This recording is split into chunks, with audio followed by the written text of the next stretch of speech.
Hi, welcome back guys. This is your friend, the fanfiction guy. Back with another fanfiction. This is the first part of What If Deku Faced Fatherhood Early? Now before starting, please give this video a like and subscribe to the channel if you want more videos like this. Now let's get into the fanfic. 200 years ago, before the events of this story began, a small child was seen in a hospital with a peculiar ability, the ability to glow brightly. This child became the first recorded individual to possess such a unique power. As time passed, more children and even some adults began to exhibit powers. Fast forward to the present day, where the sounds of fighting could be heard coming from a small park. A young boy, trembling with fear, called out, "Kaken, stop it. He can't fight you anymore." The blond boy, known as Kaken, glared at the boy standing protectively in front of his target. The boy had emerald green hair and matching eyes that reflected his fear. "Well, if it isn't Deku. What are you doing here?" Kaken sneered.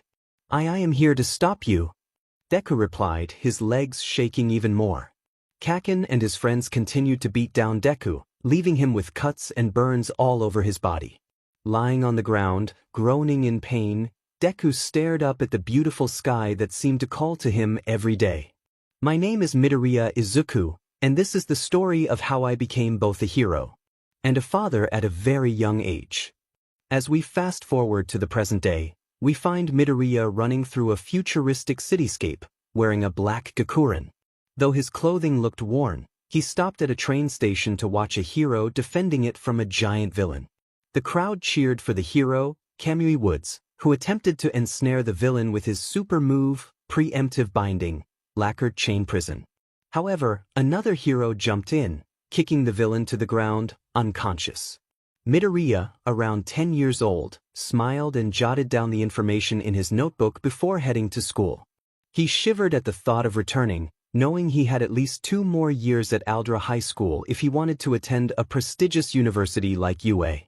Gathering his courage, he made his way to school, bracing himself for the challenges ahead. Upon entering the school grounds, he quickly realized he needed that courage. Bakugo Katsuki was there, ready to assert his dominance. "Remember this, nerd, don't go to UA. That's a school for real heroes. Got it?" Bakugo demanded, pressing his palms against Izuku's back, causing him pain. Izuku grumbled and nodded, "Yes." "Then get out of my sight, BSRD.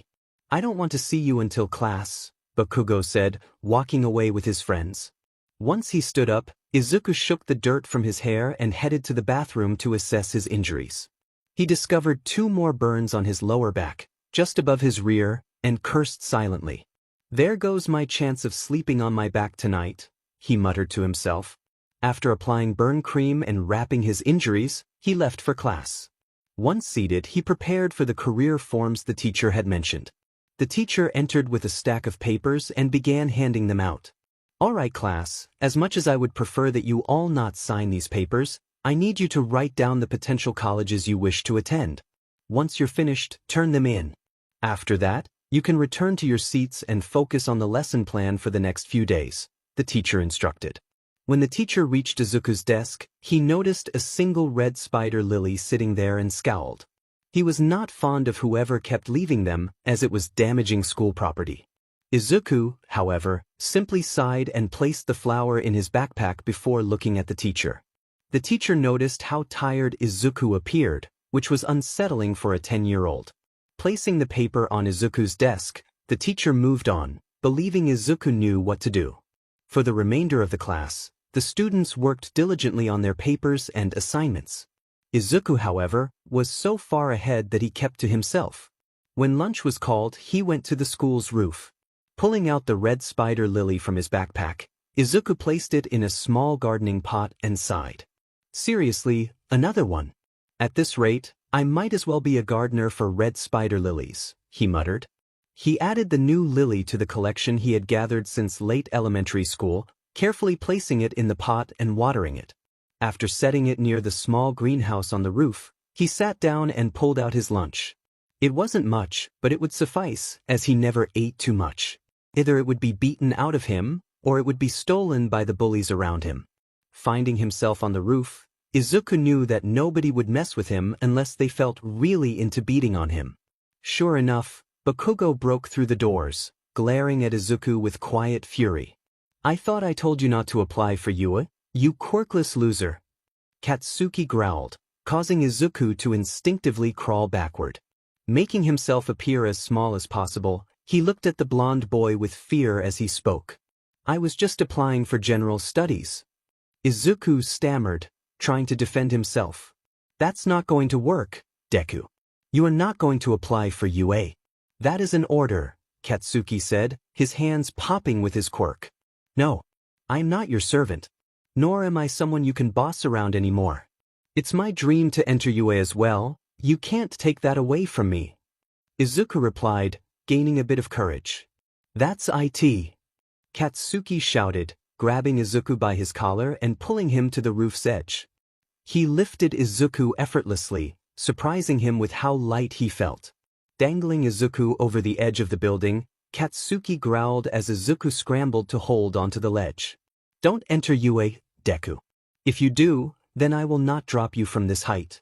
If you do, then you will fall, and Auntie Inko won't have to worry about your quirkless self anymore. Then she will have to place all her worries on me," Katsuki warned, his expression fierce. "I won't listen to you, Kaken. I will get into you, and you won't stop me," Izuku declared, his determination rising. Katsuki growled even more before letting go of Izuku.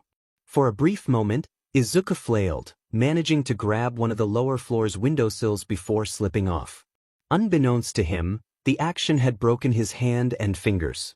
As he continued to fall, he saw Katsuki looking over the edge, watching him move closer to the ground. Just as he was about to hit the ground, Izuku was tackled out of the air by someone. The rush of adrenaline coursed through him, and he nearly forgot the scream of fear he had let out when Katsuki dropped him. The last thing he saw before passing out was light blue hair and purple eyes staring at him in fear and worry. A young woman was seen walking through the halls of Aldra High School, curious about the boy in Class 1D. He had green hair and eyes, but what stood out to her most was his general kindness to everyone. Coming from a long lineage of villains with quirks suited for villainous activities, she had decided to break that trend and pursue a different career. She wanted to become a hero's manager, inspired by the green-haired boy's dream of becoming a hero. She observed how he analyzed heroes, their costumes, fighting styles, and patrol routes, information that was supposed to be secret. As she learned about him, she discovered that he was physically and mentally bullied every day at school. She had heard from others that this had been happening since he was 4 years old. If he had nobody to help him during his times of stress and suffering, she wanted to be there for him. As she was leaving school one day, she never expected to hear a young man scream in fear. Looking up, everything moved. In slow motion. The boy she had been watching was falling from the building. She saw who was up there with him just moments before he fell, a boy with spiky blonde hair walking away from the edge, smirking. Running as fast as she could, she jumped in the air and tackled the young man to the ground, preventing him from being seriously hurt.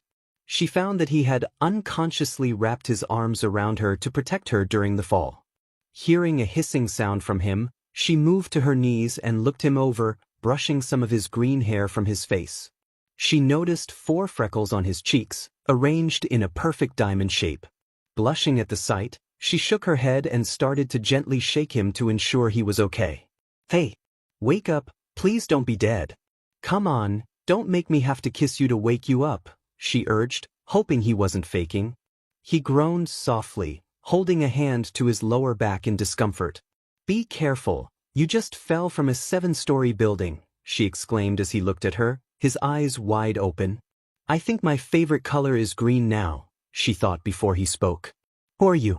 Why did you save me?" he asked, and she introduced herself. "My name is Kori Kazuyuki, and I was the one who saw you falling from the building. Can you tell me what happened?" she inquired, and he nodded. Explaining to Kori was easy. He spilled his heart and soul to her, unaware of how angry she was becoming, not at him, but at Bakugo. She had heard about him during her time at Aldra, and it was not good. People thought she liked him, but in truth, she hated him. The fact that he would target someone quirkless and bully them every day made her sick. She hadn't done anything before now because she feared what would happen to the boy if she interfered. My name is Midoriya Izuku. Nice to meet you, Kazuyuki-san, Izuku said, blushing as he spoke. Don't worry about anything, Midoriya-kun. I'm just doing what any other person should do, she replied, noticing tears welling in his eyes. Thank you really. I thought I was going to see my mom again, Izuku said, prompting Cory to stare at him in shock. What do you mean by that? She asked, helping him to his feet. My mom's been dead for the last few years. She died in a fire in our apartment a few years ago.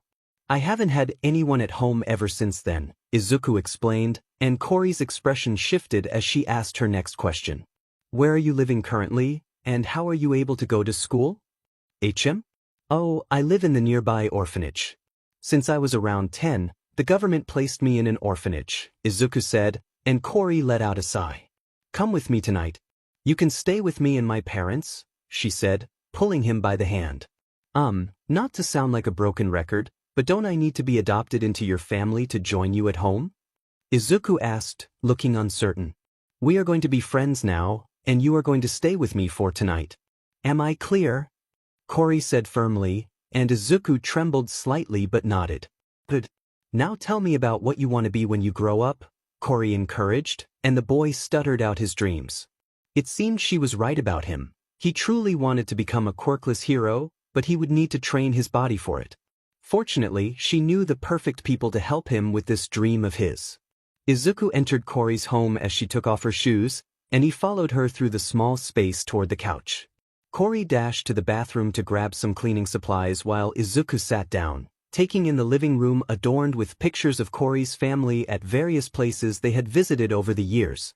He was so captivated by the images that he didn't notice Cory returning with a small medical kit. She sat down beside him, and he flinched slightly at her sudden presence, glancing at the kit in her hands as she looked at him expectantly. What do you need me to do?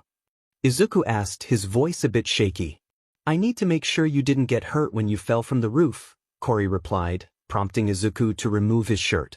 Cory observed the numerous scars on his upper chest and lower abdomen, noticing how swollen his hands were.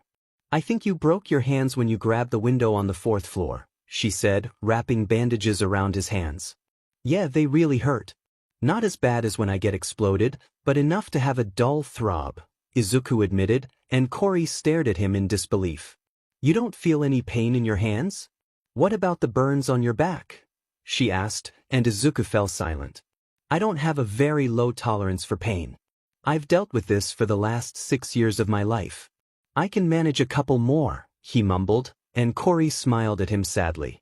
Nobody should have such a high pain tolerance that they don't feel the pain when they break a bone or two, Cory said, finishing up wrapping his hands and upper torso. The two sat in silence for a moment, and Izuku took out a notebook that caught Cory's attention. The title read, Hero Analysis for My Future NO, 13. How many of those notebooks have you made? Just asking because of the title, Cory inquired, noticing Izuku tense up. I've made 12 others. But they mostly talk about heroes and some villains I've seen out on the streets, he explained, and Cory pondered for a moment before smirking. Do you want to write about my quirk? She asked, watching as his eyes lit up. What is your quirk? Is it related to your hair? How about your eyes? Which are very pretty, by the way. Not to mention how you seem to be able to carry me fairly easily, Izuku rambled, causing Cory to look surprised for a moment before she giggled. Once Izuku heard her laughter, he placed a hand over his mouth, apologizing for his muttering about her quirk. Don't worry, Midoriya. You just startled me.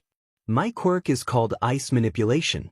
I can manipulate any and all ice from any atomic structure nearby, and I can generate it from almost nothing, Cory explained, and Izuku began another muttering spree about all the different ways she could use her power to save others.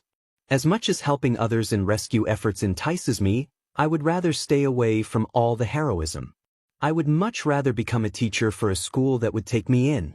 I really am good with little kids, Cory said, and Izuku nodded in agreement. The two remained on the couch until the pain began to overwhelm Izuku, prompting him to decide to take a short nap. Cory, now alone with Izuku asleep, needed to come up with a reason for having a boy sleeping on her family's couch. She paced back and forth in the kitchen, contemplating how to inform her family. Just then, her parents entered through the front door, smiles on their faces. I can't believe we got away with that heist in Nye Prefecture. I knew that bank couldn't keep up with our ice quirks. I can't wait to bring our daughter into this business, Corey's father said as he stepped into the kitchen. Hey Corey dear, how are you doing today? Corey's mother asked gently. As much as Corey hated to admit it, she knew her parents weren't good people. They had been dealt a rough hand by their own parents and had turned to a life of crime to survive. They had met one night and had Corey, raising her along with two others. I'm fine, just need to inform you both that we have a guest in the living room, Corey said, and her mother stared at her for a moment. Who is it? Is it a boy? I swear if he hurt you. Corey's mother began, her tone shifting. No, I saved him from falling off the roof of our school, Corey quickly clarified, causing both parents to stop in their tracks. Did he jump or was he pushed? Corey's father asked urgently. He was pushed off the edge of the building by a bully of his. He calls him Kaken, but I believe his name is Katsuki Bakugo if everything I've heard about him at Aldra is correct, Corey explained as her parents entered the living room to find Izuku sleeping soundly. He looks malnourished. How has he lasted this long at a school like that if he looks like he's seen better days? Corey's mother remarked. He is bullied at school. It's not too much of a stretch for him to be bullied at the orphanage he lives at as well, Corey said, and her parents froze. Orphanage? Which one is it? Her father asked.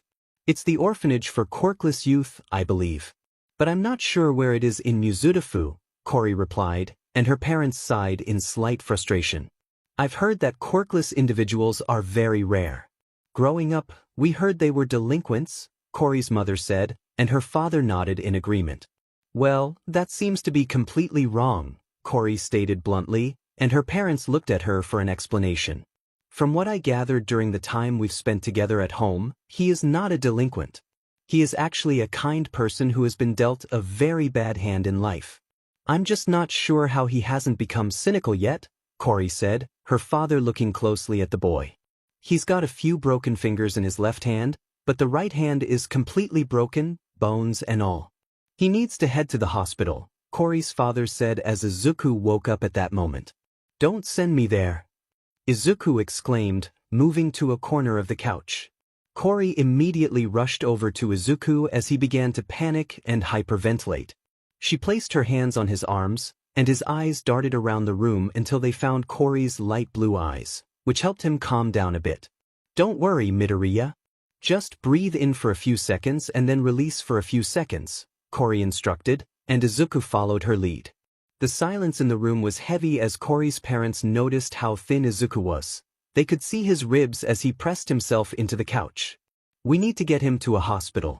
He won't last much longer without proper exercise and food. We can barely take care of ourselves, Corey's mother said, glancing at Izuku.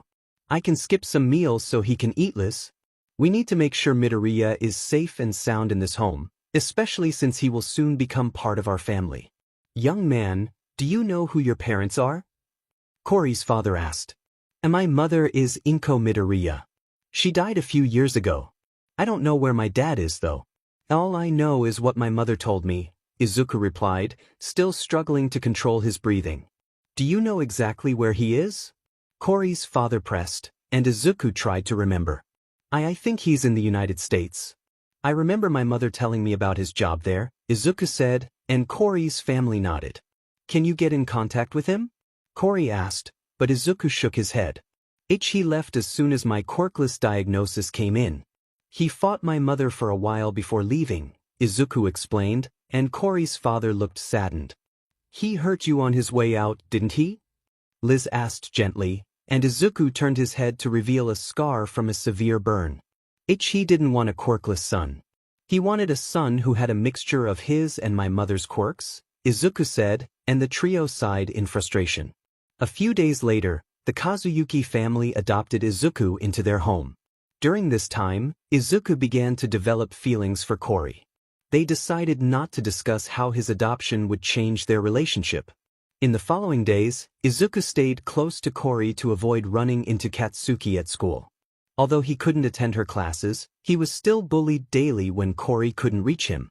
Bakugo made it clear that he wanted nothing to stand in his way of becoming a hero, even if it meant trying to eliminate Izuku. He noticed Izuku spending time with a girl from another class and tried to intimidate her into leaving him alone, only to be surprised when Izuku defended her and she stood up for him in return.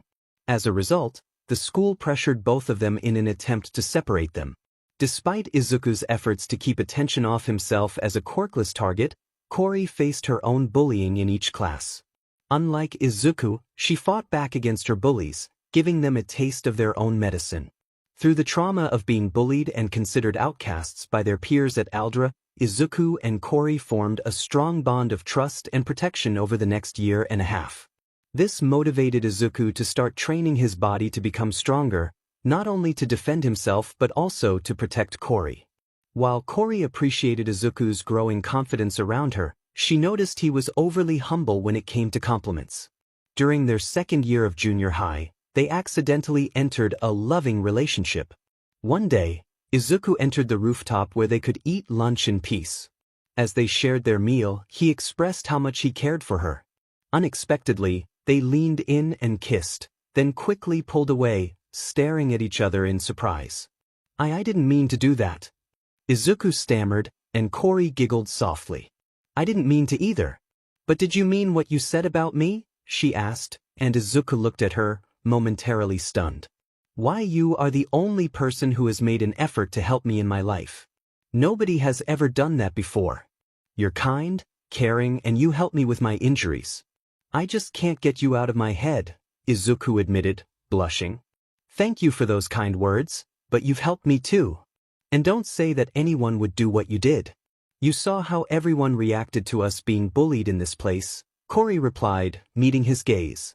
Izuku had heard of trauma bonding before, and after a year of knowing Corey, he realized he might be moving too fast into a relationship. However, he didn't deny wanting one with her. She was the only person who accepted him despite his quirklessness. They were also cleaning a beach at Takoba Municipal Beach Park to help him build muscle.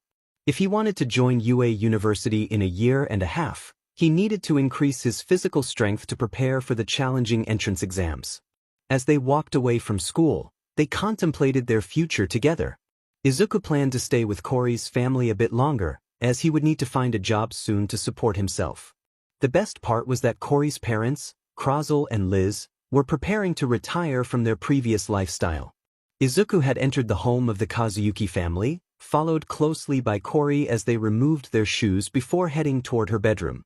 The young man was well trusted by Corey's parents to take care of her while they were away, though they never expected him to become her boyfriend.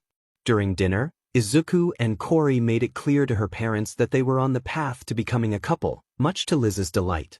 A few months later, as their second year at Aldera came to an end, Izuku and Corey shared a special night together while her parents were in another prefecture. They both expressed their desire to be together, and with Izuku securing a part-time job at a nearby convenience store, it felt like a reason to celebrate. However, neither of them anticipated the events of that night. Both were inexperienced and unsure about their feelings. The next morning, they awoke to find Krazel and Liz taking pictures of them in the same bed, beaming with joy. Liz playfully asked, "So, since you both didn't take precautions, when will we be expecting grandchildren?" Izuku and Corey exchanged worried glances, their expressions reflecting their surprise and uncertainty. Izuku and Corey had grown closer over the months following their NTMT moment together. They were relieved that Corey hadn't become PRGNT, as neither of them was ready for parenthood during middle school.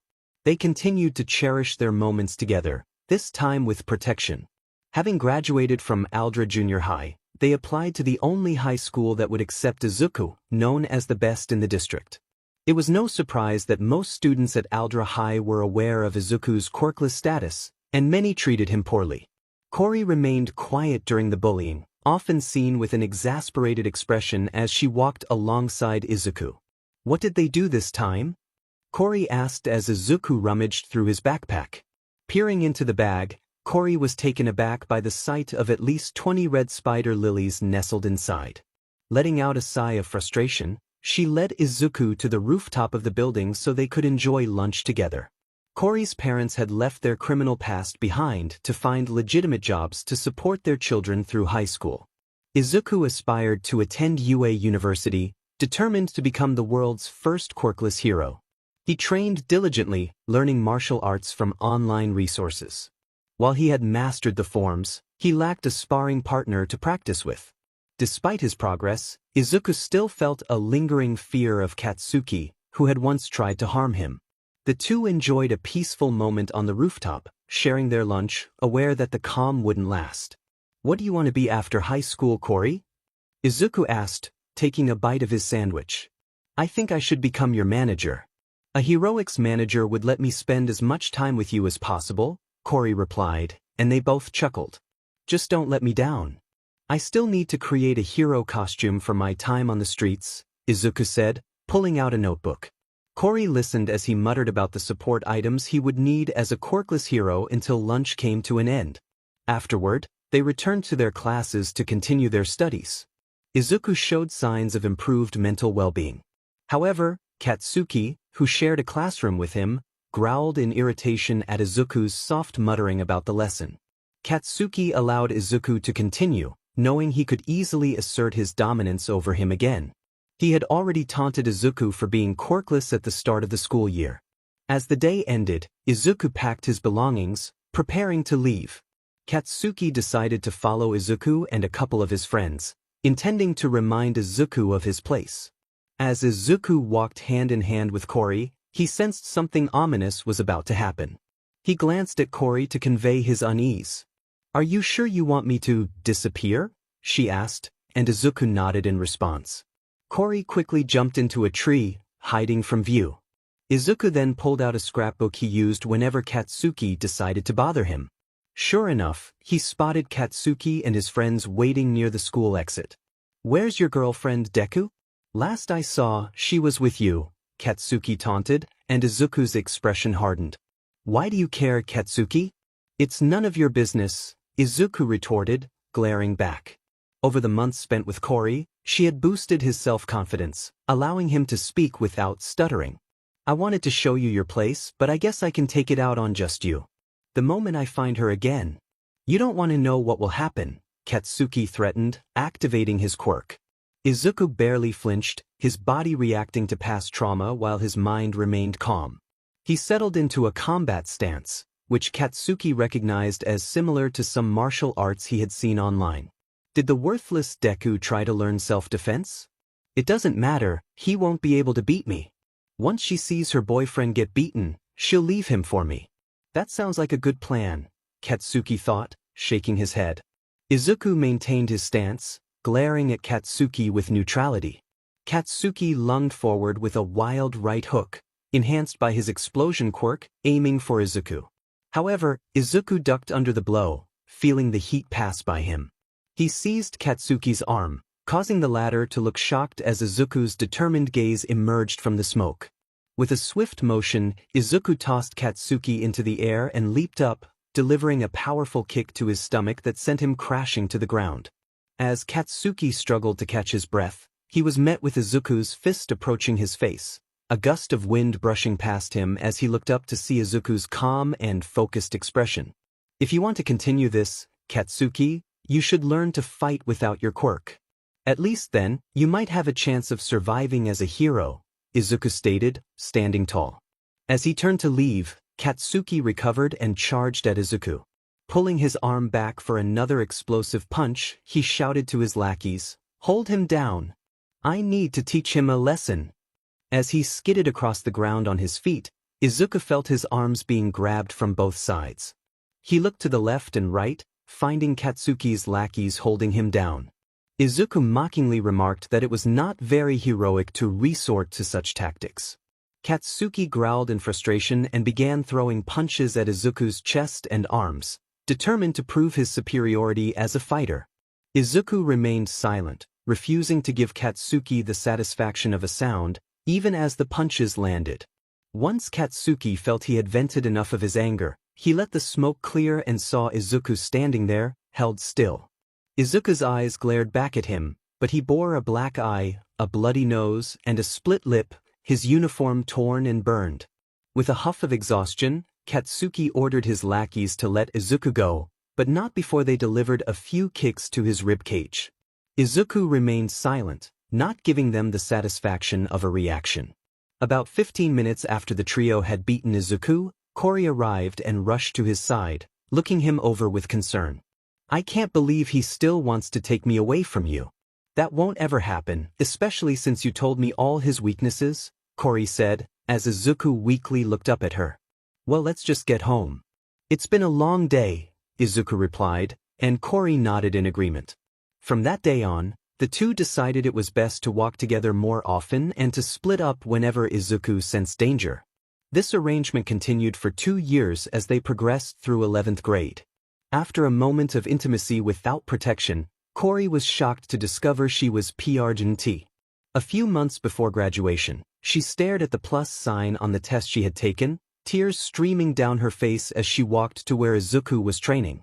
In the living room, Izuku, dressed in sweatpants and a tank top, noticed Kori's tearful expression. "Kori, are you all right?" he asked, worried. "And nothing too bad. Except this," Kori said, wiping her tears away as she showed him the test. Izuku stared at the test in realization. Does this mean? We are going to be parents. What should we do?" Kori asked, her voice trembling. "You're finishing high school at home. I can't have you going to school PRGNT, especially since Katsuki is searching for you harder than ever. Wants to make sure you leave me," Izuku said, frustration evident in his tone. "Well, I hope you're right, especially since I am at least 4 months PRGNT, Kori replied, and Izuku sighed, feeling a mix of disbelief and concern. "I can't believe it took me this long to find out. Am I just that oblivious?" he asked, recalling the times he had noticed her belly growing. They decided to tell Kori's parents, Liz and Kosher, about her PRGNCY and ask for their support in raising the child. With their parents' approval, the couple eagerly awaited the day of the child's birth. 9 months later, after training hard and clearing Dagoba Municipal Beach, Izuku heard the sounds of an ambulance near his home. Rushing toward the house, he overheard the paramedics discussing a woman in labor. "Sir, what's going on?" "Where's Kori?" Izuku called out to one of the paramedics. "Sir, I need to get Mrs. Kazuyuki to the hospital. She has gone into labor," the paramedic replied, trying to close the door. "I'm with her.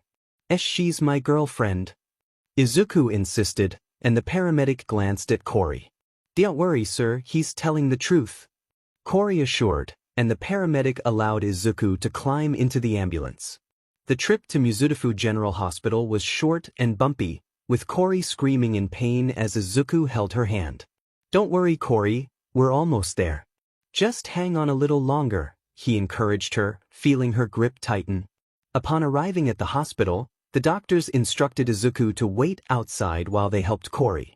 While he waited, he called Kori's parents to inform them about their grandchild's impending arrival. They were able to leave work early to be there for their daughter. Not long after, the doctor entered the waiting area where Izuku and Kori's parents were.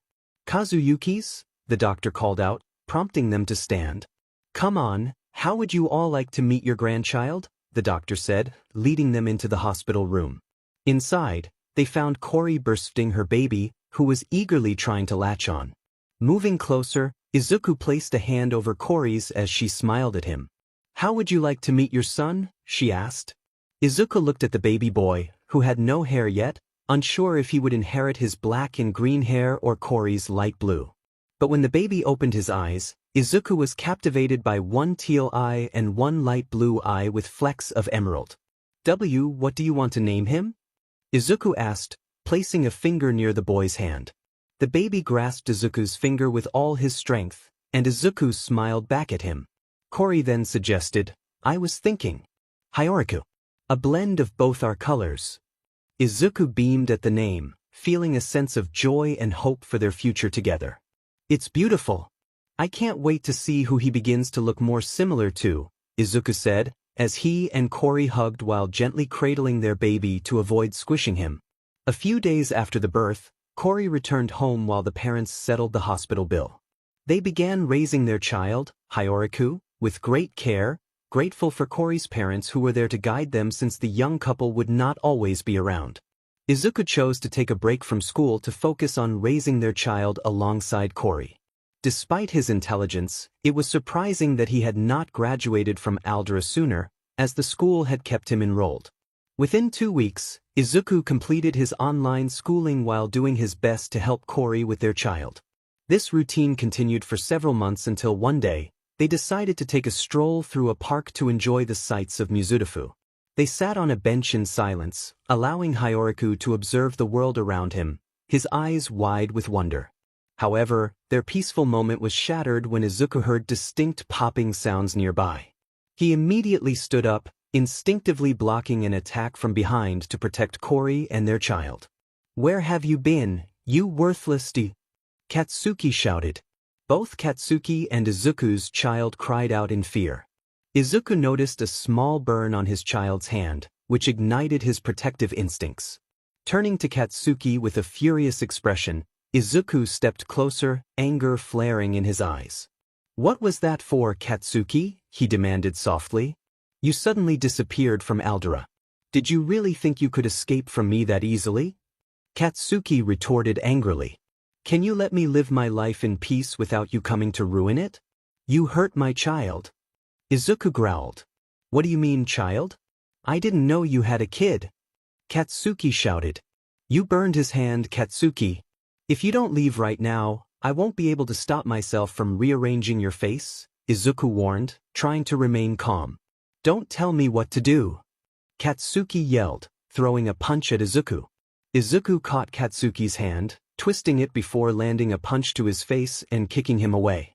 Just then he heard Cory scream in fear. He turned to see Katsuki's friends taking the baby stroller while one of them held Cory. Another boy pulled out a knife, pointing it at Hyoriku, causing Izuku to freeze. "Stay very still, You wouldn't want a dead child on your hands, would you?" the boy taunted. "What did you just say?" Izuku asked, his focus shifting from the boy to Cory, who suddenly lunged at the attacker. In a swift motion, the boy pulled his arm back and stabbed Cory in the chest. Izuku's eyes widened as he watched Cory fall to the ground, everything around him fading into a dull sound. The cries of his son grew louder as Izuku felt a surge of pain in his arm. He pushed himself upright and struck Katsuki, sending him sprawling. Izuku approached the boy with the knife, his eyes narrowing as he punched the attacker in the face, pushing him away from the stroller. He was unaware that heroes were approaching as he pulled his son from the stroller, sitting on the ground while looking at Cory's lifeless body.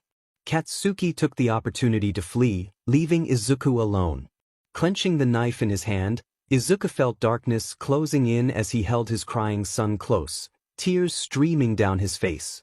The last thing he heard was a hero's voice. "Don't worry, kid.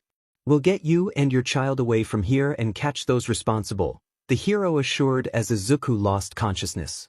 When Izuku awoke, he found himself surrounded by Cory's parents, their faces etched with worry. Liz was crying uncontrollably, and as Izuku struggled to sit up, Kosher gently pushed him back down. "Hey, stay down. I know you're worried about Hyoriku, but he's fine. Just rest," Kosher said, trying to calm him. "KK Cory, where is she?" Izuku asked hoarsely, scanning the room. Liz erupted into another wail and left the room sobbing, while Kosher wiped away tears before embracing Izuku. Cory was killed 2 days ago at Mizudafu Municipal Park. One of the boys who attacked you had a knife and stabbed her in the heart. She died instantly, Kosher explained, and Izuku's heart shattered as tears flowed down his face. With all his strength, despite the medication coursing through him, Izuku attempted to leave the room to reach his son. "Hyoriku. I need to get to him," he murmured, stumbling across the room. Izuku didn't know how he found the strength to search for his son. Every part of his body ached, and his mind felt even worse. As he reached the door, the doctor opened it and immediately tried to push him back toward the bed. "You shouldn't be out of bed. Your arm was amputated and you lost a lot of blood. You shouldn't be walking around yet," the doctor exclaimed, summoning some nurses. "Get off of me. I need to get to my son," Izuku shouted, struggling against the nurses. In a surge of determination, Izuku pushed past the nurses, desperate to find his son. However, just as he made it down the hall, the doctor shot a tranquilizer dart into his back. A wave of dizziness washed over him, and he sank to one knee. "I have to get to Hyoriku," Izuku murmured before collapsing to the ground, unconscious. Tears streamed down his face as darkness closed in on his vision, and more nurses rushed down the hall. Izuku woke up in the hospital bed again, groaning softly at the white ceiling before realizing where he was. "Hyoriku, I need to get to him," he muttered, attempting to get out of bed. However, as soon as he tried to stand, he felt something holding him back. Looking to his right, he found a pair of H&D CFFs securing him to the bed. "What? Why am I handcuffed to the bed? I need to get to Hyoriku," he murmured, struggling against the cuffs. Unbeknownst to him, his heart rate was increasing rapidly, prompting doctors and nurses to rush into the room. "Hey, young man, please calm down. Your son is all right. I will bring him over to you, but you need to answer a police officer's questions," the doctor said, trying to reassure him. Izuku glared at the doctor. "I want my son to be here now. Give me back my son," he growled, struggling against the cuffs once more. The sound of the cuffs creaking made the nurses leave the room to find Hyoriku. A police officer entered, walking over to Izuku with a neutral expression. "Young man, can you tell me what happened about 3 days ago at Mizudafu Municipal Park?" the officer asked. Izuku stared at him for a moment. Just as he opened his mouth to answer, the door opened again, and Hyoriku was brought over. The officer and nurse watched as Izuku instinctively cradled the sleeping baby in his arms. "I was walking to the park with my girlfriend and my newborn son. He's only a few months old. We were attacked by Katsuki Bakugo and a couple of other boys. Katsuki has been making my life a living hell ever since I got my Quirkless diagnosis. He has bullied me since I was 4 years old, and there isn't anything I can do to stop him. The other boys are the ones you should really be questioning because they threatened to harm Hyoriku if I didn't let Katsuki beat me," Izuku explained, his voice filled with frustration. The police officer bristled at the mention of being Quirkless. "You're telling me that you were attacked by Katsuki Bakugo and his friends?" he asked, his expression darkening. "Believe me or not, I don't care. All I want is to be left alone to raise my son in peace," Izuku replied, but the officer took the baby away from him. "I'm sorry, kid, but you need to stop lying to me.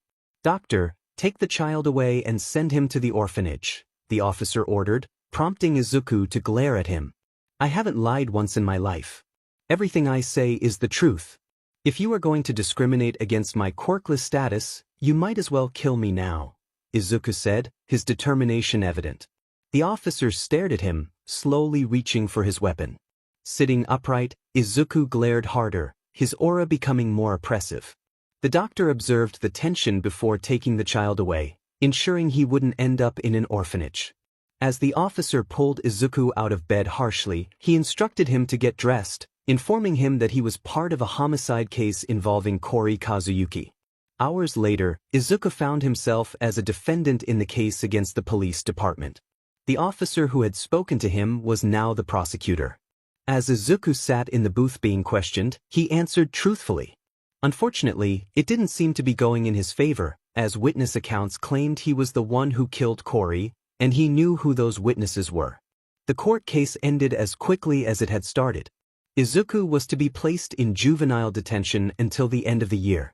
As he was taken away, he sat in the police van, reflecting on everything that had led him to this moment.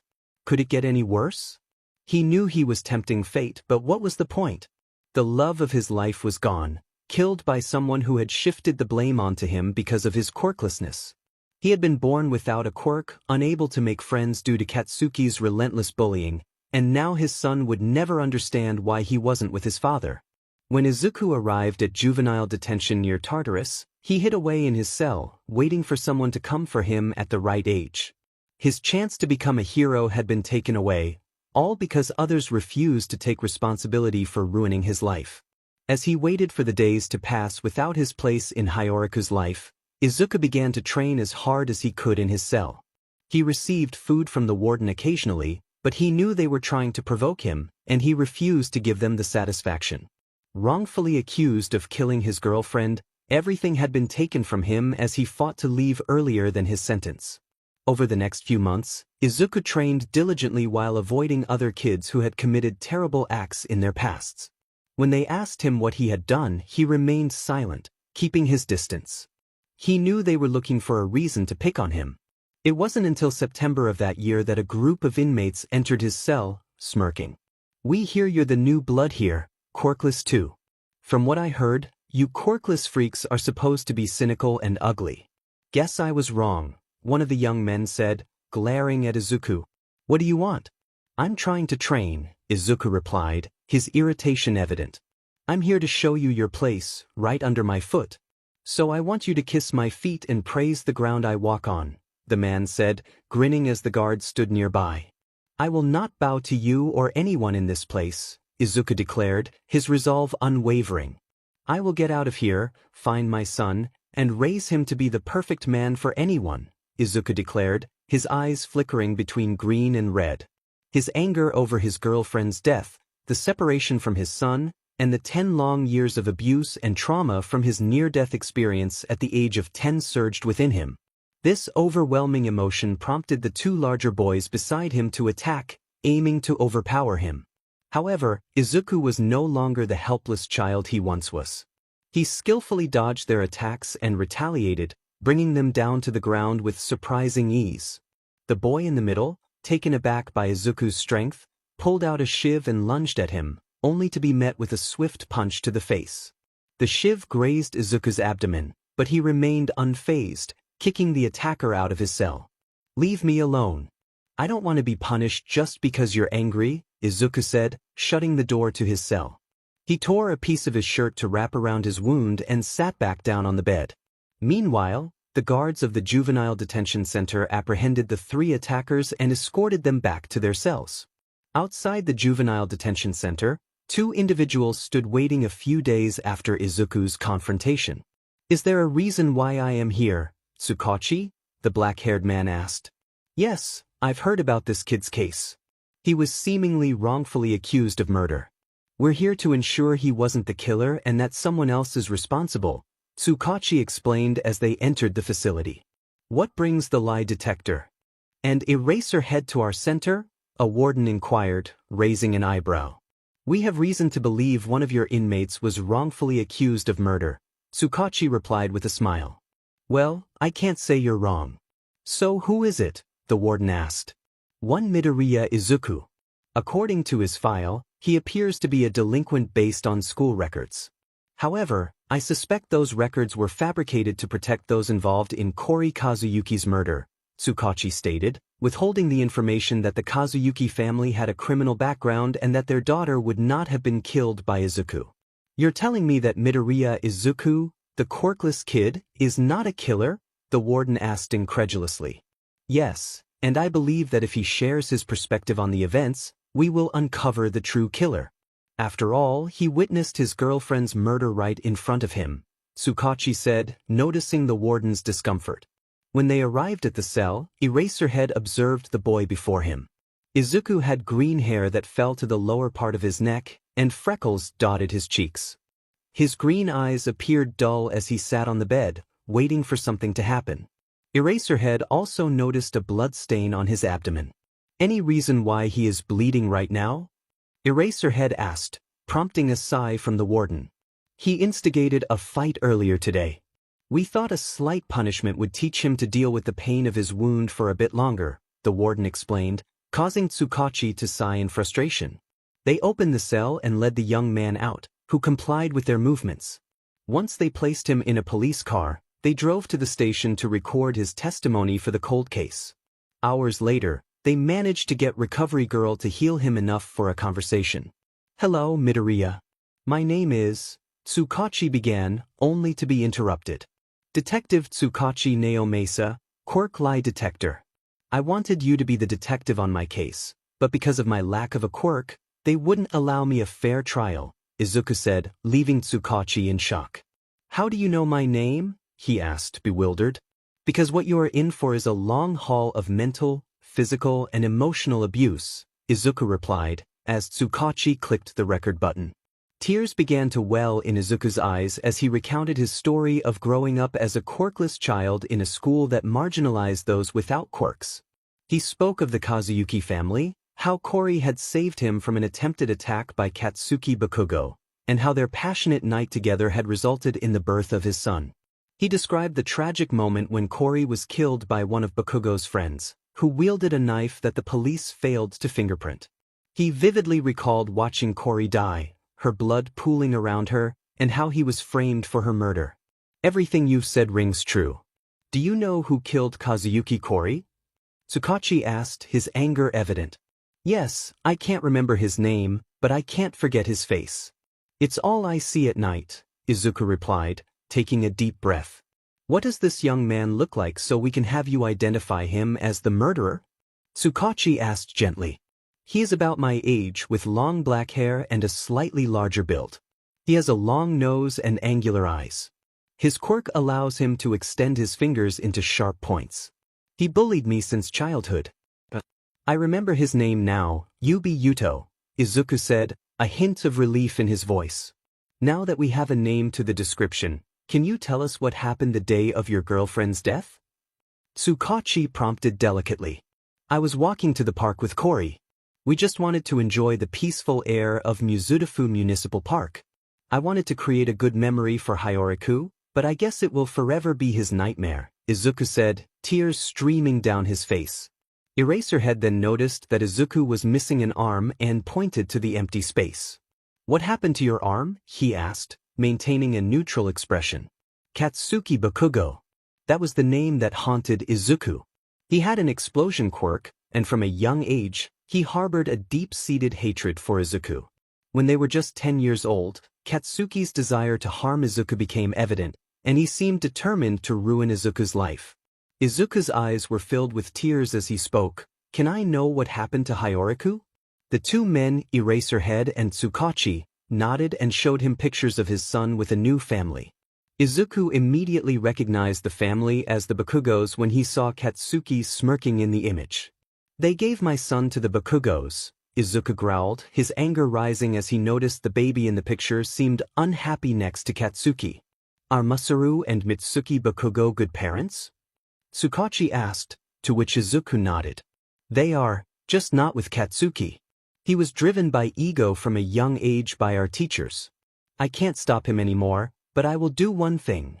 Ruin his life as he has done for me, Izuku said, a slight vengeful smile creeping onto his face. I wouldn't recommend a vengeful attitude towards the boy.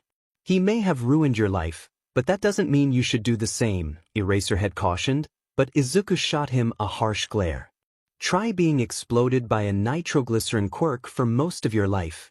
Not to mention being tossed off a 7-story building because he wanted you dead. He doesn't even acknowledge other people by their names. He is no hero, he is a villain in the making. He was right there when my girlfriend was killed. If I can't have vengeance for myself, then why are you even helping me? Izuku shouted at Eraserhead. Midoriya, we are here to help you get out of this framed court case. But you need to calm down. We will make sure that the consequences of his actions come to light. But are you sure that you want vengeance on him?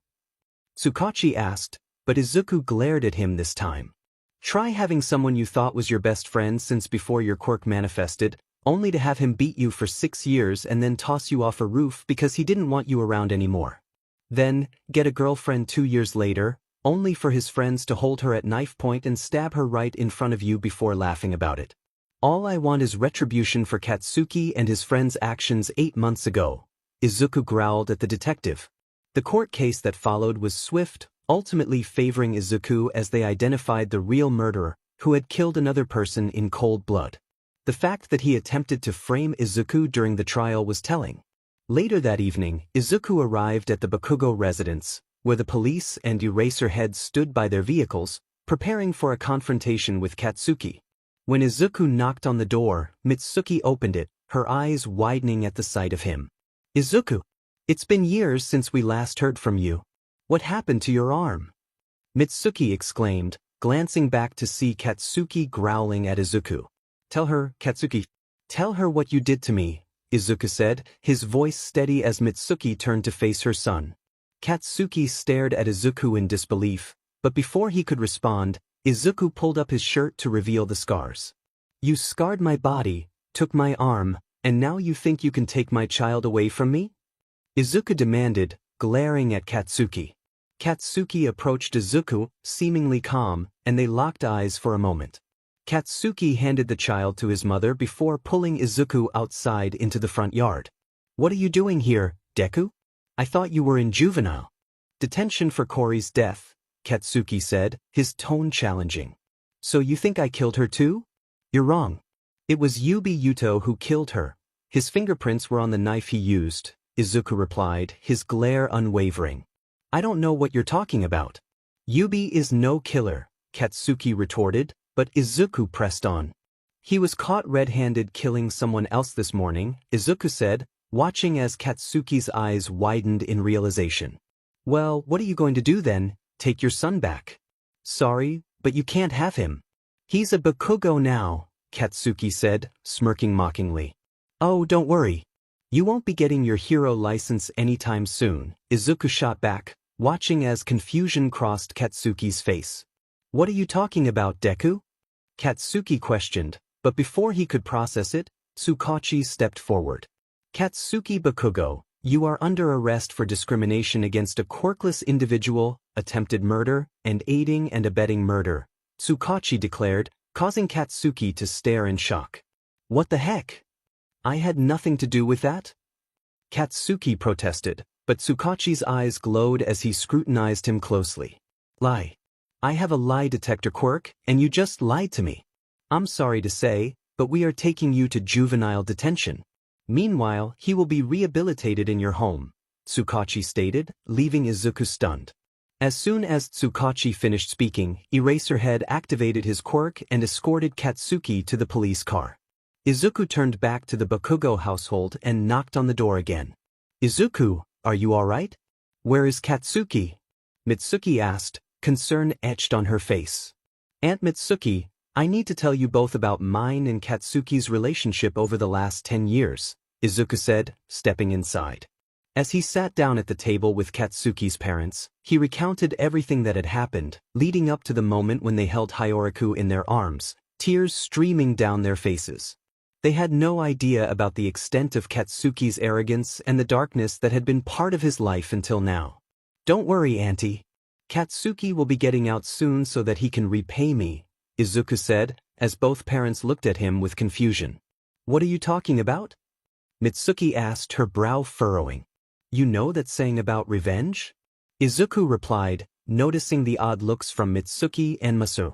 It's best served cold, he added, shaking his head slightly. I'm sorry for scaring you both. It's just 10 years worth of fury, hate, and sadness to get over. Although the sadness is recent, Izuku explained, and both Bakugo parents nodded in understanding. As they handed the baby to Izuku, he gently pulled his hand to the child's face. The baby, Hyoriku, stared into Izuku's eyes, smiling happily and babbling excitedly, much to Izuku's delight. Izuku Midoriya had always dreamed of becoming a hero, just like his idol All Might. He trained tirelessly, honing his skills and preparing for the day he would enter UA High School. However, life took an unexpected turn when he met Kori Kazuyuki, a spirited girl who would change his life forever. As they spent time together, Izuku found himself growing closer to Kori. They shared laughter, dreams, and the challenges of adolescence. Despite the trials they faced, their bond deepened, and Izuku began to see Kori not just as a friend, but as someone he could envision a future with. One day, Kori invited Izuku to her home. He hesitated, unsure of how to navigate this new territory, but Kori's enthusiasm was infectious. She wanted him to meet her family, and he felt a sense of belonging that he had longed for. As they arrived at her house, Izuku was greeted warmly by Kori's parents and siblings, who welcomed him with open arms. Time passed, and their relationship blossomed as they navigated the ups and downs of middle and high school life together. Izuku was blissfully unaware of the consequences of their deepening connection, but Kori cherished every moment they spent together. However, life can be unpredictable. A tragic turn of events shattered their world when Kori faced a life-altering situation. Izuku was left to grapple with the weight of raising their child, Hiyoriku, alone. The loss of Kori left a void in his heart, and he struggled to find his footing as a single parent. In the midst of his grief, Izuku felt a surge of determination. He knew he had to honor Kori's memory by becoming the hero he always aspired to be. With Hiyoriku by his side, he vowed to train harder than ever, channeling his pain into strength. His journey would not only be about becoming a hero but also about being the best father he could be. As he prepared for the challenges ahead, Izuku realized that he was not alone. He had friends who supported him, including Katsuki Bakugo, who, despite their rivalry, stood by him in his darkest moments. Together, they would face the trials of heroism and parenthood, forging a new path forward. Izuku's story was just beginning, and he was ready to embrace the future, no matter how uncertain it seemed. With Hiyoriku's laughter echoing in his heart, he took his first steps toward becoming the hero and father he was destined to be.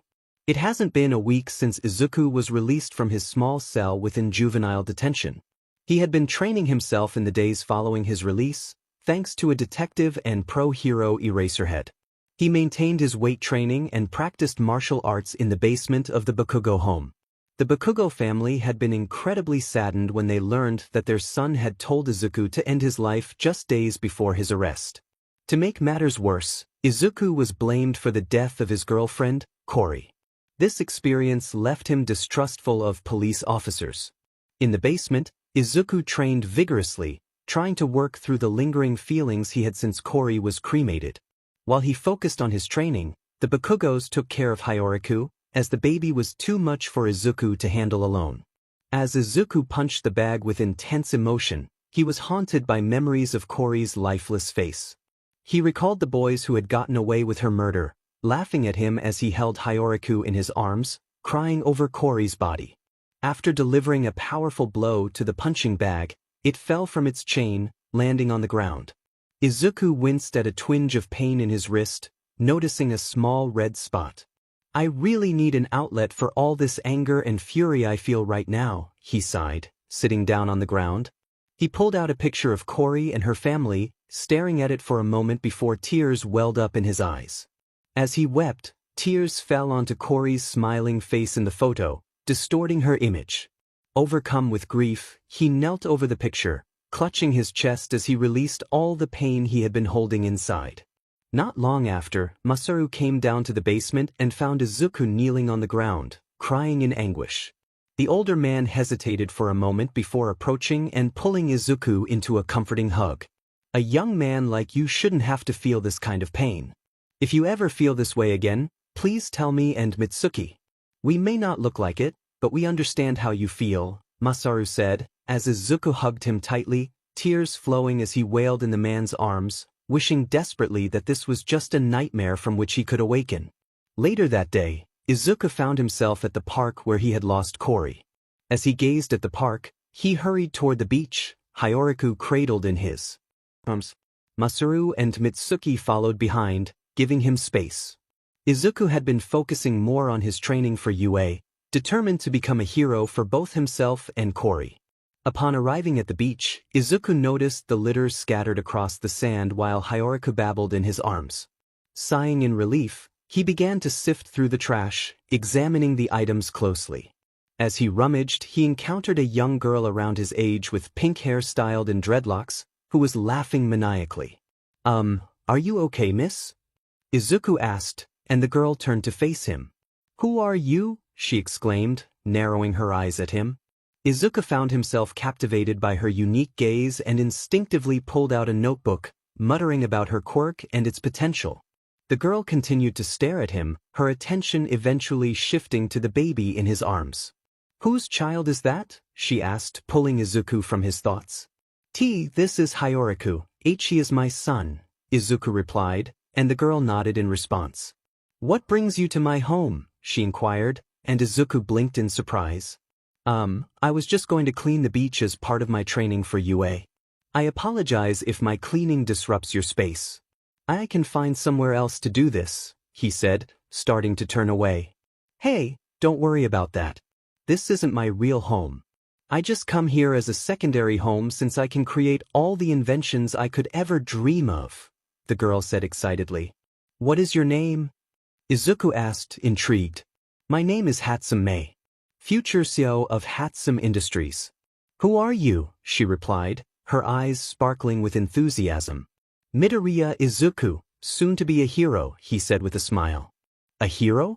I can't wait to provide the gear you'll need. Oh, I can just imagine the inventions I can create to protect you, Mei exclaimed, practically vibrating with excitement. Inventions? What do you mean? Izuku asked, puzzled.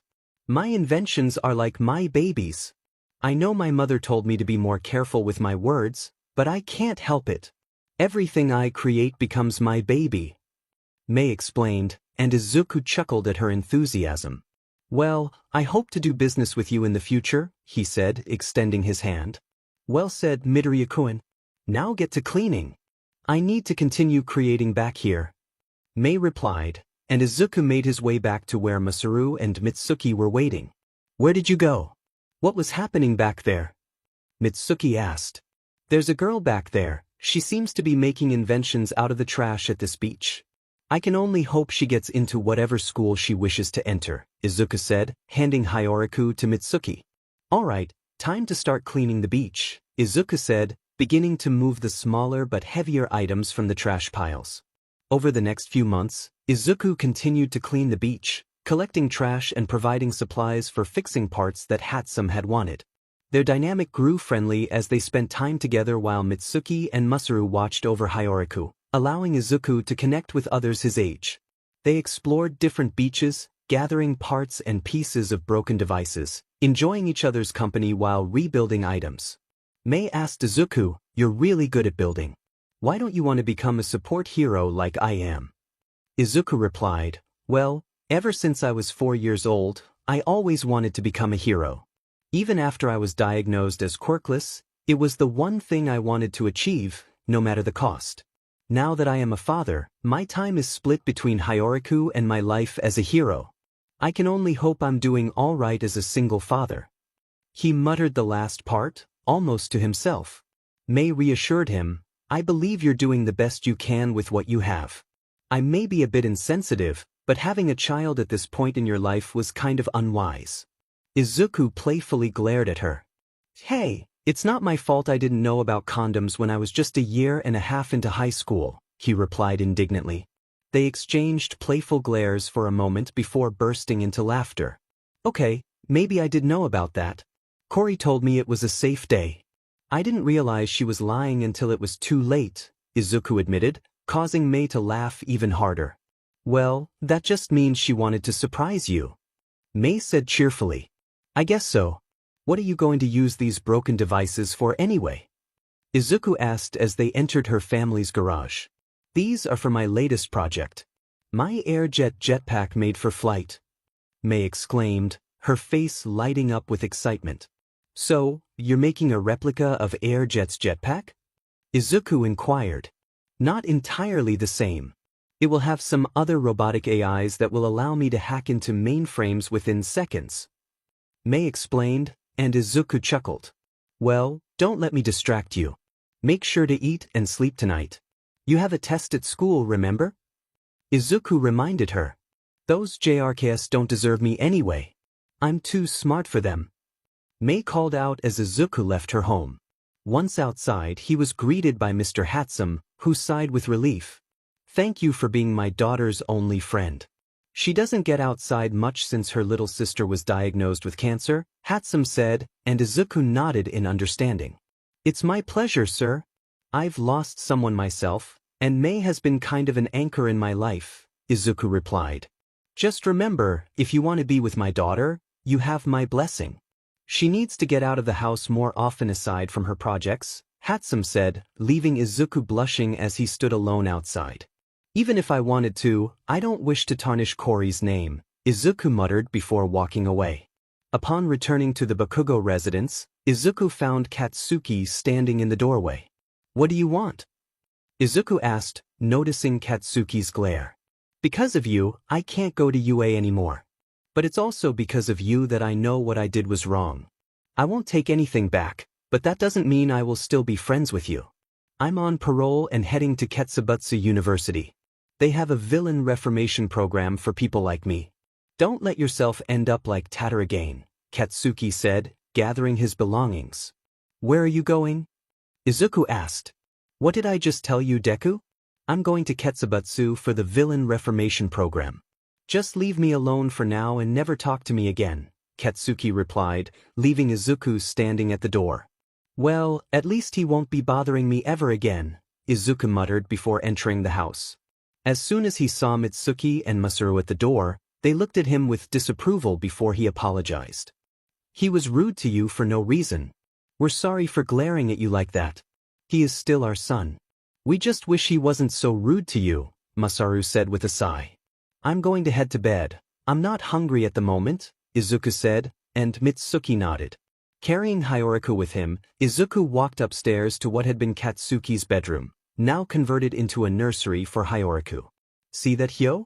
This is your room, Izuku said, gently placing his sleeping child in the crib.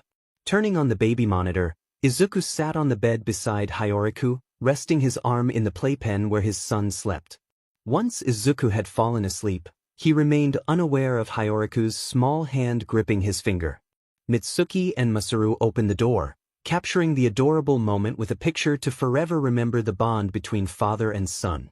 Izuku stood atop the remnants of trash at Dagoba Municipal Beach Park, smiling as he beheld the beach completely cleaned for the first time since his mother had taken him there as a child.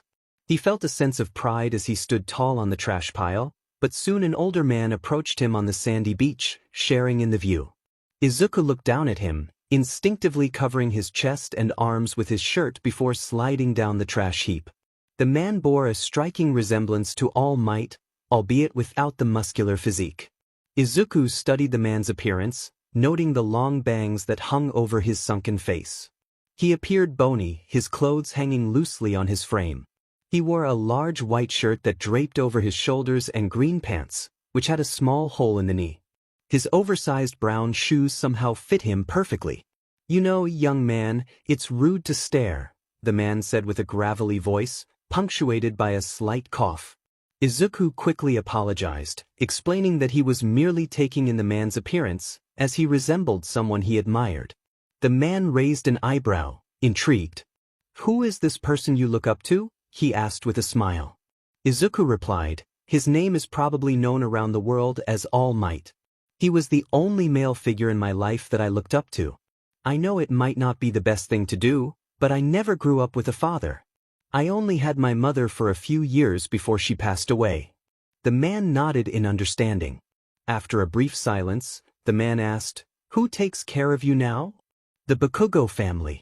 They were close friends of my mom. I have to take care of my son, Hyoriko, because my girlfriend passed away, Izuku said, feeling tears well in his eyes. I'm sorry for your loss, young man. I can certainly sympathize with you regarding losing someone you love. What was her name? The man inquired. Her name was Kazuyuki Kori. She was the first girl I fell in love with. Ironically, she was the one who saved my life back in middle school, Izuku shared, a small smile forming on his lips. I lost my mentor as well, although it was much longer ago than your loss, the man said, prompting Izuku to look at him curiously. What was her name? Izuku asked. The man smiled. I never said she was female, but you are correct. Her name was Shimura Nana, otherwise known as Pro Hero Nimbus. She taught me that no matter what, I should always smile, regardless of the situation. She sounds like someone I would have loved to have as a mentor. I could have used her advice during my school years, Izuku chuckled. I'm sure that whatever your dreams are, kid, you can achieve them, the man encouraged before Izuku asked one last question. What's your name, sir? The name's Yagi Tashinori. I hope to see you grow as a person, young man, Yagi replied as he walked away. After finishing his shower, Izuku prepared breakfast for his son, Hyoriko, before leaving him in the care of Mitsuki Bakugo. She smiled at him as he headed out, making his way toward Yue. As he walked, he reflected on his life so far. He had found a girlfriend who accepted him for who he was, even with his quirkless status. He had made a new friend a few months after her death, had a child before his girlfriend passed away, and now he was preparing for the biggest test of his life. Pulling out his phone, he stared at the cracked screen displaying a picture of his deceased girlfriend. Her family had moved away from Mizudafu, and he had lost contact with them. Shaking his head, he entered the building and walked toward the large H building that housed students training to become the best heroes they could be. Entering a small room on the right, he began the written exams, putting his mind to the ultimate test. He knew there were different types of heroes, and he believed he could be a Type 2 hero, one who relied on intelligence and strategy to outsmart opponents. After barely 2 hours in the testing room, he emerged feeling mentally exhausted. He hadn't anticipated the written test would be so challenging, but he felt he had managed to pass. The only question that had stumped him was about the reasons heroism had become a profession in the era of quirks and superheroes, a topic he had missed during his schooling. Sitting alone in the auditorium, Izuku relaxed and decided to take a short nap before the proctor arrived. He dozed for about 50 minutes until he felt someone gently nudging him awake. He opened his eyes to see a young girl looking at him with concern. She had short brown hair, a permanent blush on her cheeks, and chocolate brown eyes that calmed him. "Hey, are you all right?" Present Mike was about to begin the practical portion of the exams. The girl said, "Sorry for falling asleep. My son kept me up all night," Izuku mumbled, rubbing his eyes. "Oh, I'm sorry for waking you. I didn't know you were catching up on sleep," she whispered, a bit too loudly. "Don't worry, it's fine. I need to be awake for this part. I have to achieve my dream," Izuku replied, and the girl nodded. "What are your reasons for becoming a hero?" she asked. "To make my loved ones proud," Izuku answered, and the girl nodded again, her accent unfamiliar to him. As the lights dimmed, both fell silent, focusing as Present Mike entered the stage. And the man began to speak about the rules of the practical examination for all students from across Japan. He explained what the robots would look like and their point values, which ranged from 1 to 3, gradually increasing in size based on the images displayed. Izuku understood that when it came to the 3-point robots, he wouldn't be able to land hard hits that could break through their armor. Therefore, he needed to think smarter to take them down. As he contemplated his strategy, he mumbled his ideas to himself. The girl next to him looked at him with a worried expression, taking a sharp intake of air as she observed his thoughtful pose. While Izuku stroked his chin, pondering how to tackle the higher point robots, he was jolted from his reverie by a new voice calling out to him. With the unkempt hair, a very indignant voice exclaimed. "Me?" Izuku asked, pointing to himself in confusion. "Yes, your muttering is incessantly annoying. Could you please keep it down? You are distracting the rest of us," the voice continued, causing Izuku to blush deeply. I apologize if my mumbling caused distractions. I will try to improve," he stammered, just as Present Mike entered the conversation. Now, examinee 7111, there is no reason to call him out. He was just making plans for taking on the robots, something you all should be doing. Now, regarding the robot you mentioned, the last one is more of a gimmick. You're not meant to fight it. Rather, you should avoid it. Kind of like the Thwomp from Super Mario Bros. Just stay out of its way and you will be all right. Now, to leave you all with some parting words. To win is not to defeat your opponent, just outwit them. Break a leg, little listeners. Present Mike concluded before leaving. Izuku stretched his limbs as he prepared for the beginning of the practical. He considered how he could get a head start on those around him to take down as many robots as possible. From previous year's information, he knew that the range of points required to gain admission to UA was at least 35 faux villain points. Thus, he aimed to secure around 40 points to guarantee his place in the heroics course at UA. To achieve this, he needed to defeat 40 different one-point bots to prove he could handle larger targets. Present Mike returned to the top of the platform near the gates, which began to open. Seizing the opportunity, Izuku dashed inside just as Present Mike was about to address the students. He made eye contact with the pro hero, catching the mirthful expression on his face as he passed through the doors. Izuku was already about a third of the way into the beta city when he heard Present Mike enthusiastically calling out to the hopeful students. "And start," he yelled.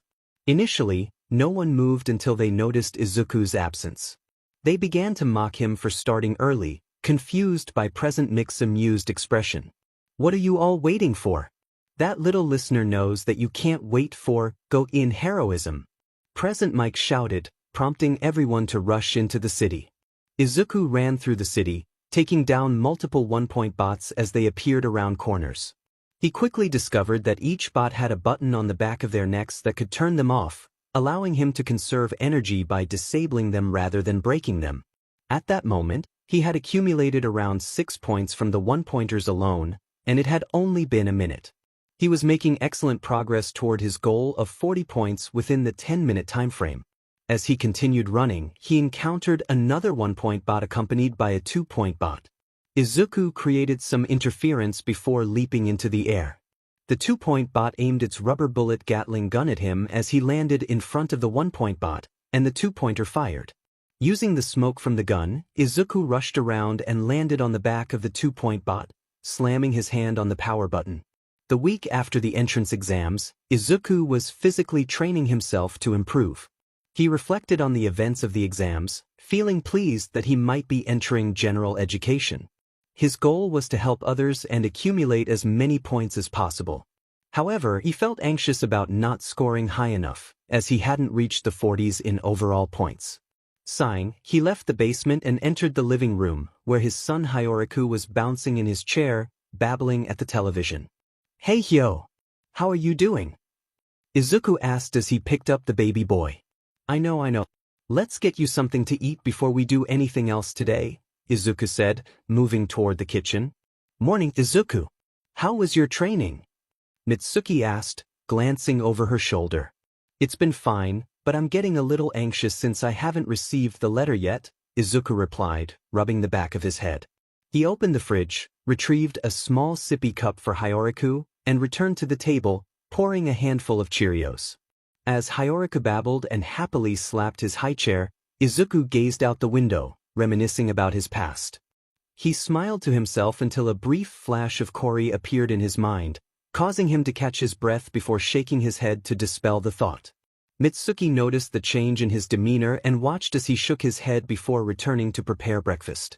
Sitting down at the table, she smirked at Izuku and slid a small red envelope across the table to him. "Well, you're in luck. Open it up and show us what happened," Mitsuki said with a smile. "You had it? I can't wait to see what's inside," Izuku exclaimed as he opened the envelope.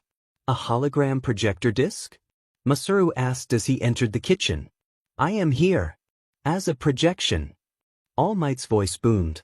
"All Might." Izuku mumbled. "Hello, young Midoriya. I am happy to inform you that you passed the written part of the exam with flying colors. It's great to see smarter hero hopefuls coming in. We need more of those. But what we're really here for is the number of points you got on the practical." All Might continued, displaying scenes of Izuku taking down robots behind him. "Okay, that makes sense, but why are you showing me taking down robots?" Izuku asked, his confusion evident as Mitsuki patted his head to keep him focused. "As much as I would love to inform you that you got enough points to pass, I'm sorry to say that 32 foe villain points will not be enough to pass. You were 8 points off from being accepted into the heroics course. But it is enough to enter general education," All Might said, a hint of sadness crossing his face. "I guess that was bound to happen," Izuku muttered, glancing at Hyoriku, who looked at him with concern. "That is if the foe villain points were all we were looking for," All Might exclaimed, causing Izuku to look back at him in confusion. "In a previous life, I was once an entertainer. Now look at this imagery," All Might said, pointing to the screen behind him, which showed a girl he had saved. "Excuse me, Mr. Present Mike," a girl with a brown bob haircut asked, tugging on the hero's sleeve. "What's up, little listener?" Present Mike replied. "See, can you give some of my points to that green-haired boy? You know, the one who looked kind of plain and had freckles in the shape of diamonds?" the girl asked. Izuku thought to himself, "That's the girl I saved in the rubble. For every action, there is a reaction, as Newton once said," All Might declared as the girl's voice spoke again. "Please. He needs the points to get into the hero course. He saved my life, the girl pleaded. Don't worry, little listener, he got enough points on his own to make it into the heroics course. Present Mike assured her, leaving Izuku puzzled.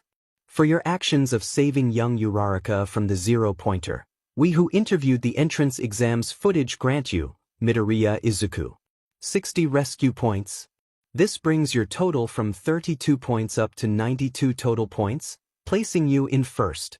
Congratulations, young Midoriya, and welcome to your hero academia. All Might announced with a smile.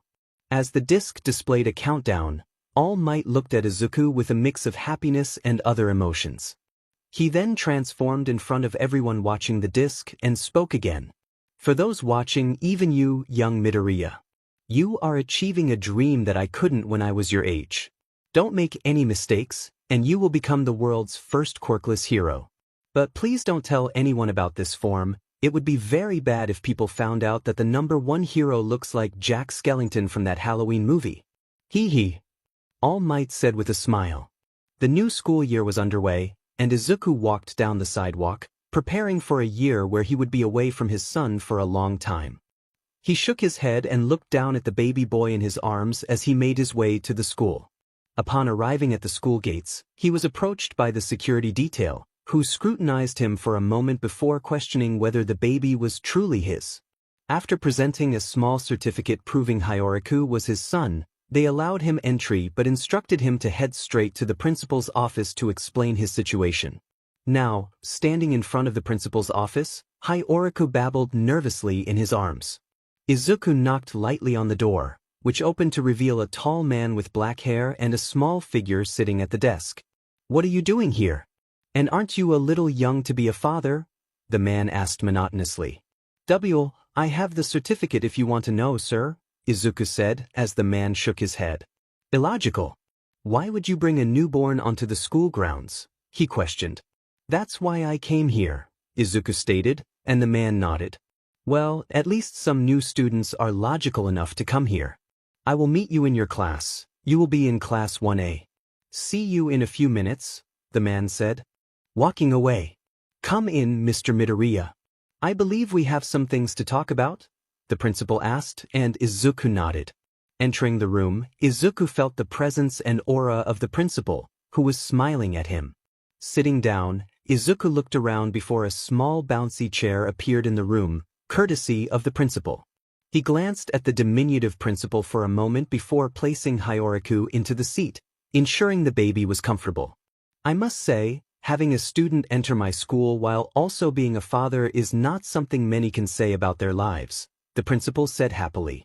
"I'm sorry for the short notice, sir, but I wanted to know if there was a daycare system that the school uses so I wouldn't have to be too far from Hyoraku," Izuku said, and the principal nodded. "There have been times when students have gotten gin and tea and given birth in our halls. We have dedicated a small daycare area for the children over the last few years. It hasn't been used in a while, so it's nice to have it be used once again," the principal said with a smile. "This isn't going without me giving you something, is it?" Izuku asked, and the principal smirked. "Yes. Now tell me what you're good at, and I might make it worth your while to keep the baby here on campus while you are doing school projects," the principal said, and Izuku nodded. "The only thing that comes to mind is the fact that I have this," Izuku said, pulling out a small notebook.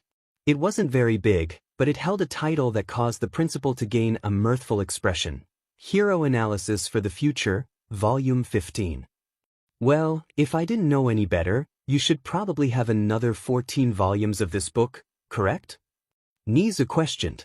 "Yeah, I don't really get enough time to make more volumes because of Hyoraku. His attention is the one thing that I want to really focus on," Izuku said, and Nizu nodded. "Well, far be it from me to keep a father away from their son. You are aware that you have a record on your file, correct?" Nizu inquired, and Izuku bristled at the information. "I thought I was exonerated from that," Izuku muttered, slightly angry. "Any and all records placed on your name are kept forever, young man. Now, do you have anything to say about that record?" Nizu questioned. "Look, I know that what that says is something that is around a year old. But whatever it states about me, I didn't kill Cory. She was my girlfriend. The real culprit was placed behind bars. I have to be a single dad because of her death, and I haven't gotten over it, Izuku said, looking at the ground, tears streaming down his face. I wasn't implying that you were her murderer. On the contrary, I was thinking about putting you into therapy so that you can get over her death sooner rather than later, Nizu said, looking into Izuku's confused eyes. I was doing fine without one, Izuku said, and Nizu shook his head. Any kind of therapy is something that a hero needs at one point in their life. A strong hero is one who can accept the fact that they need help from a therapist. And who knows, you might heal much better than you would on your own, Nizu said, and Izuku nodded. I will give it a try, but can it wait until after a week of me being here? Izuku asked, and the principal nodded. That I can do. Leave the boy with me. You should really be heading to class right about now, Nizu said, and Izuku stood up. Izuku walked over to Hyoriku with a smile and pulled the baby into a hug as Hyoriku hugged Izuku back. Once he was done, he placed the baby into the bouncy chair as Nizu left his desk and started to give him attention so that Izuku could leave the room. As Izuku walked down the halls of the school, he soon found himself outside of Class 1A and entered the room. He noticed that everyone looked over at him with confusion before an indigo-haired young man walked over to him robotically. Hello there. I am Ida Tenya, and I come from Semi-Private Academy. It's nice to meet you, Ida said, and Izuku nervously rubbed the back of his head. And nice to meet you, Ida-san. Sorry about what happened at the auditorium the other day, Izuku said, and Ida shook his head. I should be apologizing. What I did was more distracting than your muttering, even though it was quite loud for me to hear it, Ida said, and Izuku shook his head. He moved to sit down in his assigned seat as he prepared for the lesson plan to begin. The girl whom Izuku had rescued in the entrance exams entered the room and greeted him before going to her seat. Once the last few students arrived, moments later, while the class was paying more attention to talking to one another, Izuku felt the hairs on his neck stand up, causing him to look at the door. Finding no one, he looked higher first before going lower, finding nothing on top but something on the bottom. A yellow sleeping bag lay on the ground, and a familiar face was looking at the entire class. The face recognized Izuku staring at him before giving a brief nod, causing Izuku to look away and forward. If you all came here to converse with one another and make friends, then you should leave now, the man spoke, causing everyone to look at him in worry. My name is Aizawa Shoda, and I am going to be your homeroom teacher for the year. Nice to meet you all. Now, if you all have the time, follow the brochure to the changing rooms and meet me outside at Gym Alpha. We are going to be taking part in a quirk apprehension test, Aizawa said, leaving the class. Izuku stood up and walked over to the packages of gym uniforms, looking at the packaging. They weren't really up to code considering the fact that they had sweat on them. Shivering slightly, he moved out of the classroom and made his way toward the changing room. Once he entered the changing room, he found another set of gym uniforms that fit him perfectly and put them on. As he glanced at his classmates who were doing the same, Izuku removed his shirt and overcoat, quickly changing into his new attire. He was out the door before the last student could arrive to change their clothing. Making his way out towards the training field, Izuku was the first of the boys to arrive, while most of the girls were already waiting. Once the rest of the students gathered, they overheard Aizawa muttering about how they should be faster. As the students settled, Izuku stood off to the side while Aizawa called for one of them to step forward for their first test, the ball throw. He instructed the student to use their quirk this time, after noting how far they could throw it without their quirk before stepping into the circle. As the students took their turns, Izuku quietly observed, impressed by how their quirks worked. Eventually, it was his turn to use his quirk for the first test of the day. As he stepped into the circle, he felt as though someone was watching him from afar. When he threw the ball, he turned his head and noticed Aizawa glaring at him. The teacher's hair floated in the air, and Izuku noticed the man's red irises scrutinizing him. Is there a reason you are trying to erase something that isn't there, Eraserhead? Izuku asked, turning away from the man. You got into the hero course through strength that isn't from a strength-enhancing quirk. Although the records state that you're quirkless, can you tell me how you managed to get into this school? Aizawa questioned, causing the other students to look at Izuku in shock. Wait, he's quirkless? a short boy exclaimed. That's so manly, a red-haired boy added, smiling. Revelry in the dark, a bird-headed boy muttered. I just turned off the robots with the button on the nape of their necks. That's all, Izuku replied, and Aizawa nodded. Just making sure you didn't use a strength quirk, Aizawa said before moving on. Throughout the early morning, Izuku managed to achieve better scores on average than most of his classmates. He knew that because of his quirklessness, he might not be taken seriously, which is why he planned to incorporate some weaponry into his hero suit. As the tests became more challenging, Izuku noticed a particular student who was struggling but seemed more focused on his female classmates. Izuku, being a compassionate person, felt compelled to approach the boy, who had purple ball on his head. So, any reason you're currently leering at our female classmates? Izuku asked, causing the boy to yelp and jump back. What? Why are you here? The boy responded. Answer the question, it might help you with your problem, Izuku said as they moved on to the next test. I don't have a problem. All the cool guys get the girls when they look at them. Look at her. She's extremely attractive, and she's just giving me the mean eye because she's a tsundere, the boy insisted, but Izuku shook his head. She's giving you that look because you're leering at her. It's making her uncomfortable, Izuku explained, prompting the boy to look at him. What makes you think you'd be any better than I am? I have a quirk, the boy retorted, and Izuku nodded. True, you have a quirk, but are you a father?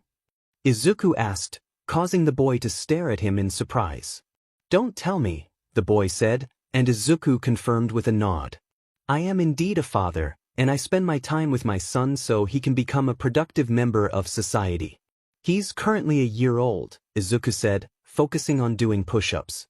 How did you lose your virginity already? The boy exclaimed as he joined in on the push-ups. It was more of an accident. My late girlfriend wasn't using protection and got PR'd in tea, Izuku explained, continuing his workout. As time passed, the two conversed about how a man should treat his female peers. Izuku advised the boy that if he really wanted to get a girl to like him, he should stop making lewd comments and leering at them. Instead, he should compliment them on their character and acknowledge the hard work they put into getting into this school. By the time the test concluded, Aizawa stood next to a large billboard on the ground. I'm not going to go over each and every one of your scores. It would take too much time, and people could get hurt if I do that. So I will show you all the scores together. The ranks within this class are not entirely based on your quirk and how well you use them on these tests. They are meant for me to gauge how well you can use them already, Aizawa stated as he revealed the test results. 1. Yayorozu Momo 11. Kota Koji. 2. Todoroki Shoto 12. Sato Rikido. 3. Ida Tenya 13. 4. Midoriya Izuku 14. Ryuma Yuga. 5. Tokoyami Fumikage 15. Siro Hanta. 6. Shoji Mizo 16. Kaminari Denki. 7. Ojiro Mashireo 17. Jiro Kyoka. 8. Kirishima Ijiro 18. Hagakure. 9. Ashido Mina 19. Mineta Minoru. 10. Uraraka Ochako 20. Shinso Hitoshi.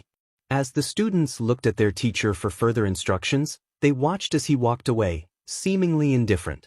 Just before they left, he turned to glare at the diminutive boy near Izuku. You are on thin ice, Mineta. If I hear anything about you leering at your female classmates, you'll be placed in general studies. Now get back to the classroom to gather your syllabi and head home. I have a patrol to get to in an hour, Aizawa said, walking down the hall. When the students returned to the classroom, they gathered their supplies and prepared to head home. However, they noticed Izuku lingering by himself as he walked out of the classroom with his school supplies. As Izuku walked down the hall, he rounded a corner and looked at the daycare area where children ranging from toddlers to elementary school students were playing. Entering the room, Izuku approached a boy who looked remarkably like him, except for his blue hair and one blue eye. Picking the baby up, Izuku said his farewells to the person in charge before heading outside, where he found himself being stared at by 19 pairs of eyes. One of the girls, with short purple hair, exclaimed in surprise, expressing disbelief about Izuku's earlier claims during the tests. Izuku glared at her but calmly explained that he was telling the truth. He introduced the baby in his arms as his 1-year-old son, Horiku, the child he shared with his late girlfriend. As the other girls cooed at the baby, one boy approached Izuku with a concerned expression. He looked Izuku in the eyes and asked if he was sure he could take care of a baby while attending such a prestigious school, suggesting that he should focus on raising the child. Izuku reassured him that he had been managing well so far and that he would ensure taking care of Horiku wouldn't interfere with his classes. As he began to walk away, a girl with brown bob-cut hair and warm chocolate-brown eyes asked if she could accompany him. Izuku nodded, and they walked together, discussing their lives before attending UA. Izuku shared the story of his late girlfriend, who had tragically died due to bullying. When the girl asked for her name, Izuku shook his head, explaining that he didn't want to be reminded of her so soon after her death. The girl remained quiet until they reached the tram, where they exchanged farewells before heading home for the evening. The next day, Izuku entered the school and made his way to the support department. He arrived early to gather equipment for his hero suit in preparation for a future battle training class. He had been practicing various basic martial arts forms he learned from online tutorials, incorporating them into his own fighting style suitable for someone without a quirk. As he approached the door to the support department, he was about to knock when the door suddenly exploded outward, knocking him off his feet. During the fall, he instinctively caught whoever had been blasted through the door and landed on top of him. As the smoke cleared, Izuku found himself face to face with a girl. He quickly helped her up and away from him, and she enthusiastically introduced herself as Hatsum Mei. Power Loader rushed in through the smoke, scolding Hatsum for her reckless explosions.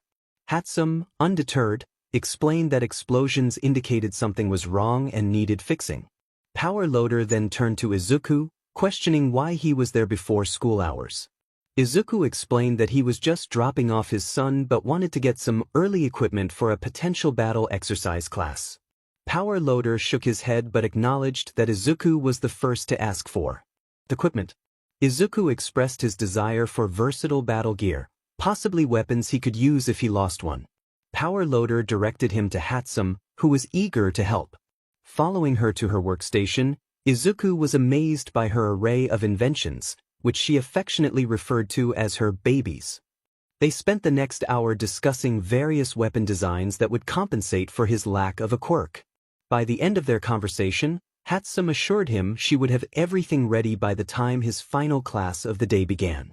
Entering the classroom through the sliding door, Izuku took his seat and waited for the teachers to come and go throughout the day. Present Mike was the first, bringing energy to the English lesson, followed by Ectoplasm, who created clones to assist with modern science. Midnight taught modern hero art history in her flirtatious style, while Cementos provided informative insights during modern art literature. Snipe covered geographical history, and finally, the last teacher of the day focused on hero informatics. After lunch, prepared by Lunch Rush, Izuku enjoyed a pork cutlet bowl, which he fondly remembered his mother making. It was almost as good as he recalled, bringing a nostalgic tear to his eye with the first bite. But that was a moment for later, as the class awaited the arrival of their foundational heroics teacher. Stomping could be heard in the hall as the class turned their attention to the door. To their surprise, All Might himself was pulling the sliding door open with such force that it nearly broke. "I am here, coming through the door like a normal person," All Might announced, causing the entire class to erupt in laughter. "I know that you all want to learn from me, but I need to inform you about the kind of class you will be undertaking."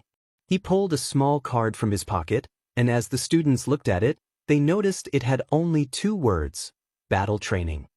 Today's lesson will be about heroics. There will be 2 teams, heroes and villains. Think of it like the little game you played as children, but on a much harder and time-crunching level. And you all are going to need something to look the part of a hero. Bring in your hero suits. A hero cannot be seen without them. Meet me at Gym Alpha for further notice," All Might declared before rushing off. Izuku walked over to the suitcase with his number on it before leaving the room in a slight hurry. He had originally designed his costume to resemble All Might's, with tufts of a hood covering the top of his head. However, he changed those tufts to look like bunny ears to make it more child-friendly, adhering to the hero suit laws. Once he entered the changing room, he quickly removed his clothing and took a brief shower. He had implemented a heated clothing style that allowed him to adjust the temperature of his hero suit based on the weather outside. His suit was a full-body ensemble made from carbon nanofibers and an unknown metal alloy. It required him to climb into it for it to be used effectively. The suit featured a thermal temperature gauge that he could adjust at any time. The hood resembled a mask, covering his eyes, while a small compartment of his face housed a voice modulator that functioned as a gas mask. His legs were protected by slight armor covering his knees and ankles, while his feet were also armored. The armor was not uncomfortable, but it provided enough protection to enhance the impact of his attacks. On his back were multiple weapons he was trained to use before attending UA. One was a massive staff made from titanium and carbon nanofibers, making it lightweight. It could also be pulled apart to form batons. These batons were effective at conducting electricity, and his bodysuit contained rubber components to help him withstand electric quirks. To complete his hero suit, he used contacts to change his eye color from emerald to a mix of red and black. After placing one last item over his shoulders, he looked at himself in the mirror inside the changing room and smirked. It was perfect. He truly looked the part of an underground hero. Now, he just needed to leave the room and head to Gym Alpha, which led him to wonder, where in the world is Gym Alpha? He muttered as he stepped outside the UA building. Where is it? Where is it? Izuku muttered to himself as he looked around campus. His classmates followed him, believing he already knew where it was located. They didn't have to search for long before they found All Might standing in front of the building they were looking for. The hero, dressed in his Silver Age costume, smiled down at them before explaining the rules and regulations for the battle training regimen. He discussed how the teams would be split up randomly. When Ida asked why the randomness, Izuku chimed in, stating that in a real-life situation, a hero couldn't rely solely on those they knew. They had to depend on those around them for the situations they would face. With that, Ida returned to listening as the class watched All Might begin their lesson with a small textbook. Izuku thought to himself, I never thought that All Might would struggle with teaching students. Did he even learn how to become a teacher before this? All Might is pretty awkward, isn't he? A girl asked from his left. You could say that again. What's your name again? Sorry, I was distracted the entire day yesterday, Izuku replied, turning to her. Oh, sorry. My name is Uraraka Ochako. Nice to meet you, the girl said happily. The name is Midoriya Izuku, and I apologize for not remembering your name yesterday. A lot was going through my mind, Izuku said, and the girl shook her head. It's fine. Don't worry about it. I just can't believe that All Might is this awkward when it comes to teaching, she giggled. Yeah, but I think this is definitely something he's never done before, Izuku chuckled. Before long, All Might had chosen the teams for the exercise.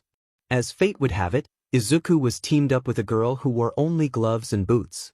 From her exaggerated movements, he guessed it was her way of ensuring she was noticed by their peers. Izuku introduced himself, and she did the same, giving him the name Hagakure Toru. With the two of them on a team, Izuku devised a plan to take on their opponents from Team F. This might prove to be a challenge, Izuku thought as he observed the student in a yellow suit and the boy with spiky red hair. As the class watched the battle trials of the teams that went before them, Izuku was surprised by the power some of them displayed without flaunting it. However, he didn't like what Todoroki did to an entire building during their training exercise. As Izuku and Toru walked through the building for their turn in the battle training lesson, Izuku brainstormed plans on the fly. He knew that their time in the battle trial would only be around 5 minutes, but that meant he had a total of 20 minutes to make a plan and set up traps.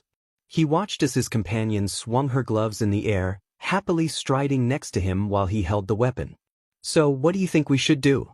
I'll be honest, I'm not very bright when it comes to strategy, Hagakure said, rubbing her neck. Don't worry about making a plan, that's what I'm currently doing.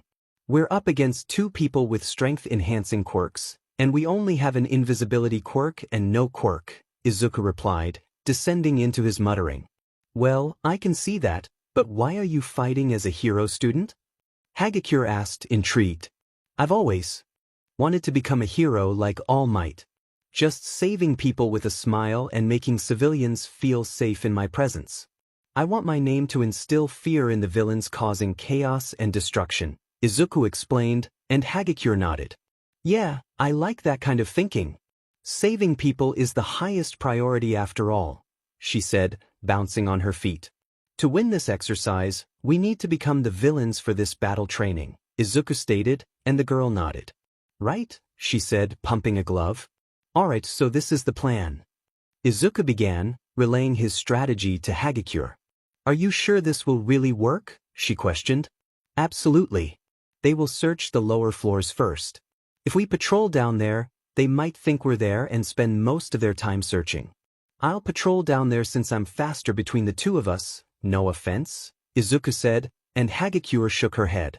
I know, I'm more fit for stealth anyway, she replied. I'll have you take the bomb to the roof of the building while I keep them occupied on the lower floors, Izuku said, and Hagakure nodded. Outside the building, the two strength-enhancing students exchanged smirks. This would be easy. All they needed to do was overpower one of them and locate the second, and they would be set. Once the trial began, the two entered the building, finding Izuku already coming around the corner and rushing away. The two boys gave chase as Izuku led them through the corridors. Eventually, he found a large room to enter, and he had only a small amount of time before deploying his weapons. He quickly threw out a few smoke bombs, filling the room with smoke. It wouldn't hurt anyone, just sting their eyes a little and cause some light coughing. But Izuku wasn't finished. As the smoke enveloped the room, he scattered marbles to catch the heroes off guard. Once that was done, he placed some reverse sticky tape on the walls, giving him enough time to wrap the heroes in capture tape. He heard the door slam open and muttered to himself, All might. Yes, young Midoriya, the man replied. This is Bravo 6, going dark, Izuku muttered before the lights in the building cut off. All Might immediately recognized the boy's cleverness in cutting the power to the entire building. Thankfully, the cameras remained operational, allowing them to monitor the situation. However, they all noticed something peculiar about Midoriya's costume. The area where his eyes were located on the camera briefly shone before disappearing. All Might, sir, what was that shone on the camera? Uraraka asked, concerned. That was young Midoriya's costume activating night vision. And he may or may not have referenced a very old game, All Might replied, chuckling. What was the reference? The ponytailed girl inquired, her expression confused. Bravo 6 going dark. All Might said, giggling. I'm sorry, but is that supposed to reference something? Another student asked. You are all worried about a video game right now when you should be focusing on the battle trial. All Might exclaimed, redirecting the students' attention to the cameras. Izuku pushed through the smoke, bringing up his heat vision goggles from his hood. He spotted Kirishima moving through the room and let out a yelp as he slipped on the marbles he had dropped earlier. He slid into a wall, feeling stuck as he struggled to pull himself free. Seizing the opportunity, Izuku landed a punch on Kirishima, causing him to spit out saliva from the impact. He quickly wrapped Kirishima's arm in capture tape, pulling him from the wall and pinning him to the ground, securing the tape around his body once more. Sorry, Kirishima-kun, I just needed to get you out before the hero in the yellow suit makes it to the bomb, Izuku explained as he rushed off. Young Kirishima has been captured. There are 12 minutes left. All Might's voice echoed. 12 minutes, huh? I guess I can move a bit slower to preserve stamina, Izuku muttered to himself as he hurried away. Meanwhile, the student in the yellow suit searched the 5th floor for the bomb but found nothing. He reasoned that it wouldn't be on the higher floors, as that would take too much time to access. With 8 minutes left on the clock, he turned a corner and was immediately clotheslined, falling onto his back as Izuku rushed toward him. Taking his sugar cubes, he gulped them down, increasing in both size and strength. The two charged at each other, exchanging blows, each trying to outlast the other. Izuku had seen what the boy could do during the quirk apprehension tests, and he knew that the boy tended to run out of energy after using too much sugar. Dodging the attacks, the taller boy decided to speak amidst the fight. What happened to Kirishima? He called out, throwing a wild haymaker. He's been captured already. I defeated him pretty quickly, by the way. I think I can do the same to you, Izuku replied with a chuckle. Well, I won't back down. Did he go down swinging? The boy asked, and Izuku shook his head. I took him by surprise. He said I was unmanly for that decision, but he realized that since I'm quirkless, I need to fight dirty. Like right now, Izuku said before throwing dirt into the taller boy's eyes. Jaya. My eyes, the boy shouted, feeling a punch to his gut that forced him to swing an arm outward. In an impressive display of acrobatics, Izuku grabbed onto the arm, swung around the taller boy's body, and wrapped his legs around the boy's neck, squeezing tightly as the boy struggled for air. Pulling backward, Izuku forced them both to land on the ground just as Hagakure came around the corner. She watched as Izuku held down the taller boy with his thighs and muttered something about stealing Mirko's move before wrapping the boy in her capture tape. Villain team wins. You can stop choking Sato-kun, Midoriya, All Might's voice called out, prompting Izuku to release his hold. Sorry, Sato-kun, I needed to keep you immobilized so that Hagakure-chan could capture you, Izuku said, extending a hand. Don't worry about it, man. You just gave me a good beating. Not playing fair is something we as heroes need to do more of. We can't always fight to the death with honor. We have people to protect, and I understand that, Sato replied, waving him off. Well, let's head over to the viewing room and hear what All Might has to say, huh? Izuku suggested, and the taller boy chuckled as they walked together.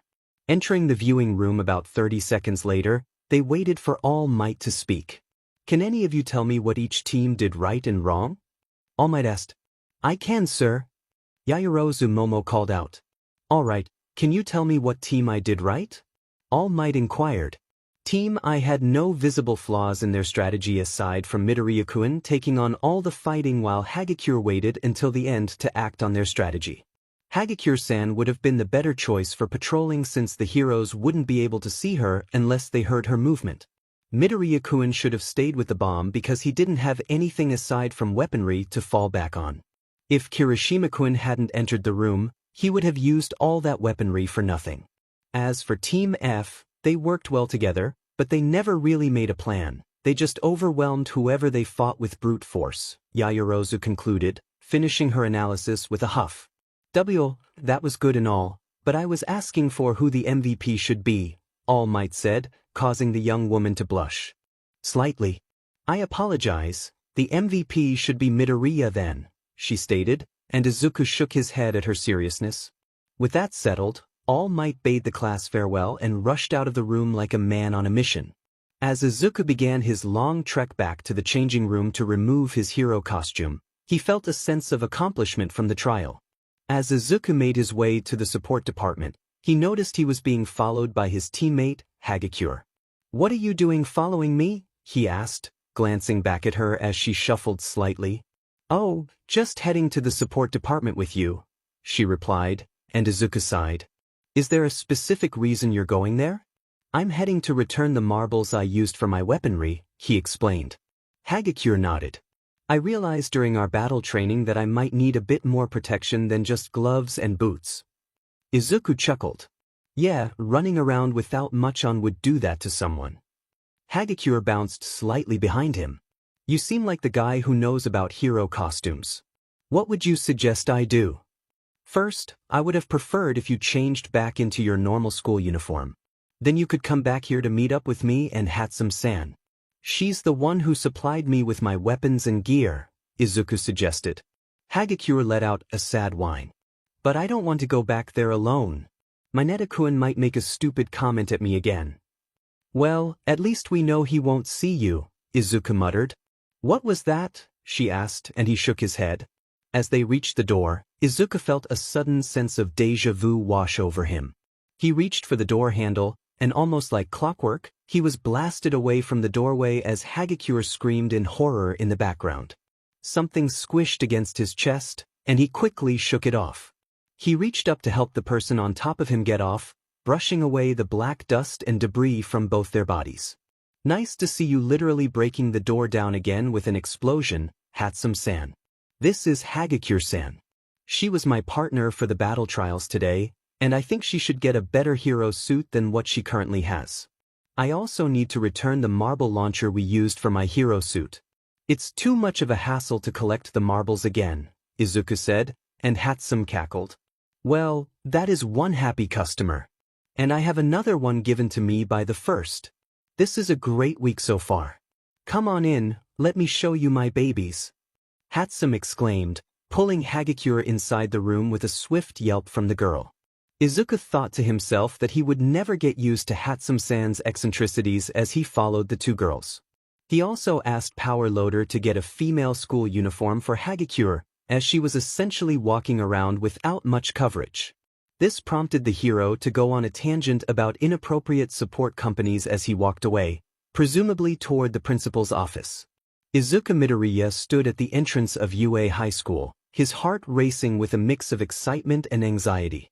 Today marked his first day at the prestigious academy, a place where heroes were born. He took a deep breath, reminding himself of the journey that had brought him here. It was a significant step not just for him, but also for his child, Hyoraku, who would be attending the daycare provided by the school. As he walked through the bustling halls, he couldn't help but feel a sense of belonging. Students were chatting, laughing, and sharing their aspirations of becoming heroes. Izuku smiled, thinking about how far he had come. He was determined to make a difference, not just for himself, but for Hyoraku as well. Later that day, Izuku found himself in Principal Nizu's office. The principal was a small, mouse-like creature with a keen intellect. He greeted Izuku warmly, sensing the weight of responsibility on the young hero's shoulders. Izuku, it's important that we discuss Hyoraku's place here at UA, Nizu began, his voice calm and reassuring. Having a daycare is essential for our students who are also parents. We want to ensure that they can balance their studies and their responsibilities. Izuku nodded, grateful for the support. Thank you, Principal Nizu. I want to make sure Hyoraku has a good environment while I focus on my training. Nizu smiled. You're doing a commendable job, Izuku. Balancing parenthood and hero training is no small feat, but I believe you have the determination to succeed. As the conversation continued, Izuku felt a sense of relief wash over him. He was not alone in this journey. UA was a place that understood the challenges he faced. After the meeting, Izuku made his way to the classroom, where he would meet his classmates. Among them was Mei Hatsum, a brilliant inventor with a knack for creating gadgets. Izuku had heard a lot about her and was eager to see her inventions in action. When he entered the classroom, he noticed Mei tinkering with a device on her desk. She looked up, her eyes sparkling with curiosity. Hey, you must be the new guy. I'm Mei Hatsum. What do you think of my latest invention? Izuku approached her, intrigued. It looks amazing. What does it do? Mei grinned, excited to share her creation. This is a multifunctional support item. It can enhance your quirk and provide various utilities during combat. I think it could really help you in your training. Izuku's eyes widened with admiration. That's incredible. I'd love to see how it works. As they talked, Izuku felt a connection forming with Mei. Her passion for invention was infectious, and he found himself inspired by her creativity. They spent the rest of the day discussing their dreams and aspirations, forming a budding friendship that would grow stronger over time. In the following weeks, Izuku faced various challenges as he trained alongside his classmates. He participated in combat exercises, testing his skills against those with quirks. Despite not having a quirk of his own, Izuku relied on his analytical abilities and strategic thinking to navigate the battles. He knew he would be surpassed in physicality and quirk use, but he was determined to improve. Each encounter was a learning experience, and he was grateful for the support of his friends, including Mei and Hitoshi Shinso, who had also joined Class 1A. As the days turned into weeks, Izuku's bond with Mei deepened. They shared late-night study sessions, brainstorming ideas for her inventions and discussing hero strategies. Izuku admired her dedication and creativity, and he felt a sense of camaraderie that he had never experienced before. One afternoon, while they were working on a project together, Mei looked at Izuku with a serious expression. You know, Izuku, I believe in you. You have what it takes to be a great hero, even without a quirk. Izuku felt a warmth in his chest at her words. Thank you, Mei. That means a lot to me. I just want to be the best hero I can be for Hyoraku. Mei smiled, her eyes shining with determination. And you will be. We'll make sure of it. As the quirk apprehension test approached, Izuku felt a mix of excitement and nerves. He knew this was a crucial moment in his journey, and he was ready to prove himself. With the support of his friends and the knowledge he had gained, he was prepared to face whatever challenges lay ahead. The day of the test arrived, and Izuku stood alongside his classmates, ready to showcase their abilities. He watched as each student demonstrated their quirks, marveling at the unique powers they possessed. When it was his turn, he took a deep breath, focusing on the strategies he had practiced. As he engaged in the test, Izuku relied on his quick thinking and adaptability. He navigated the challenges with determination, showcasing his skills as a strategist.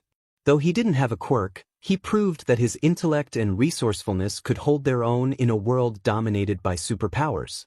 After the test, Izuku felt a sense of accomplishment. He had faced his fears and emerged stronger. As he walked back to the classroom, he was greeted by his classmates, who congratulated him on his performance. The camaraderie among them was palpable, and Izuku felt grateful to be part of such a supportive community. In the days that followed, Izuku continued to train diligently, always striving to improve. He knew that the path to becoming a hero was not easy, but with the support of his friends and the love for his child, he was determined to succeed. Together, they would face the challenges ahead, united in their pursuit of heroism and the bonds they had formed. As it turned out, Izuku hadn't needed to approach Nizu about his classmates' issue regarding their hero suit. The principal was already reprimanding the support companies for allowing that to happen without notifying him. With that situation resolved, Izuku decided to pick up Hyoraku from the daycare facility within the school. Upon arriving, he noticed another student staring at his child with a look that suggested malice. Turning to face the student, Izuku saw a sneer on their face. The student remarked that they would hate to see who the father of that baby was, questioning how Hyoraku could become a hero when they should be focused on school lessons and hero training. Izuku replied firmly that if the student had a problem with Hyoraku, they could just leave. He hadn't come to pick up his 1-year-old son just to engage in a pointless argument with someone who didn't know when to be quiet. He then picked up Hyoraku and began to walk away. The young man continued, questioning why Izuku was there instead of taking care of his child at home, implying that a real parent would do so. Izuku felt a surge of anger but remained composed. Hyoraku, oblivious to the tension, patted Izuku's cheek and babbled happily. Izuku reassured his son that he wouldn't let the idiot get to him. The young man was doing that all on his own. As Izuku walked down the hallway, the student rushed toward him in a fit of rage. Sensing the malicious intent, Izuku turned just in time to block a punch aimed at his face. He countered by kicking the student's feet out from under him and holding their face to the ground. The student's expression shifted from smug arrogance to shock and bewilderment. The student called out, muffled, demanding to know the meaning of this. Izuku explained that if the student was trying to challenge him based on his quirk status, they should reconsider attacking someone holding a baby. He left the student there, bewildered. Later, entering the Bakugo household, Izuku settled onto the couch after placing Hyoraku in a nearby baby bouncy chair. As the baby babbled happily, Izuku focused on his homework while Mitsuki observed him from a distance. She smiled, pleased to see how well Izuku was managing his responsibilities as a parent. Mitsuki felt a sense of pride in Izuku's dedication, especially since her son had previously tried to take him away. The thought of her son's actions weighed heavily on her. He had tried to get Midoriya imprisoned, and she regretted how he had been raised. She had never taught him to be rude to the Midoriya family. Shaking off those thoughts, she moved to the kitchen to prepare dinner while Izuku continued his studies. When dinner was ready, Masaru and Izuku entered the kitchen with Hyoraku in tow. As they sat at the table in silence, Mitsuki sighed, catching Izuku's attention. Izuku looked up as Mitsuki asked if there was anything he wanted from their family. He explained that they were the last remaining members of what he could call family, as he had lost his parents before he could know them.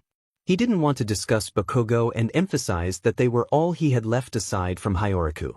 Mitsuki pressed further, wanting to know if there was something specific he desired from them. She acknowledged that Katsuki had made Izuku's life difficult, and a tear slipped down her cheek. Izuku reassured her that he only wanted a safe place for Hiyoriku. He expressed concern that he might be causing problems for them. Mitsuki insisted he wasn't causing any issues, she just wanted to understand his plans. Izuku sensed that whenever she looked at him and Hiyoriku, she was reminded of what had happened with Katsuki. He offered to move out if that was how they felt. Masaru, concerned, asked what made Izuku think they didn't want him there. Izuku recounted the look Mitsuki had given him earlier, feeling unwelcome due to the past. Mitsuki quickly clarified that she didn't feel that way about him, but Izuku remained unconvinced, stating that he would search for a new place the next day. Over the following days, Izuku dedicated his time to finding affordable apartments near UA. He discovered some options that were cheap but still required money he didn't have since he was currently unemployed. Sighing, he clicked on an apartment listing and glanced at Masaru, who was sitting on the couch nearby. Masaru noticed Izuku's sigh and asked if something was wrong. Izuku admitted that he didn't have enough money to secure the apartment. "I'll have to get a side job nearby the apartment and the school to afford it," Izuku said, running a hand through his hair. "They never mentioned that taking care of children would be inexpensive," Masaru replied with a slight chuckle. "I know, it's really tough without Kori. She would have been able to look after Hiyoriku while I was at UA. But now that she's gone, I don't know what to do," Izuku said, a small tear escaping his eye at the memory. "How about this? Your aunt and I could use some of the money we have saved up to help cover your time there," Masaru suggested, looking at Izuku. "I couldn't do that. You were going to use that for Bakugo," Izuku protested, and Masaru noticed the slip.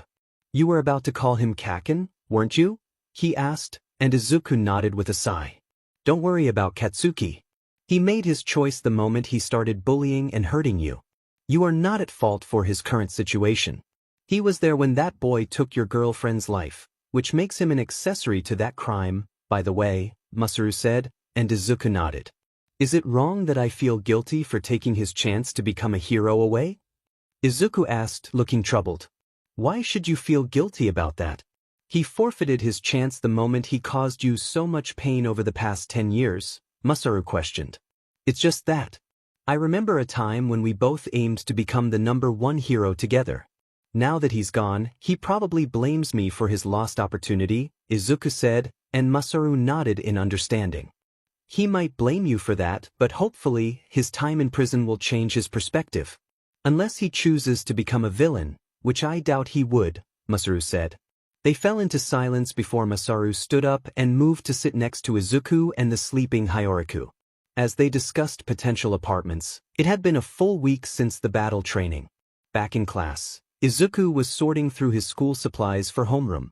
While he sat quietly, Hagakure approached him, thanking him for having Principal Nizu arrange for her costume to consist only of boots and gloves. It turned out that Deternat Industries had created the costumes for most of the hero students. Soon after, the teacher entered the room with his usual brooding presence and announced that they would need to elect a class representative. As the class buzzed with excitement over who should take on the role, Izuku remained silent. He understood that this position would only add to his already overwhelming responsibilities as a student, and he had no intention of accepting it. When it came time to vote, based on Ida's suggestion, Yaoyorozu Momo and Izuku were chosen as the representatives. He was surprised to find himself selected as the vice representative and glanced at the teacher in disbelief. "Am I allowed to just hand my position over to someone else?" Izuku asked hesitantly, meeting Aizawa's gaze. "Is there a reason you're asking this illogical question?" Aizawa replied, and Izuku nodded. "I have a child, school lessons, and many other responsibilities as a Hero Corps student. I simply don't have the time to be the vice representative," Izuku explained, but Aizawa's glare intensified. "Then make the time.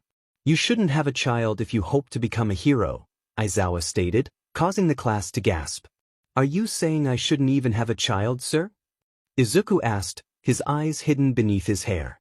"Being around 15 years old and a father at the same time?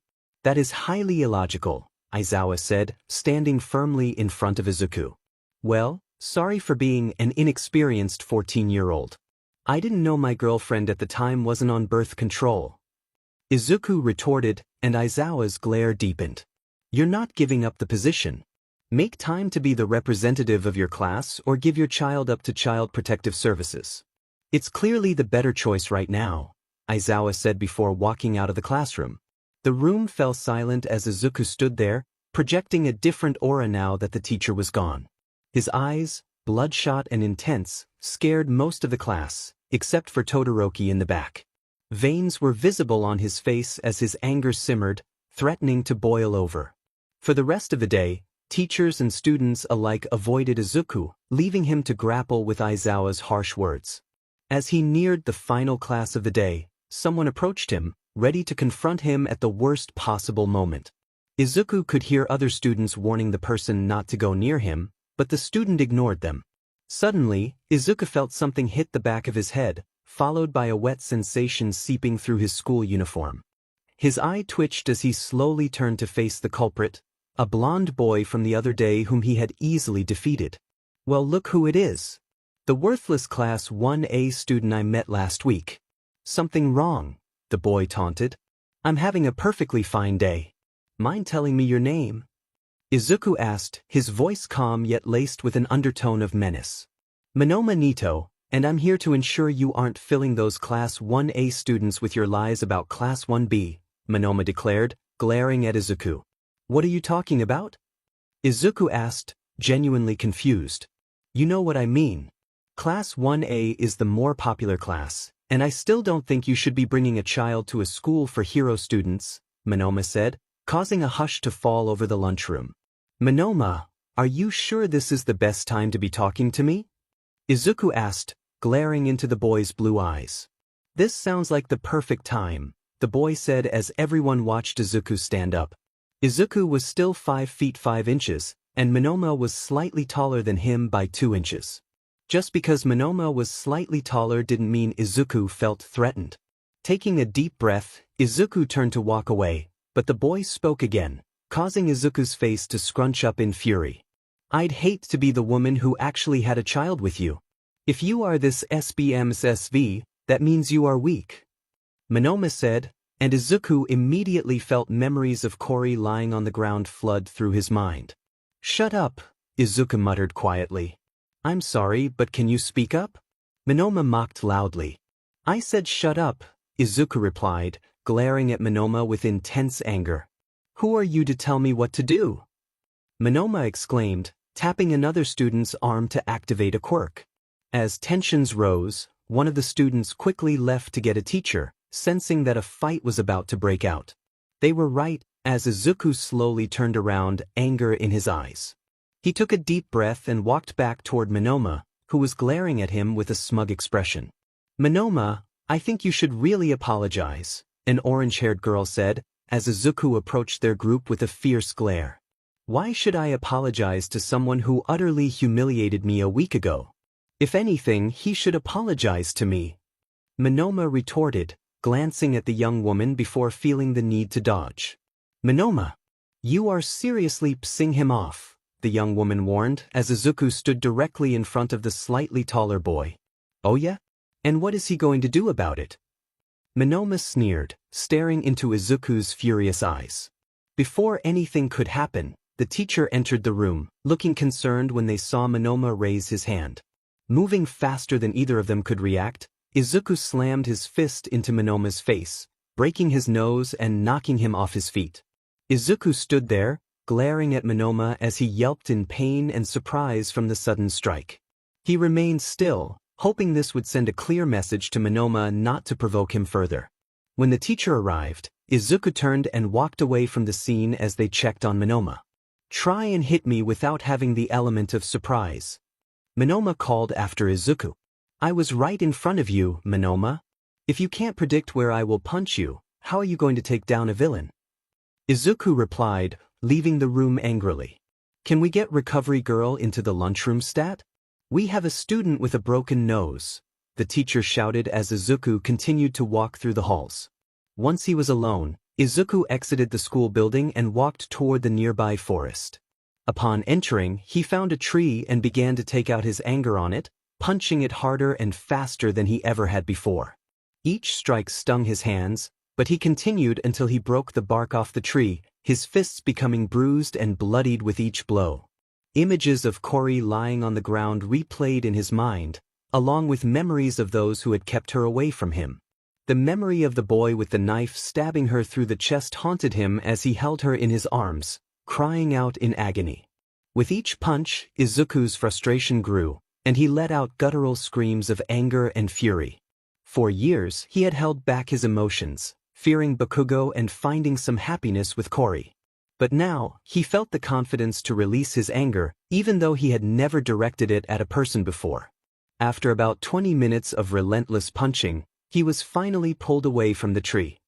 His voice was hoarse, and his arms trembled from the pain in his hands, but the memory of Kori weighed heavily on him. As he struggled against the arms that held him, he eventually fell to his knees, crying. Once he had released his anger and sadness, he looked up to see who had come to him.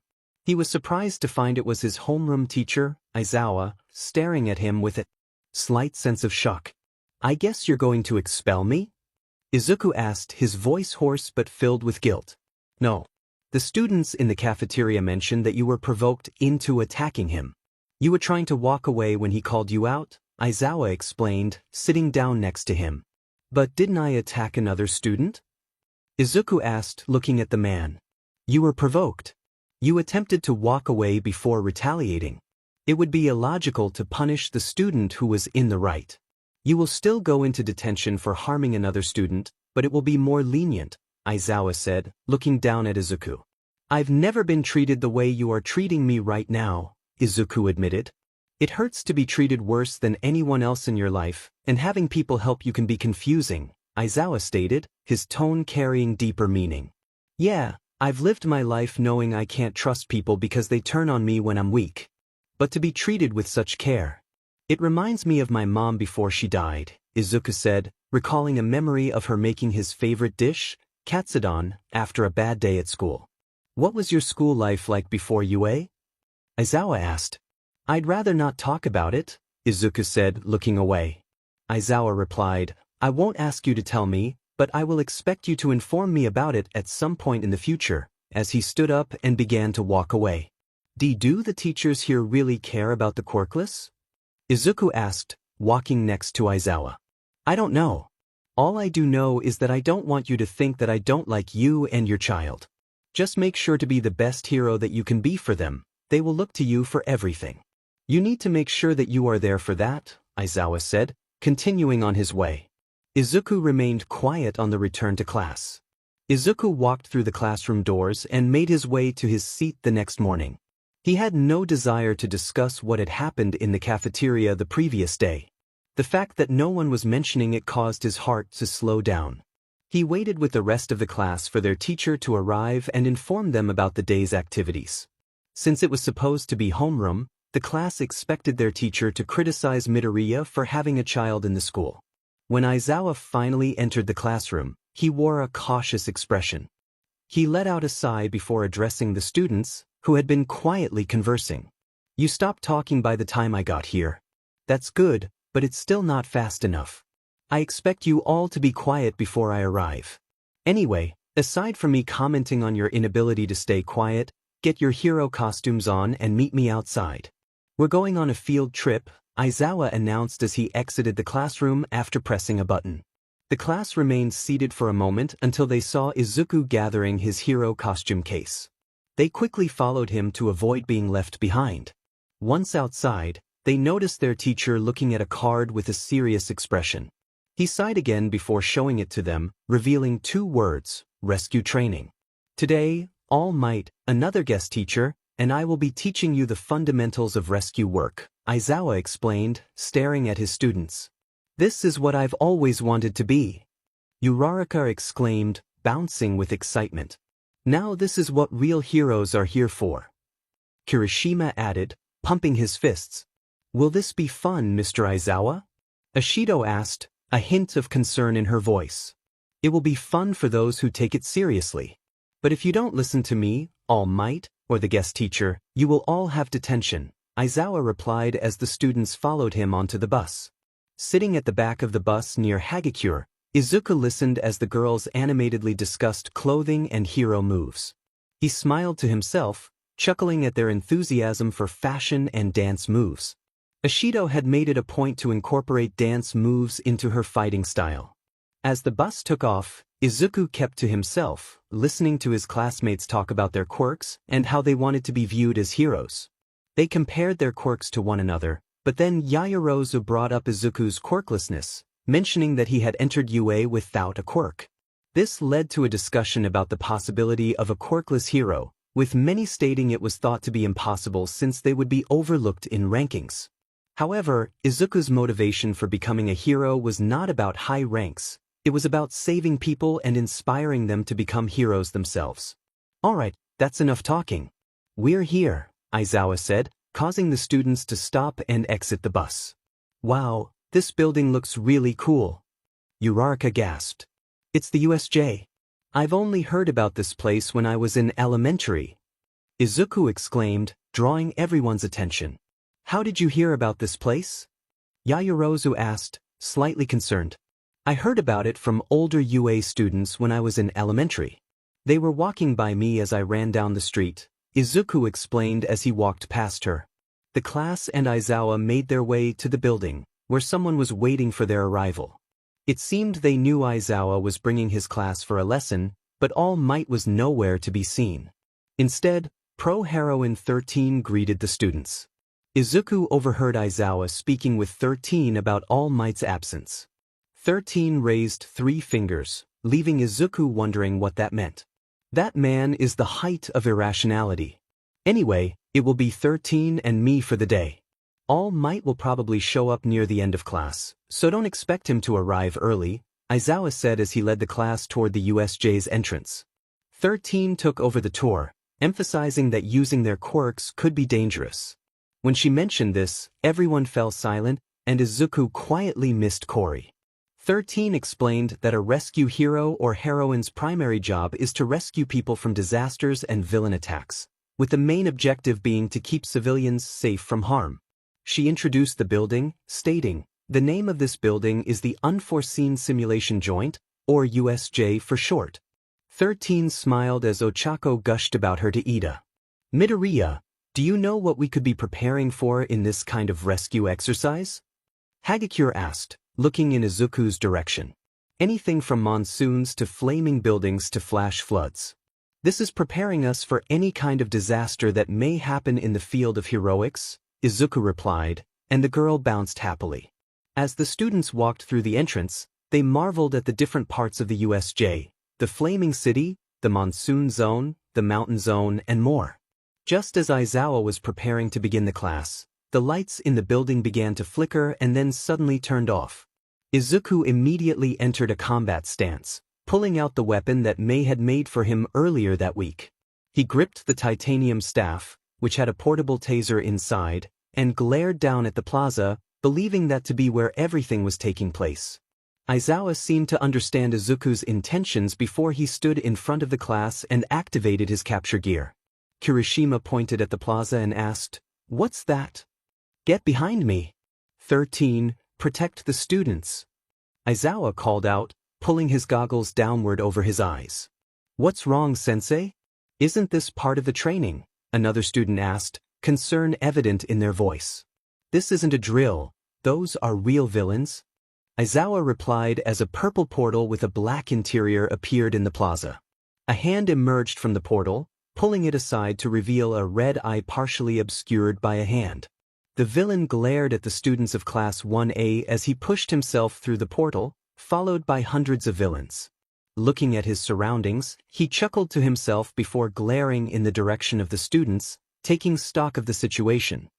He noticed a glaring absence of All Might among the students and teachers present at the, causing him to scratch his neck in irritation as he spoke out loud for all to hear.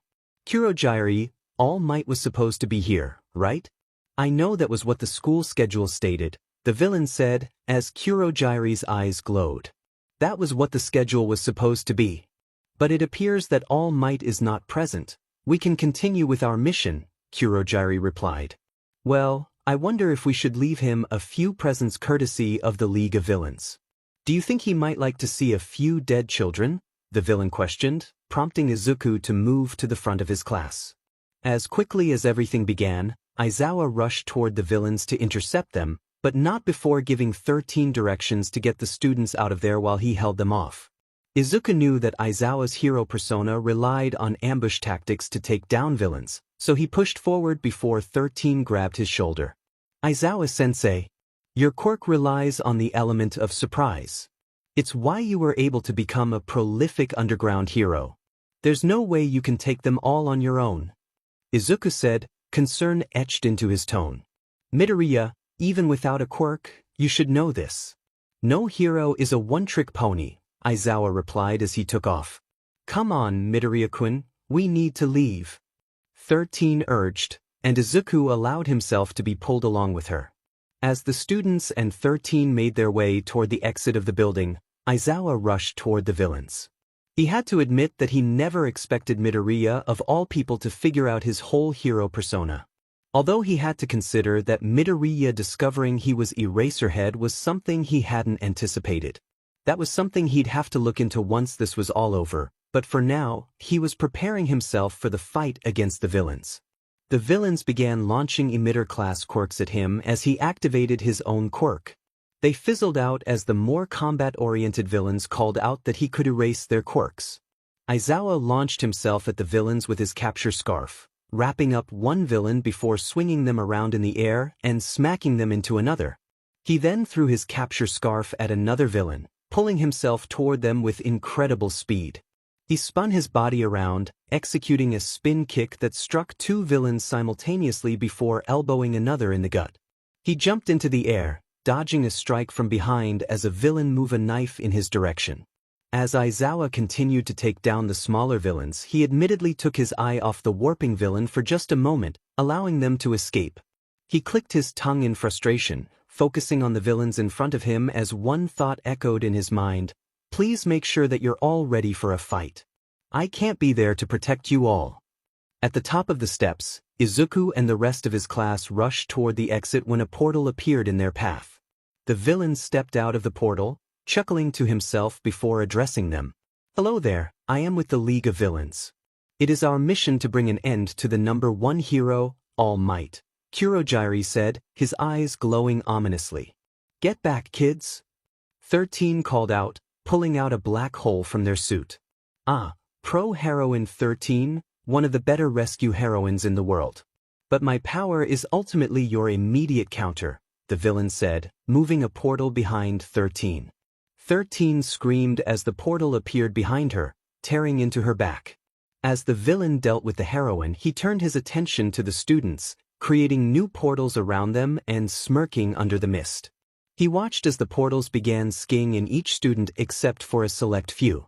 The remaining students glared at him with varying levels of worry and anger, and he smirked internally as he contemplated his next move against them.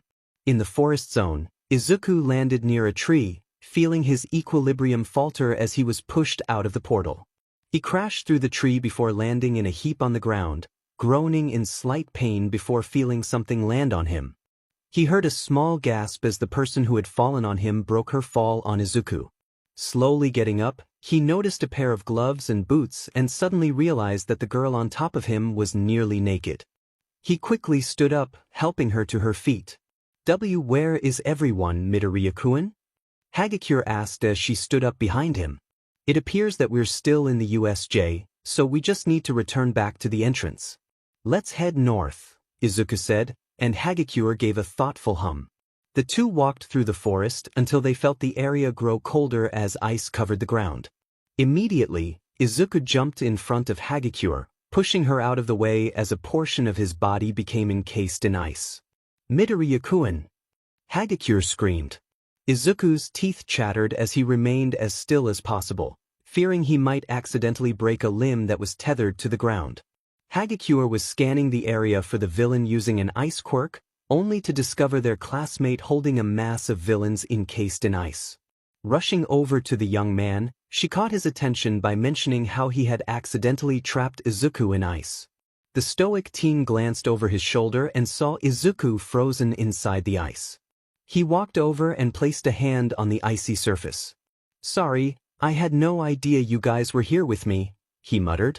It's fine, Todoroki, just make sure this doesn't happen again, Izuku replied through chattering teeth. Okay, Todoroki said, finally releasing Izuku from his icy prison. Once freed, Izuku approached the villain Todoroki had been interrogating before Hagakure intervened. It turned out Todoroki was trying to extract information about the villain's plans to attack the school. As Todoroki continued his interrogation, Izuku and Hagakure surveyed their surroundings, noting that multiple villains were also encased in ice, only up to their necks. Izuku felt relieved that he wasn't trapped like that, as he would have suffered from hypothermia immediately. After finishing with the villain, Todoroki returned to Izuku and Hagakure's side and shared what he had learned about the villain's plans. If they're here to kill All Might, then that means they have something that could potentially accomplish that task, Izuku said, prompting Todoroki and Hagakure to stare at him. What do you mean by that, Midoriya? Hagakure asked. They arrived with that very muscular villain with a beak. What makes you think that super strength is all he has? Izuku questioned, and the two continued to look at him in confusion. What are you implying, Midoriya? Todoroki asked quietly. I'm implying that this villain has more than just one quirk, Izuku stated, leaving the other two in shock. As the trio ran through the remaining forest, they encountered another classmate, Tokoyami, who had dealt with his small group of enemies. He thanked them for their arrival and joined them as they headed toward the exit of the USJ to find help. They had no idea whether their classmates were still inside, and for all they knew, they might be in danger. However, Izuku had only one person on his mind as he rushed through the forest, Haruka. He wanted to finish this whole ordeal so he could be back with his beloved friend. Hey, Midoriya, after this whole thing blows over, do you want to hang out sometime? Hagakure asked, jogging beside him. That sounds like a lovely idea, Hagakure, Izuku replied, following Todoroki and Tokoyami. That sounds fun, but we should probably focus on our task right now, Todoroki said, stopping behind a tree to overlook the plaza. How do you think Aizawa-sensei is doing? Hagakure inquired. From what it appears, he's faring well against our dark foes. But he won't last much longer, considering what Midoriya mentioned earlier about him being an ambush hunter, Tokoyami responded, his tone serious. Tokoyami's right. Aizawa-sensei is an ambush hunter and an underground hero. He doesn't specialize in prolonged group fights. We need to find a way to lessen the burden on him, Izuku said, a plan forming in his mind. Before they could react to the ongoing battle between their teacher and the large army of villains, the flood zone suddenly erupted in yellow electricity. The group watched as the waters became electrified, causing the villains inside to float to the surface. Their classmates swam over to them, including a dazed Kaminari, who kept repeating, "What?" Once both boys were on the bank, they pulled Tsuyu over to join them. Together, they devised a plan to relieve their teacher of the burden of fighting a large force of enemies so he could recover some stamina. Alright, this is the plan. Azui, I need you to take Kaminari and Hagakure to the entrance. Todoroki and Tokoyami, I need you both to assist me in keeping Aizawa-sensei from being overwhelmed, Izuku instructed, and they all nodded in agreement. Midoriya, Azui said, looking at him with a serious expression. What is it? Izuku asked, a bit concerned. Just call me Tsu. You've more than earned the right to call me that, she replied before taking off with Hagakure and Kaminari. With that, the small squad of students split up to divert the villains' attention from their fleeing classmates and bolster their teacher's defense. Running as fast as they could, they arrived behind Aizawa, who had just taken down another villain attacking him from the front. Izuku leaped into the fray, delivering a kick to another villain's head, knocking them to the ground and gaining Aizawa's attention. As Aizawa was about to scold Izuku for coming to his rescue, a trail of ice and a black demon bird flew past him, taking down multiple foes. What are you three doing here? You're supposed to be evacuating. Aizawa scolded the trio. Aizawa-sensei, as much as we would love to leave, the mist villain would just prevent us from escaping again. Instead, we're providing support until backup from the heroes at UA arrives, Izuku explained, throwing a punch at another villain, who staggered back. Leaving you behind wouldn't be very heroic, would it? Tokoyami questioned, as Todoroki sealed their resolve. A real hero should intervene where they're not required, no matter the cost to themselves, Todoroki stated, prompting Aizawa to chuckle. Just make sure to keep yourselves safe, Aizawa warned, and the trio nodded. Before most of the villains could react, the students rushed forward as Aizawa focused on the 3 approaching villains. He clashed with the light blue-haired villain, keeping himself out of reach while landing effective attacks on the villain group's leader. Izuku jumped into the fray against multiple villains with mutation quirks, using his staff to attack each one with impressive efficiency. He swung one end of his staff in front of himself, slamming it into the body of a mutated villain, then swung his feet out to trip another before striking the end of his staff on their head, knocking them out. He then used the staff to leap into the air and land a few more blows on the remaining villains that Tokoyami and Todoroki had easily dealt with. Before they turned around, they felt the presence of a new villain approaching. Being the first to notice, Izuku pushed Tokoyami out of the way of the light blue-haired villain as he rushed toward them.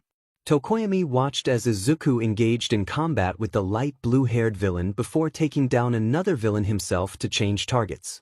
The light blue-haired villain was quick on his feet, and Izuku barely managed to dodge each attack thrown his way. He kept his eyes on the villain's arms as they swung out in desperate wide arcs, hoping to land a hit.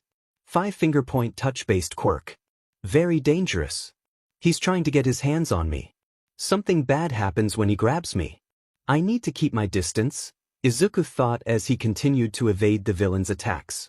Just stop dodging and let me hit you, the villain growled as Izuku pulled out his brass knuckles and staff to counter. How about you just stop trying to grab me with those filthy hands? What are you doing with them to make them look like they need more lotion? Izuku retorted, causing the villain to enter a rage. Dodging the first attack, Izuku swung his staff around and slammed it on the villain's arm, causing a small crack to be heard. Without stopping to think about breaking the villain's arm, he swung his fist to hit the villain in the head but had to halt as a portal appeared before his fist. He pulled back and swung his feet out, tripping the villain in front of him. He then activated a component of his staff, causing prongs to appear, and a small electrical spark flickered before he slammed it into the downed villain, who was attempting to get back up. As the villain screamed in pain from the electricity arcing across his body, Tokoyami went after the missed villain, keeping him busy. Just stay down, Izuku said as he stopped shocking the villain. Never. I need to kill you all. To send a message, the villain growled as Izuku threw his staff at him again. Not letting you shock me again, hero, the villain said, grabbing onto the staff. Izuku watched in fascination as his staff began to decay, turning to rust before becoming dust, and he dropped it. He kept his brass knuckles on as he moved away from the villain, who stood back up and dusted himself off. As the villain stared at Izuku, the young man was already in his close-quarters combat stance that he had learned from Aizawa. The villain took a step forward, staring at Izuku for a moment before realizing something about the boy. What is your quirk? The villain asked, scratching his neck. What's it to you? Izuku replied, waiting for an attack. You haven't used a quirk this entire time, unless it was producing weapons from thin air, the villain said, glaring at him. I don't know why you are asking me about not using a quirk, especially when I don't have one to use, Izuku retorted, taking a deep breath and closing his eyes before opening them to stare at the villain. You're quirkless? And you're holding your own against me? With that fighting style? That's surprising, the villain said, stopping his erratic scratching. Why does my being quirkless bother you so much? Want to say that I can't become a hero without a quirk? Sorry, but I've been told that my entire life, Izuku said, pulling out a replacement staff. No, just that I've never seen another like you in years. Sensei had a brother who was quirkless, the villain said, shaking his head. Are we going to continue to fight or not? Izuku asked, and the villain shook his head. I am done fighting you. But that doesn't mean I can't call someone else to fight you. I won't kill you, just make sure you won't get back up again. Nomo, the villain shouted, screeching out the creature's name. Izuku felt the air swiftly flow around him as if he were in the middle of a hurricane. As he slowly turned his eyes to look to his right, he saw a massive body filled with scars. A fist was closing in on his face, and he desperately moved his body as fast as he could to evade the incoming blow. Leaning backward, he managed to create a straight line of 180 degrees as the fist blasted past his upper body. The air displacement from the attack, however, launched him into the air and tumbled across the plaza. As soon as he landed on his back, he heard the telltale sound of the black creature coming toward him, and he immediately stood up. But as soon as he was fully standing, he swung his staff around to slam its prongs into the creature's skin as it reached for him. As the creature suddenly became illuminated by blue light-powered electricity, Izuku watched as it did nothing but cause its muscles to seize up. This allowed him to climb on top of the creature, feeling as though it had some kind of absorption quirk to take hits.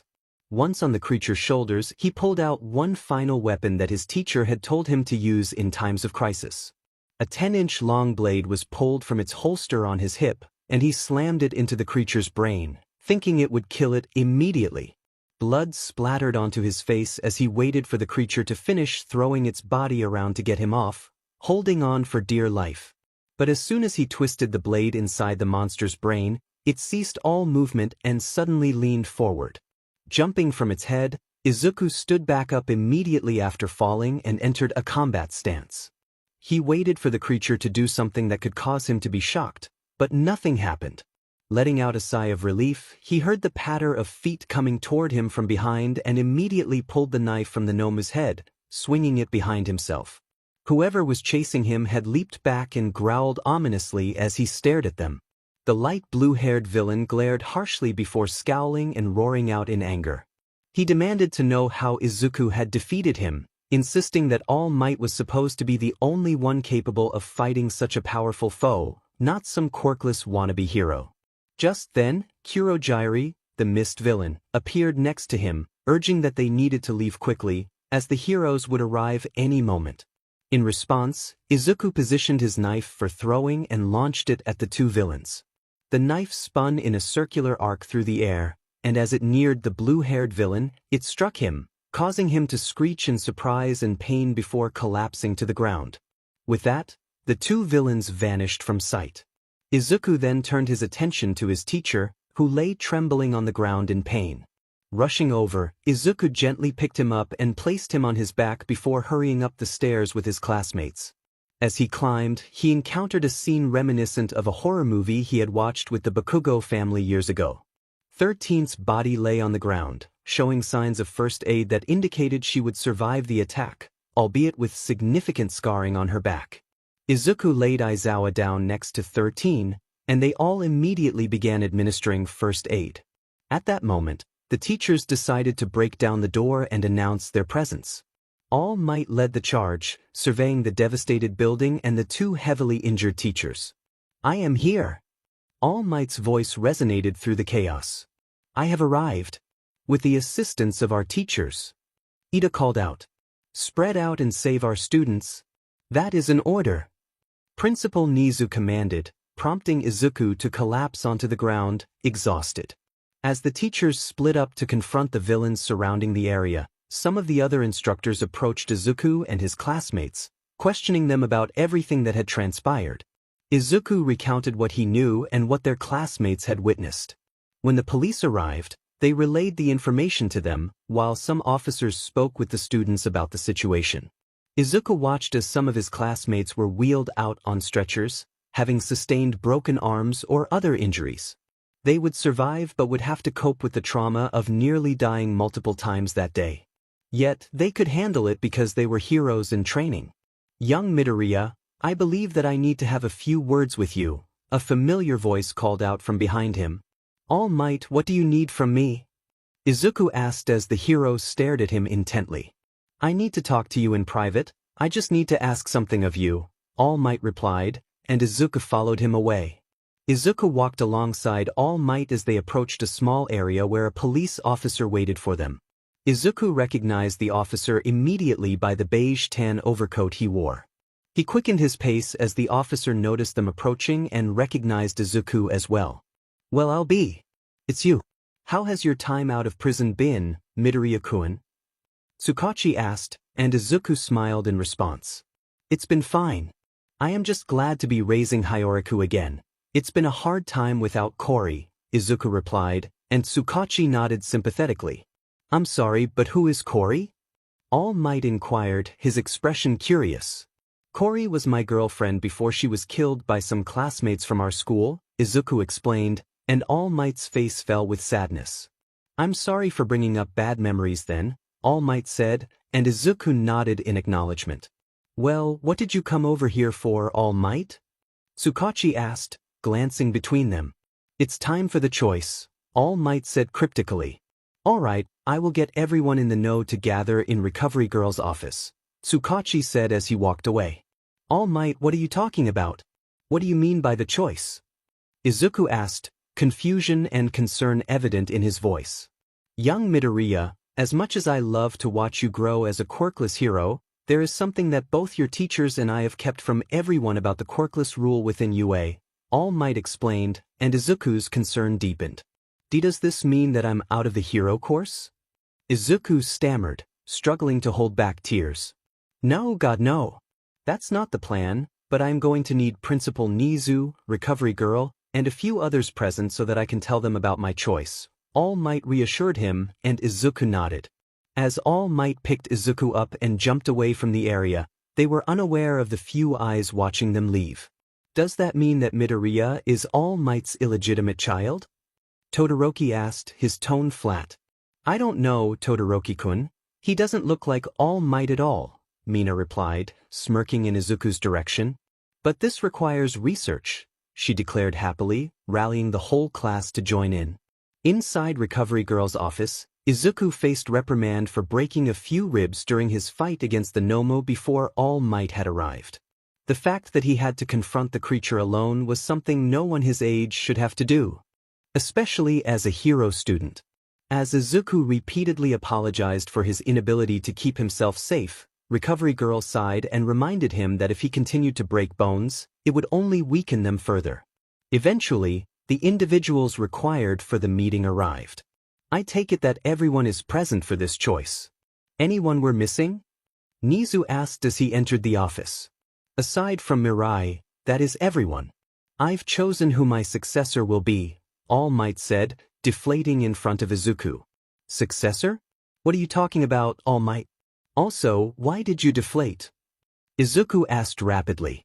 Young Midoriya, what can you tell us about what you know about both me as a person and about my quirk? All Might inquired in his deflated form. Well, based on what I know, you are the #1 hero of the world right now. Your quirk is a highly debated subject on all the hero forums, but from what I've gathered from your fights, especially those where you've favored your left side, your quirk seems to be some kind of strength enhancer. It appears you've only gotten stronger since your first appearance, aside from when you stopped fighting recklessly. I can only deduce that it's a power stockpile that grows with time, Izuku explained, and everyone stared at him in surprise. What an exposition dump, but yes. My quirk is a power stockpiler that allowed me to grow over time through years of training. The name of that quirk is One for All Might said, revealing a small ball of rainbow colors in his palm. One for all? What does this have to do with me? Izuku asked, bewildered. Looking to Nizu, the small animal took a sip of his tea and stepped forward, bowing to Izuku as a gesture of apology. The tension in the room increased significantly since All Might had revealed the name of his quirk. Young Midoriya, in order to allow the Quirkless into my prestigious school, the Quirkless were only allowed to enter through the support course, general studies course, business course, and the analysis courses. They weren't allowed to enter the hero course when the new year started. The Board of Education made that clear, Nizu explained, and Izuku sat on the cot, staring off into the distance. So that means I haven't been an official hero course student the entire time. Izuku asked, tears brimming in his eyes. I apologize, young Midoriya. The only reason you were accepted into the hero course was that we informed the board of UA that you were going through general education, Nizu clarified, and Izuku turned to All Might. What does this mean? Izuku questioned, his voice trembling. Because of your actions at the USJ, I have deemed you worthy of taking on my quirk. We have done everything we could to allow you to continue in the hero course, and my decision is not to save your career as a hero nor to placate you to keep you in the school. I witnessed how you protected your classmates before yourself. The true sign of a hero is one who acts without thinking. And because of your actions alone, I ask you, will you accept my power one for all? All Might asked earnestly.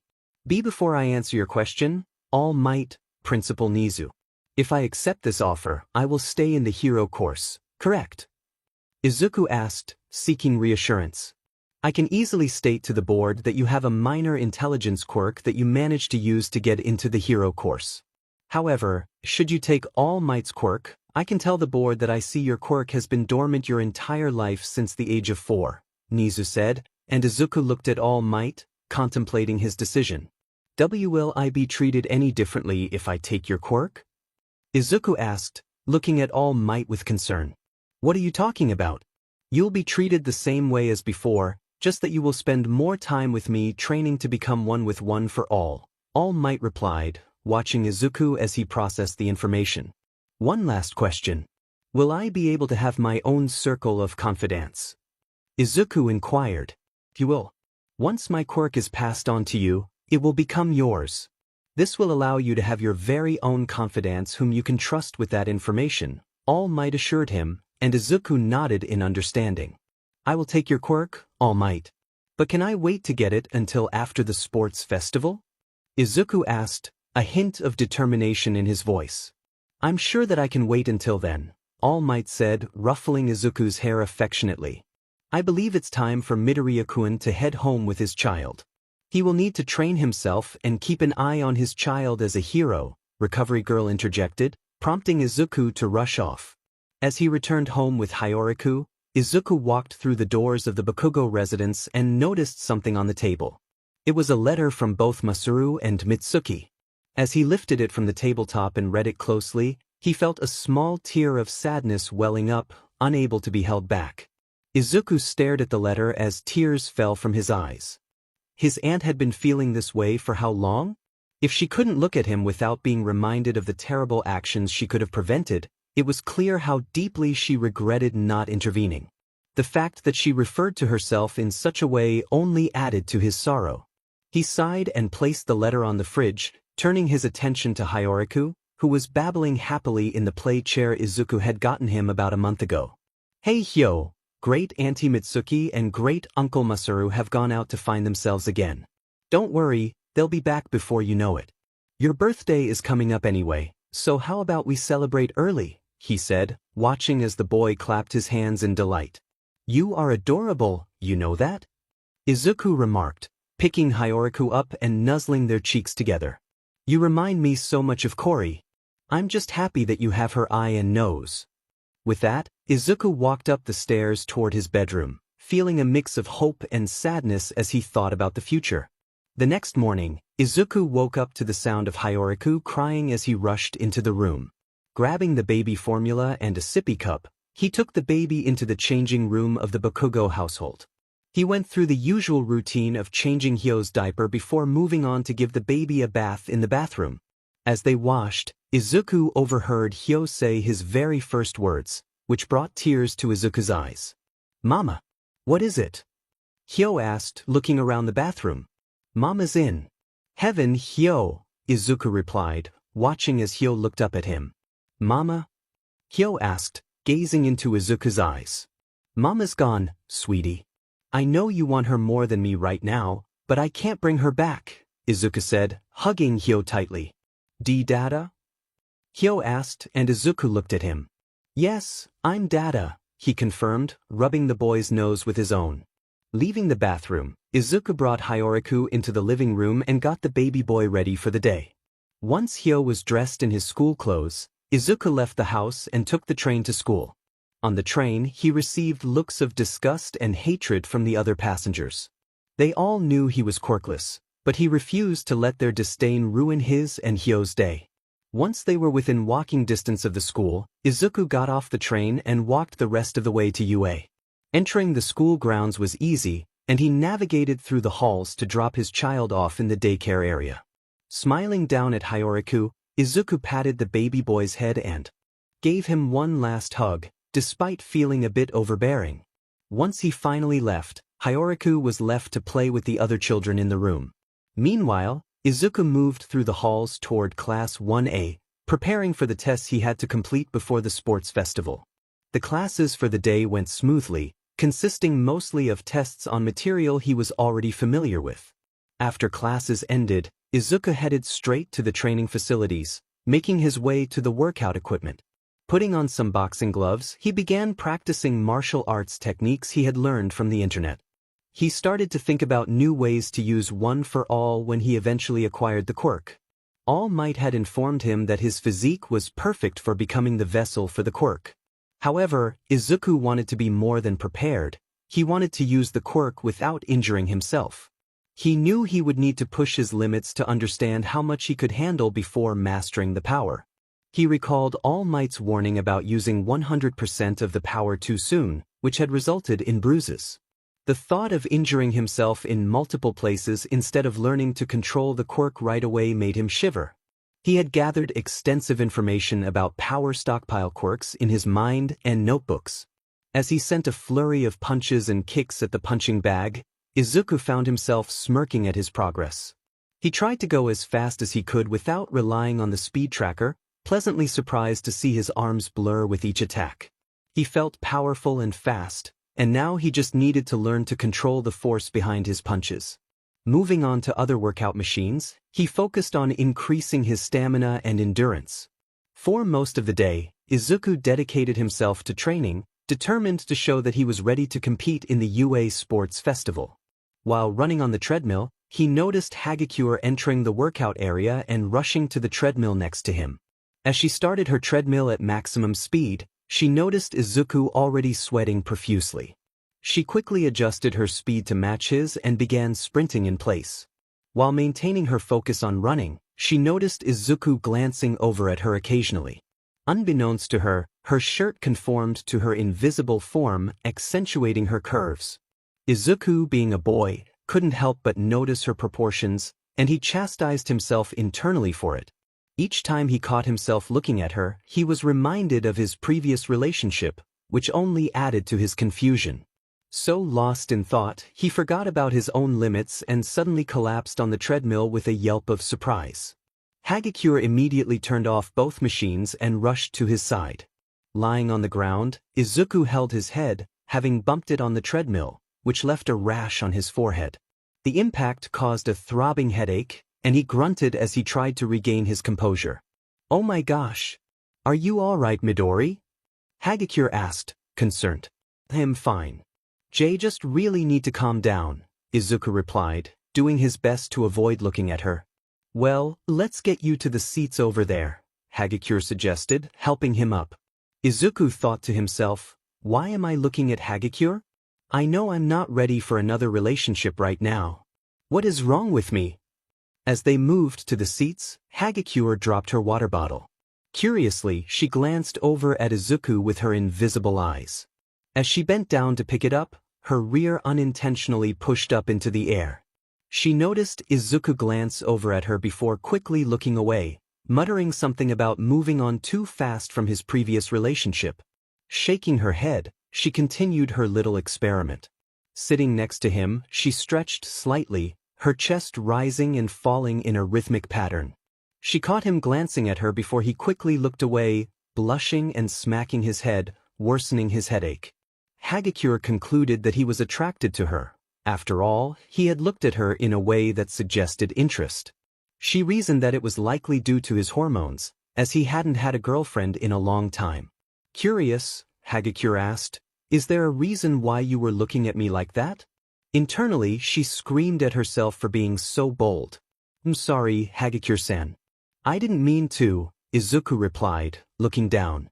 "I'm not really sure why I keep doing it." Hagakure smiled playfully. "I never said I didn't like it. But why do you keep mumbling to yourself about it?" Izuku sighed, running a hand through his hair. "My previous girlfriend. She passed away.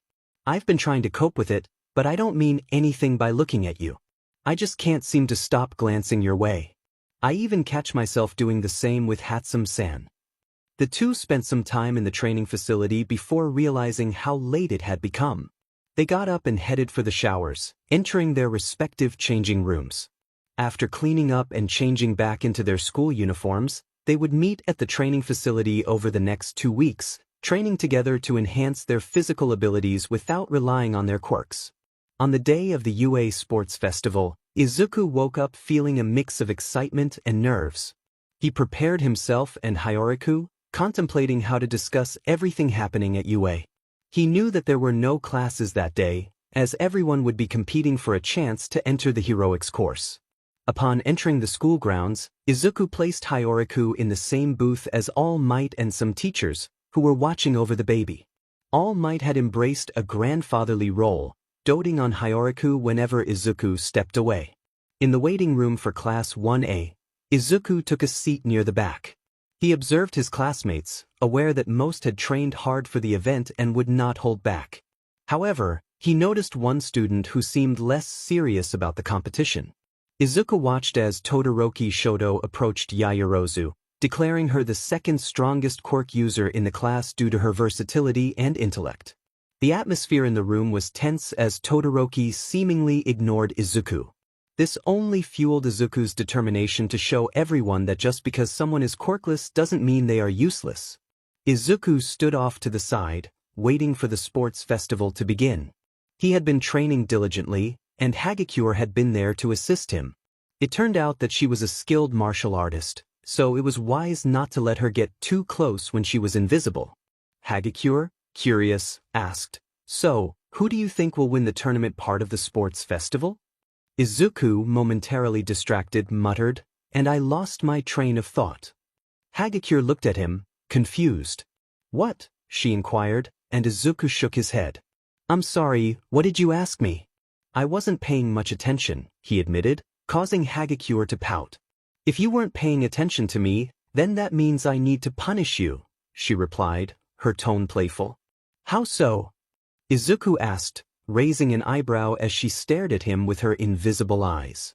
"Don't peep on me when I'm changing," he said, breaking the silence, which made Hagakure burst into laughter. "I wasn't planning on that, but now you gave me the idea," she teased, and Izuku shook his head, chuckling. "To answer your question from before, Hagakure, I don't know who will win. All I know is that I need to try my best to show everyone that being quirkless doesn't mean being worthless," Izuku stated, determination in his voice. Hagakure nodded in agreement. "Absolutely," she exclaimed, pumping her fist into the air. Once all the classes were called into the stadium, Present Mic hyped each one up as they entered. Class 1A received more enthusiasm than the other classes, which irritated those in classes B through J. The management courses were not participating in the sports festival, as their role was to market the hero students effectively. Present Mic then announced that the host for the first year's sports festival would be pro-heroine Midnight. Most of the male students watched her as she cracked her whip in the air, smirking at the crowd. However, Izuku remained unfazed. He had learned in class that she genuinely cared for her students in the modern hero art history classes.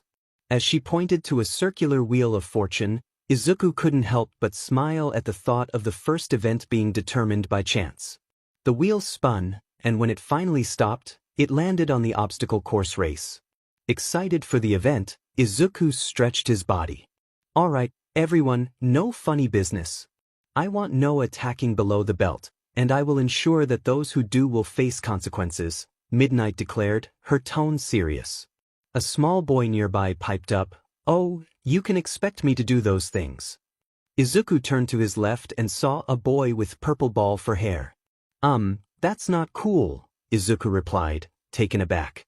"Oh, screw you. You already have a growing harem," the boy shot back, catching Izuku off guard. Izuku got into a sprinting stance as he watched Midnight prepare to throw her whip. As she lifted it into the air, he knelt down and took a deep breath. Like a gunshot, the whip snapped, and Izuku rushed down the tunnel. Present Mic was talking to Eraserhead about Izuku's increased speed while he felt the temperature drop significantly. Jumping into the air, he noticed that the ground behind him, as far as he could see in the tunnel, was encased in ice. Landing on the ice, Izuku slid across it, increasing his speed and smirking in triumph. He knew who had created that ice, and he realized that the young man would be aiming for first place as well. Once he reached the end of the tunnel, he sprinted down the track to gain a good lead on the other students. It wasn't long before he encountered the second obstacle of the course, where multiple zero-pointer robots appeared in the field. Running as fast as he could, Izuku dodged and weaved through the rubber bullets and missiles launched by the robots. He made sure to stay clear of the zero-pointers as he rushed past the robots that had been points in the entrance exams. Zooming by them, he slowed down slightly to conserve his stamina, breathing softly. Small huffs of air escaped his mouth as he approached the next obstacle. He glanced behind him and saw Todoroki and a few others trying to catch up. Smiling to himself, he recalled that this part of the course was where he had originally planned to slow down significantly. However, with a piece of robot metal on his back, he ran across the rickety bridge as quickly as possible, trying to land softly on the wooden planks to minimize noise. Surprisingly, it worked, but it made the bridge even more precarious to navigate. Todoroki reached the second obstacle and effortlessly created a thin ice bridge. As he skated across it, he passed Izuku, who had only made it 2/3 of the way across. Once Izuku cleared the tricky pit, as Present Mike called it, he sprinted toward the final obstacle of the race, a minefield, devoid of the harmful qualities of actual landmines. Izuku began to strategize his way to first place, smiling as he pulled the robot part over and collected as many mines as he could without triggering their explosive features. Just as he gathered a substantial amount, he heard Present Mike announce that Todoroki was already claiming first place. Realizing he might have to settle for second, Izuku took a few steps away from the pile of bombs, receiving a strange look from one of his classmates before they continued on. Izuku ran as fast as he could toward the mines. As he jumped into the air and landed on the metal plate, a massive explosion of pink erupted, propelling him into second place. Closing in on the contestants in second and third place, Izuku placed his feet on their shoulders, surprising them both. "Sorry, but I'm taking second place," he declared, slamming the metal plate on the ground. Another explosion sent the two contestants to the side, allowing him to surge forward. Flying through the air, Izuku landed in a modified roll and quickly pushed himself to his feet, entering a dead sprint. He could see the end of the tunnel and finally burst through it, a smile spreading across his face. He moved a few feet ahead, feeling his lungs burning from the exertion. Looking over at Todoroki, he noticed the young man appeared proud of his first-place position. Izuku couldn't help but feel a sense of joy at the thought of Todoroki realizing the mistake of being in first place for the second event. Unlike most of the other contestants, Izuku had rewatched all the previous sports festivals and noted how many points the first-place winner received in the first event. He was amazed by the significant gap between first and second place, as well as the others trailing behind.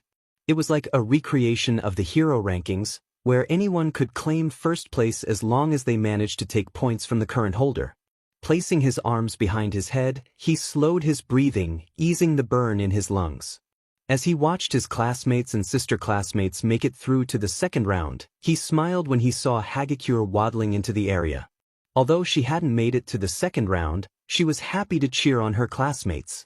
Izuku walked over to her, praising her for her effort. Out of 500 students in their year, she had just barely missed the cut for the top 42 allowed to advance.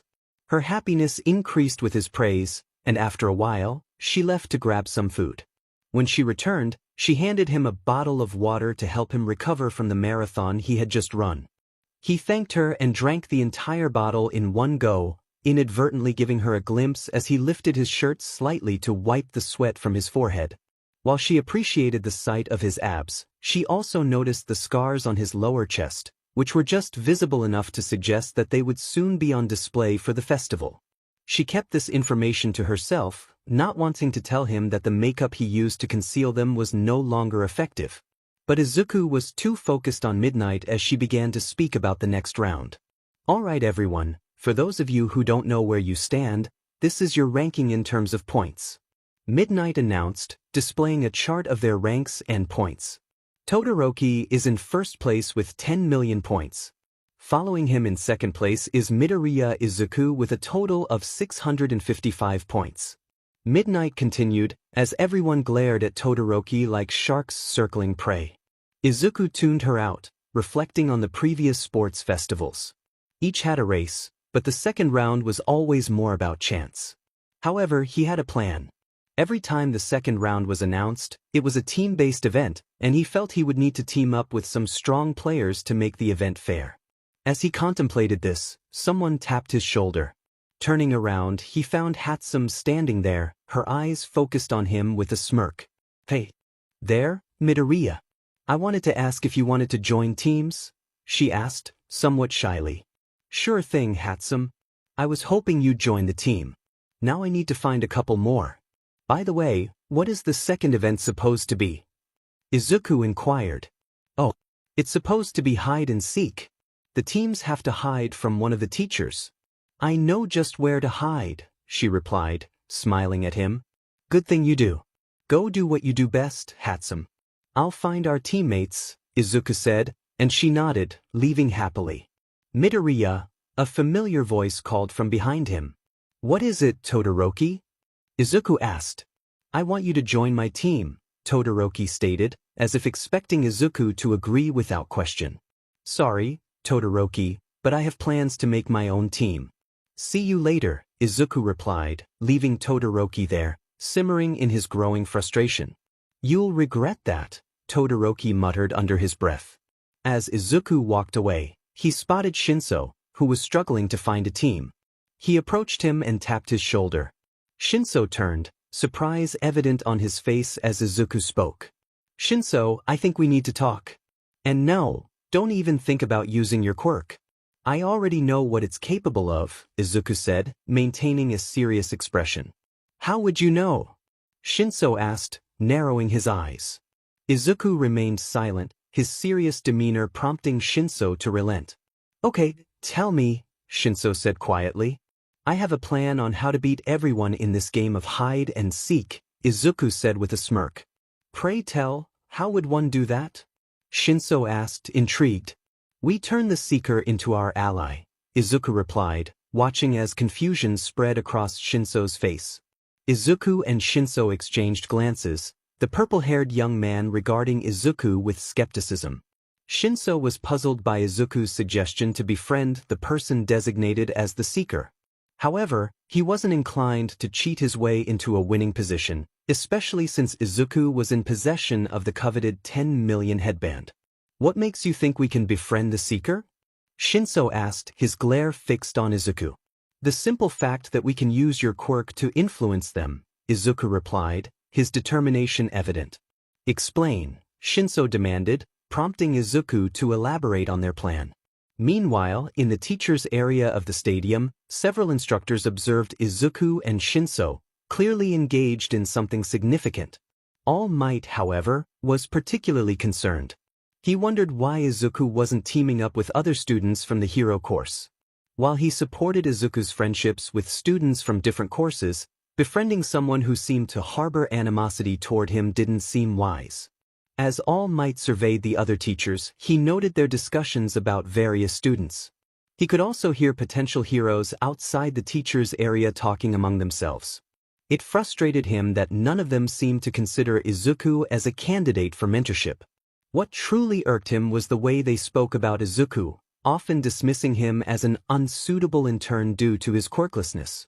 He distinctly heard Endeavor mutter something about not wasting time on someone without a quirk. "Demon BS, All Might muttered under his breath.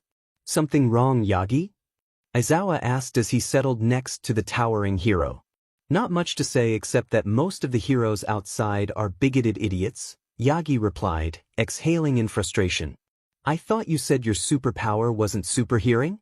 Aizawa teased with a mock glare. "It isn't. But my hearing has definitely improved since I acquired my quirk," Yagi explained, rubbing his temples. "Well, what's the issue then?" Aizawa pressed. "They were bad-mouthing young Midoriya," Yagi said, his exasperation palpable. "Those bigoted fools, do they realize they could face consequences for discrimination?" Aizawa questioned.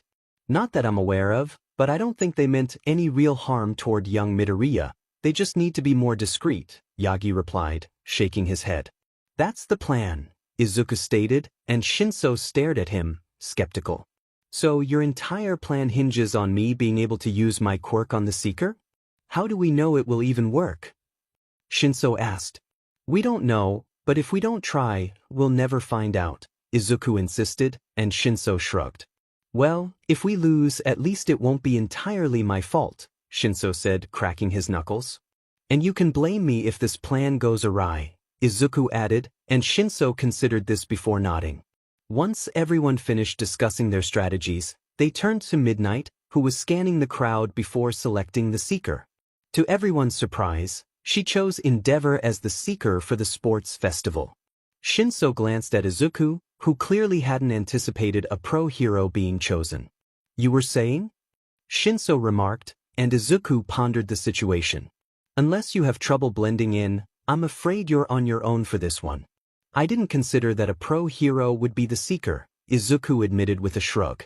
Where are you planning to hide? Shinso asked, and Izuku simply stared at him before pointing to his green and black hair.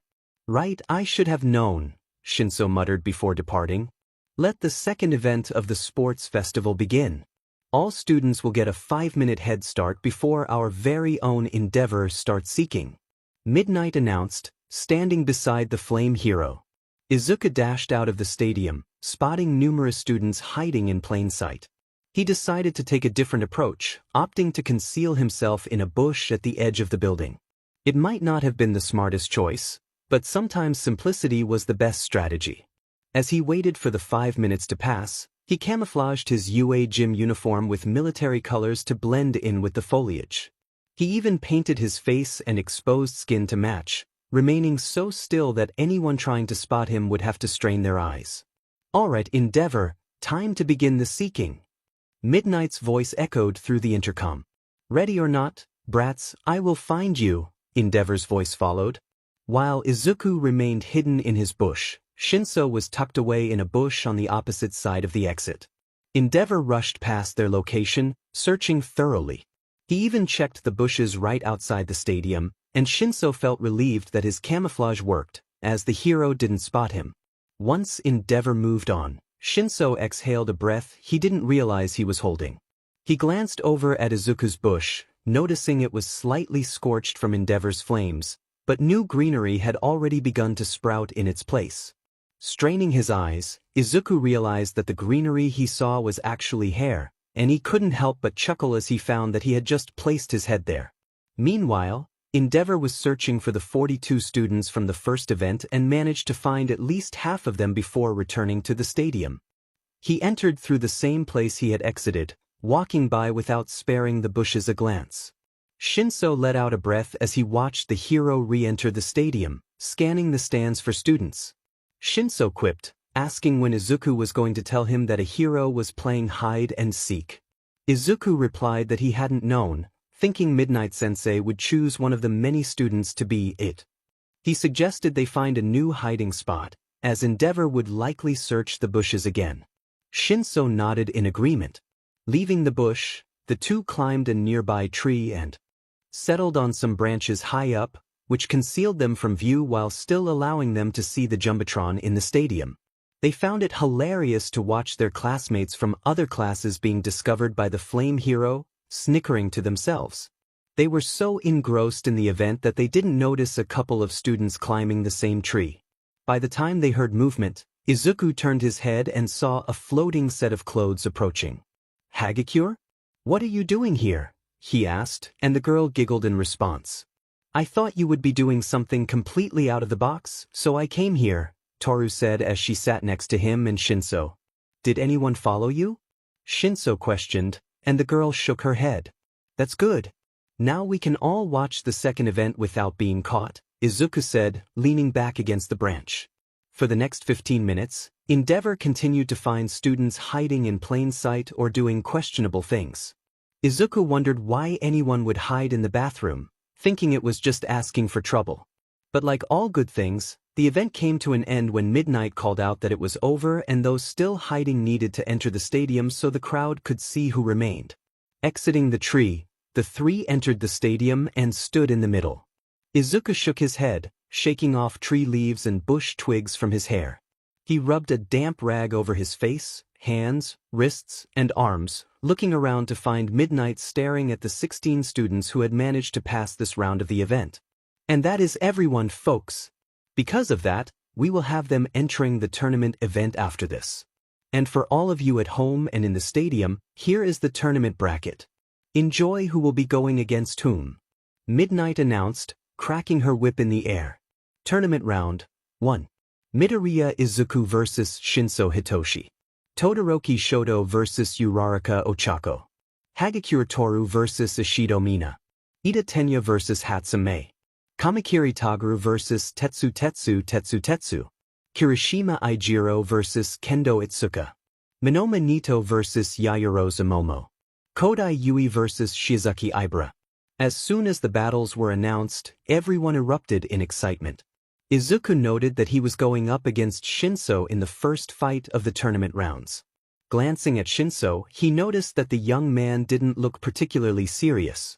"I hope you're ready to lose because I haven't seen you use a quirk yet," Shinso said, prompting Izuku to consider his response. "Well, I hope you don't underestimate me when I say this," Izuku began, and Shinso looked back at him. "But I don't have a quirk, so I was hoping we could have a no-holds-barred fight. That way, we can show our skills while being quirkless," he proposed, extending his hand. "I hope you know that I will be using my quirk the entire time, right?" Shinso asked, and Izuku nodded. "Well then, I hope to see you in the fighting tournament. But I'm hungry at the moment." "See you later," Shinso said before leaving. Just then, Hagakure appeared in front of Izuku, bouncing around him and expressing her excitement for the tournament. Izuku waved her off as he followed her, but for some reason, he found his gaze drifting to her body each time she looked away. He felt a blush creeping up as he smacked his face in frustration. "Why do I keep doing this? It's only been a few months since her death. Why does it feel like I'm becoming attracted to other girls too quickly?" Izuku thought to himself, grumbling silently. Izuku moved through the civilian stands as he searched for the teacher's seating area. Once he arrived at the door, he was about to knock when it opened before he could. Looking through the empty doorway, he found Yagi standing across from the door, holding Hyoriku in his arms. Izuku rushed over to his mentor, grabbed his baby boy from the man's arms, and walked away without a word. "Do you think he might allow me to be a grandpa at some point?" Yagi asked, as Nizu chuckled. "I wouldn't put it past him to already have you as a grandfather for the boy. And I'm already Grandpa Nizu to Hyoriku anyway," Nizu replied, and Yagi stared at the principal in awe. While Yagi and Nizu spoke in the teacher's seating area, Izuku walked all the way over to the lunchroom for the students.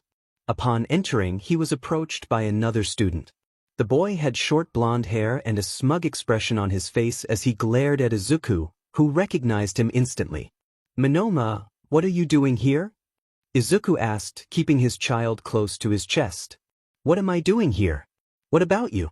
You should be at home taking care of that child, not here in school learning to be a hero while raising a child," Minoma said, slightly growling under his breath. "If you have such a problem with me and Hyoriku being in this school, take it up with the teachers," Izuku replied, trying to walk past Minoma. "Hey, we're not done here," Minoma called out, placing a hand on Izuku's shoulder. As soon as Minoma's palm touched his shoulder, Izuku pulled Hyoriku tight against his chest, gripping the boy's hand with his left arm and pulling him over his shoulder. Minoma realized too late what was happening and found himself slammed into the ground without a word. Looking up into Izuku's eyes, Minoma saw the young man glaring down at him before Izuku placed his red boot on the boy's torso angrily. "Do not touch me," Izuku growled before walking away. As Izuku left Minoma on the ground, everyone who had witnessed the encounter stayed quiet, not wanting to incur Izuku's wrath. Once seated, Izuku began to fret over Hyoriku, who started to writhe and cry in his arms. As he cooed and rocked Hyoriku, Minoma growled under his breath and walked back to his table. By the time Izuku had settled down, a few of his classmates approached him to help calm him after the encounter with Minoma. To say that the young father was already upset with Minoma was an understatement. Hearing Minoma openly criticize him for having a child at 16 was very disheartening. Izuku pulled Hagakure into a hug, and the girl sat frozen in his arms while Hyoriku was happily entertained by Yayorozu, who created small toys for him to play with during lunch. Uraraka also came over and offered Hyoriku some mochi as a snack. When Izuku finally stopped hugging Hagakure, the girl sat across from Ishido, trembling with happiness. Ashido had brought Hagakure aside to discuss how she had ended up in Izuku's arms. Meanwhile, Izuku took advantage of Hyoriku being doted on by Yaoyorozu and Uraraka and rested his head on the table, falling asleep. Unaware of what was happening while he slept, he missed the announcement that the girls were going to participate in a cheerleading competition with Class 1B. When he woke up, he found himself standing in front of Kaminari and Mineta, who looked at him fearfully. "You told Yaoyorozu that I suggested she and the rest of the girls should do cheerleading?" Izuku asked, noticing the smirks on their faces. "Yes, we did. We asked you, and you agreed in your sleep." Mineta chuckled. "Mineta, you broke the law just by doing that," Izuku said flatly, while Kaminari looked confused. "You forced someone to make a deal against their will. Even if I agreed, I was asleep and had no control over what I was saying. And I still don't think I would have agreed to this, especially with Mr. Aizawa telling you, which I highly doubt," Izuku said, smacking Mineta across the head. "Hey, you're surrounded by girls and you're not taking advantage of it. I was helping. You out, man." Mineta protested, glancing at Kaminari. "Didn't you tell me it was a way to get Jiro to like me?" Kaminari asked, hearing the cracking of Izuku's knuckles. "What was that?" Izuku asked, his face calm and serene. "And no, Kaminari is lying. I didn't do it for that." Mineta stammered as Izuku grabbed the boy by the face.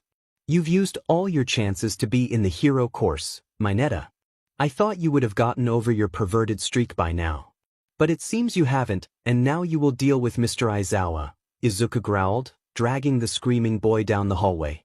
About 15 minutes later, Aizawa announced over the intercom that Minoru Mineta was hereby expelled from UA High. As everyone heard the boy scream while he ran out of the stadium, Izuku swiped his hands across one another as if brushing off dust. The girls looked at him strangely, and he glanced back at them with confusion before smirking. "I don't care what happens, I'm going to confront him later," Hagakure said, mostly to herself but loud enough for the other girls to hear. Then Midnight's voice rang out, calling for Midoriya Izuku and Shinso Hitoshi to enter the arena. As Izuku moved through the halls, he found himself in the waiting room, mentally preparing for the fight against Shinso. He knew Shinso would use his quirk against him, and he took a deep breath, focusing on the nearby tape. He had taken some tape from Siro's arm and managed to ensure it was sticky enough to keep him from talking. Walking out onto the stage, Izuku watched as Shinso stood there with his arms behind his back. As he stretched, Izuku spoke up before the young man could try to activate his quirk. "Shinso, do you think we could have a one-on-one battle without using our quirks?" Izuku asked, and Shinso looked at him, confused. "What makes you think I would allow that?" "This is my chance to show the world my quirk and its power," Shinso replied. Izuku smirked at him as he placed some tape over his mouth. "Ah, you're prepared for me using my quirk. But I apologize, I'm not allowing you to get by without a quirk of your own," Shinso said, entering a combat stance, with Izuku reciprocating. As the two glared at one another, Midnight raised her whip, smirking at the two before licking her lips. "Let the first round of the tournament begin," she called out, throwing her whip with a loud crack. As soon as the crack was heard, the two young men rushed at one another. Izuku moved far faster than he had in previous rounds, sliding across the arena floor in front of Shinso. The young man was surprised when Izuku sent a kick into his solar plexus, causing him to cough. Izuku then grabbed Shinso's arm and flipped him onto his back, forcing the air out of him. Faster than ever before, Izuku grappled Shinso, placing his hand over the young man's mouth and closing it tight. He then used another hand to lock Shinso's arms high above his head, struggling to hold him still on the ground. But before Midnight could begin the countdown to 0, Izuku was kneed in the back, sending him forward as he rolled back onto his feet. Shinso launched himself at Izuku, landing a right hook on Izuku's face, causing his head to whip to the side. When Shinso smirked at landing the first strike, Izuku moved his chin across the young man's arm before sending a powerful uppercut into Shinso's stomach, lifting him from the ground and tossing him a few feet away. Izuku breathed through his nose, small amounts of air pushing through as he prepared for the next move. Shinso got up from the ground, rubbing his stomach in slight pain before activating his quirk. "You know, for someone who's quirkless, you really don't know how to hit someone, Shinso called out. Izuku merely tilted his head and rushed at Shinso as they entered combat once again. Izuku shoved his elbow into the young man's throat, causing Shinso to cough violently. Izuku then speedily ran around him, placing Shinso in a full Nelson. Pulling Shinso's arms over his head, Izuku connected his palms on Shinso's head, holding him in place. The crowd stared at the fight in shock and awe. They had never seen a quirkless student from UA Academy handle someone like Shinso, whose quirk was essentially brainwashing.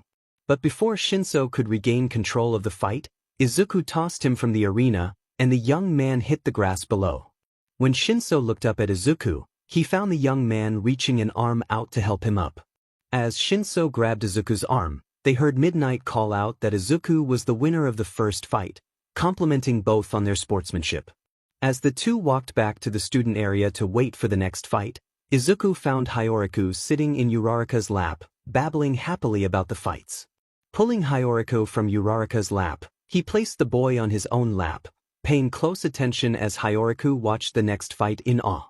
It was as though he had never seen a fight between quirked individuals, and even if it was truly his first time, Izuku smiled at it.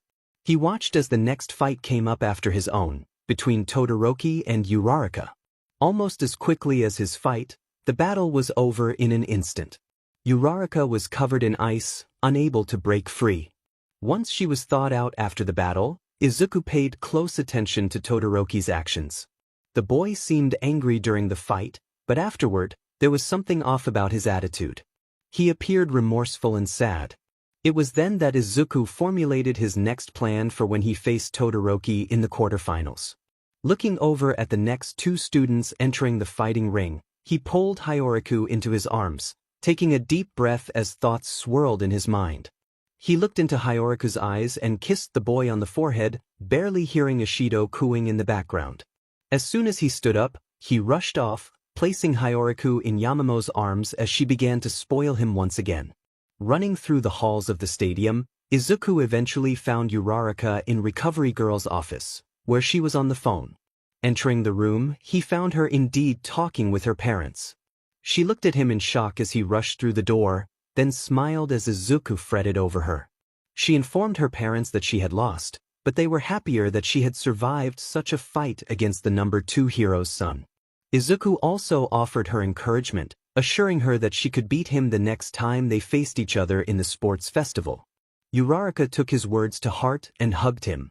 "Thank you for encouraging me, Midoriya," she said, and Izuku smiled back at her. "That's what friends do, Uraraka," he replied, leaving her to her own devices in the office. Izuku Midoriya sat in the staff room at UA High School, surrounded by teachers who were in the know about All Might's quirk.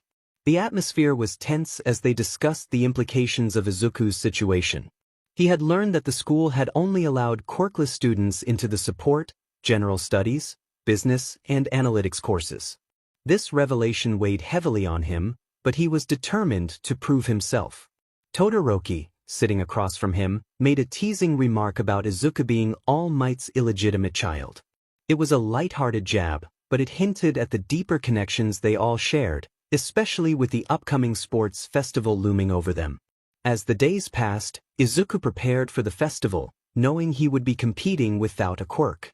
He had decided that he would receive one for all after the festival concluded.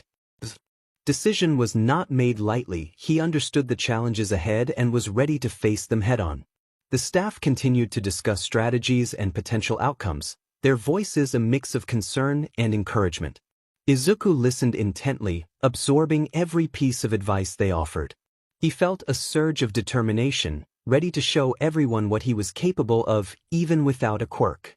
In the following days, Izuku trained rigorously, pushing his limits and honing his skills. He was aware that the festival would be a test not just of strength but of his resolve and character. He wanted to prove that he could stand among his peers, even if he had to do it differently than everyone else. As the day of the sports festival approached, excitement filled the air.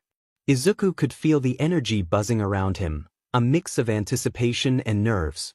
He knew that this was a pivotal moment in his journey, one that would shape his future as a hero. The festival began, and the atmosphere was electric. Competitors lined up, each one eager to showcase their abilities. Izuku took a deep breath, focusing on the task at hand. He was ready to give it his all, to show everyone that being a hero was about more than just having a quirk. As the events unfolded, Izuku faced challenges that tested his strength and determination. He pushed through each obstacle, drawing on the support of his friends and mentors. With every step, he felt himself growing stronger, more confident in his abilities. The festival was not just a competition, it was a celebration of what it meant to be a hero. Izuku realized that even without a quirk, he had the heart of a hero, and that was what truly mattered. He was ready to embrace his destiny, no matter where it led him. Stepping into the ring, Izuku stared at Kirishima as they stood across from each other. They exchanged determined glances before entering combat stances that suited them both. Izuku pointed to his missing limb, a reminder of the loss he had endured. Midnight watched the two competitors assume their stances, liking her lips as she addressed the crowd. She announced, "All right, everyone. Welcome back to the semi-finals of the sports festival's third and final event. I hope you are all prepared for this fight. It's Midoriya Izuku versus Kirishima Ijiro." The crowd roared in anticipation. "And since our two contestants are ready, let the battle begin." As soon as Midnight finished speaking, Kirishima charged at Izuku, refusing to give him a moment to prepare. Kirishima threw a powerful right hook, but Izuku ducked under it, grabbing Kirishima's arm and spinning him around. The force of the spin lifted Kirishima off his feet, and with a swift motion, Izuku slammed him to the ground. Izuku had anticipated Kirishima's aggressive approach, recalling how he had often faced similar attacks during his own struggles. When Kirishima was down, Izuku delivered a solid kick to his jaw, feeling the impact resonate through him. He then seized Kirishima's free arm and unleashed a series of kicks, forcing Kirishima to grab Izuku's leg and pull him in for a punch aimed at his face. Izuku blocked the punch with his palm, feeling the sting of Kirishima's fist. He pushed back hard, causing Kirishima to stumble. As they both fell, Izuku kicked Kirishima in the face, sending him reeling. When Kirishima regained his footing, he rushed at Izuku, throwing a flurry of hooks. Izuku ducked and weaved, but eventually, a punch landed in his gut, sending him skidding backward. Coughing, Izuku focused on Kirishima's movements. He dodged a right hook and sidestepped a left uppercut, landing a swift kick to Kirishima's back. The impact made Kirishima grunt in pain for the first time in their match. Izuku continued to press the attack, dodging more strikes before delivering a palm strike to Kirishima's chin. He then swept Kirishima's feet out from under him and climbed onto his back, twisting him down to the mat. As Kirishima struggled to break free, he finally tapped the ground, conceding defeat. Kirishima Ijiro has lost the round due to tap-out. Midoriya Izuku continues on to the next round. Midnight announced. "Will the contestants Yaoyorozu Momo and Shizuki Ibara please prepare for your matches?"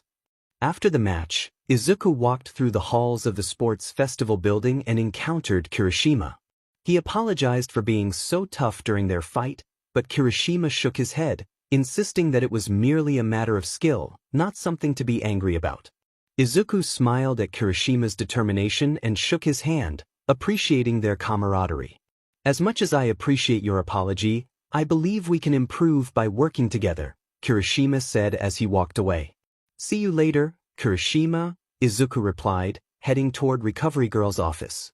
After a healing session, Izuku returned to the stands to watch the next matches. He saw Yaoyorozu narrowly win against Shiozaki, using a flamethrower in the end. Following that was Ida versus Tetsu, where both displayed incredible speed and strength. Izuku observed the fights intently, jotting down strategies used by the competitors.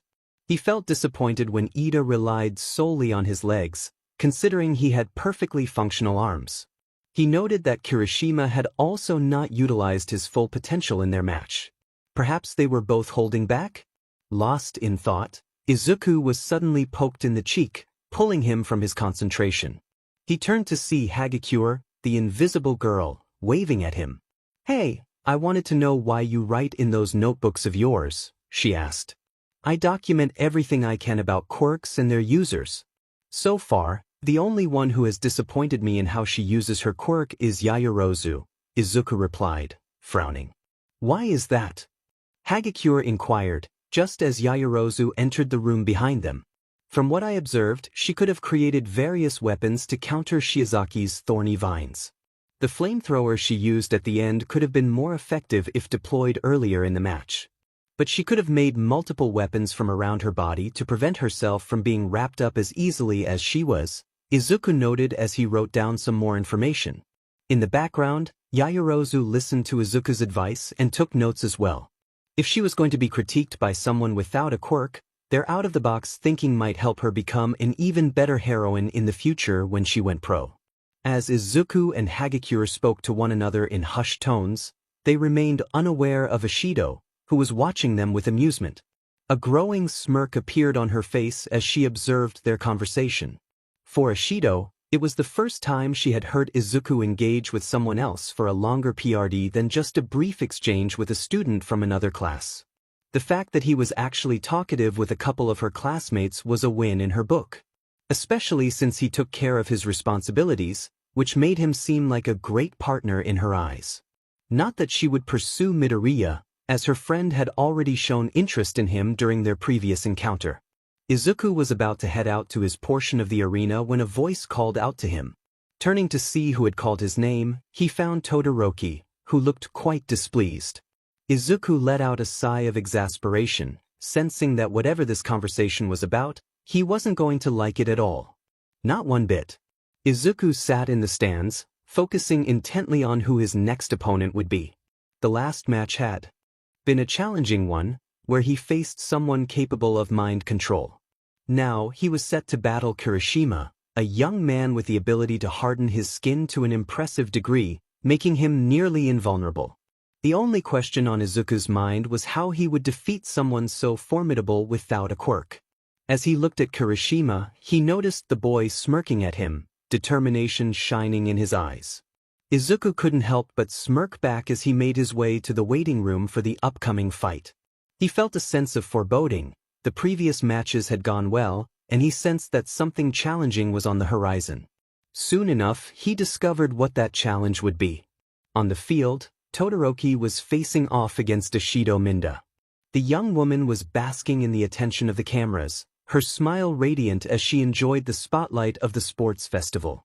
However, the fight progressed quickly, and Ishido was unable to defeat Todoroki before he encased her in ice. The expression on her face, with her tongue hanging out and eyes closed, was somewhat amusing. Izuku observed Todoroki closely, noting that he seemed to be trembling from the cold surrounding him. This was valuable information, and Izuku decided to keep it to himself for now. If he were to face Todoroki in the next match, he would need every advantage he could get. But for now, he had to concentrate on his own upcoming battle against Kirishima. How do I defeat someone who has a quirk that increases their defense? There has to be some kind of weakness, Izuku muttered to himself. Will Midoriya Izuku and Kirishima Ijiro please enter the fighting stage? Midnight's voice rang out, pulling Izuku from his thoughts about his opponent's abilities. In the next chapter, Izuku found himself in a quiet moment, reflecting on his journey. He had faced numerous challenges, but this time, he was determined to listen and learn from those around him. As he stood in the waiting area, he spotted Todoroki nearby. The two young men exchanged glances, and Izuku could sense the weight of unspoken words between them. Todoroki, with his serious demeanor, seemed lost in thought. Izuku approached him, feeling the need to break the silence. "You know, it's okay to rely on others," he began, his voice steady. "You don't have to carry everything on your own." Todoroki looked at Izuku, surprise flickering in his eyes. I've always felt like I needed to prove myself," he admitted. "I thought that meant doing everything alone." Izuku nodded, understanding the pressure that came with high expectations. "But you're not alone. We're all in this together, and we can help each other grow stronger." Todoroki considered Izuku's words, his expression softening slightly. "Maybe you're right. I've always admired how you keep pushing forward, even without a quirk." Izuku smiled, feeling a sense of camaraderie. It's not about having powers, it's about the determination to keep fighting. We all have our strengths and we can learn from one another. As they stood there, the atmosphere shifted. Both young men felt a sense of connection, a shared understanding that transcended their individual struggles. They were heroes in training, each with their own battles to face, but united in their pursuit of strength and growth. With newfound resolve, they prepared to step onto the battlefield, ready to face whatever challenges lay ahead. Midoriya. A voice called out to Izuku. Todoroki-kun. What do you need? Izuku asked, noticing the boy's momentary silence. Can we speak to one another privately? Todoroki requested, and Izuku looked into his heterochromatic eyes. Sure, but can we make it quick? I would like to not miss my next fight, Izuku replied, and Todoroki nodded. Follow me, he said, leading the way down the hallway. As they moved through the halls of the sports festival building, they passed many entrances to the arena where the next two students were preparing to fight. Izuku pondered what Todoroki might want to discuss. Was he feeling envious about Izuku's progress without the use of a quirk? No, that couldn't be it. Todoroki was too prideful for that and not social enough to vent about it. This felt different, especially considering Todoroki's fury during his last fight, which he had channeled into his ice, nearly injuring a classmate. Izuku sensed that this conversation would not be easy. They reached an entrance to the sports festival building and paused there. Todoroki leaned against the wall, contemplating how to express his thoughts to Izuku. Finally, Izuku broke the silence, growing anxious about the topic at hand. Is there anything you wanted to talk about? Izuku asked, mentally cursing his stutter. You've beaten me once today. I can't believe I've been pushed back by our classmates. I've made it my mission to win this whole thing using only my ice, so what drives you to win? Todoroki inquired. Todoroki, do you know what it's like to live a life without a quirk? Izuku asked, and Todoroki shook his head. I wouldn't wish my life on anyone in this world. If someone claimed my life was easier than anyone else's, I would tell them they are in for a rude awakening, Izuku said, pulling at his empty sleeve. I know you lost an arm in your youth. What does that have to do with anything? Todoroki asked, his expression flat. Todoroki, I lost an arm because someone I looked up to as a friend, someone I shouldn't have trusted, decided he didn't want me around anymore. I got in his way too many times, and he took his anger out on me. He blasted my entire left arm off because he knew he could get away with it, Izuku explained, looking down with a pained expression. What does this have to do with being quirkless? Todoroki pressed. Todoroki, do you know the statistics about a quirkless person's mortality? Izuku asked, his hair shadowing his eyes. No, my father told me not to worry about such things, Todoroki replied. Izuku then pulled out his phone and showed Todoroki an article he had found. Todoroki examined the device cautiously before glancing at Izuku, who nodded for him to read. As he looked over the article, he discovered accounts of quirkless individuals around his age who had taken their own lives due to societal pressures. The article was recent, and it appeared that some were attempting to have it removed. Then he noticed the statistics listed. Quirked suicide rate, 15%. Quirkless suicide rate, 89%. That is a far larger number than I thought it would be, Todoroki remarked as Izuku put his phone away. It's one of the reasons why I'm so determined to become a quirkless hero, even if it means being an underground hero, Izuku replied, a hint of bitterness in his voice. How long have you suffered a life like that? Todoroki inquired. For 10 long years. I was beaten and abused by everyone I knew. My mother gave me up to an orphanage simply because I was quirkless. I don't even know if she's still alive at this point, and I could care less right now. The same goes for my absentee father. I'm not saying that your life is any less hard or troubling, but trust me when I say there is nothing in life that can prepare you for going to school every day, where all everyone wants from you is to end your pitiful existence so you aren't a burden on their happy day, Izuku explained. Have you ever heard about quirk marriages? Todoroki asked. I have, and they should be banned all across the world. The simple fact that someone would willingly sell off their child as if they were some kind of SLV, just to sire a child with a potentially stronger quirk. It's inhuman, Izuku stated, his expression filled with anger. I am the byproduct of that very kind of thing. I was made to hold the quirk that can surpass All Might himself. I was nothing more than a tool to my father in his dream to surpass All Might, Todoroki reflected, recalling his past. What your father makes you do doesn't define you, Todoroki. Don't let him dictate what your life is going to be. If you want to turn away from a father like him, focus on becoming a much better person than he was, Izuku encouraged, prompting Todoroki to ponder his words. You know, the fact that you've been so supportive of me becoming a better person makes me wonder how you would handle it. If you were in my shoes, how would you confront my father? Would you hold back a part of the quirk you inherited to spite him? Todoroki asked, looking lost. Todoroki, no matter what you might think, the quirk you use is not Endeavor's, it is yours to use. It's not about how you choose to use your quirk that matters, but how you use it to save others if you feel it can make a difference. It's your quirk, not Endeavor's. It might have a facet of his quirk buried within, but that is only in genetics, Izuku reassured him, placing a hand on his shoulder. Thank you for this talk. Can you tell me what your life was like? Todoroki asked, noticing the dullness in Izuku's eyes. It was something I'd never wish on anyone else. I was beaten and mentally scarred for years. Nobody came to help me, not a hero, not a villain, not an officer of the law, not even someone in authority, Izuku recounted, taking a deep breath. The only person who ever saw me as someone who could become a hero was the girl I fell in love with in middle school. He pulled out a picture of Kori. Todoroki looked at the picture of Kori and felt a stirring in his heart. She had light blue hair and heterochromatic eyes, one blue and the other brown, similar to his own. Though she was petite, she appeared mature for her age and stood slightly taller than Izuku. Then he saw a picture of the two of them standing next to a stroller with a baby inside.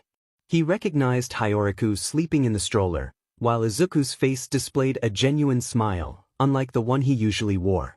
It reminded him of the smile his mother always had when she spoke about his dreams. She's beautiful. What happened to her?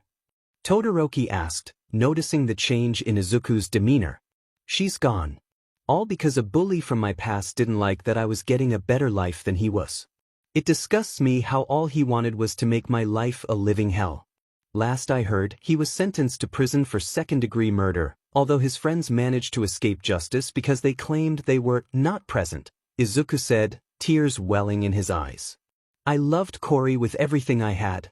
Now I feel like I'm betraying her memory by slowly falling in love with someone else. Wouldn't she want you to move on from her death? Todoroki asked, seeing Izuku in a new light. Yeah, but that's harder when you look at a child you helped create. Not you specifically, Todoroki, I meant it as a metaphor, Izuku clarified, noticing the boy's confused expression. I see. I'm sorry for your loss. And if it helps, I hope your life gets better than it was before. If anyone deserves it, it's the Quirkless, Todoroki said, maintaining a neutral expression. You have a match next, Todoroki. Just think about what I said, okay? Izuku urged, continuing to gaze at the picture of Kori. Sure thing, Midoriya, Todoroki replied as he left the hallway. As Todoroki walked away, he felt a new resolve forming in his mind. He was determined to become the hero his mother would have wanted him to be, not the one his father desired. The crowd grew restless as Izuku and Kendo were instructed to begin their match. The two competitors locked eyes, moving cautiously around the arena, their expressions serious. Some of the heroes in the stands urged them to make a move. Whether or not they heard the calls, Kendo took the initiative and launched a right hook. Izuku sidestepped to his left, narrowly avoiding the punch, and retaliated with a kick aimed at her face. Kendo ducked under it and attempted to sweep his legs out from under him. He jumped over her, swinging a downward strike toward her head, but she bent backward to evade. As he landed, he kept his focus on Kendo, who charged at him again. Kendo leaped into the air, delivering a kick toward his face, which he blocked. She followed up with a punch that he caught with his left hand, pulling her closer. He prepared to knee her in the stomach, but she gripped his arm, both of them glaring into each other's eyes, determined not to back down. Meanwhile, Toru and other students from classes 1A and 1B watched intently, holding their breath. The way the two fighters dodged and weaved through each other's attacks suggested that it was only a matter of time before one of them made a mistake. Toru, however, was more concerned about Izuku's fighting style. She noted that he seemed to be holding back. "Is something wrong, Hagakure-chan?" Tsu asked, noticing her unease. "Midoriya isn't fighting like he usually does," Toru replied, drawing the attention of her classmates. "What do you mean? Doesn't he fight like this all the time?" Bujiro asked, puzzled. "No, he usually goes all out from the start. I trained with him and Shinso leading up to the sports festival. Whenever we practiced, Midoriya never held back. He aimed to hit us as hard as he could," Toru explained, her eyes fixed on the match. "But if he's not giving it his all, then what's going on?" Shoji questioned. "I don't know, but I hope it doesn't end with him being defeated by a quirk," Ishido said, watching as Izuku and Kendo moved fluidly, almost like they were dancing. Back in the arena, Izuku ducked under another kick from Kendo. He grabbed her extended leg and lifted her into the air, causing her to yelp before he slammed her down behind him. With the first point scored, Izuku jumped back as Kendo used the moment to slide her leg out from under him, attempting to knock him down. She quickly regained her footing, staring at him with determination. Izuku wore an impassive expression, fully focused on the fight. Kendo mirrored his intensity, adopting her family's trained combat stance. He inched closer, suddenly standing upright and catching her off guard. There was no way he would lower his guard like that. As she rushed toward him, she considered using her quirk to increase her attack's power but ultimately decided against it, adhering to their agreement for quirkless combat. Izuku noticed her hand twitch, almost expanding in size, but he chose not to act on it. Just as she aimed a punch at his face, he dodged to the right just in time. Without much effort, he pointed two fingers connected to a fist at the left side of her torso. Kendo stared in confusion before realizing what was about to happen. Izuku moved his fist into her side, causing her to cough and stumble backward. He followed up with a kick that she leaped over. Izuku dashed around her as she soared into the air. As she descended, she searched for him before landing. Once she hit the ground, he seized the back of her neck, lifting her and slamming her down again. She let out a grunt of pain, but he lifted her once more and slammed her down again, then sent a kick toward her face, knocking her upright. He stepped back to give her a moment to breathe, glancing at his missing limb. Memories of how he lost it flashed through his mind, but he took a deep breath and let them fade away as he focused on Kendo, who had taken advantage of his brief distraction and had her fist dangerously close to his nose. He barely dodged to the right as she swung a left hook toward his stomach, which he caught with his knee. He then spun and kicked her in the hip, following up with a backhanded swing that sent her falling backward.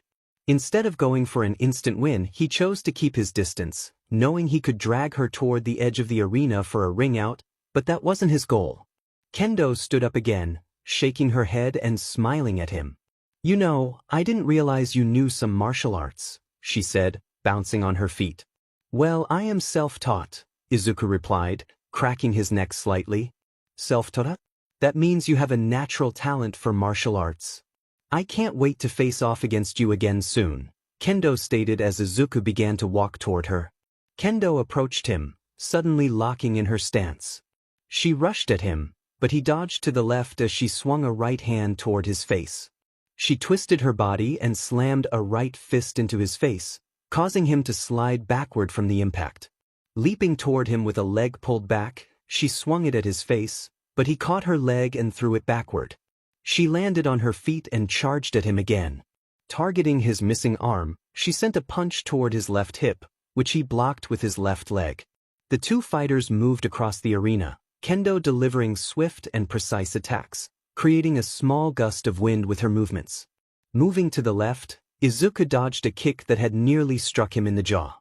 He stepped back slightly, aware of the edge of the arena drawing closer to his foot. As he braced for another attack, a thought occurred to him. What if he led her toward the edge and when she attempted a jumping attack to finish the fight, he dodged out of the way? A smile spread across his face as he put his plan into action. He dodged and weaved through Kendo's attacks with all his might, though he felt himself growing increasingly winded from the prolonged fight. Testing his martial skills against a fighter like Kendo proved to be more challenging than he had anticipated. She landed a kick to his stomach, sending him tumbling backward. Just as he reached the edge of the arena, he managed to stop himself from falling off. Kendo charged at him, preparing to unleash another series of attacks to force him out of the ring. However, she made a critical mistake, overextending one of her arms. Taking advantage of this, Izuku ducked under her left arm, grabbed it, and lifted her into the air, using his shoulder to propel her out of the ring. He glanced at her as Midnight called the match in his favor, and Kendo began to laugh at her loss. "You really hit hard for someone without a power. I would love to train with you sometime," Kendo exclaimed as Izuku extended his arm to help her up. "I'd love that actually. It will help me prepare for opponents who can really fight," Izuku replied, assisting her to her feet. "You know, if you weren't already in a relationship, I would date you right now," she said, catching him off guard. "What are you talking about?" Izuku asked, confusion evident on his face. "I like dating those who beat me in a fight, but I already know you're in a relationship," she stated casually, leaving him puzzled by her words. Izuku watched as the next few fights came and went, noting that some students were fighting harder than others. One fighter in particular caught his attention, Kendo Itsuka, who he was set to face next. He mentally prepared himself for their match, recalling the martial arts techniques he had trained in from a book. Unfortunately, he lacked someone to train with to ensure he was practicing correctly. Ojiro had distanced himself due to his responsibilities as a father, and Izuku sensed that Ojiro no longer wished to be friends. While he didn't mind, Izuku had hoped to challenge Ojiro in the future to see who was the better martial artist. For now, he could test his skills against Kendo. As he waited in the room, he glanced at the television and saw Todoroki take down another opponent using only ice. "At least he's being thoughtful with how he uses his ice," Izuku muttered, then looked at the picture All Might had sent him. "I really need to think things through. I have All Might's phone number, and he's treating Hyoriku like a grandchild. Where have you been all my life?" he said, staring at his phone. "Will the contestants, Midoriya Izuku and Kendo Itsuka, please enter the arena?" Midnight's voice echoed through the intercom. "Well, I guess now's as good a time as any to test my strength against a fellow martial artist," Izuku mumbled as he stepped out of the waiting room. He walked through the hall until he reached his side of the tunnel, where sunlight streamed in, signaling a new beginning for him. He had already defeated a quirk user who could brainwash with just a sentence, managing to keep his mouth shut long enough to win against Shinso without much effort. Coming from the blue corner, we have the mean green fighting machine. The boy who has fought this entire tournament without using a quirk. "It's Midoriya Izuku," Present Mike announced, trying to hype the crowd, though they remained quiet. And coming from the red corner, his formidable opponent, Kendo Itsuka. The woman who doesn't shy away from slamming you into the ground with her giant hands. Present Mike declared, and the crowd cheered for her. Taking a deep breath, Izuku stood on the stage, locking eyes with Kendo. She scrutinized him for a moment before smiling and extending her hand. Confused, he approached and shook her hand, and her smile widened. "Let's go for a good fight." "I can't wait to see how you can fight me," Kendo said, her enthusiasm palpable. "Would you like to fight me without using our quirks?" Izuku asked, and she paused for a moment. "HM? Quirkless combat? I can definitely do that," Kendo exclaimed, slamming her fist into her palm. "But you better be prepared to lose since I won't go easy on you," she added with a smirk. "Well, I wouldn't dream of treating you like a girl," Izuku replied, returning her smirk. Midnight observed the camaraderie between the two and smiled. She raised her hand to address the audience. "All right, everyone. The winner will be determined by ring out or knockout. Are you both ready for a no-holds-barred quirkless fight?" Midnight asked. "Yes," both hero students replied, their battle-ready smirks evident. "Then, without further ado, let's begin the qualifying match. And remember, no hitting below the belt," Midnight announced, her smile bright. After the match, Izuku found himself staring at Kendo as she walked toward Recovery Girl's office, confusion etched on his face. Shrugging off her words, he made his way back to the stands, where Toru rushed over and hugged him tightly for his efforts. He blushed and looked away embarrassed. As he sat down next to her, the young invisible girl leaned her head on his arm, and they both watched the next fight unfold. Walking up to the stage, Izuku found Todoroki looking at him with determination on his face, and Izuku returned the expression. The two stood across from one another in the elevated arena, and Izuku could hear the crowd booing him. Taking a deep breath, he stood taller and gave Todoroki a determined glare. "Alright, you two. I want a clean match. No injuring the other further than what is required." Midnight called out from her position. "Yes, ma'am," Izuku replied, bowing to Todoroki. "It will be over in an instant, ma'am," Todoroki added.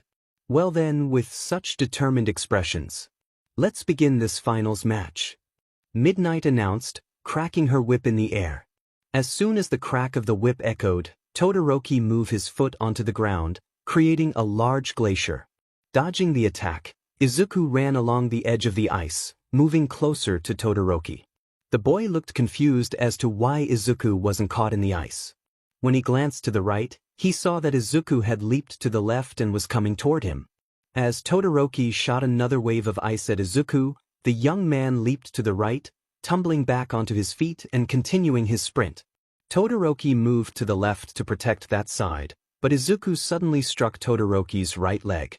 He then kicked the boy's legs out from under him and grabbed Todoroki's left arm, throwing him across the arena. Getting back up, Todoroki blasted another wave of ice at Izuku, who jumped over it. Izuku slid down the ice, his speed increasing until he managed to break through Todoroki's guard. Shock filled Todoroki's face as Izuku swung his foot upward into the boy's chin, lifting him off the ground for a moment. Izuku then grabbed Todoroki's face with his right arm and dragged him across the nearby ice shelf, Todoroki's face smacking against some melted ice. Using the momentum, Izuku tossed Todoroki back to where he originally stood. He remained in one spot, gathering his breath to maintain control over the match. The stands booed him for being able to do all of this without a quirk. They kept talking about how Todoroki wasn't taking him seriously and urging the boy to end the fight. However, Izuku understood what Todoroki was thinking. He was trying to ensure that he didn't hurt Izuku too badly, and that was making Izuku angry. "You're freezing, Todoroki. Why won't you use your left side?" "It can stop your freezing," Izuku questioned, his tone revealing his frustration. "I can't use that side. I won't use it. I have to prove it to him," Todoroki replied, visibly shaken. "After I told you that it was your power, you still won't use it?" Izuku asked, and Todoroki shook his head. "I know it's my power, but I just want to win this with only my mother's power," Todoroki said, raising his right hand. "If you continue like this, you'll suffer the consequences, Todoroki," Izuku warned, and Todoroki nodded. "That's the plan. I realize that there are other ways I can be a hero. It doesn't have to be as a literal hero to those around me. Being a physical hero is not what I want," Todoroki explained, and Izuku nodded. Then, Izuku's expression shifted to a neutral one, causing Todoroki to rethink his strategy. The look on Izuku's face was far scarier than his father's. It wasn't anger, it was a neutral disappointment that made Todoroki question if his dreams were truly his own. That was when he felt a fist against his face on the right side. Activating his quirk on the offending limb, Izuku pulled his hand back before backhanding Todoroki with his iced-up hand. Izuku took a deep breath, watching as Todoroki's ice became increasingly ineffective. Standing before the boy as hypothermia settled in, Izuku stared at him with nothing but disappointment. He lifted Todoroki from the ground to meet his gaze. "You know, Todoroki, I have a feeling that you are humiliating both yourself and me by having this stance," Izuku said, and Todoroki looked at him in confusion. "What are you talking about?" Todoroki questioned. "You aren't fighting at full strength, and that is making me angry." "You aren't taking me seriously," Izuku said, a low growl in his voice. Kicking Todoroki in the stomach caused him to slide back on his feet, falling to one knee as he looked up at Izuku, bewildered. Izuku approached him and grabbed the boy's hair, lifting him to face him directly. "I want you to go all out against me, and you're not honoring my request," Izuku growled. "I don't want to hurt you," Todoroki said, trembling slightly. I don't want your pity. Nor do I want your care at the moment. You are supposed to be showing everyone why you are strong enough to protect them. You are in the best hero school in Japan. Why are you making it look like you aren't learning anything? Izuku yelled, frustration evident in his voice. You're quirkless. People like you are easily injured, Todoroki said, his voice faltering. So you're holding back because I have no quirk? Izuku asked, shadows covering his eyes. You don't have anything to protect yourself, Todoroki replied, and Izuku took a deep breath. His anger was rising, fueled by Todoroki's reluctance to hurt him more than necessary. It reminded Izuku of a boy who had never given him the chance to defend himself. Todoroki was so different from Katsuki that he couldn't believe he had met such a person. You are dishonoring your opponent and becoming a disappointment to your family name, Izuku said before turning away. Why won't you try to win? Isn't this what you wanted? Todoroki called out. I don't want to win like this. I want to win with all of my strength. To show that being quirkless doesn't mean being worthless. And all you're doing by sitting there, not using your full power, is spitting in my face and my ideals. You are not honoring my request to go full power to show that even though I'm without a quirk, I can still hang around those who have quirks. Izuku yelled, glaring at Todoroki. I refuse to hurt you with a power given to me by my parents, Todoroki replied, looking defiantly into Izuku's eyes. As Izuku stared into Todoroki's eyes, he took a deep breath before leaving the arena. He conceded the win to Todoroki because he didn't want to be seen as someone who needed help. The dishonor of being shown such a disappointing action was almost too much for him to bear. Midoriya Izuku leaves the arena. Todoroki Shoto is declared the winner. Midnight announced, raising a microphone that connected her to the teacher's viewing platform. Nizu, we need to get someone to talk to Midoriya. He's extremely angry, she stated before continuing with the next few events. Will do, Kayama-san. I will send Tashinori over to deal with it, Nizu's voice responded in her ear. The rest of the semi-finals of the tournament portion of the sports festival came and went. Most of Izuku's classmates were happy to have taken part in the festivities. However, as Izuku looked at the upcoming fights in the finals, he realized he would be facing Todoroki next. Standing up, he left the viewing platform to prepare for his match against Todoroki. His opponent didn't spare him a glance as they both headed to their separate waiting rooms. Once inside, Izuku contemplated how to encourage Todoroki to use his full power. Meanwhile, Todoroki was trying to figure out how to unleash his abilities without causing Izuku too much harm. Both boys were aware of each other's struggles, having shared their personal traumas. They needed to find a way to defeat each other, albeit in vastly different manners. Izuku was determined to show Todoroki that he could unleash his full potential. In that moment, he didn't care about his own safety, he was focused on helping someone who needed it, even if that person didn't ask for assistance. Every time Izuku saw Todoroki, he was reminded of himself, imagining how his life might have been had his parents been similar to Todoroki's. Taking a deep breath, he pulled out his phone and looked at a picture of Hyoriku sitting on All Might's lap, babbling happily. Beneath the picture was a message from All Might. Be safe out there, kid. You have a child of your own to come back to. Izuku replied, I will try, but I see another kid in need of help. Taking another deep breath, he turned his attention to the current fight. Yaoyorozu was battling Shiozaki, who was using her vines to attack. Yaoyorozu was struggling to come up with a plan under pressure. Izuku sighed in exasperation as he watched his classmate get tossed around the arena. He mentally prepared for his own fight against Todoroki, thinking Yaoyorozu might lose. Just then he saw her pull out a flamethrower and blast flames at Shiozaki. As Shiozaki cried out in pain, she surrendered, giving the win to Yaoyorozu. It turned out that using plant repellent combined with a lighter had been an effective strategy against Shiozaki. Izuku realized that his upcoming fight against Todoroki would undoubtedly be the toughest challenge he faced that day. Suddenly he heard Present Mic's voice over the intercom. Will Midoriya Izuku and Todoroki Shoto please enter the arena? It's time for the first final match. With a determined expression, Izuku felt a buzz in his pocket. Pulling out his phone, he smiled at the encouraging message from his mentor. Be safe out there. And remember, you don't have to be a hero right now. You still have 3 years before you have to be one. Izuku walked through the halls of the sports festival stadium, clenching his fists at his sides, his face reflecting utter humiliation. He felt disrespected by his classmate and ignored in a way that struck at the core of his lifelong dreams. Todoroki had not only dishonored him, he had humiliated him in the arena without even realizing it.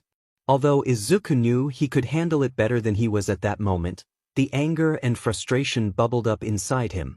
He made his way to the waiting room and sat down on a bench, trying to calm his rising fury. It wasn't long before All Might entered the waiting room to check on Izuku. The young man looked so furious that it seemed he could destroy one of the lockers. All Might sat down next to him, wrapping an arm around Izuku's shoulders and pulling him close. "Do you want to talk about it, young Midoriya?" All Might asked gently. Izuku hesitated before speaking. "Have you ever been so humiliated by someone who took you so lightly that they thought you couldn't handle their full power?" "No, but what happened today really hurt you, didn't it?" All Might replied. "The whole reason I participated in this festival was to show all the Quirkless that they could be heroes too. But all I got was humiliation of the highest degree." "He wouldn't take me seriously," Izuku said, tears streaming down his cheeks. "Well, this can be a learning experience. Not all enemies will take you seriously until you show them what you're made of," All Might said, but Izuku shook his head. "I threw him around the arena. I beat him within an inch of his life. And he still wouldn't take me seriously," Izuku retorted. "I noticed you both were talking for a bit before you left the arena. Can you elaborate on what that was about?" All Might asked, curious. "He told me he doesn't want to become a physical hero. He wants to be a hero in a different way than being in the hero course. He may have a good quirk, but he spoke about being a hero in a way that was so horrid.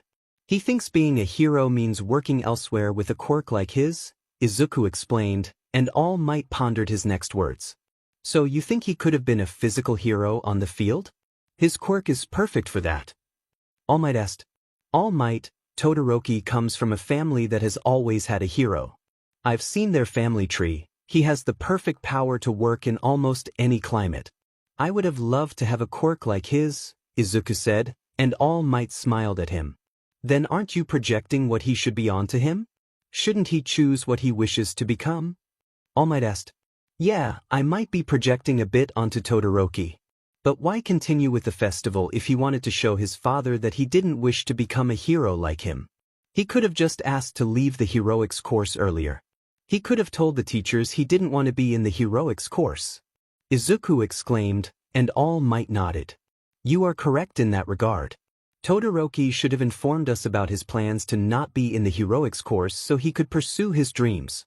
Instead of waiting until now to tell you, saying that he humiliated you is a bit harsh, especially considering you will be receiving one for all after this," All Might said. "This is different, All Might. I don't have a quirk to use during the sports festival. We could just make some excuse that it manifested while I was here," Izuku sighed. "But that's not what you want, right?" All Might asked. "No. I want everyone to know that you are choosing me as your successor. Otherwise, it will just create problems about why you're spending so much time with me. If you tell them you are making me your successor, they will at least understand that you weren't favoring me the whole time," Izuku explained, and All Might nodded once more. "So, what are your plans after the festival?" All Might questioned. "First, I want to spend as much time with Hyoriko as possible. Then, I won't take any internships so I can use that week and a half to learn to use one for all as quickly as possible.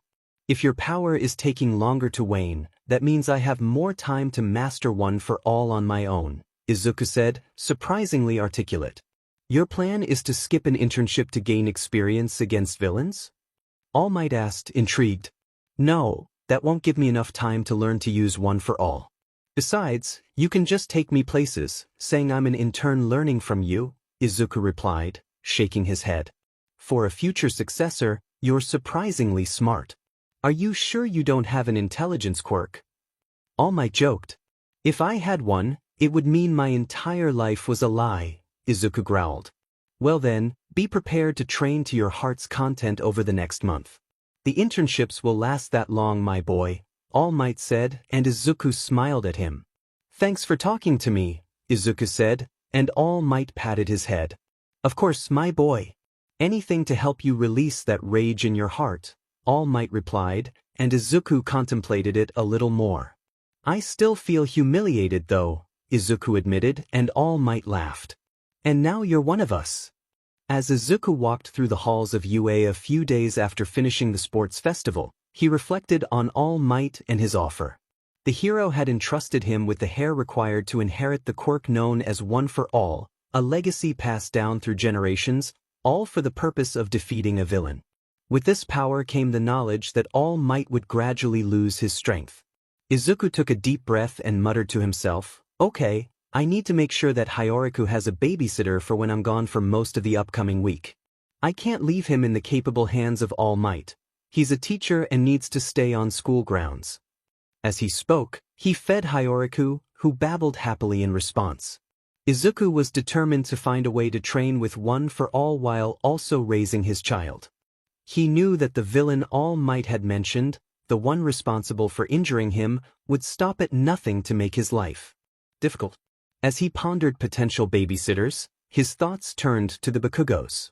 It had been a while since he had spoken to them, and they were now living in a different precinct on the other side of Japan. He picked up his phone and called Masaru, knowing he would answer unlike Mitsuki. After a few rings, the call connected. Hello? Is this Izuku? Masaru's tired voice came through the line. Hey Masaru. Can I ask a favor of you?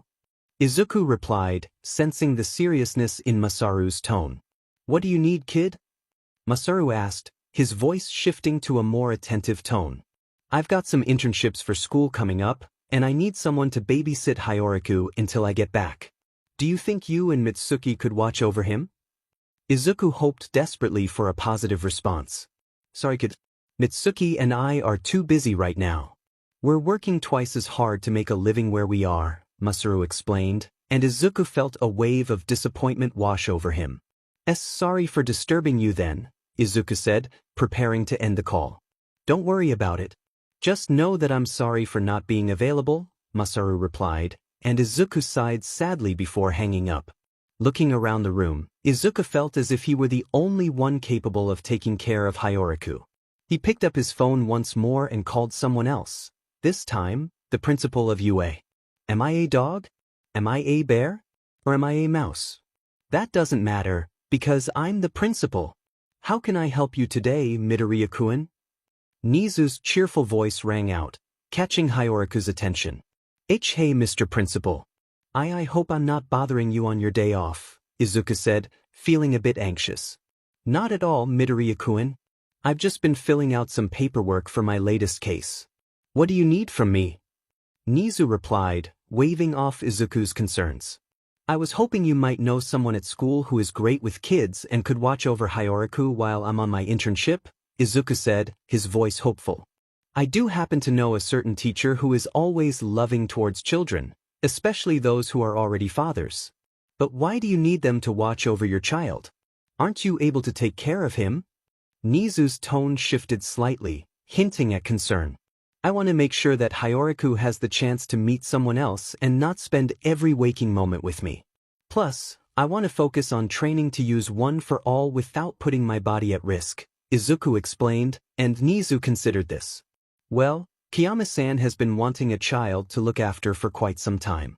Should I inform her about your situation? Nizu asked, and Izuku nodded. Kiyama-san is Midnight Sensei, right? Izuku confirmed. Of course, you'd know your teacher's real names. But yes, she is your teacher, Midnight, Nizu said, and Izuku felt a sense of relief. I think Hyoriko would be safer with her while I'm at my internship, Izuku said, and Nizu began to set up an appointment. On the day of your internship, I will have Kiyama-san take care of Hyoriko for most of the week before leaving him in the capable hands of the school's grade school staff, Nizu explained, and Izuku thanked him gratefully. Thanks for this, Principal. I hope that if something comes up in the future, I can be of assistance, Izuku said, and Nizu chuckled. Don't worry, Midoriya-kun. I have a lot of things planned, Nizu replied before hanging up. Izuku muttered to himself, well, that was ominous, before turning his attention back to Hyoriko. "Happabapple!" Hyoriko exclaimed, happily playing with a maraca and giggling. "You are just so adorable," Izuku said, smiling as he played with his baby. Returning to school, Izuku found himself walking through the halls and heading towards the grade school area of his school. He happily said goodbye to his son, Haruku, as the baby babbled joyfully to the other children in the room while Izuku made his way to class. As he walked, he caught a glimpse of his reflection in a nearby window and realized that a haircut was in order. He decided to take care of that later since they had Hero Informatics class scheduled for the early morning. Once seated, Izuku pulled out everything he would need for the lesson and glanced over at Ida. The young man was clearly projecting an aura of frustration, masking his true feelings with a forced smile directed at the rest of the class. Izuku recognized this immediately and considered talking to him but ultimately decided against it. He didn't know Ida as well as most of the class did. Ida was one of the more reserved students. It was evident that he held a grudge against Todoroki, who had not taken him seriously during the sports festival, an experience that had humiliated Ida despite his hard work. Izuku had studied Ida for days, preparing to face him as quickly as possible. He had trained his eyes and body to work in tandem for their potential confrontation. However, everything changed when Todoroki revealed he would rather lose than use his full strength against Ida. This revelation still frustrated Izuku, but he chose to move past it. "Alright class, since you all participated in the sports festival, I would like to show you the number of internship requests you received during the event. Instead of going through each one, I'll just present the numbers," Aizawa announced, revealing the statistics. Todoroki Shoto, 3,955 offers. Yaoyorozu Momo, 1,200 offers. Hanta Siro, 950 offers. Ashido Mina, 896 offers. Kirishima Ijiro, 500 offers. Uraraka Ochako, 450 offers. Ida Tenya, 300 offers. Midoriya Izuku, 1 offer. Isn't this a little unfair? Midoriya should have received more internship requests based on how he fought Todoroki, Tsuyu questioned, glancing at Izuku. "It's because of my lack of a quirk." "They're being biased," Izuku replied, and Tsuyu nodded in understanding. "Now that you all know your internship requests, I will hand them out. Midoriya, your internship request came from an old hero named Gran Torino.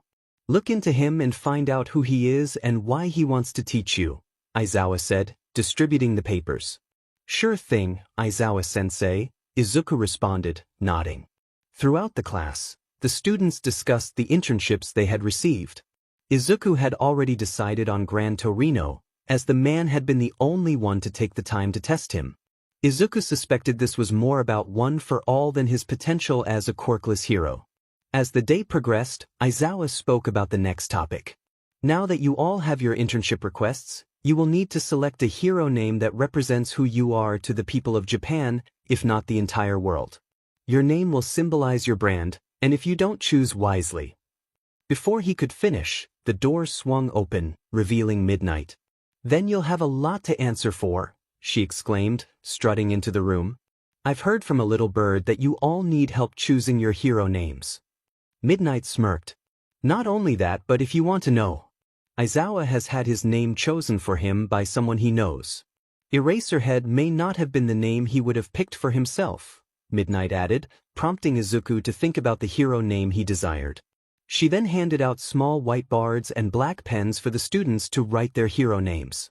As Izuku contemplated the kind of hero he wanted to be, he remembered the name he had grown up with, one that meant worthless puppet. It sounded appealing as a contradiction, allowing him to call himself useless while saving people.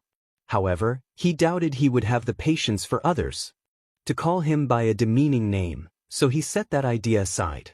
Then, a memory surfaced of Kori calling him a name the night they first connected. The name that came to mind was Yuki. Smiling at the memory, Izuku wrote down the name he wished to be recognized by. He felt a tear escape his eye as he looked at the name, and he noticed Midnight glancing at him with a warm smile.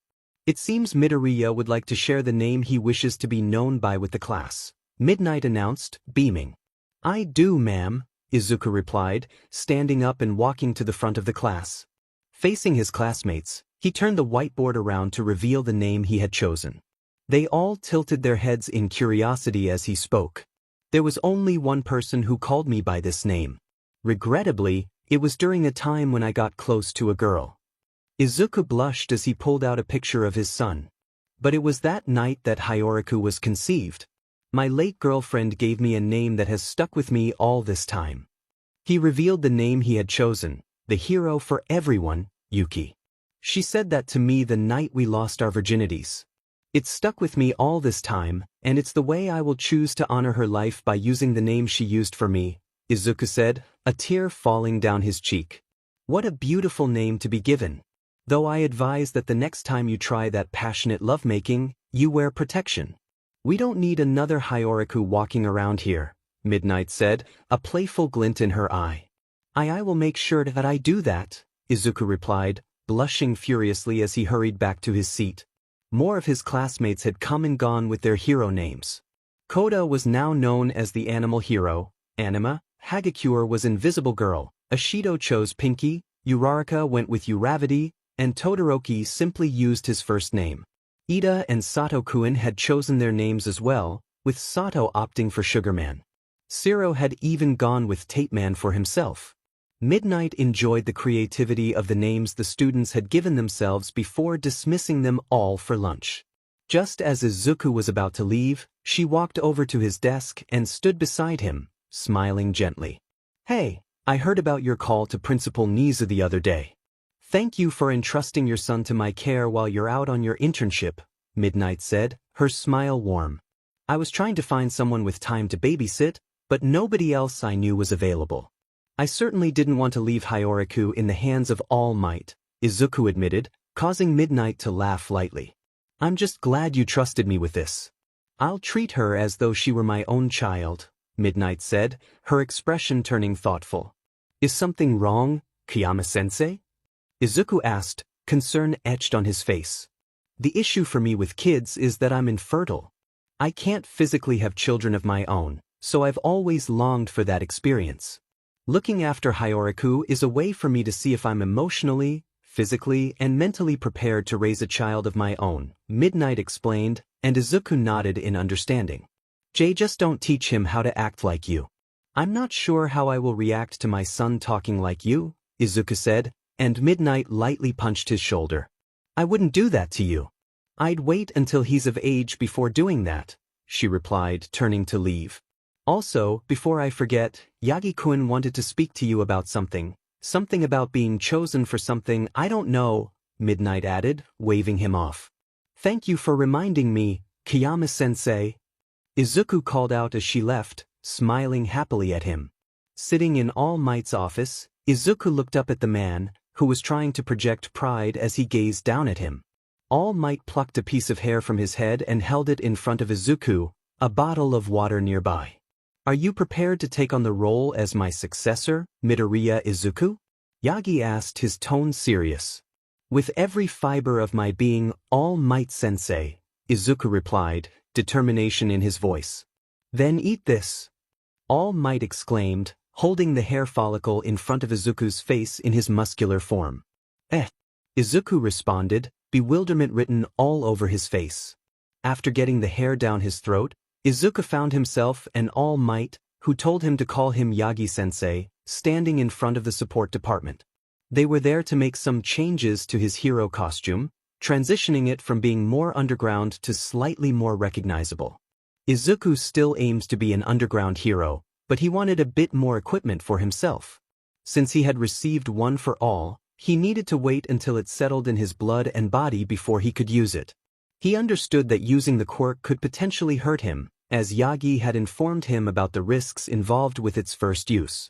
Waiting in front of the door, Izuku hesitated for a moment before knocking. Suddenly, the door exploded outward, sending him tumbling back. As he landed on the ground, he felt something soft and squishy land on his chest. Shaking his head, he looked down to see Hatsume sprawled on top of him, her black tank top slightly scuffed and her arms smeared with grease. She quickly got up and smiled at him. Muscles. I didn't think you'd be coming here so soon. Did you need something from me? Possibly a new baby? May asked, enthusiastically pumping her arms. Why yeah, Jay, just please make sure to tone down the explosions, Izuku replied, struggling to stand and calm his racing heart. Well then, have you come to get a new baby from me? Mei asked, her eyes sparkling with excitement. Yeah, but I need to talk to you for a moment, Izuku said, noticing Mei's energy drop as she saw him pant slightly. Come in. Who are you? Mei instructed Izuku before turning to Yagi. The name is Yagi Tashinori, and I'm here to assist with the discussion that Midoriya wanted to have with you, Yagi explained, and Mei nodded in understanding. Alright, we can speak inside one of Power Loader's side rooms. He uses them for classes that aren't about making babies, Mei said cheerfully as she walked toward one of the rooms. She's quite the eccentric one, isn't she? Yagi remarked, and Izuku nodded in agreement. Why yeah, I'd like to have her in the loop because of the inventions she can create to help out, Izuku responded, and Yagi nodded in approval. It's always good to have a reliable support technician on your side. Good eye, Yagi said as they entered the side room. Inside, the trio found themselves sitting at desks, with Mei happily swinging her legs off the edge of the one she occupied. Izuku and Yagi spent the next 10 minutes explaining the quirk Izuku was gaining and why he wanted Mei to be informed.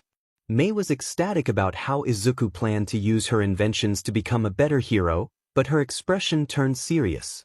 Does that mean you're giving up your dream as a quirkless hero? She asked, and Izuku looked away, sadness creeping into his voice. As a quirkless hero, unfortunately wouldn't get very far. I'd probably last maybe 5 years as an underground hero at best. The tenure for an underground hero without a quirk isn't known, but those with quirks don't last very long in their careers. The only notable one who's lasted longer than most is Aizawa-sensei, and he's been underground for 15 years, Izuku explained, and Mei nodded in understanding. So you've reached the limit you wanted to go as a quirkless hero. You're gaining a quirk to boost your chances of survival. In situations where a quirkless person with only intelligence wouldn't last, Mei concluded, and Izuku nodded again. Well, I don't see why I couldn't know this information. Just tell me when something new happens, and I can upgrade your gear to match the level of power you're releasing, Mei said, giving him a wink and a peace sign. Thanks. I was hoping you would be there to help me out with this, Izuku said, hugging her. Do you want a prosthetic now? She asked, glancing at his missing limb. I won't get better at fighting one-handed if I have a prosthetic. Once I am proficient with fighting one-armed, only then will I get a prosthetic. It will be helpful around the house though, Izuku replied, and Mei nodded in agreement. Okay, so just tell me what you can do when you get the information. That way, we can find out what your limit of usage is, Mei said as Izuku and Yagi left the room. Exiting the support studio, Izuku and Yagi moved to another area where Izuku had been mentally preparing to test the power All Might had given him. Looking at his mentor, Yagi nodded, and Izuku stood in front of Jim Gamma. He felt the power coursing through his veins as One for All officially bonded with him on a cellular level. Entering a combat stance, he focused on One for All, attempting to activate the power. After a few minutes of searching for it, he envisioned a light switch and used that mental image to activate the quirk. However, once activated, he felt as if any movement could break him or cause an explosion. To prevent that, he began to dim the power down until it felt like a warm fire in front of him. It took another 10 minutes, but soon he noticed small green and black sparks dancing across his body. Red veins appeared and then absorbed into his skin, creating a lighting effect around him. Wow, I've never seen someone generate sparks around their body with One for All. Try punching the air. Also, what percentage of the quirk are you using? I saw you dim the power a bit, Yagi said in awe. Okay, I used 100% at first. But dimmed it enough that it feels like I'm standing in front of a warm campfire, Izuku explained, guessing his percentage. If I had to estimate, I'm probably at around 8% of the maximum wattage of One for All that can be accessed. That's probably around at least 1/10 of what I can do at full power, Yagi noted, and Izuku nodded. Use full power on your arm and see what kind of damage we're dealing with, Yagi instructed, and Izuku looked at him, uncertain. Is that safe? Shouldn't I just stay in the area where it hurts a little but not enough to be extremely painful? Izuku asked, unsure. We have Recovery Girl here to heal any damage dealt to you.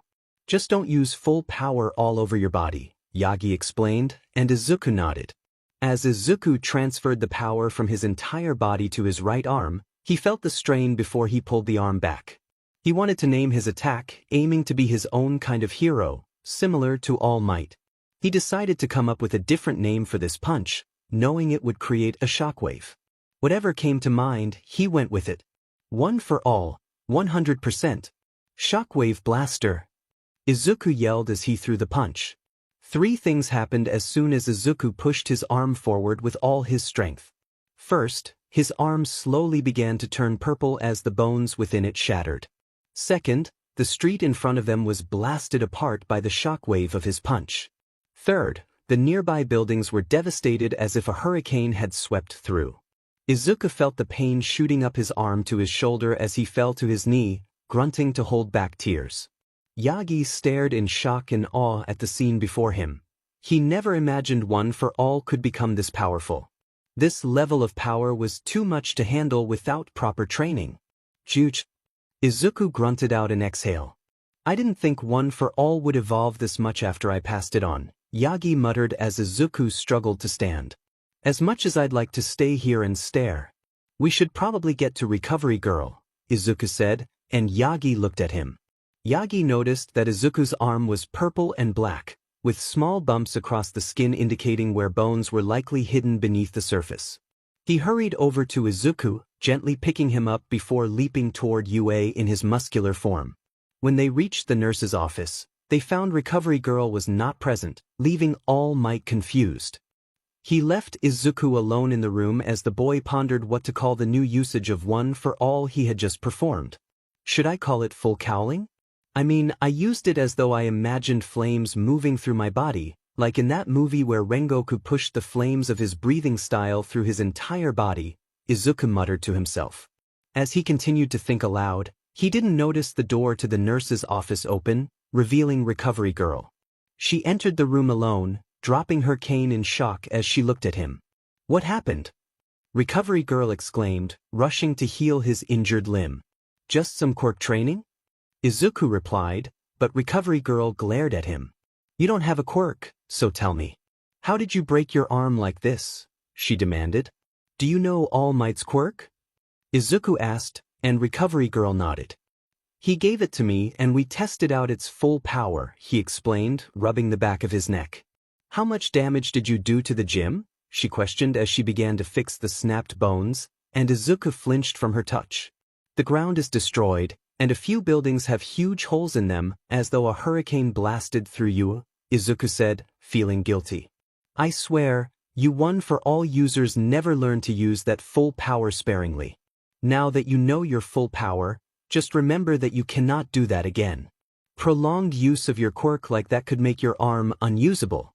I'd rather not have a young man like you pulled from the hero course due to your inability to master One for All, she said, and Izuku nodded. I figured out how to control the power. Just need to adjust to its presence, Izuku said, and Recovery Girl nodded before planting a kiss on his broken limb. Make sure that when you use the quirk, you don't exceed your absolute highest limit. Now, what do you think your highest limit is for One for All? Recovery Girl asked. I think I can use 8% safely without any drawbacks. But it's around 10% of One for All that I can use while feeling a slight burn in my muscles, Izuku replied, and Recovery Girl nodded. Good. Keep training yourself to that limit, and it will allow you to use higher levels of your quirk. It will be slow at first, but the more you adjust to the power you're using, the easier it will become. Now, if you don't mind, I will be calling Sorahiko to begin your training, Recovery Girl said, and Izuku tilted his head. Who is Sorahiko? He asked, and Recovery Girl smirked. He's the one who gave you that internship, she said before leaving. So, Sorahiko-san is Gran Torino. I wonder what his personality is like, Izuku muttered to himself. Eat this, All Might said, holding a small sample in his fingers. Yeah? Izuku asked, his eyes wide with surprise. Sorry, young Midoriya. I just wanted to explain that in order to gain my power, you need to absorb some of my DNA. It doesn't matter how, just that you need to ingest something containing my DNA, All Might said, deflating slightly. Before I take this, is there more information I should know about One for All? Izuku asked, looking worried. Yes, I had hoped you wouldn't ask. Mainly because this will be my fight and my fight alone. You cannot enter it with me. You'll need time to master One for All Might replied, sitting down. I guess we should start with how One for All came to be. He began to recount the story of OFA's creation. A few hours later, after an extensive conversation about OFA, Izuku found himself sitting still, staring at All Might with as much sympathy as he could muster. The fact that All Might had kept this quirk a secret from everyone except for a few trusted individuals struck Izuku deeply. All Might told the story of how One for All was created from its antithesis, All for One. This man, who had been born 200 years ago during the Age of Destruction for quirks, had taken control during that time and built a criminal empire that allowed him to rule Japan and much of the world from the shadows. Had it not been for his brother's attack, no one would have known about him. It was ironic that the man who created One for All was also the one who set up his own downfall. Izuku shook his head as he reflected on the story. If he had any reservations about One for All, now was the time to voice them. Looking at the man who would become his mentor if he accepted the quirk, he asked a singular question. See, can I tell people I want in my inner circle about this? Izuku inquired as All Might considered his words. As much as I'd prefer you not to, due to the dangers involved, I cannot say no. It would benefit you to have your own inner circle of people who know about this quirk, All Might replied with maturity. Then can I bring Hagakure and Hatsume into this? Izuku asked, and All Might stared at him for a moment. I don't see why not, but why those two specifically? All Might asked, smiling. They were the ones who stayed with me all this time. Ivy never had any good friends, and with Hatsume as my hero costume creator, I'd like her to know about my quirk, Izuku explained, shaking his head. All Might smiled at him and gently ruffled the boy's hair. His successor was definitely someone to watch out for, especially given his smart decisions. All Might had no doubt that Midoriya would be a responsible user of One for All. In fact, he felt that Izuku would be the only one capable of wielding it. Wow, I'm getting a quirk. I know that I'd like to stay quirkless, but I've already shown that a quirkless person can make it pretty far, Izuku thought, smiling at his mentor. You are an imbecile. Did you really think that using One for All at full power within that boy's body was a good idea?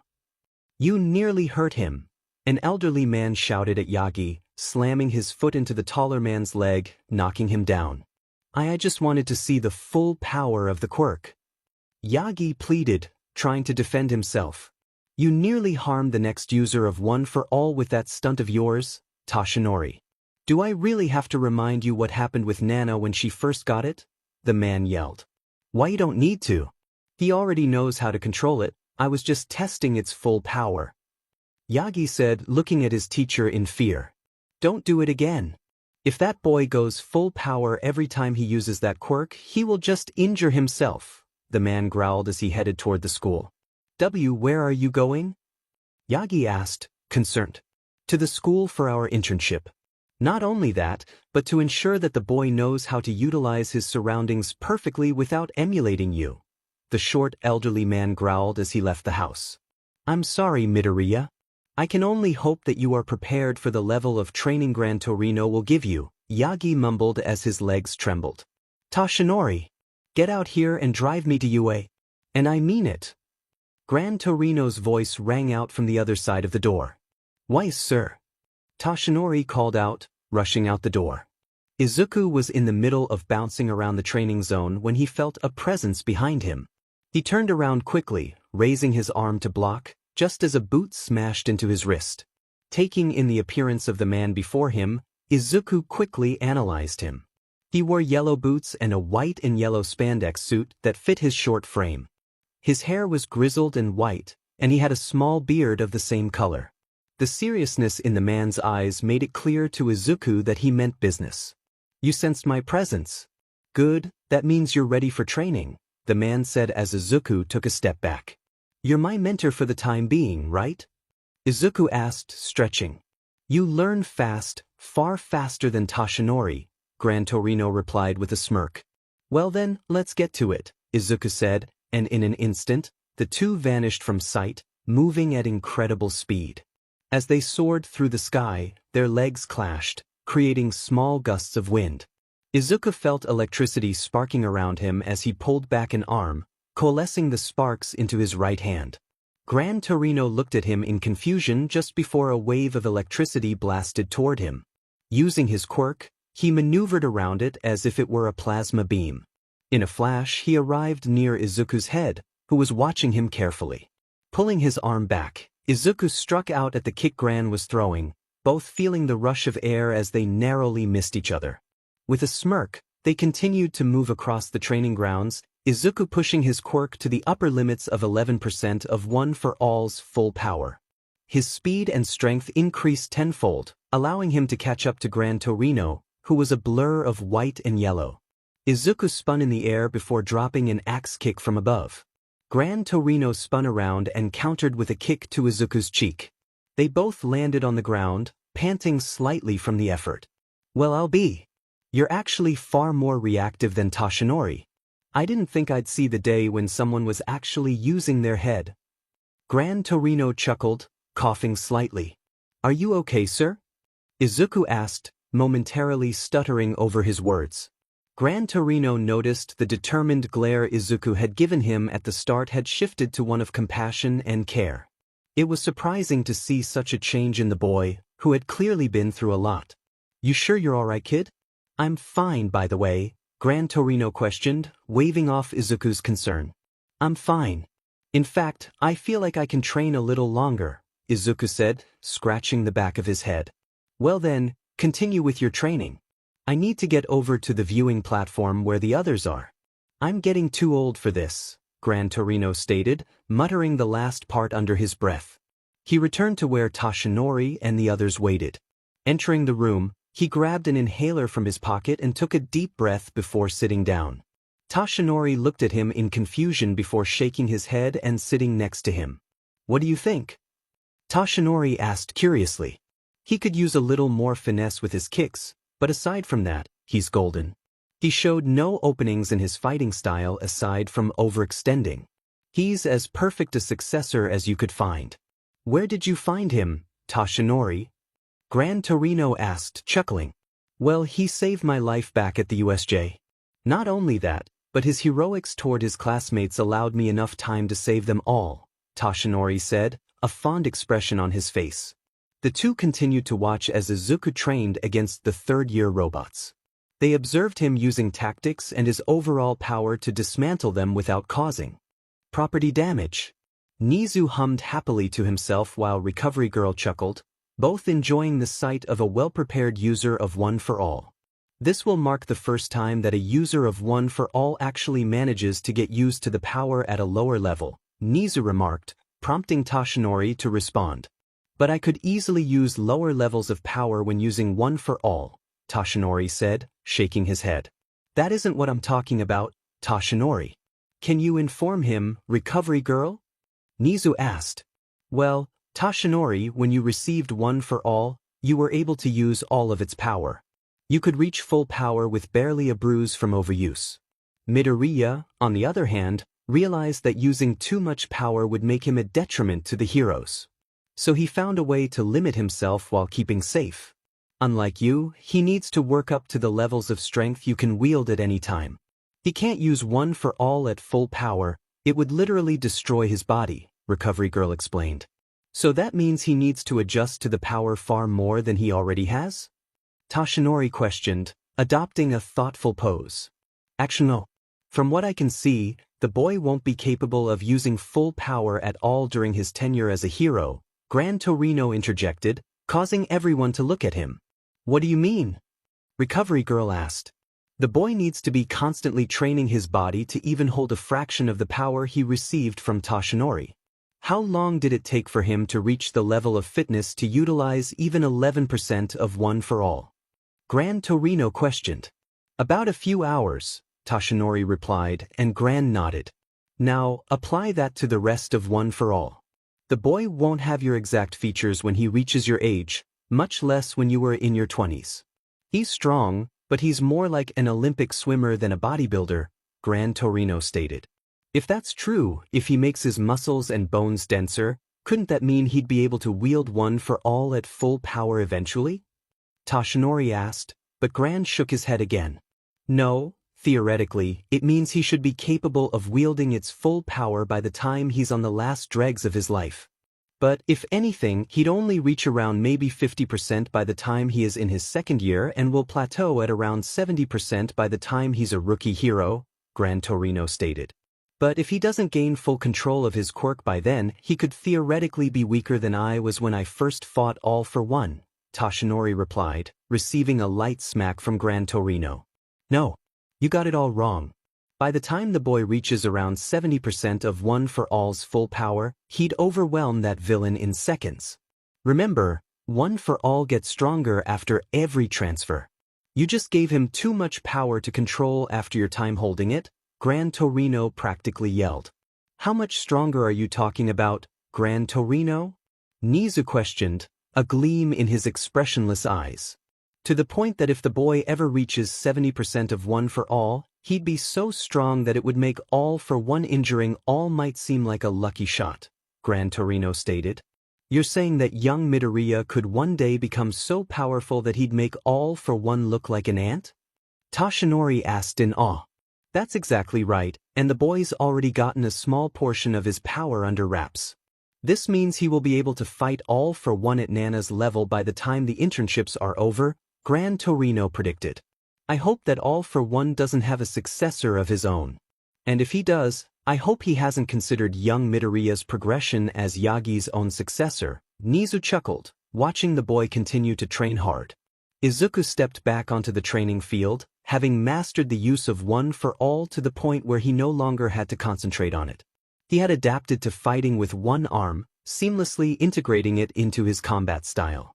His determination to compensate for his missing limb was evident as he bounced off the walls, launching himself from one surface to another in his quest to strike at the nearby robots. Principal Nizu and Recovery Girl observed Izuku's relentless efforts, impressed by his commitment to push himself to the limit. Their attention was soon diverted by the sound of an elderly man grumbling behind them. It's been so long since he's been here. Do you think he's here to test the kid? Nizu asked, glancing at Recovery Girl. As far as I know, yes. He always tests the new users of One for All ever since Toshinori was announced as Nana's successor, Recovery Girl replied, lightly tapping her cane on the ground. Well, I hope he doesn't go too hard on the boy. Lord knows he's already faced enough challenges in his life, Nizu remarked, cleaning a small device in his hands.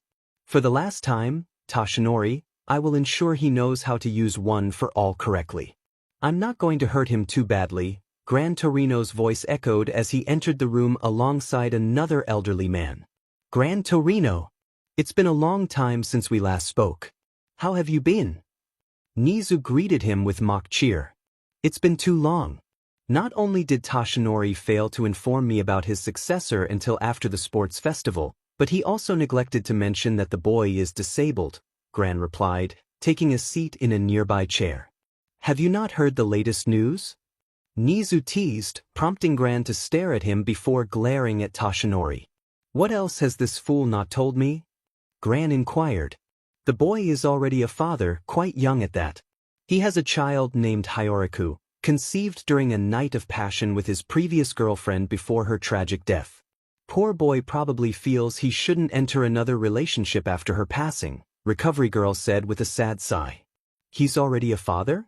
Wouldn't that interfere with his studies as a hero? Gran questioned, looking at Nizu. Are you suggesting he give up his child? Nizu countered. You all know what happened to Nana's husband, Gran stated, showing no remorse. He has managed to keep up with his grades and training while raising his child. If anything, he has shown great promise, Recovery Girl defended, but Gran shook his head. Promise doesn't change a thing when it comes to him. I need to see how good he is as a fighter. If he can defend himself, that will prove he can succeed, Gran Torino said, leaving the room. Just don't hurt him emotionally, Toshinori called after him, but Gran merely glanced over his shoulder. What's the worst that can happen? Gran replied. In Hosu, A man with a red bandana covering his eyes and an array of weapons strapped to his body stood atop a water tower. He surveyed the civilians below with disdain, noting the presence of several heroes among them. Suddenly, he heard a vortex open behind him. Leaping down from the water tower, he glared at the figure that appeared before him. The newcomer wore a black-vested suit without an overcoat, paired with black pants and dress shoes. Their head was shrouded in a black mist, with two glowing yellow eyes peering out as the mist swayed in the wind. "What brings you here?" "I'm kind of busy," the man said. "Hero Killer Stain, my master requires your teachings," the misty figure replied, Stain's glare intensifying. "What makes you think I'd willingly join you?" Stain challenged, his eyes narrowing at the unmoving mass. "Because it might be worth your while," the man stated, opening a portal behind him. "I will give you and your so-called leader 15 minutes. When that time is up, I expect to be returned here. I still have some heroes to deal with," Stain declared before stepping into the purple vortex. "Of course, hopefully you decide to stay with us," the villain said, following Stain into the portal. Izuku ran through the obstacle course that Principal Nizu had set up for him. He was enjoying himself as he navigated the course and faced off against the robots that had once posed a significant challenge. A smile spread across his face as he caused chaos among the army of robots he encountered. Nizu and Recovery Girl watched with satisfaction as Izuku reveled in his training, utilizing One for All to its fullest potential. They observed him as he moved through the training area, demonstrating impressive agility and strength. At one point, he leaped from a building's wall and landed a powerful kick on a robot's head, effectively taking it down. Nizu turned to Recovery Girl, noting the power Izuku was displaying. "From my calculations, young Midoriya has been using around 12 to 15% of One for All. What do you think?" he asked, jotting down his observations. "Based on the amount of energy radiating from him, I would estimate around 15%. "We will only know for sure when he speaks to us after his training," Recovery Girl replied, and Nizu nodded in agreement. "You make a valid point. I hadn't considered the energy surrounding him. Have we developed a prosthetic that can harness the power of One for All yet?" Nizu inquired. "Not yet. We need to conduct extensive research and predict how much stronger he can become. Once we understand at least 50% of his true potential, we can create the prosthetic," Recovery Girl explained, and Nizu acknowledged her words. "Young Midoriya, you have completed the task set before you. Please come to the viewing room for a discussion about your quirk and its effects," Nizu announced over the intercom. Izuku turned back with a smile, feeling a mix of excitement and nervousness. After about 10 minutes of preparing for the meeting with his teachers and Recovery Girl, Izuku finally entered the viewing room. Inside, he found Gran Torino, All Might, Nizu, and Recovery Girl, all looking at him with expressions of awe. Did I do something wrong?" Izuku asked, feeling self-conscious. "No, you exceeded our expectations. How much of One for All were you using when you fought those robots?" Nizu asked. "If I had to estimate, I think it was around 14% at minimum, and possibly up to 16% at maximum," Izuku replied, prompting Yagi to reflect on the implications. 16%? That would be equivalent to me using around 22% of One for All. He will be at least a third of my strength when he reaches around 25%, Yagi thought to himself. "You continue to amaze me, young Midoriya. By the time your training is complete, you will be at least twice as strong as I am. And hopefully 10 times smarter," Yagi added, a hint of nervousness in his tone. "It's all thanks to all of you. If it weren't for your support, I wouldn't be here right now," Izuku said, a slightly sad smile crossing his face. "Although, I think I may have given up on my dream of being a quirkless hero by using One for All," he admitted, his expression turning somber. "Don't think that using One for All diminishes your abilities when you're not using it. During the entrance exams, you demonstrated remarkable skill in maneuvering around the robots. The fact that you found their off switch was very clever. You used your intelligence to your advantage in battle, which is exactly what we're looking for," Gran Torino said, exchanging a knowing glance with Nizu. "Gran Torino is right. You are incredibly strong for someone who started without a quirk, and you should be proud of your accomplishments, young Midoriya, Nizu added, gently patting the boy's leg. Tears welled up in Izuku's eyes from the praise he was receiving. I don't know whether I should be happy crying or sad crying, he exclaimed, clutching his chest with his right hand. Take this to heart, young Midoriya. You will always be a hero for those who have faced similar struggles. You have persevered through a life that made you feel like an outcast and fought your way into our heroics class without a power. Not many can say that, Yagi said, smiling warmly at him. Hours later, Gran Torino declared that Izuku was ready to confront some villains. They couldn't head to Tokyo since it was too far, so they decided to go to Hosu instead, planning to arrive in the evening when the real villains came out to play. For the first time since Kori's death, Izuku felt his guard lower as they traveled on the train. Surrounded by hundreds of civilians and with his mentor by his side, his usually racing heart began to calm. He observed the smiling faces of those around him, friends and families chatting about their evening plans.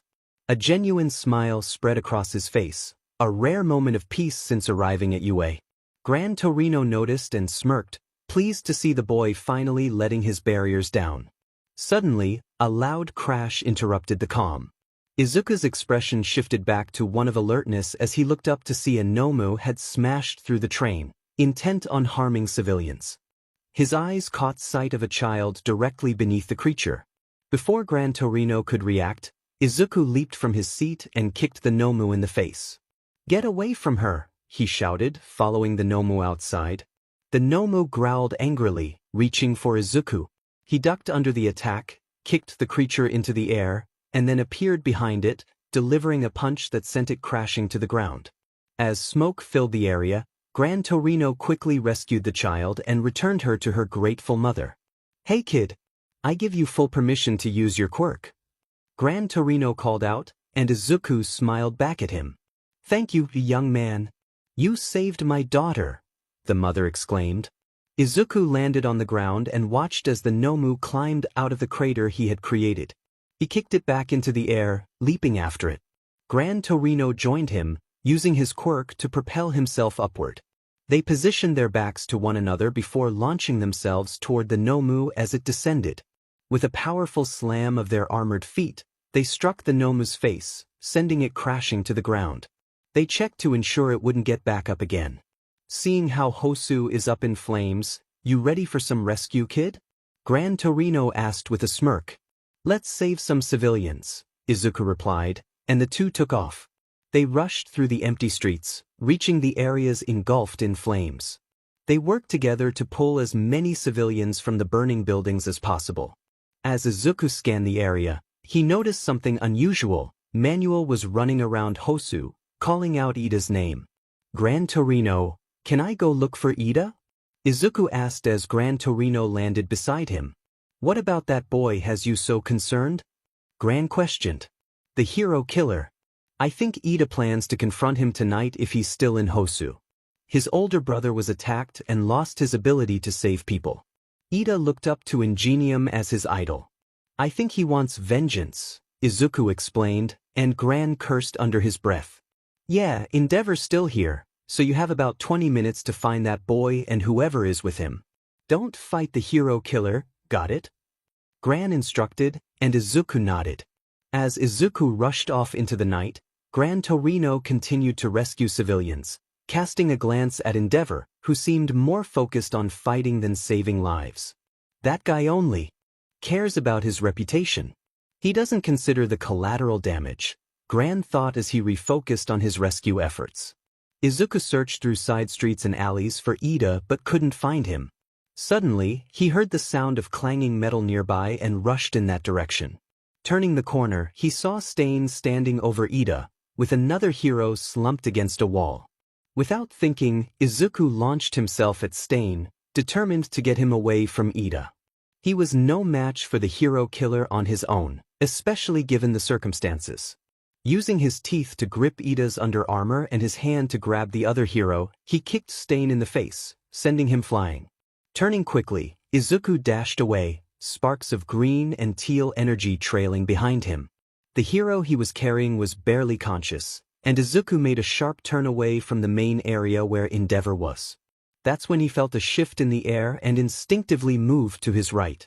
A knife whizzed past his face, clipping his hair before embedding itself in the ground. He dropped Ida and the other hero to the ground, preparing to fight as Stain landed nearby. "You went to take my kills from me. Or you? And why did you try to save them?" Stain demanded, his red bandana fluttering in the wind. Izuku kept his hand behind his back, entering a combat stance as he contacted Gran Torino about his location. He spoke to keep Stain's attention on him. "I came because I realized my friend was here to fight you. I heard about what you did to Ingenium, and I completely disagree with your ideology. You should have given Ingenium a second chance. No hero is perfect. Every hero is human," Izuku stated, meeting Stain's glare. "So what? All Might is the pinnacle of heroism. If you wish to be a hero, you should strive to be the very best," Stain retorted. "Not for the popularity, only for the fact that you are keeping those who are innocent from harm," Stain declared, his voice filled with fervor as Izuku glared back at him, determination etched on his face. A hero is someone who sacrifices everything to defeat the villain. They give all they have to protect those in danger. "Becoming like All Might is an ideal that cannot be achieved," Izuku responded, his voice steady despite the tension in the air. Stain trembled with anger at his words. "What gives you the right to make that decision?" Stain shouted, his frustration boiling over. "What gives you the right to act as judge, jury, and executioner for heroes who seek money, fame, or popularity? You are just out to eliminate those who don't fit your ideal of a hero. The heroes you have killed because of their greed were once heroes who lived in poverty. They needed the money, but they also gave most of what they earned to charities." Izuku countered passionately. "The ideal hero is All Might. He is kind to everyone because that is what a hero should be. He doesn't treat those around him as though they are inferior. The world often disregards those without power or with weaker abilities." Stain growled, his conviction unwavering. "And what gives you the right to kill them? Everyone is human. All heroes have their own lives. What makes it right for you to take their lives when they are the ones holding off villains from harming civilians?" Izuku yelled back, his voice rising with emotion. "They fail at that job every day.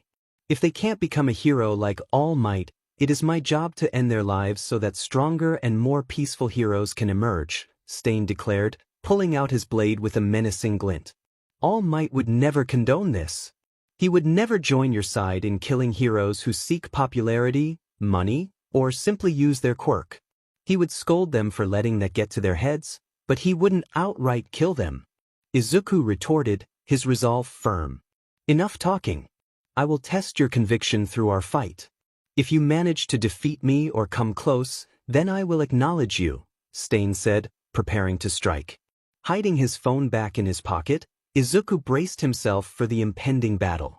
As Stain leapt at him, Izuku used One for All to propel Ida and the other hero to safety on the other side of the street. Just as Stain descended upon him, Izuku pulled back his arm and ducked to the left, narrowly avoiding the first swipe. He backflipped, delivering a kick to Stain's gut, then bounced away as Stain lunged toward where Izuku had just stood. The two circled each other, their eyes locked in a fierce stare. Izuku knew he would face trouble with Gran Torino for fighting Stain, but he also believed Gran Torino would understand the circumstances. He just had to hold out until Gran Torino arrived. Stain charged at him again, blade poised to strike. Crouching low, Izuku let the darkness reveal the full design of his upgraded hero suit. It had changed since his last use at the USJ and during training. Gone was the overcoat and combat vest. Now he wore a one-piece suit resistant to blades, bullets, and other weapons. The fabric was woven with unknown metals, preventing serrated blades from piercing his skin. A cowl concealed his face, leaving only his eyes visible.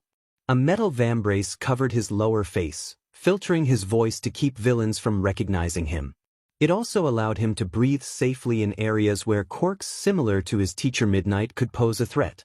Stain loomed high above him, a manic grin spreading across his face. Izuku's eyes, visible through the cowl, locked onto Stain's crimson orbs, both determined to fight for survival and their convictions. Gran Torino was initially worried about why Midoriya hadn't messaged him in a while. He had been searching nearby alleyways but couldn't find anything. However, when he arrived at a side street, he discovered signs of a struggle. As he moved closer to investigate, he noticed a blade lying on the ground. It seems as though Stain was here. What did you get yourself into, kid? Gran muttered to himself as he rushed in the direction he believed the boy had gone. As he navigated through the street, he was unaware that he was being watched. It wasn't until a gnarly hand suddenly emerged from behind him, slamming the elderly hero into the ground, that he realized he was not alone. Turning around, he found himself face to face with the flying Nomu that had attacked the train earlier. Looks like it'll be a bit longer before I can help you out, kid. Just hold on a little longer, Gran mumbled to himself as he prepared to engage in combat with the Nomu. Meanwhile, Izuku was slowly running low on stamina as Stain took advantage of the boy's relative weakness. Appearing behind Izuku, Stain attempted to slice off the black substance that resembled an arm but was halted midway by another strand of the substance. Izuku had managed to create another version of it from his right hand. Using the substance, Izuku yanked the weapon from Stain's grip and sent it down the street before propelling himself into a kicking motion. Stain tried to duck under the attack, but Izuku focused on increasing his strength to deliver a blow that would significantly damage Stain. The impact sent Stain crashing into a nearby building, while Izuku panted in exhaustion. Utilizing this new ability, enhanced by One for All, was taxing on Izuku's mind. It felt as though he was using two different quirks simultaneously, but he remained focused on protecting Ida and Native from Stain. Speaking of the villainous hero killer, he stumbled out of the convenience store he had been thrown into. Smart for a little brat. What year of high school are you in? Second year? You're awfully short for either, Stain taunted, but Izuku shook his head defiantly. Why would I tell you? For all you know, I could be a vigilante living on the streets, Izuku retorted, prompting an angry growl from Stain. The two clashed again as Izuku fought to avoid being cut by Stain's blades, who was growing increasingly desperate. Izuku knew he was buying time for the other heroes to arrive. He wasn't strong enough to face Stain alone. Ida, witnessing the fight, was both shocked and in awe of how Izuku was managing to hold his ground. Ducking under another jagged strike from Stain, Izuku kicked upward, knocking the blade from Stain's hands. He then spun around, using the black whip-like substance to smack Stain in the face before yanking him upward. Stain charged at Izuku, believing he had found an opening, only to be ensnared by the black substance, which lifted him off the ground. Izuku slammed Stain into the pavement multiple times. Stain attempted to throw a blade at Izuku, but the boy dodged, forcing Stain to drop to save himself. Tucking into a roll, Izuku stood back up, only to be met with a kick from Stain that sent him tumbling down the road. As he got back to his feet, Izuku noticed that the lightning sparking around his body had slowed significantly since the fight began.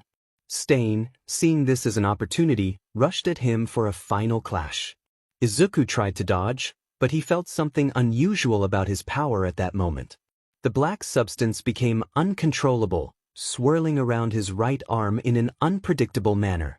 It formed a protective shield as he struggled to maintain control, realizing this must be another quirk that One for All had in store for him. Jumping back to evade one of Stain's whips, Stain looked at Izuku in confusion, noticing the boy's strain in trying to exercise the power. Deciding to end the fight before Izuku could cause any unnecessary damage, Stain threw a knife through the chaotic whips. The knife grazed Izuku's left eye, causing him to instinctively pull his hand to his face, hoping he could still use it normally once it healed. By the time Stain reached the blade, he liked the blood that coated it, causing Izuku to freeze. This action caused the black substance to stop moving, receding back into Izuku's body. He let out a relieved sigh as he fell to the ground in pain. Stain approached him with a distinct smile, dropping the bloody blade onto the pavement. Izuku looked up at Stain with one eye, seeing the blade that had his blood on it. You fought well for a young hero in training. Give it a few more years, and you could have bested me if you had the stamina to fight longer. You are a true hero in the making, Stain declared before turning his attention to the others. Don't kill them, Izuku called out, prompting Stain to glance over his shoulder. Are you trying to buy time for the heroes? Stain asked, But Izuku shook his head as much as he could. Ida was just not thinking straight. I know a hero shouldn't say something like that, but he can change through his actions. I know he will. Izuku insisted as Stain pointed at Native next. What about him? He's in it for the money. He's only living his life as a hero to get paid, Stain questioned. Sometimes people need money to survive. Look at our economy. Izuku replied passionately. It's the highest it's been in history, but at the same time, the cost of living has increased as well, Izuku said, glaring at Stain. What makes you think that I will believe that? Stain asked, now facing him fully. Izuku thought to himself, good. I have a classmate. She's poor and only wishes to make enough money to ensure her parents can live comfortably. But she told me herself that she only wants to help people out of the kindness of her heart. Would you kill her for wanting to collect money for her family's retirement? Izuku asked as Stain considered his words. If she shows that she is only in it for the money, then I would kill her. It depends on how she saves the people of the world, Stain replied, preparing to turn away. Just because someone wants to be a hero for the money doesn't mean they don't care. Izuku practically shouted. If you think that someone wishing to earn money to have a good living makes a hero, then you might not be as true of a hero as I thought, Stain said, raising his blade at Izuku. And what does that make you? Who said you could be judge, jury, and executioner? You just want to kill people who don't meet your ideal image of a perfect hero. Newsflash, Stain, even the hero you idolize as the most infallible thing in existence is still only human. Izuku growled, glaring into the red eyes of the hero killer. That's a lie. Nobody is more of a true hero than All Might himself. Stain exclaimed, as Izuku chuckled. You really think that All Might can't be surpassed as the best hero? Do you really think everyone looks up to him for his heroic personality towards civilians? Most people admire him for the vast power he possesses, Izuku said, his left eye narrowing. You're lying. All Might is the strongest hero and the kindest one there is. He's more than human. He's more like a god compared to them. Stain practically yelled. Stain, All Might is a human being. Why do you think he's been having less and less time out in the field? He's losing his chance to be a hero due to aging too fast. Izuku shouted, causing Stain to pause. Stain sat there, staring at him in confusion. Tilting his head slightly, he pointed the edge of his blade at Izuku's throat and spoke in a low, threatening tone. Explain.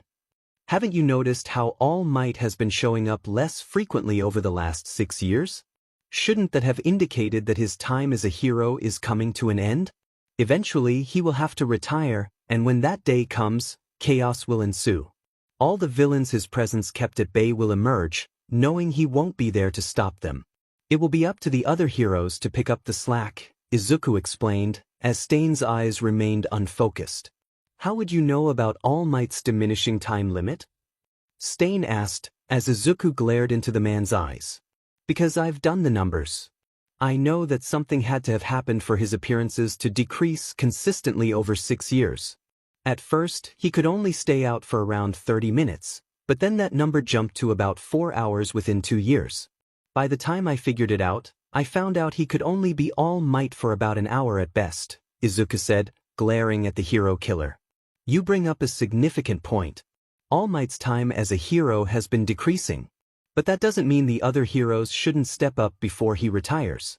If they don't, my blade shall be the thing that ends their careers, Stain said, conviction rising as he turned away. Who's to say that when that happens, the heroes will step up? What if they do, and you're left without purpose? Izuku asked as Stain glanced over his shoulder. Then I shall die knowing that my actions have brought about a better society of heroes, Stain replied, walking toward Ida. Izuku attempted to move his right arm and found that his fingers could twitch. Standing up from the ground, he surmised that Stain's quirk worked based on blood type. As he panted heavily from the conversation, he raised his arm and pointed it at Stain. The black whip substance poured out of his right hand as pain surged up his arm. In his mind, he hoped it wouldn't spiral out of control before he ended the fight. Pulling his arm back in a throwing motion, he moved it toward the hero killer, wrapping the new ability around Stain's body.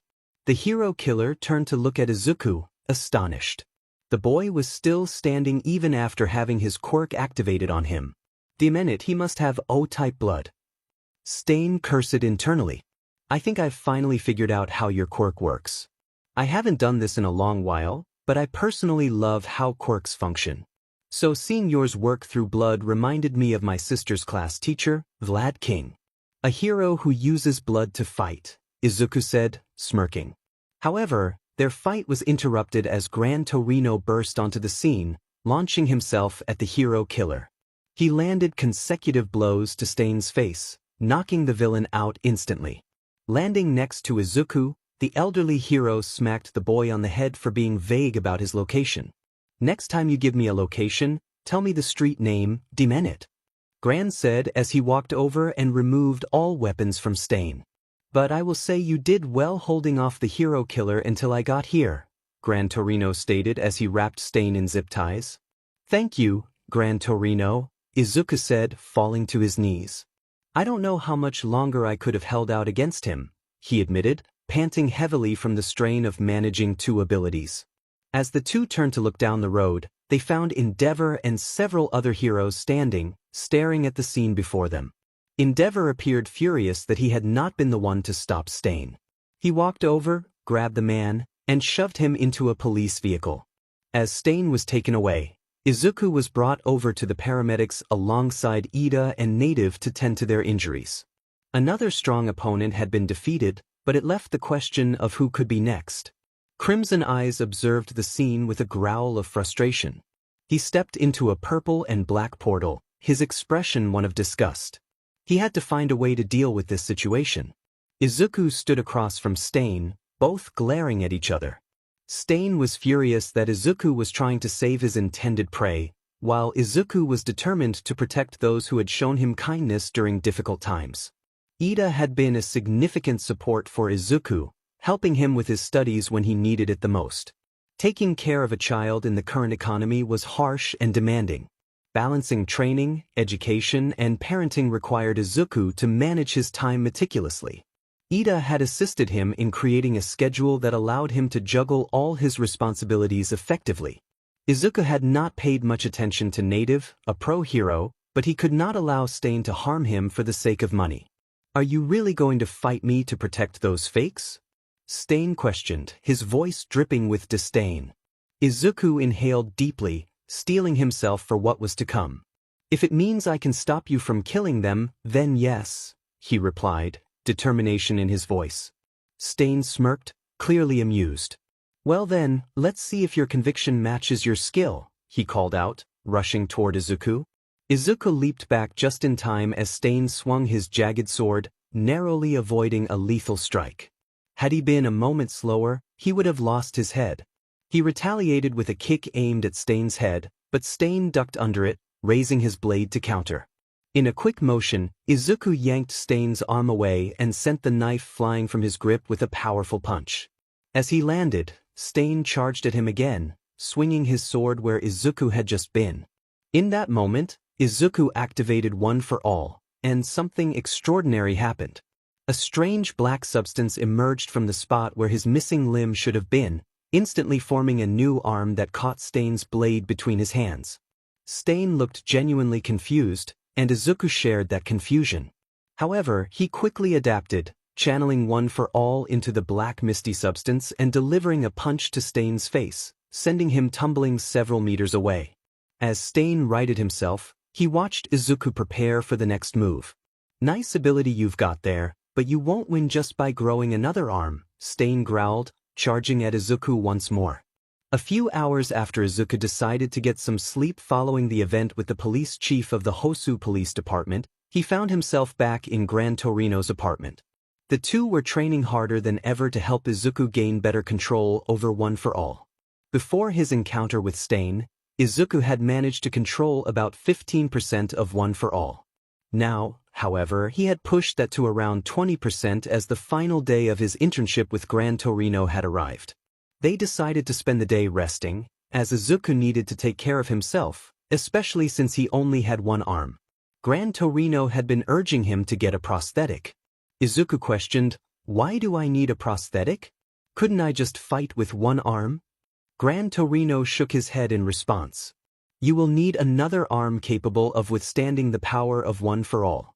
Not only that, but it will also prevent your enemies from predicting your movements in a fight.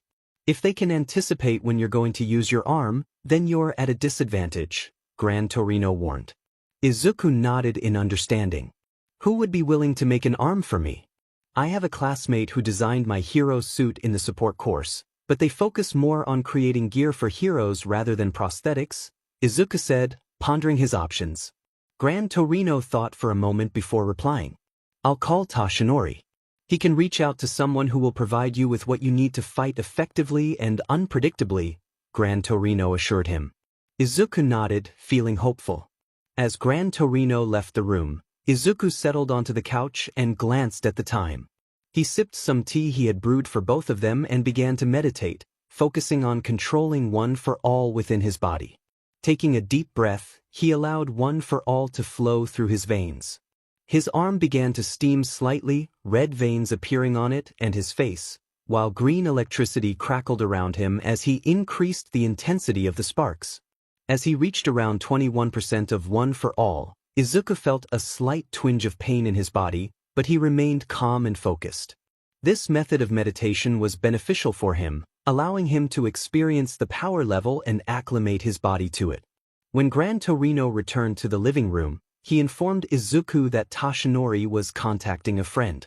With that settled, Gran Torino sent Izuku on his way back to UA.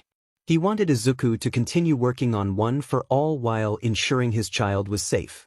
They had worked hard to get Izuku to use around 20% of One for All, marking significant progress toward mastering the quirk. As Izuku left the apartment with his belongings, he paused at the porch, turned around, and hugged Gran Torino tightly. The elderly man looked surprised as Izuku began to shed a few tears. Thank you for this experience, Torino-san. I wouldn't have made it this far without you and your hard work, Izuku expressed, his voice shaky. Gran Torino returned the hug. Work hard to ensure you don't let your friends or teachers down. I expect great things from you. Keep your child safe, Gran Torino replied with a grunt. I'll tell Hyoriku all about you. I think he'd be willing to call you Grandpa, Izuku said, a smile breaking through his tears. Gran Torino considered this for a moment. Just tell your kid that if he meets me when he's older, to call me Grandpa Torino, he said with a smirk. I will. Thank you for everything, Izuku said, wiping his eyes as he stood up. Now get out of here, you need to check on your kid, Gran Torino said, closing the door behind him. Hours later, Izuku arrived at UA and made his way to the teacher's lounge. Upon entering, he found Midnight holding Hyoriku, who was happily babbling in her arms. Izuku leaned against the doorframe as Aizawa glanced at him before grunting to Midnight. Namuri, the problem child is here, Aizawa remarked, prompting Izuku to look at him. Oh, Hyoriku was just the best. You have to let me babysit him again, Midoriya-kun, Namuri exclaimed, placing the baby in Izuku's arms. There are the provisional licensing exams and work studies coming up after those, Izuku replied with a small smile. Well, I look forward to it. I might even let Ainen help out with babysitting, Namuri added, causing Izuku to tilt his head in curiosity. Ainen, he asked. Oh, that's just my girlfriend. Just between you and me, that's pro-heroine 13, Namuri said, smiling at him. Oh. Well, I'd better get back home to prepare for school tomorrow, Izuku said, glancing at Aizawa, who was watching him from the corner of his eye. Actually, kid, you might as well stay in a dorm here. That way, you can take care of your child on campus, Aizawa suggested, stretching out of his sleeping bag. UA has a dorm system? Izuku asked, surprised. Yeah, we've had it for a while. It's mainly for those who live alone and don't have family nearby, but I was just looking for a moment to tell you about it, Aizawa explained as they walked through the halls. If I'm moving on to UA's campus, what about my classmates? Izuku inquired, concerned. They will be moved in by the end of the summer. It's something Nizu has been wanting to address for a while, especially with all the attacks on UA, Aizawa reassured him. I still have to collect everything from the Bakugo household, Izuku mentioned, prompting Aizawa to look at him. They took you in, he asked. Not exactly. They allowed me to stay in their home. But a few months in, Auntie Mitsuki asked me what I wanted from them during a moment of distress. She was really upset about her son being sent to prison and subconsciously blamed me for it, even though it was Bakugo's fault. After a few hours of talking, they decided to move to a different home so I wouldn't have to live with a gradually mentally unstable Mitsuki, Izuku explained. Aizawa nodded in understanding. I will help you collect your belongings and Hyoriku's. Just tell me where they are, Aizawa said, ready to assist. Alright, just settle inside the dorms. You will be alone in them even as the rest of your classmates are brought in. Your dorm will just be a 2-bedroom, 1-bath, Aizawa said, leaving Izuku alone in the hallway. With that done, Izuku made his way toward the dorm that Aizawa mentioned. He was in awe of how spacious it was for a 2-bedroom, 1-bath dorm. He lifted Hyoriku a little before moving to enter the building. Staring at the name of the building, however, caused him to pause and chuckle to himself at the unique name. As Izuku slowly woke up in a room he definitely wasn't in the last time he checked, he sat upright and remembered his fight with Stain. He looked around the room and found Ida lying on one of the beds, his arm fully bandaged. Standing up from his bed, Izuku moved over to see if Ida was still alive. Placing a hand on Ida's forehead, the boy stirred and woke up. Midoriya? What are you doing? Ida asked, grunting slightly as he tried to sit upright. Just checking up on you, Ida-kun, Izuku replied, and Ida nodded in acknowledgement. I never asked for your help. I hope you know that, Ida said, and Izuku nodded back. Just because you didn't ask for help doesn't mean you didn't need it, Izuku responded as he moved back to his bed. It turned out that returning to his bed was for the best, as a couple of people entered the room. Looking at the doorway, Izuku saw Gran Torino standing near the doorframe, giving him a curt nod. Another figure walked in with 2 separate heroes, one of whom had the head of a dog and wore a suit and tie. The dog-headed man looked between Izuku and Ida with a confused expression before settling his gaze on Izuku, appearing slightly disgruntled.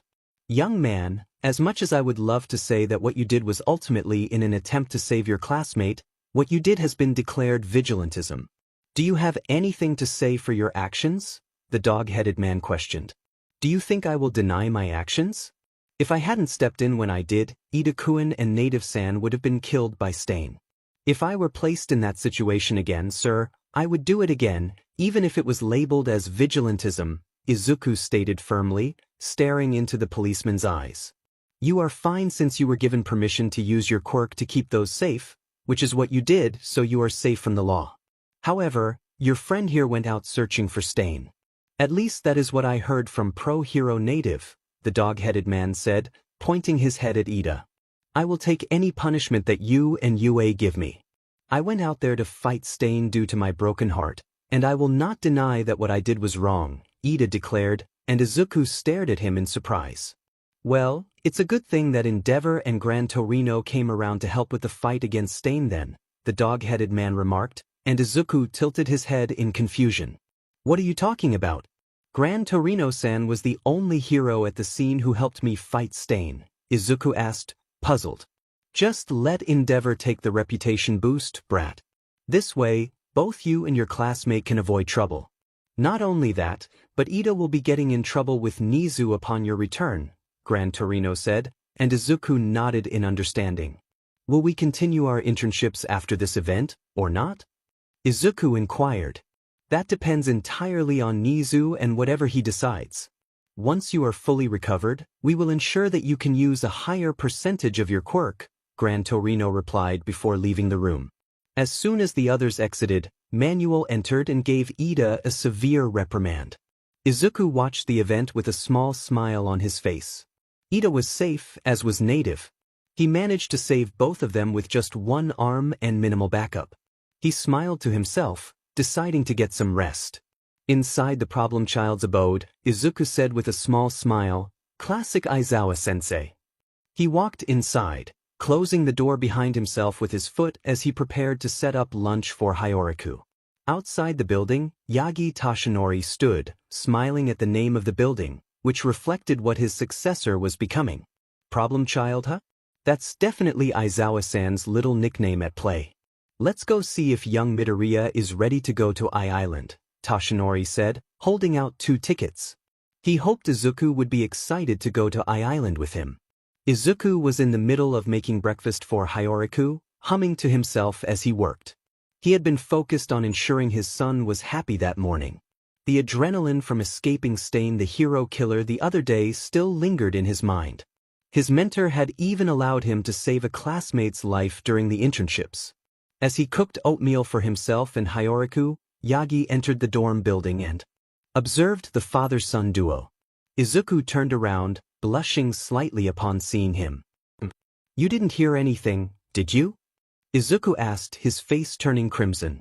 "I think I heard you humming a little, but aside from that, nothing more," Yagi replied as Izuku glanced behind him. "Nobody's with you?" Izuku inquired, and Yagi shook his head.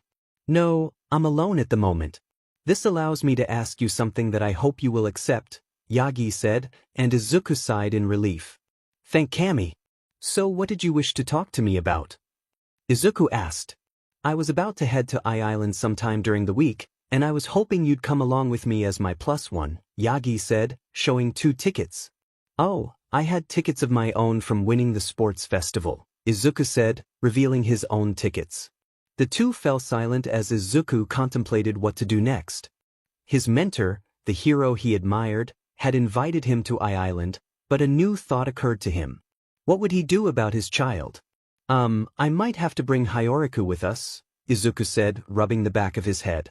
"That can be arranged, or you can have Miss Midnight look after him again. You know she loves your kid," Yagi chuckled. "I know, and call me overprotective, but I just want to bring my baby with me. Going to Island is something I don't want him to miss out on," Izuku replied, lifting Hyoraku from his playpen and placing him in his high chair. "Well then, it seems we have a plan. The flight will be in a few hours, so you should probably get ready," Yagi said, as Izuku paused for a moment. Yagi-san, I don't have my hero suit yet. Do you know why?" Izuku asked, and Yagi smirked. "That's because my niece is taking care of it there. You'll be receiving the suit there," Yagi explained. "I knew you had someone working on it at Island, but I didn't think it was your niece," Izuku said, and Yagi chuckled. "I can be secretive about those I make friends with, as well as family. And I can ensure that it stays that way from here on out," Yagi said with a smile. "Let's just eat some breakfast first. I don't want Hyoraku to become a crying mess on the way to Island because he didn't get anything to eat," Izuku suggested. With that, the trio enjoyed their breakfast together. The sun shone brightly in the distance, and just before Izuku was about to gather his clothing, he heard Hyoraku call out to him. "Dada!" Hyoraku exclaimed, waving his arms excitedly. Tears filled Izuku's eyes as he pulled the child into his arms and hugged him tightly. A few hours later, Izuku was seen in Yagi's car, Hercules, as they drove towards the airport.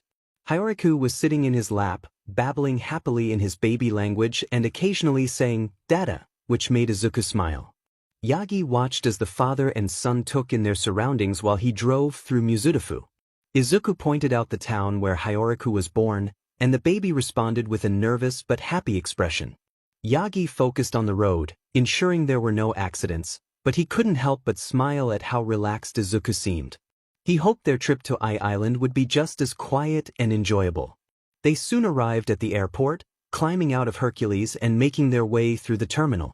After Yagi showed his identification to the staff, they glanced at Izuku, who Yagi had informed them was just a family friend. Izuku then presented his Island tickets, and the staff hurried off to do their jobs. Yagi chuckled nervously, apologizing for the staff's curious looks. Izuku shrugged, acknowledging that they were likely surprised he had a child at such a young age. He noted that being a father at 15 was not ideal. Yagi reassured him that they shouldn't judge him and that he deserved support as a single father. Izuku hesitated, asking Yagi if he thought Hyoraku would have been safe with Kiyama-sensei. Yagi, wanting to ease Izuku's worries, suggested that he might have left him with a babysitter but acknowledged that it was ultimately Izuku's choice to bring his child along. As they boarded the special plane dedicated to Yagi, Izuku's smile widened when the staff brought a baby chair for Hyoraku. After strapping him in, Izuku sat beside him, watching as Hyoriko gazed out the window in awe during the takeoff procedure. The baby babbled happily, pointing out the sights, while Izuku played along, sharing the experience with him. From across the aisle, Yagi spoke to one of the crew members, reminding them to keep the noise level down. The flight attendant, noticing the heartwarming scene between Izuku and Hyoriko, nodded in agreement and went to inform the rest of the staff. As the plane ascended, Hyoriko expressed a mix of awe and slight fear, prompting Izuku to gently rub his back. The baby watched the sun rise in the distance, and Izuku placed some sunglasses over his eyes. Hyoriko marveled at the land below as it grew smaller, and they flew over the ocean. Izuku leaned back in his seat, resting his head against the headrest and closing his eyes. While he drifted off to sleep, Hyoriko remained awake, captivated by the view outside. Unbeknownst to the baby, they were on their way to celebrate his second birthday, a special occasion that Izuku wanted to make memorable. Yagi glanced back at Izuku and noticed the dark bags under his eyes, frowning at the sight. He had allowed Izuku to join the hero course, trusting him to balance his responsibilities as a father and a student. However, seeing him so exhausted raised concerns. Yagi moved to sit next to Izuku and gently tapped his shoulder. Izuku opened one eye, looking more tired than ever. Yagi asked if he was all right, expressing his worry about Izuku's lack of sleep. Izuku rubbed his eyes and explained that he hadn't been sleeping well, mentioning strange dreams he had been having. Yagi listened intently, curious to help. Izuku described seeing 7 people and a glowing figure that resembled Yagi, along with a man with white hair and green eyes who spoke to him. Yagi's interest peaked when Izuku recounted the man's words about reaching singularity and learning about their quirks. Yagi speculated that it might be one for all, reaching out to Izuku, suggesting that if he was indeed receiving the previous bearer's quirks, he would need to train to use them all effectively. Izuku felt confident in his knowledge of quirks but acknowledged the challenge ahead. Yagi urged Izuku to inform him if he had another dream like that, smiling reassuringly. Izuku agreed, expressing gratitude and affection for his mentor. Once Yagi left Izuku to his own devices, the boy fell back asleep once more. As he slept, he found himself sitting in front of a small log cabin in the woods. A man with a scar across his face looked down at him with a confused expression. The man smiled and helped Izuku up before introducing himself. "I didn't think One for All would be introducing us this early. But this quirk that you'll be receiving is going to be the hardest to control. Especially since you can't really turn it off," the man said. "My name is Shinomori Hikage, and my quirk is called Danger Sense." He held out a hand to Izuku. Izuku went to speak but noticed the man's form was covered in black and green mist, with only his eyes and hand visible. He reached out to the man, and a bright light enveloped his vision. Suddenly, he stood before a broken castle, revealing the predecessors of One for All. There was a sickly young man with white hair and green eyes, 2 men standing with their backs to him, one with orangish salmon-colored hair and the other with slightly silver hair. Then came Hikage, sitting on his throne. Across from him was a bald man with a biker appearance. Next to Hikage was a man dressed in unusual clothing similar to Best Jeanist, and beside the biker was a beautiful woman with black hair styled in a ponytail and a beauty mark under her right lip. In the final chair sat Yagi Toshinori's vestige, glowing brightly and illuminating the entire place. Izuku realized he was in One for All's vestige world, where he could communicate with the previous wielders of One for All. Just as he was about to ask how this was possible, the woman, who had been observing him, smiled. "Sorry, kid, but you will need to work twice as hard. Because you've reached singularity, you are going to start manifesting our quirks. Somehow starting with Shinomori, but after him will be me and probably Daigoro. But you don't need to worry about that right now. Protect your son. All for One will do anything and everything to hurt you, and he will stoop as low as killing your family to get at you. Do not make the same mistake I did." The room was then enveloped in light once more. "Be careful out there, Ninth. We will always be here for you," the sickly man said as Izuku disappeared from One for All's vestige world. The plane flew through the skies as it closed in on the island. Izuku had been sleeping for the trip, his son resting his head against Izuku's arm, which was placed over the car seat.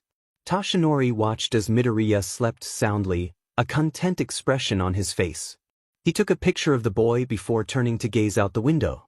Looking at the vast ocean that surrounded the earth, Toshinori couldn't help but smile at its size. It perfectly represented how he felt as the #1 hero. His power was so vast compared to his fellow heroes that he often felt alone. Sighing sadly, he looked back at Izuku, his expression reflecting his thoughts. "You're a lucky young man, Midoriya Shonen. I wish I had someone to rely on for love when I was your age, someone who knew who I really was," Toshinori mumbled to himself. "Mr. Yagi, we're closing in on Island. We'll be there within a few minutes," the flight attendant said, and Yagi nodded in acknowledgement. "Thank you for the information. Don't wake those two up just yet. I want them to get as much sleep as possible," Yagi replied, and the woman smiled, understanding his request. For the next few minutes, Yagi stared out the window, thinking about the island where his best friend worked. He smiled at the thought of informing his best friend about his plans to retire soon. His successor, Izuku, was someone he took pride in, especially with how progressive he was in using One for All. Pulling up footage of Izuku's fight against Stain, Yagi couldn't help but smile as he watched the black tendrils appear from the boy's arm, forming a new limb for him.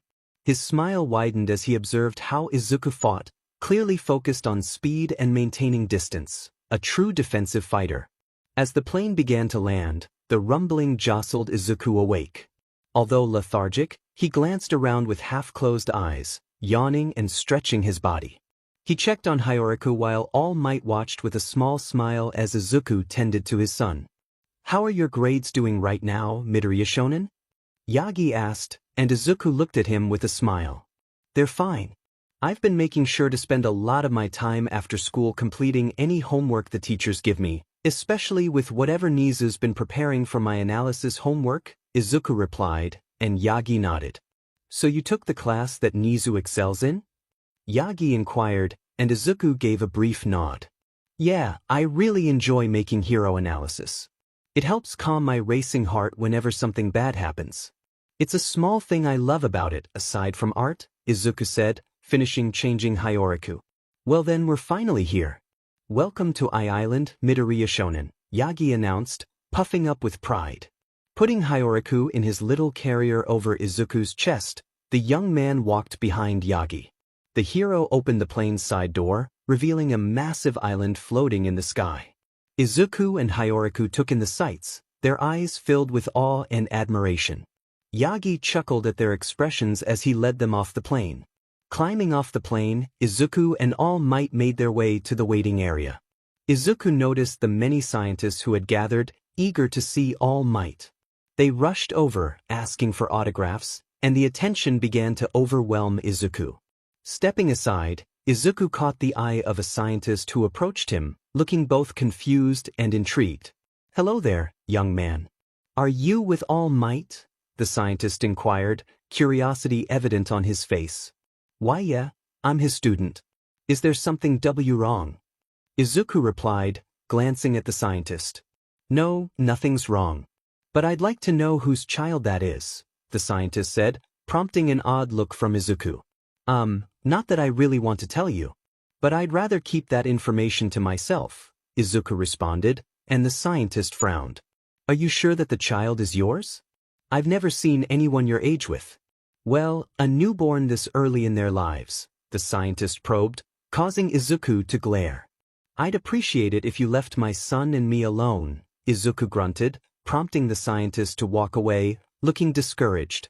All Might approached, sporting several kiss marks on his face and body. Izuku looked at him with exasperation as All Might chuckled and wiped the lipstick off his face.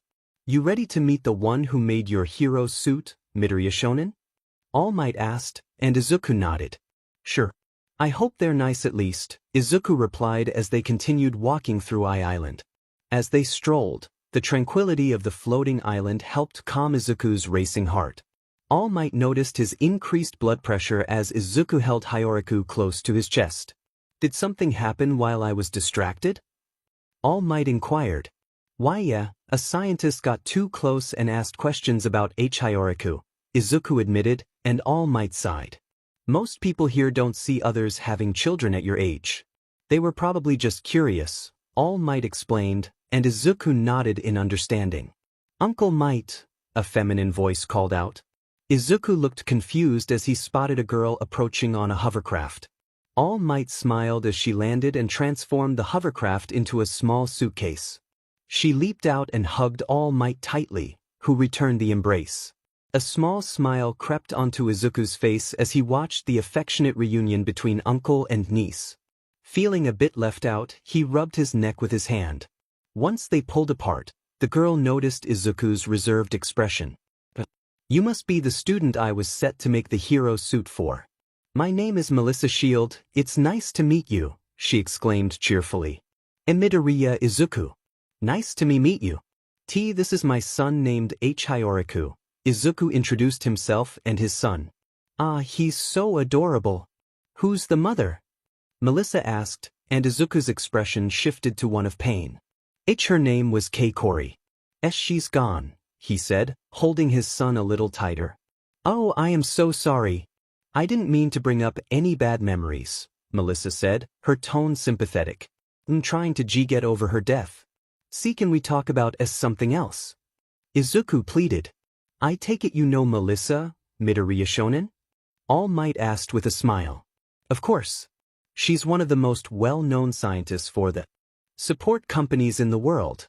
Her father is one of the best support heroes on the planet, and he was your sidekick in the past," Izuku said, feeling a bit better. "I see. Well, she's also the person who made your new hero suit to help you utilize your quirk," All Might added, and Izuku raised his hand slightly. All Might chuckled at Izuku's student-like demeanor. "You don't need to raise your hand as though we're in class, Midoriya Shonen," he said with a laugh. "You like her to be a part of the inner circle," Izuku stated, surprising All Might. "Are you sure?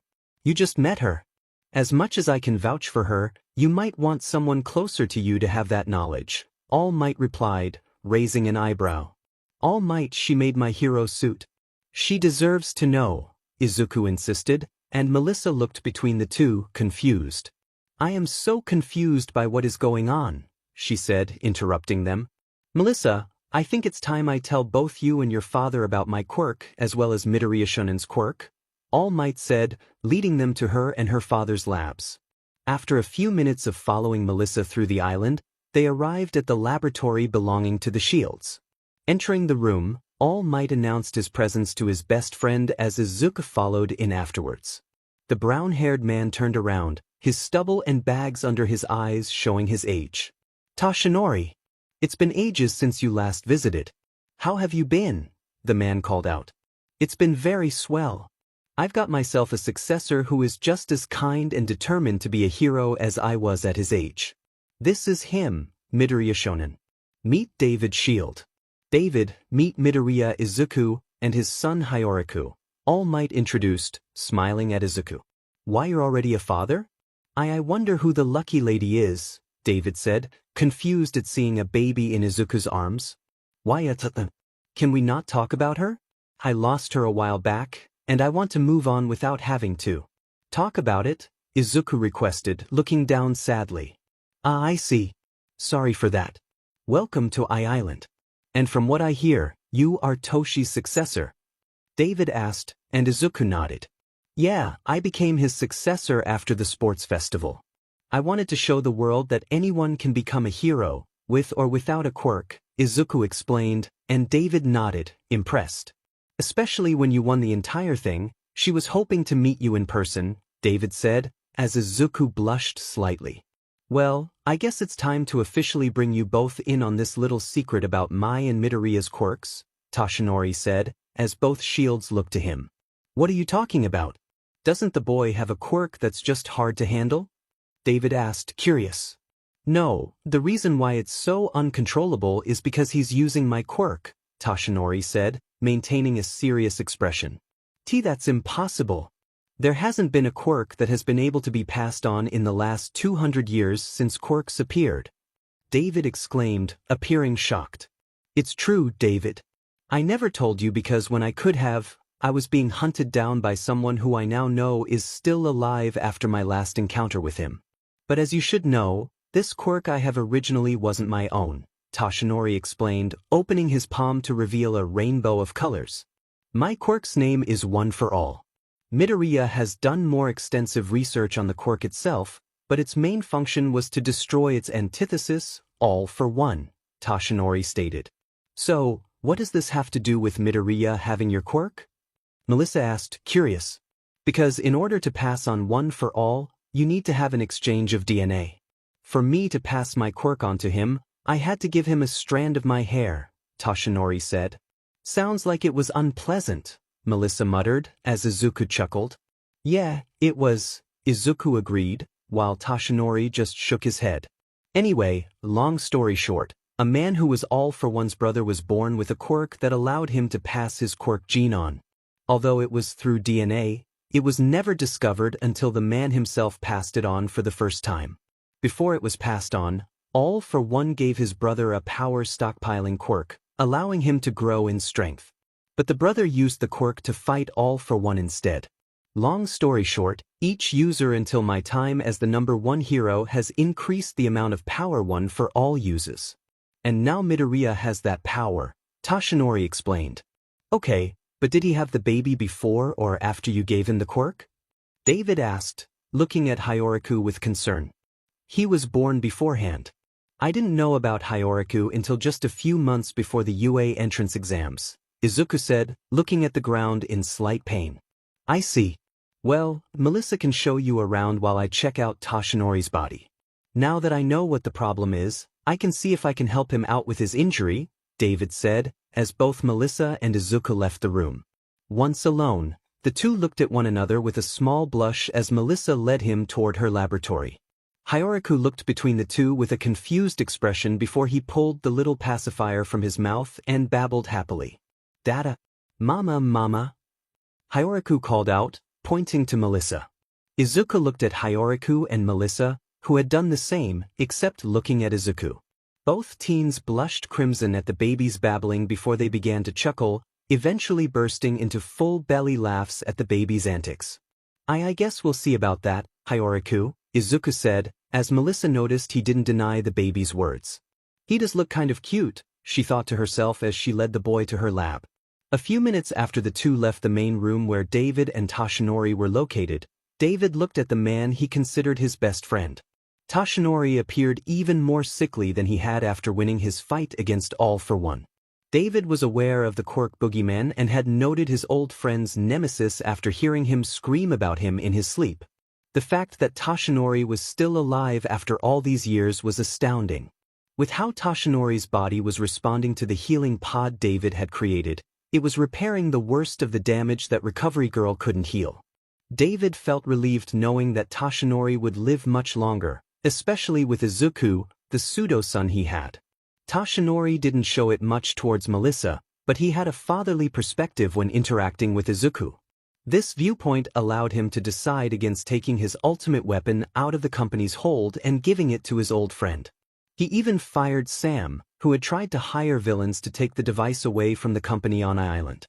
David sighed in sadness as he thought about it while working on Toshinori's body, ensuring it was back to its former state. It would likely take years for Toshinori to regain his muscular physique, but it was far better than not being able to do so at all. As soon as Toshinori finished healing, he climbed out of the pod and put his hero suit back on. He gave David a happy smile before speaking. David, do you have any advice on how to help raise a boy who's been failed by everyone around him?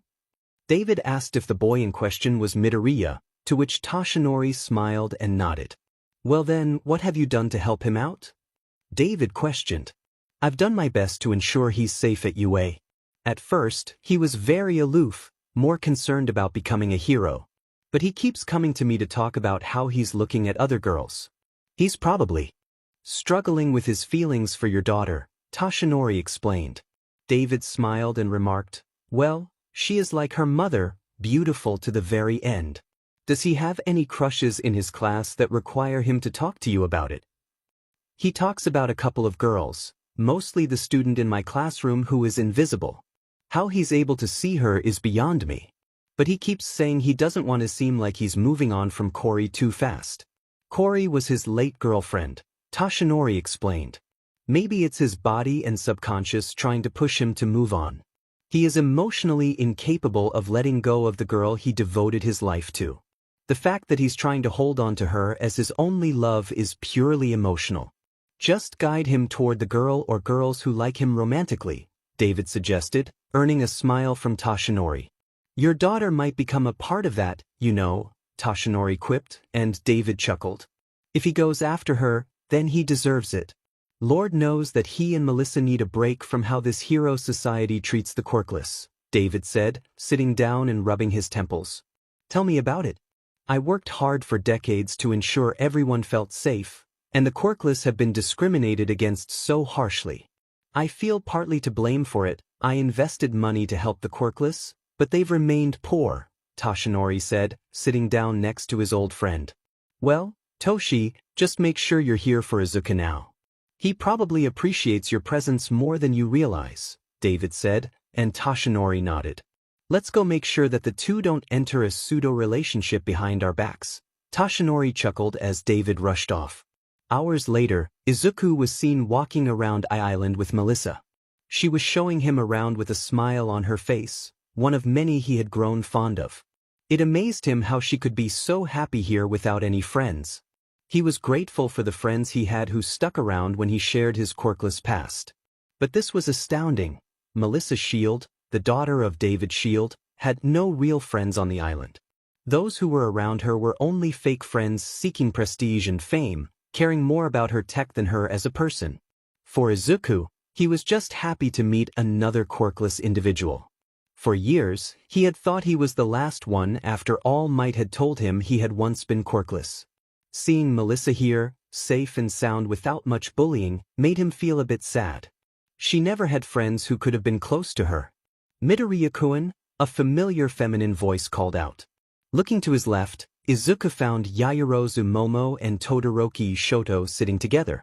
They appeared to have been eating lunch when Yaoyorozu noticed Izuku's presence. Yaoyorozu-san? Izuku asked, while Melissa looked between the two. You two know one another? Melissa asked curiously. Yes, Yaoyorozu-san, this is Melissa Shield. She created my new hero suit. Melissa Shield, this is Yaoyorozu Momo-san, my classmate, Izuku introduced, and Momo happily nodded. Nice to meet you, Shield-san, Yaoyorozu said with a smile. Same to you. How is your date going? Melissa asked curiously. It's going fine, but I'd rather get this date over with. My father set up an arranged marriage for us this week, Todoroki said, cringing a little. I thought that was illegal in Japan? Melissa asked, and Izuku spoke up. Endeavor is the number 2 hero. He can practically get away with anything barring military presence, Izuku explained, and Melissa frowned. Isn't that something people do to create a more powerful quirk? Melissa asked. Yes, and that's how my life was shaped. He trained me to surpass All Might in terms of overall power, Todoroki said, and Melissa cringed. You didn't do that yet, did you? She asked, and the young man shook his head. No, and I don't intend to spite him. I'd much rather become the best hero I can be on my own, Todoroki replied with a sigh. Don't worry about it then, just be the best person you can be, Todoroki-kun. But Izuku was still upset about what happened at the sports festival. He expressed his feelings with a slight grumble, saying, I'm still mad about what you did. Todoroki apologized, explaining, sorry for disrespecting you there. My father really laid it on me thick when he spoke about my actions. So in the future, if you need me for something, I will help. Izuku nodded in response. Melissa and Izuku walked away, allowing Todoroki and his date to continue their time together. If they were going to get together, they might as well get close and show true love. As Izuku walked alongside Melissa, he reflected on his own family. His parents had truly loved each other, but his father had disappeared before he was born, leaving him with unanswered questions. Izuku sighed as they approached a small convenience store that specialized in suits for the gala later that evening. Melissa pointed it out, and Izuku looked at it with some trepidation. Do I really have to go in there? He asked nervously. Melissa happily nodded and asked, do you want to have a suit? Izuku thought about his hero suit and then asked, could I wear the suit you tailor-made for me? Melissa shook her head. Okay, I guess I can do this, Izuku said, steeling himself as he entered the store. Earlier that day he had left Hyoriku with All Might, who was more than happy to babysit. A few minutes later, Izuku found himself wearing a black and green suit and tie that complemented his green hair and eyes. He glanced over at Melissa, who smiled and gave him a thumbs up, while he tried his best to calm down. The tailor looked at him expectantly, noting his missing arm. What happened to the arm? Normally, a suit and tie have 2 sleeves, the tailor asked bluntly, causing Izuku to wince. It was blown off my body. Someone I thought was a friend did it with their quirk, Izuku mumbled, meeting the tailor's gaze. I see, you were the boy who was framed for killing his girlfriend back in Japan, weren't you? The tailor inquired as he worked. Why yeah, how do you know? Izuku asked, surprised. The tailor's dull red eyes locked onto Izuku's green ones, and in that moment, time seemed to freeze. Izuku found himself transported back to Aldra Junior High, wearing his old black Gakurin as rain fell around him. Dirt and grime covered his face and body as he faced Bakugo Katsuki, who stared at him with contempt, sparks flying around his hand. Fear surged within Izuku, but he quickly entered a combat stance. Bakugo smirked, his smile twisted.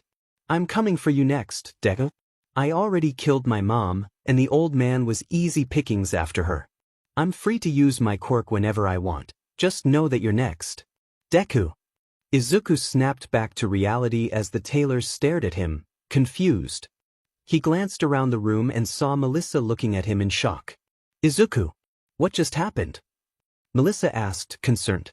Izuku took a moment to gather himself, noticing the large quantity of pink smoke swirling around the room. He moved his hand through the air, then rushed out of the room in his normal clothes. Melissa quickly paid the tailor and followed him.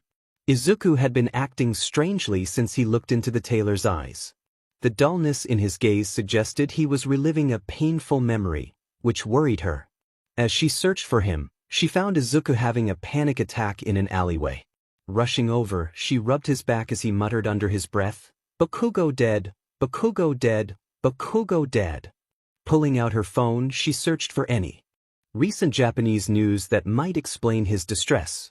Sure enough, she found an article about an ash-blonde-haired boy who had blown up a small truck filled with clothing, driven by a man and a woman named. Leaving the view of the beach and the ocean, Izuku and his son followed Melissa into her small laboratory.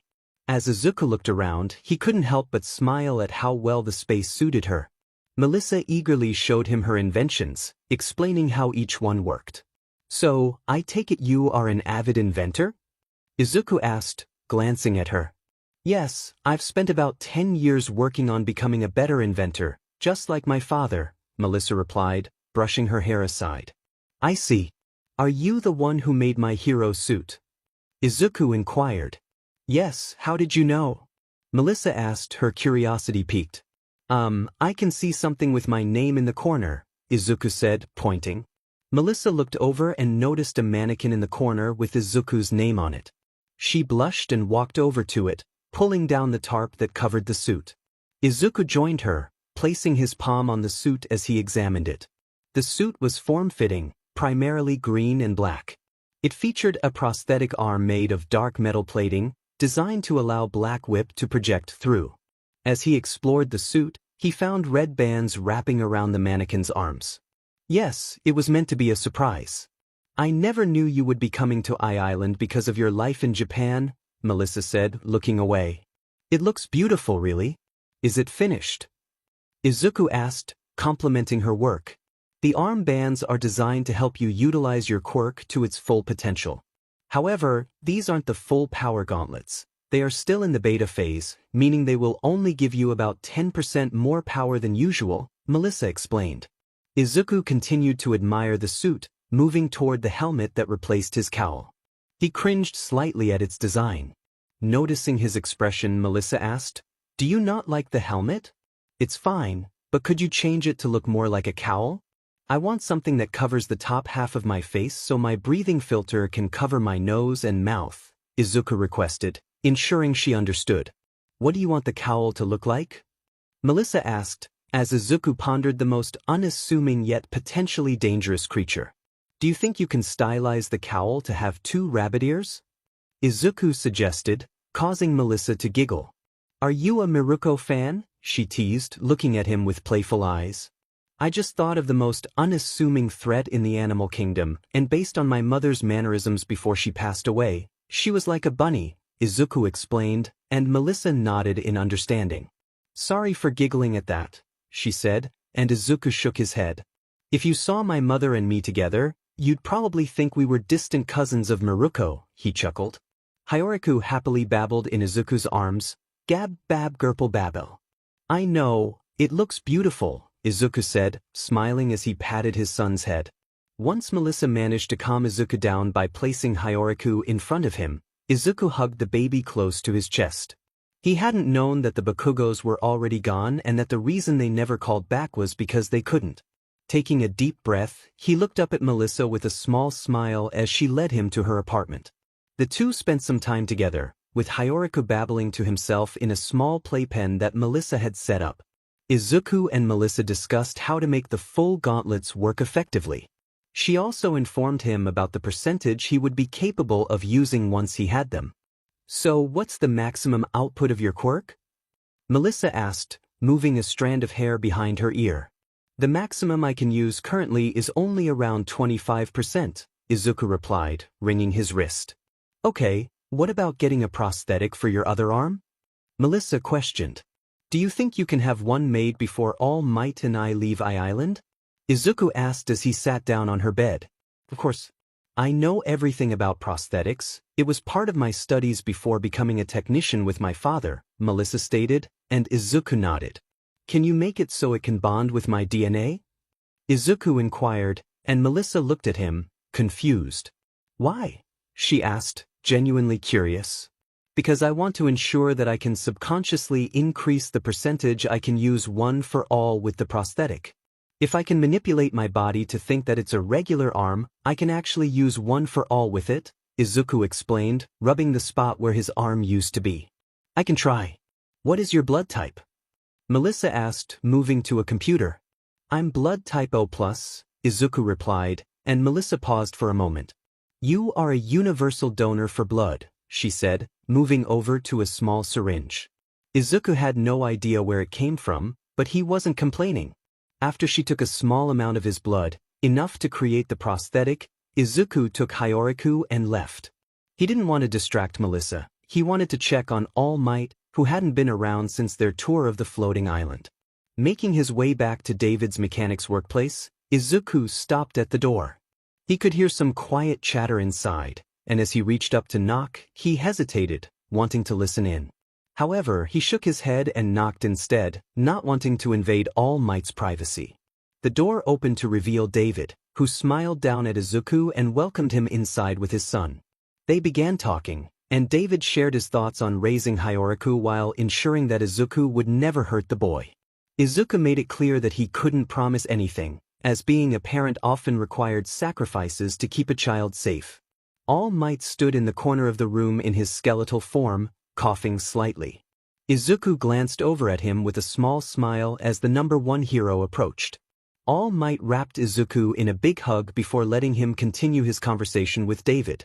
He sat across from them as Izuku spoke about the challenges of having a love life after Corey's death. Ironically, it was David who offered him some advice. Hey, you're having trouble moving on from Corey's death, right? David asked curiously. Why yeah, it hurts to still think and talk about, Izuku admitted, looking at a small picture of her. Maybe to move on, you should bring Hyoriku to where you buried her, David suggested, and Izuku looked at him, uncertain. Are you sure that would work? He'd been to her grave many times. And still felt the same way, Izuku said, his voice wavering. I was able to move on from Melissa's mother's death by bringing her to the grave where her mother lies. Maybe it could work for you too, David said, placing a gentle hand on Izuku's shoulder. Izuku remained quiet for a moment before nodding. Just then, All Might decided it was the perfect time to get Izuku back to Melissa's shop. Come on, young Midoriya, you should probably go back to Melissa, All Might said, smiling. Can you watch over Hyoriku? Izuku asked, and All Might smiled wider. It would be my pleasure, he replied, taking Hyoraku from Izuku's arms and playing with the baby. It wasn't until about an hour later that Izuku returned to Melissa's little workshop, finding the young blonde working diligently. She had nearly finished the prosthetic that Izuku had requested, and he was really impressed with the design. It featured a sleek outer shell made of the strongest metal known to man, adorned with a floral pattern of water meeting moss that truly captivated him. The water design brought back memories of Cory, the way she had smiled at him, how she had stood up to bullies, and how she had saved him on the first day they met, preventing him from falling off a roof. He sat down on Melissa's nearby bed, watching her work. About half an hour later, Melissa completed the prosthetic. Wiping some sweat from her brow, she walked over to the nearby shower, climbed inside, and turned on the water. Meanwhile, Izuku approached the prosthetic, placing his palm over it and rubbing his skin against the surface. The arm emitted a soft hum as he examined the intricate pattern on the sides. The water and moss floral design tugged at his heartstrings, and he pressed his forehead against it. When Melissa emerged from the shower, she found Izuku staring at her creation, tears streaming down his face. It was clear he was lost in thought, seeing someone special in the pattern she had chosen. After changing into her nightgown, Melissa reached out gently, placing her hand on his shoulder, causing him to flinch slightly. "I'm sorry for disturbing you. I just wanted to know where your bedroom was," she said, glancing around the room. "I wasn't told that I had a bedroom to stay in," Izuku replied, his eyes wide. Finding no deception in his gaze, Melissa sighed. "All right, go take a shower and we can use my bed." Izuku blushed, shaking his head. "I don't want to use your bed. It's yours. It's not going to hurt you, Midoriya-kun. Just sleep in it for one night. It's not going to bite," Melissa teased lightly. Taking her words at face value, Izuku walked into the bathroom. Melissa took that moment to admire the floral pattern she had created before deciding to add a small port for Izuku's picture of Cory. Smiling at her invention, she returned to her bed and lay down under the covers. When Izuku came back from the bathroom, he hesitated at the edge of the bed, staring at Melissa's figure, which was nicely outlined by the blankets. His mind wandered to how Cory would feel about him sharing a bed with Melissa, and he shook his head, climbing onto the bed but not bothering to get under the covers. He was wary, unsure if this was some sort of trick. Turning his back to Melissa, he slowly closed his eyes and soon fell asleep. Meanwhile, Yagi Tashinori was making his way to Melissa's workshop. As he opened the door, he found both Melissa and Izuku sleeping next to each other on her bed. At first, he thought little of it, but as he moved closer to Izuku's sleeping form, he noticed the boy twitching uncomfortably. Looking at Hyoraku, he placed the baby in Izuku's arms. The baby smiled, and Izuku's twitching gradually subsided as he pulled Hyoraku into a gentle hug, the baby responding in kind. Yagi then left the room, searching for another blanket for Izuku. Finding none, he decided to let them be so they could rest. After Yagi left, Melissa opened her eyes and glanced over her shoulder. Seeing Izuku shivering slightly from the cold, she carefully pulled her blanket from under him. Surprised by how deeply he was sleeping, she draped the blanket over him, noticing that Hyoraku was nestled in Izuku's arm. Melissa smiled at the tender scene and whispered to Hyoraku, causing the baby to stir slightly. "Make sure you protect your daddy in his dreams, all right?" she said, gently poking the baby on the nose. "Babru," the baby mumbled, and Melissa giggled. "Good boy," she whispered before settling down to sleep. As they drifted off, Izuku's dreams were, for once, not haunted by nightmares of Cory's death. Instead, they were filled with visions of what could have been had she not been taken from him 2 years prior to his joining UA. In these dreams, Izuku embraced Cory tightly, a smile lighting up his face as he reveled in her presence. The walk through Island to get Izuku a suit and tie for the gala was proving to be more challenging for Melissa than she had anticipated.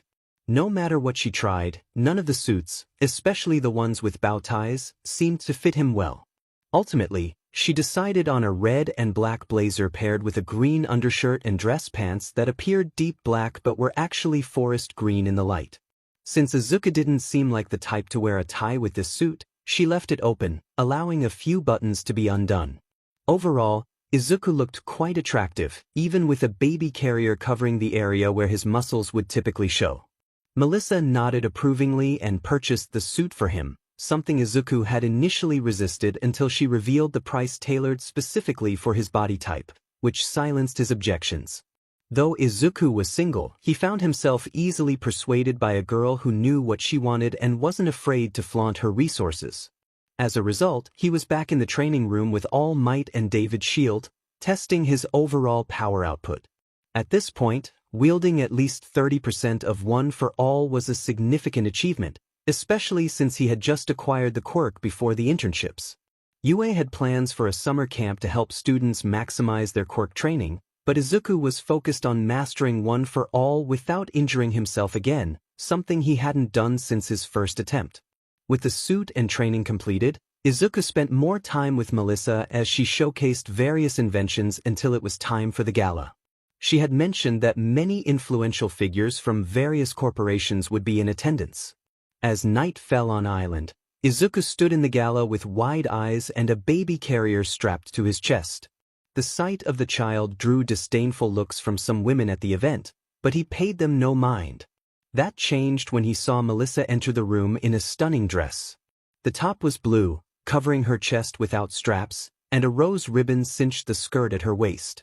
She wore a choker and had opted not to wear her trademark glasses, completing her look with high-heeled sandals. Izuku's eyes widened as he stared at her, the makeup enhancing her beauty even further.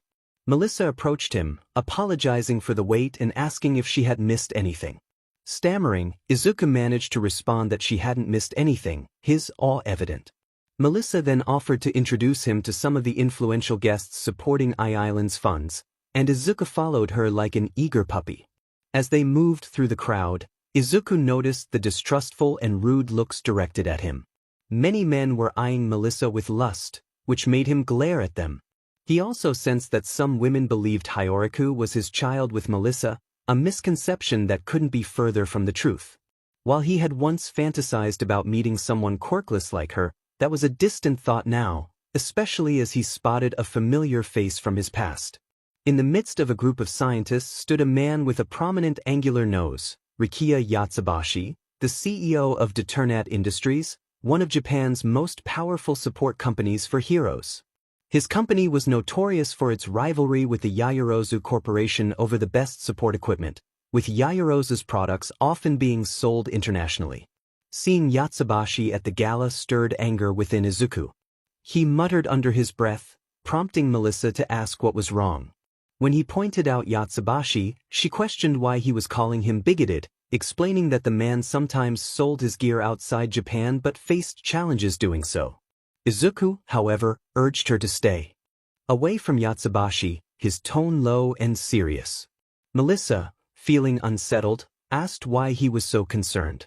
Izuku darkened his expression and replied that Yatsubashi was an advocate for quirkless genocide, prompting him to lead Melissa away from the party. Once outside, as All Might made his entrance inside, Izuku stood at the railing, staring out at the open sea. Melissa joined him, leaning against the railing and observing the troubled expression on his face. They shared a moment of silence as Izuku focused on regaining control of his breathing before attending to Hyoriku. The baby could see the absolute worst in his father, but no matter what happened, Izuku would defend him from anything.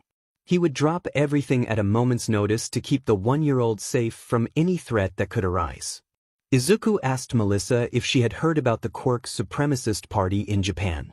Melissa replied that she had heard about them making moves around the world, but thankfully none had been seen on Island, as they had the largest number of neutral scientists among them. Izuku chuckled at this. He then explained that in Japan, the situation was far worse than the news suggested. The quirk supremacist party was being led by someone fully supported by Yatsubashi. They held a clear disdain for the quirkless, to the extent that they would harass them out of their homes for profit. Izuku's anger was evident as he spoke about how they would go so far as to eliminate any quirkless individuals to remove them from their path. Melissa expressed her disbelief, stating that this meant they were a politically corrupt party that should not even be allowed in the government. She questioned how they were permitted to participate in political discussions in Japan.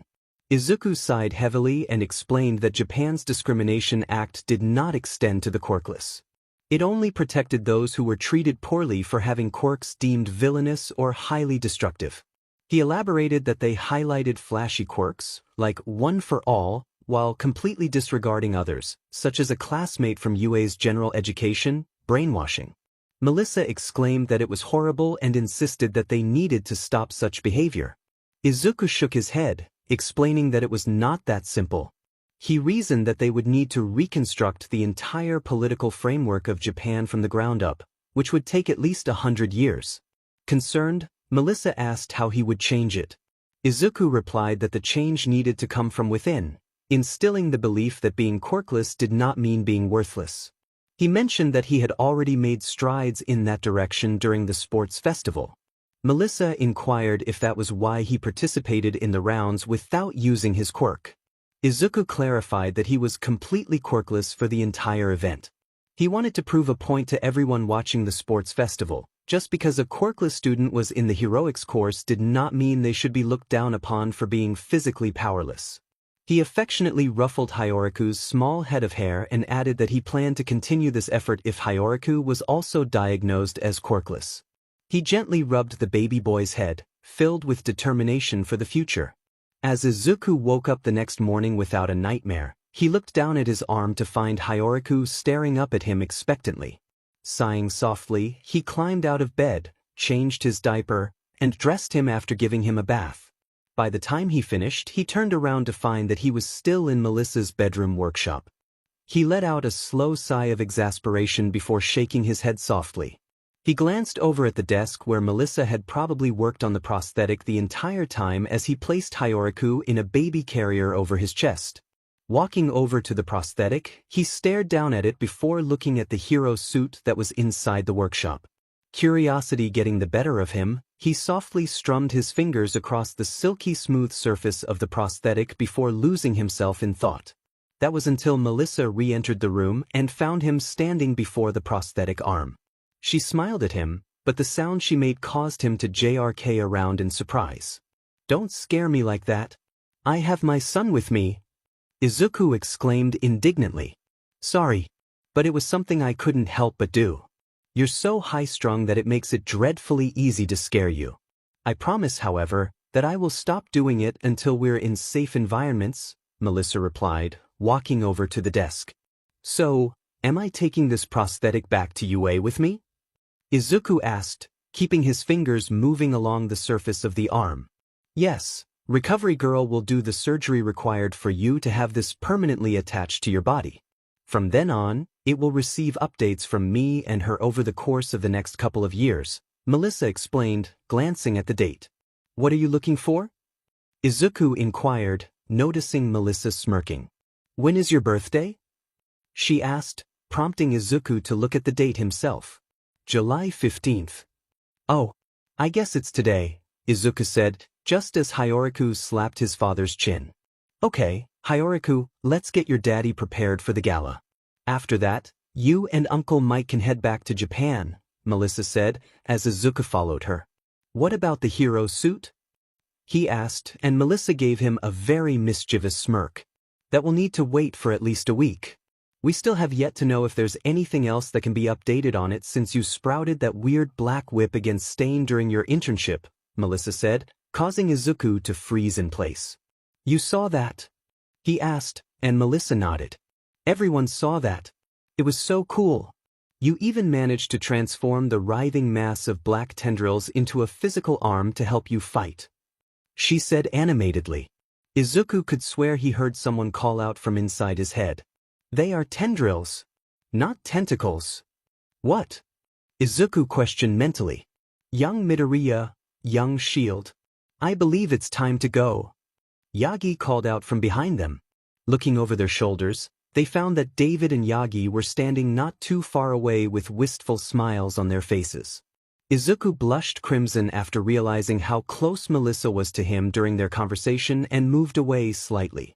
I should probably go. When is the prosthetic coming to UA?" Izuku asked as Melissa looked at her father and Yagi. "I'd like to make a decision, Uncle Might, Dad," Melissa said, her expression filled with conviction. What is it? Yagi asked, curiosity evident in his tone, with David leaning in as well. Izuku sat on the plane, waving at David's shield, who smiled happily as Melissa took a seat next to Izuku, her own face bright with a smile. David wiped a stray tear from his eye as Yagi consoled him, knowing that this meant David could dedicate more time to preparing Island for any future villainous attacks. Island was always evolving. By the time Yagi boarded the plane, Izuku, Melissa, and Hyoraku were already fast asleep as the sun set on the horizon. As Yagi settled into his seat, a woman with black hair styled in a ponytail handed him a small smoothie. He thanked her for the drink before returning to a previous conversation he had with David. Do you think All for One is behind the attack on the USJ? David had asked, and Yagi nodded in response. Yes, the only person capable of giving others multiple quirks and allowing them to use them perfectly. Was All for One and his supposed doctor. When I defeated him, I believed he was dead. But with all these Nomu attacks on civilians and heroes, I'm certain he somehow survived, Yagi replied, his frown deepening. What are your plans if you have to fight him again? You've already lost a significant portion of your power due to the injury he inflicted 6 years ago, David expressed, concern etched on his face. I will fight him again, I can feel it. But this time, I won't hold back. I will ensure he is defeated for good. My successor shouldn't have to face that kind of monster for the rest of his life. He's already lost someone he loved, and I can see him forming new connections, even if he denies it.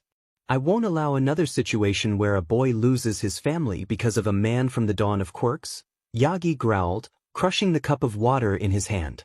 Toshi, how long can you even use one for all? David asked, his worry intensifying. I can only use one for all for about an hour and a half at best. At worst, only around 35 minutes, Yagi admitted, his expression serious. But there's one thing you should know, David. No matter what happens to me, young Midoriya will be the hero who saves us from the darkness that is coming. I believe it, Yagi said, locking eyes with David. Toshinori Yagi may be the world's #1 hero, but in his heart, he knew that Midoriya Izuku would become the symbol of peace and justice, not just for those he loved, but for everyone who had never been given the chance that he and those before him had. He would not stand by and watch another family be destroyed when he had the power to stop it. The return to classes was as normal as ever. The students of Class 1A moved about with a happier mood than they had during their internships. Izuku, however, was focused on completing his homework.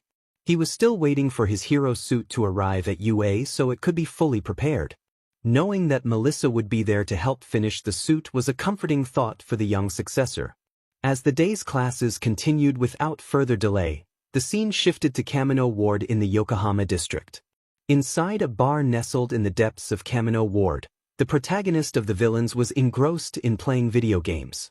His misty partner was washing dishes in a corner when the door swung open, revealing a man dressed in a relaxed suit and tie. His hair was a light tan color, predominantly white, and he wore glasses that obscured the color of his eyes. As he pulled a cigar from his mouth, he chuckled upon hearing Tamura let out an angry shout of despair. The young man had just destroyed one of his controllers, which was meant to be broken or disintegrated. Hearing the chuckles, Tamura glanced over at the man. Ah, Jiren. What do you have for me in terms of potential new recruits? Shigaraki asked as he settled onto a bar stool. Sorry, sir, but from what I've seen, we only have crazy people wanting to join. The first one who came here to talk to you was a man who killed 2 pro heroes while they were on patrol, Jiren replied just as the door opened again. A new person entered the bar, sporting short blonde hair with small spikes on top. One of his eyes was clearly artificial, looking bloodshot compared to the other. His attire suggested he was trying to remain hidden from the public eye. I hear you guys nearly killed All Might. Think I could join in to see some action? The man asked, catching Tamura's attention. What are you doing here? Muscular? Shigaraki questioned. Why are you questioning me? I came here to kill people. That's what your group wants to do, right? Muscular replied, his enthusiasm evident. Tamura considered this for a moment. I guess you can join. Take one of the bedrooms upstairs. Just don't break anything. Sensei doesn't like his things touched or broken, he stated with finality as Muscular headed upstairs. I didn't think you'd take him on. What's bringing this on for you? Jiren inquired. I just want to use him as a pawn, or at least a glass cannon. He'll go out and kill as many people as possible, drawing the hero's attention to him. Meanwhile, my real plan will be to strike where the heroes won't be protecting, Shigaraki explained, prompting a chuckle from Jiren. Pretty dark, but nothing I don't like. Anyway, I'll go see if I can find any more people willing to join your little league, Jiren said before leaving Shigaraki to his own devices. Back at UA, Class 1A was preparing for their latest exercise. All Might had taken on the role of the damsel in distress, and Izuku, along with his classmates, was tasked with saving him. Izuku positioned himself at the back of the group, contemplating the best way to utilize One for All to assist him. Hagakure approached him and patted his shoulder. Izuku looked in her direction, sensing her smile, and he smiled back as the class readied themselves to showcase their improvements since their internships. All right everyone, these are the students who will be going first. All Might announced, pointing to each student as he spoke. First up to save my life is Ida Tenya, Shiro Hanta, Ashido Mina, Aoyama Yuga, and Midoriya Izuku. All Might called out, prompting each student to step forward. Good luck, Izuku-in, Toru shouted, causing Izuku to blush. Thanks, but I probably won't need it, Izuku replied with a chuckle before joining the others. As the students lined up at the starting line, they exchanged glances before the alarm blared, sending them rushing out. Izuku activated his quirk, channeling it into his legs, and sprinted forward at about 15% of his full strength. He was cautious not to overexert himself after his internships.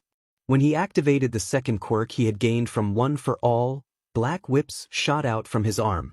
He grabbed onto a nearby pipe and swung across the area, using the momentum to boost his speed. With each landing on the pipelines, he propelled himself forward, swiftly overtaking his classmates. Those who doubted Izuku's ability to reach All Might before the others were quickly proven wrong.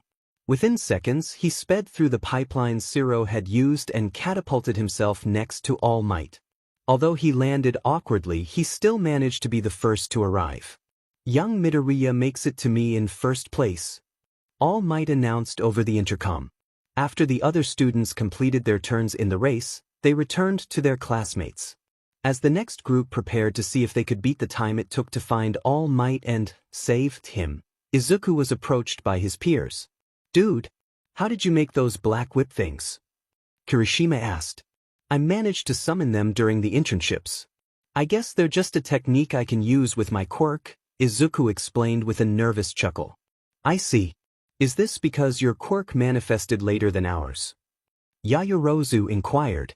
Yeah, since I have no idea what it can do. I could potentially have more techniques to discover as I master my quirk further, Izuku replied, and Yaoyorozu nodded in understanding. That means the potential you have to master your quirk is immense. How much power were you using in that race? Ida asked. Only about 15%, Izuku admitted, feeling a bit guilty. 15%? Weren't you using more when we faced Stain? Ida pressed, and Izuku nodded. I used around 20% during that fight, but I didn't want to completely overshadow you all by finishing the race in just a few seconds. I wanted to give everyone a chance to catch up, Izuku explained, and Ida shook his. Then we all need to increase our training regimen to catch up with you, Midoriya. I will strive to become faster than I was today, Ida declared as Hagakure returned after her race. Darn, that really hurt. I didn't make it until the timer went off. But at least I know I need to work on my stamina and speed, Hagakure said, and Izuku turned to her. I'm sure you'll get faster with more experience, Izuku encouraged with a smile. How is Hayaoraku, by the way? Hagakure asked curiously. He's fine, just playing in the area with kids his age, Izuku replied, and Hagakure nodded. Well then, do you think we could hang out sometime? Hagakure asked, catching Izuku's attention. I'd need someone to look after Hayaoraku. But I don't see why not. Why are you asking me this? Izuku questioned. Just something I've wanted to do ever since the sports festival. But I'd like to share what's on my mind later, Toru said, and Izuku nodded. Well, I'll be ready when we head out later, Izuku said, patting Toru's head. A few days had passed in the Yokohama district, and Shigaraki was observing a few new individuals. One was a magician with a covered face. Another was a girl with ash blonde hair and cat-like golden eyes, holding a knife. There was also a man who resembled a Deadpool knockoff but had a humorous way of speaking. However, the one who captured Shigaraki Tamura's attention the most was a black-haired, blue-eyed man. He bore scars all over his body, from his chin and neck down to his arms and hands. Shigaraki felt intrigued when the man spoke about his connection to Stain and his desire to eliminate a specific hero. When asked who it was, the man remained surprisingly reserved, stating he preferred to wait for the right moment to reveal it. He expressed a strong desire to dismantle the worthless society that empowered certain individuals to control the lives of others. Shigaraki found this sentiment agreeable, but he couldn't help but grunt in exasperation at the last arrival. The final person was a heteromorph, covered in green scales with a purple-pink mohawk. He wielded a large weapon made of swords taped together and wore a bandana over his eyes, reminiscent of Stain. Tamura concluded that this man was a fan of Stain, which was not exactly what he needed. You all know what the League of Villains stands for, right? Tamura asked, and each one nodded in response.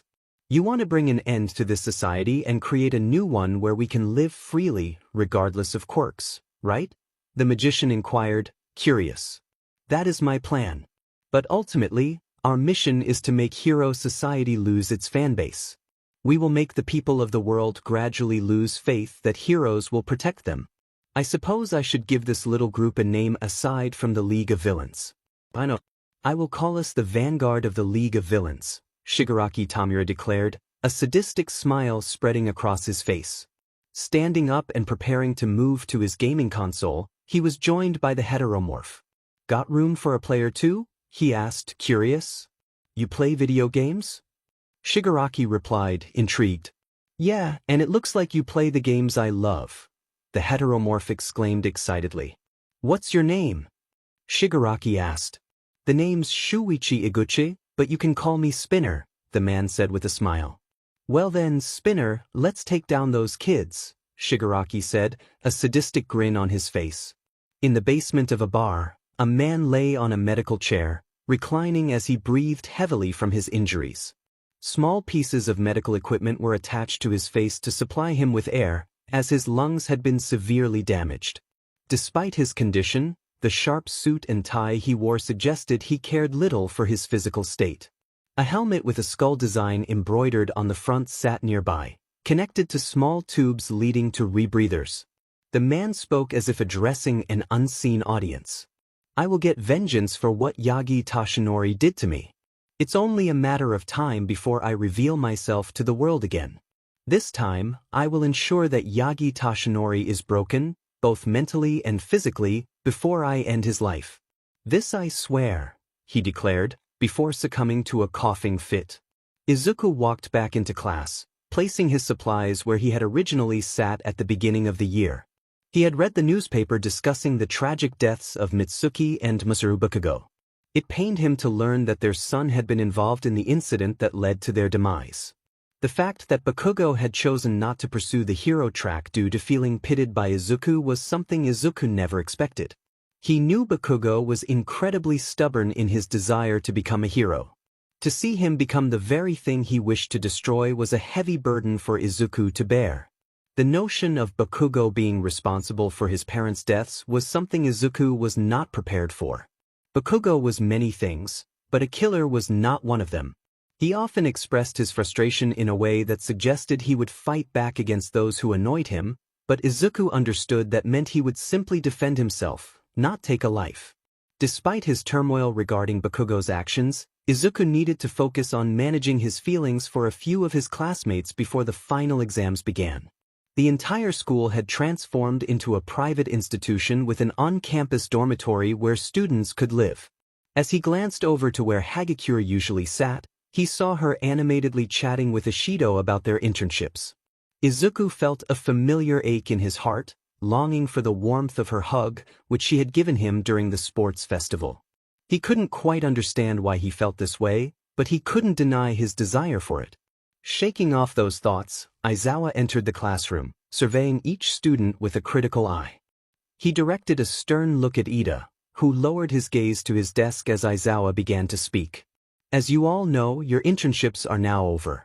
Some of you have done commendable work, but I cannot condone breaking the law to satisfy your thirst for vengeance, as Ida did.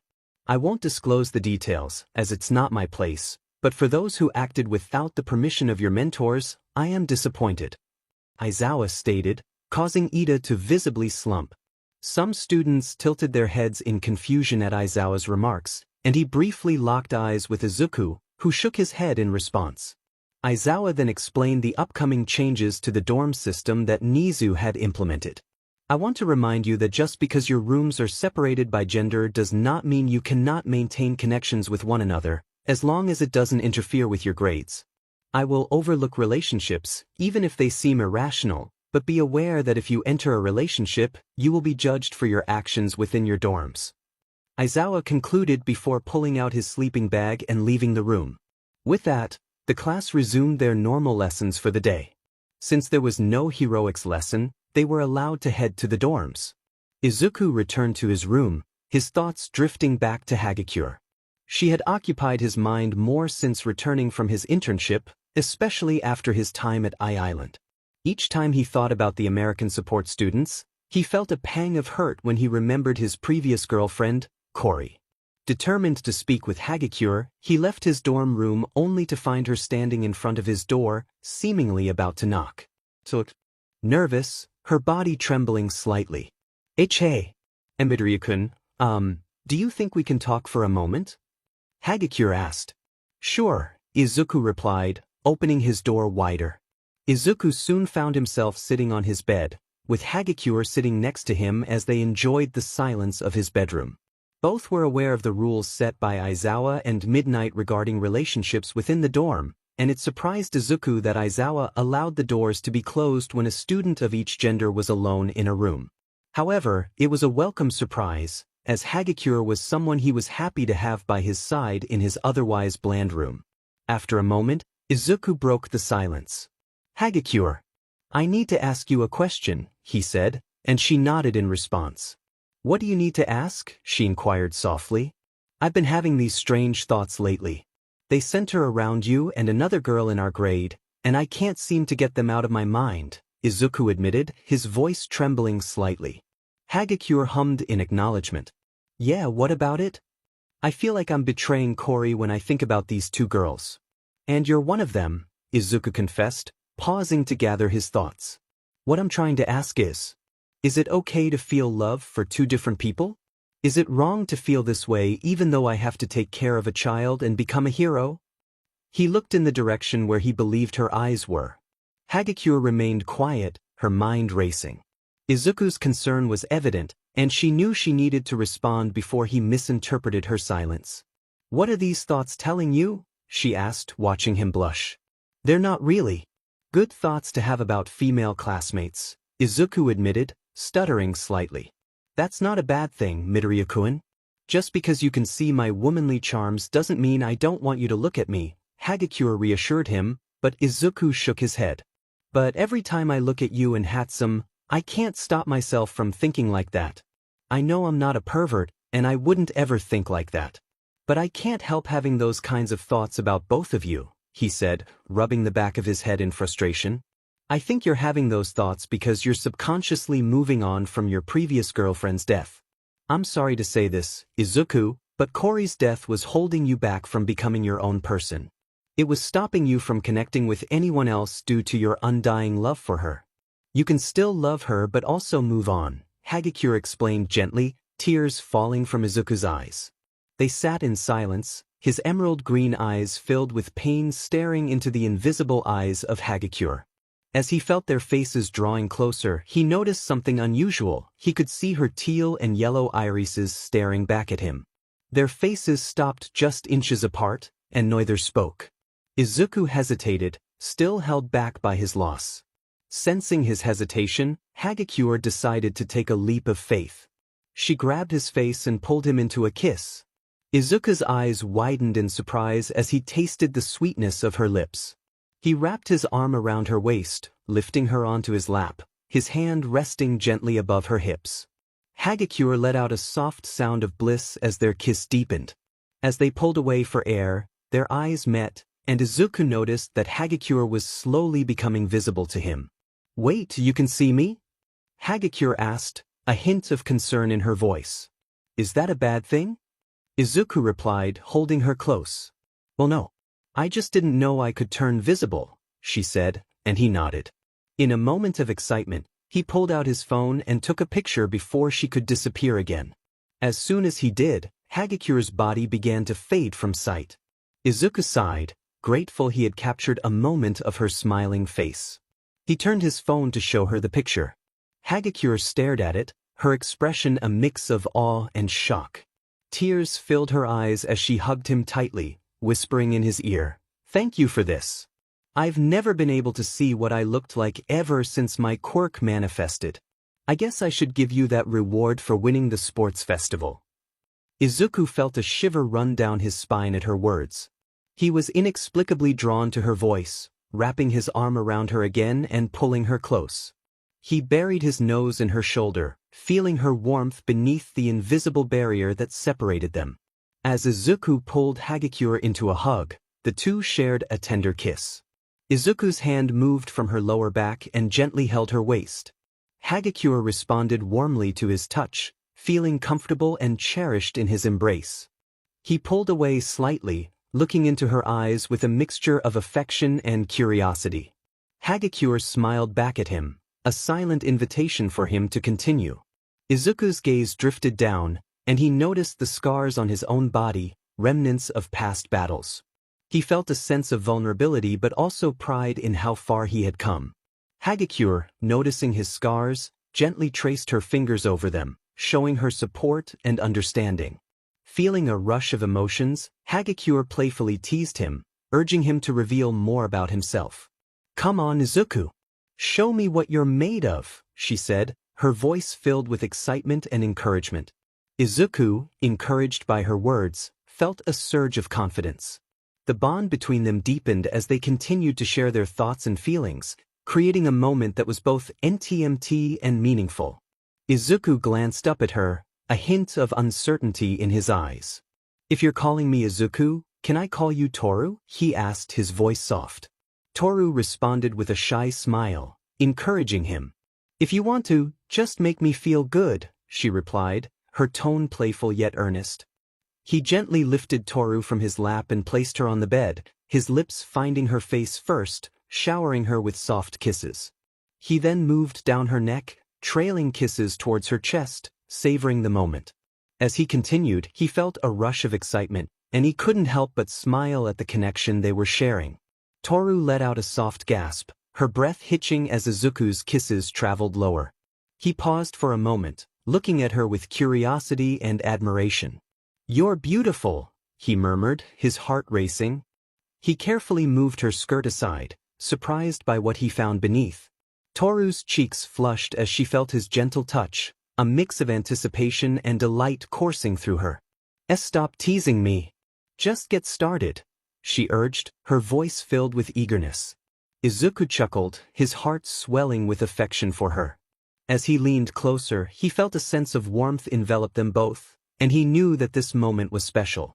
They were lost in each other, the world around them fading away as they embraced the connection they had forged together. As the two fell asleep in Izuku's bedroom, outside of it stood Yaoyorozu Momo, wearing a confused expression. She had overheard some concerning sounds from inside and shook her head. She mumbled to herself, wondering how Toru had managed to make such loud noises. Originally, she had come to invite them to dinner, but it seemed they had already had their fill. With a sigh, she decided to leave them be and headed to her own room, contemplating how to relieve her own stress. Izuku was back in the classroom, having spent the last few days studying with Toru, who had sought his help with her studies. He was more than willing to assist her, as he was supportive of her desire to learn. At that moment, they were in the classroom, cramming the last bits of information into their heads. With final exams approaching, Izuku wanted to be fully prepared for whatever challenges the school would present. He had also been keeping an eye on the news, particularly concerning a certain ash-blonde boy. Toru, his girlfriend, had been a welcome distraction from the news, helping him avoid obsessing over the tragedy that had befallen the Bakugo family. Izuku felt a heavy weight of guilt ever since he learned about their deaths at the hands of their son on Island. As the rest of the class entered the room, Aizawa walked in, surveying his students. He cast a glance at Izuku and his missing limb before launching into a discussion about the upcoming final exams. He emphasized the need for both physical and mental preparation for any surprises the school might have in store. Aizawa refrained from going into specifics about the practical exam, instead offering an incentive for doing well. "We are planning a summer camp for you all to enjoy. You will be training your quirks to their upper limits, but if you pass both the written and practical portions of the exam, you will be able to enjoy camp. If you fail, however, you will be stuck with remedial lessons with me and Vlad King, and I assure you, that will not be fun," Aizawa said, prompting nods from the class. With that, he settled into his sleeping bag, seemingly drifting off to sleep. The class erupted into whispers about the kind of summer camp they might be allowed to attend. Meanwhile, Izuku focused on gaining more control over One for All. After his internship with Gran Torino, he had achieved 25% control and aimed for closer to 30% by the end of summer camp. Toru had advised him to take it easy, reminding him that he needed to rest his body to gain better control. However, Izuku was acutely aware that All Might's time as a hero was limited. The more he used his power, the less time he had to wield it each day. When lunch arrived, the students participated in a pre-exam study session, a warm-up for the final exam. Izuku viewed it as a chance to gauge how prepared he was for the actual exam, hoping to pass with flying colors. Izuku sat at his table, with Toru sitting right next to him. The two were quietly discussing their internships under their respective hero mentors for the week. Toru had been training under Yoroi Musha, the samurai hero ranked within the top. She recounted her experiences, expressing her frustration about the rigorous training she had undergone. "You wouldn't believe how hard Yoroi Musha went on me for training. He was relentless," Toru complained, her arms flailing dramatically on the table. "Well, it surely wouldn't be as bad as how Gran Torino was with me," Izuku replied, shivering at the memory. "What was it like for you?" Toru asked, her curiosity piqued. Izuku recalled his training, remembering the old man who had pushed him to his limits, often attacking him unexpectedly during meals to keep him alert. "Did you ever get a break from training if it became too much for you?" Izuku inquired, to which Toru shook her head. "Then my training was far worse than yours. I wasn't given a break until I could barely lift myself off the ground, and even then, I was told to push further," Izuku said, shivering again at the thought. "I was taught how to use weapons by Yoroi Musha. How tough was your teacher that you couldn't even rest?" Toru asked, and Izuku simply shook his head. "I'd rather not talk about it. I hear that the final exams are going to be extremely tough on us, especially with all the villain attacks happening," Izuku said, and Toru nodded in agreement. "That's funny. I heard from another group of students in Vlad King's class that they were going to be fighting robots for their final exams," Toru said, tapping the table in confusion. "We're going against robots? That can't be right.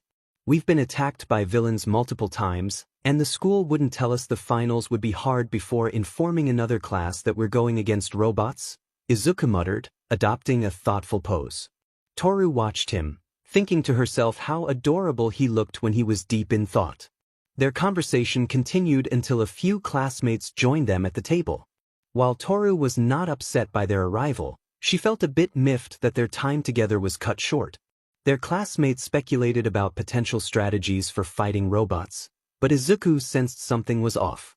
He glanced at Toru, who had been listening intently to their classmates. When their eyes met, he gave her a serious expression. "Is something wrong?" she whispered. "I don't think we're going against robots for the final exams," Izuku mumbled, and Toru nodded in understanding. "Who do you think we're facing then?" she whispered back. "It depends on how the teachers act around us before the practical begins. We could be up against robots, humans, heroes, or even ranked heroes or villains brought out from prison to fight us. It could be anything, we just have to stay alert," Izuku explained, and Toru nodded in agreement. Throughout the week, the students of Class 1A completed the written portion of their final exams. Once they finished and managed to prepare adequately, they stood in front of their homeroom teacher. Aizawa, wearing his usual attire with his capture scarf draped over his shoulders, surveyed the class. His face was impassive, yet he seemed to be assessing their determination and confidence. He noticed Midoriya and Hagakure standing next to each other. Midoriya had acquired a prosthetic for his missing left arm during his time at Eye Island.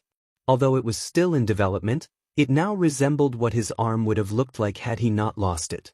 His hero's suit had taken on a more intimidating appearance, with a cowl covering his hair and eyes, leaving only glowing eyes visible. The suit's design was more menacing, with metal claw-like pieces on his boots and mechanical red wrappings around his arms and legs. Aizawa felt a sense of pride in Midoriya for incorporating support items into his appearance.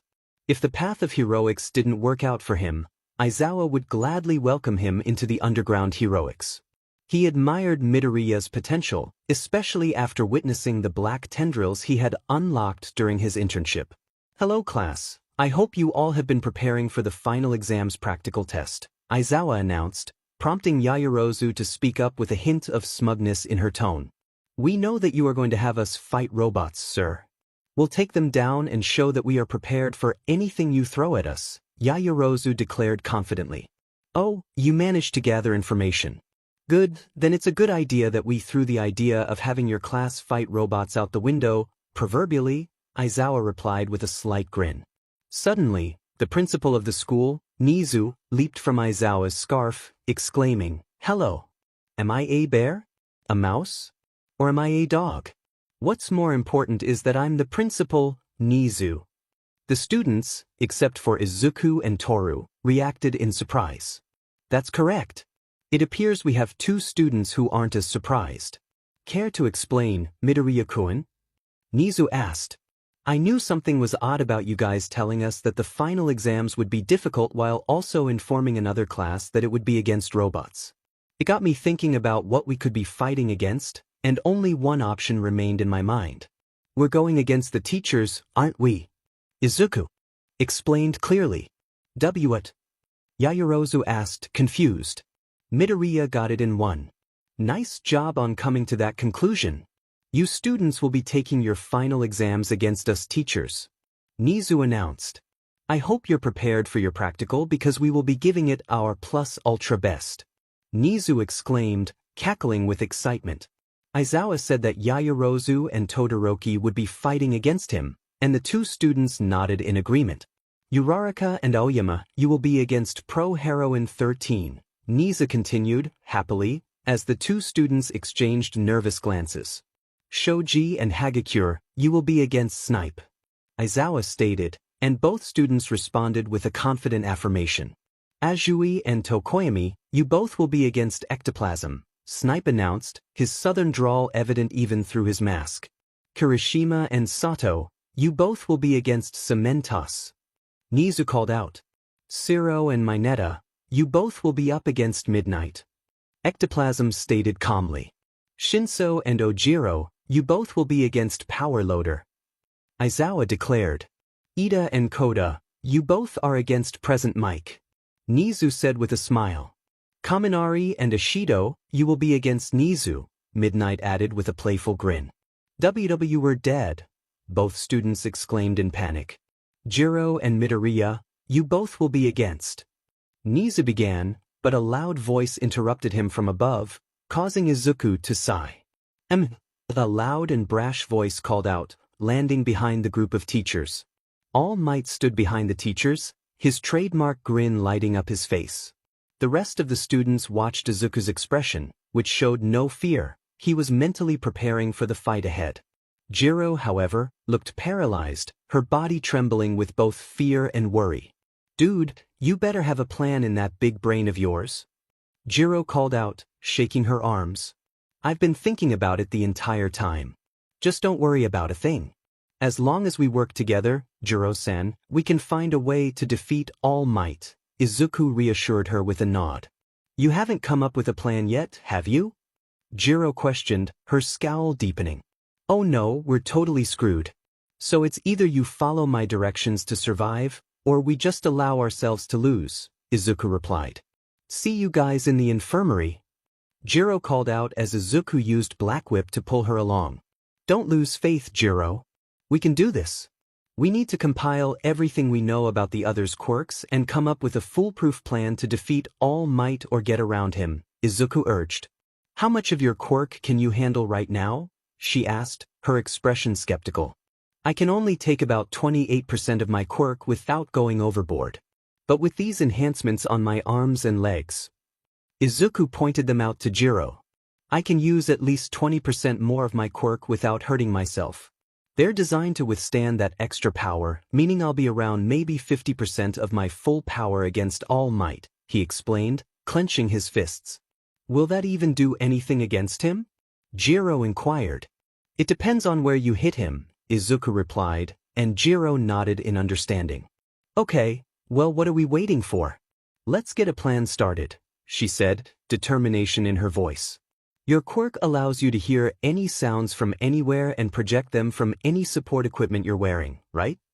Izuku asked, and Jiro nodded. Okay, then I should be able to hide and grab All Might with Black Whip. It's my technique where I utilize the black tendrils, he explained before clarifying. Well, that's good. Am I the bait then? Izuku thought for a moment. No, I'll be the bait. All Might will go for the stronger of the two of us first, which is me. You should wait in a nearby alleyway to impair him long enough for me to wrap him up in Black Whip.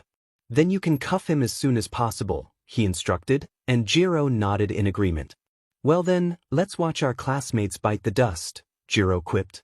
I'll have you know that Toru will be capable of defeating Snipe-sensei, Izuku said, a bit miffed. It was just a joke, Midoriya, Jiro replied, and Izuku nodded, a bit embarrassed. Sorry, I haven't had many friends who could joke around with me, he admitted, rubbing the back of his head. No worries, just make sure to live a little, Jiro said with a smile. So what's the plan, Green? Jiro asked, placing a hand on her hip. The whole plan depends on you finding out where the exit is, Izuku replied, looking at her with a serious expression. How am I supposed to find the exit to our area? Jiro questioned, her brow furrowing in confusion. You have a quirk that allows you to hear anything happening around you. Just search for All Might's heartbeat or something and tell me where he is, Izuku explained, and Jiro nodded in understanding. She placed her earphone jack on the ground, focusing on the vibrations to locate All Might.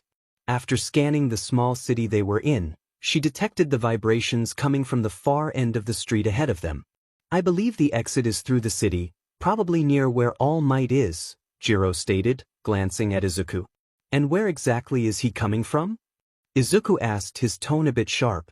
Just down the road, waiting for a dramatic entrance, Jiro replied, feeling a bit irritated by his wording. Sorry for being rude. I'm not used to being close to anyone right now. I need some time to calm my nerves, Izuku muttered, the last part barely audible. Jiro smirked at him. Despite being a struggling hero student, she admired how he balanced being a hero, a father, and a student. He was managing it all remarkably well, staying among the top students in their class. Now that we know where the villain is, what's the plan? Jiro asked, looking at Izuku expectantly. I know this sounds stupid, but I want to see how much I've improved with my quirk, Izuku admitted, and Jiro raised an eyebrow.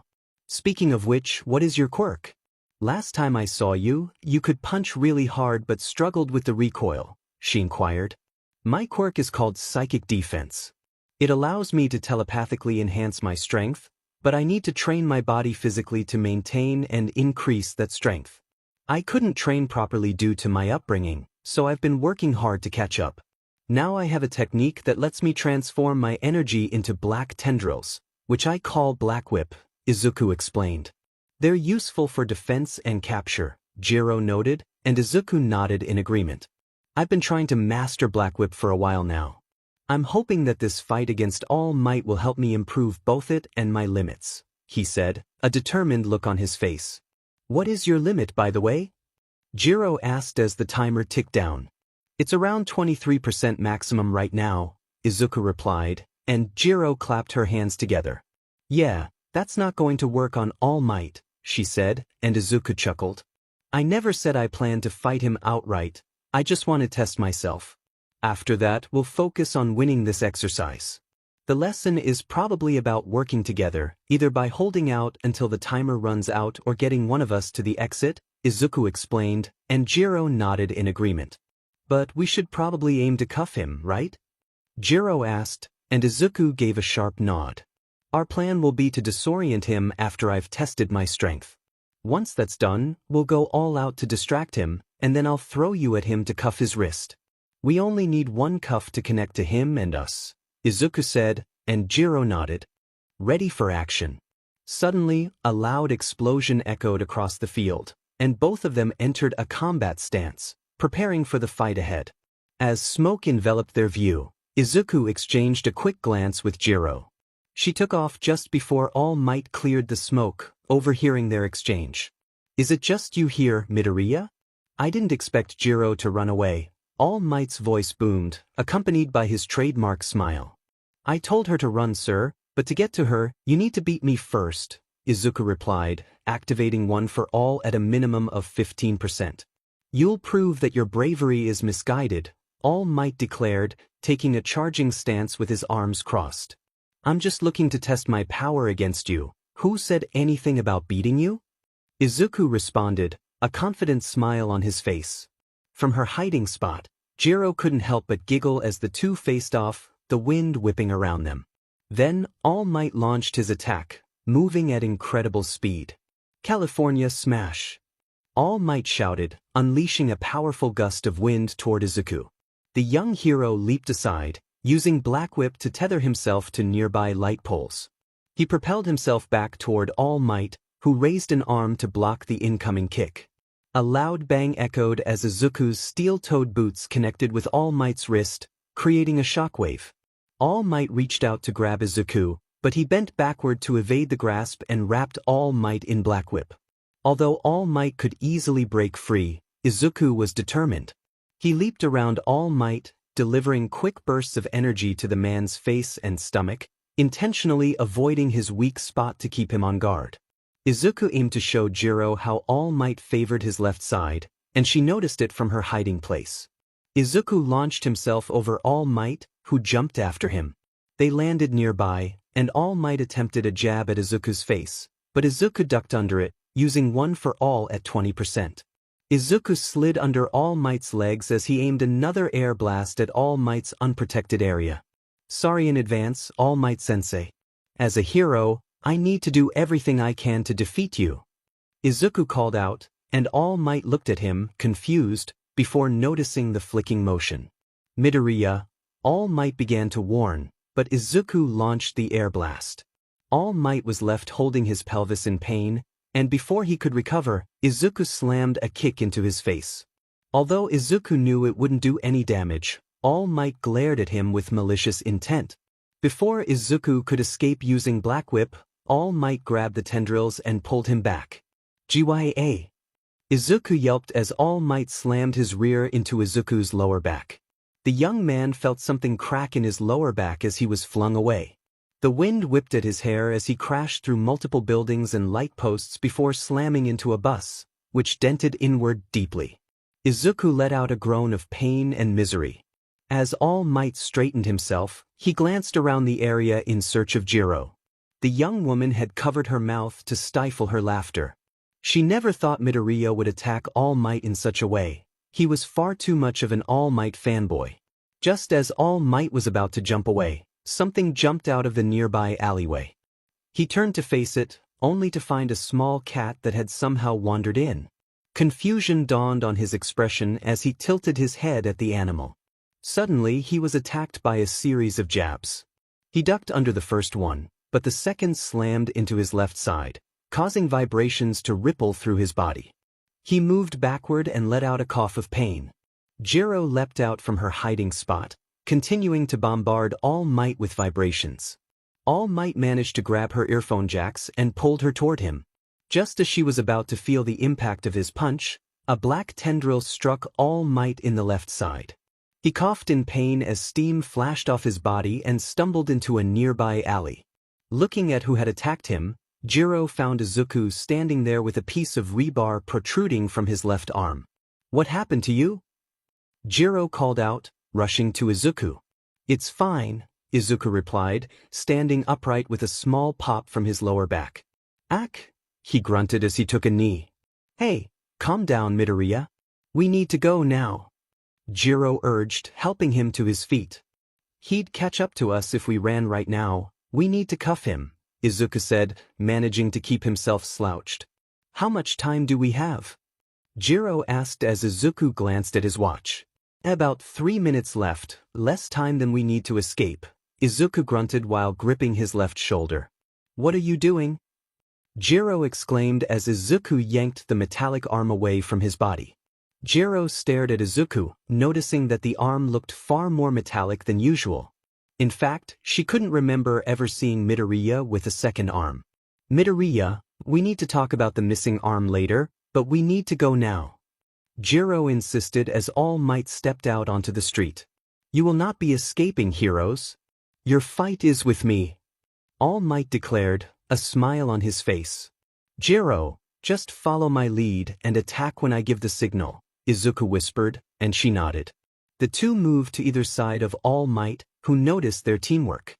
Midoriya was the bigger threat, so All Might focused on taking him out first. The two young heroes in training leapt at All Might. Jiro aimed for a vibration attack by attaching her jacks to her feet, producing sound waves.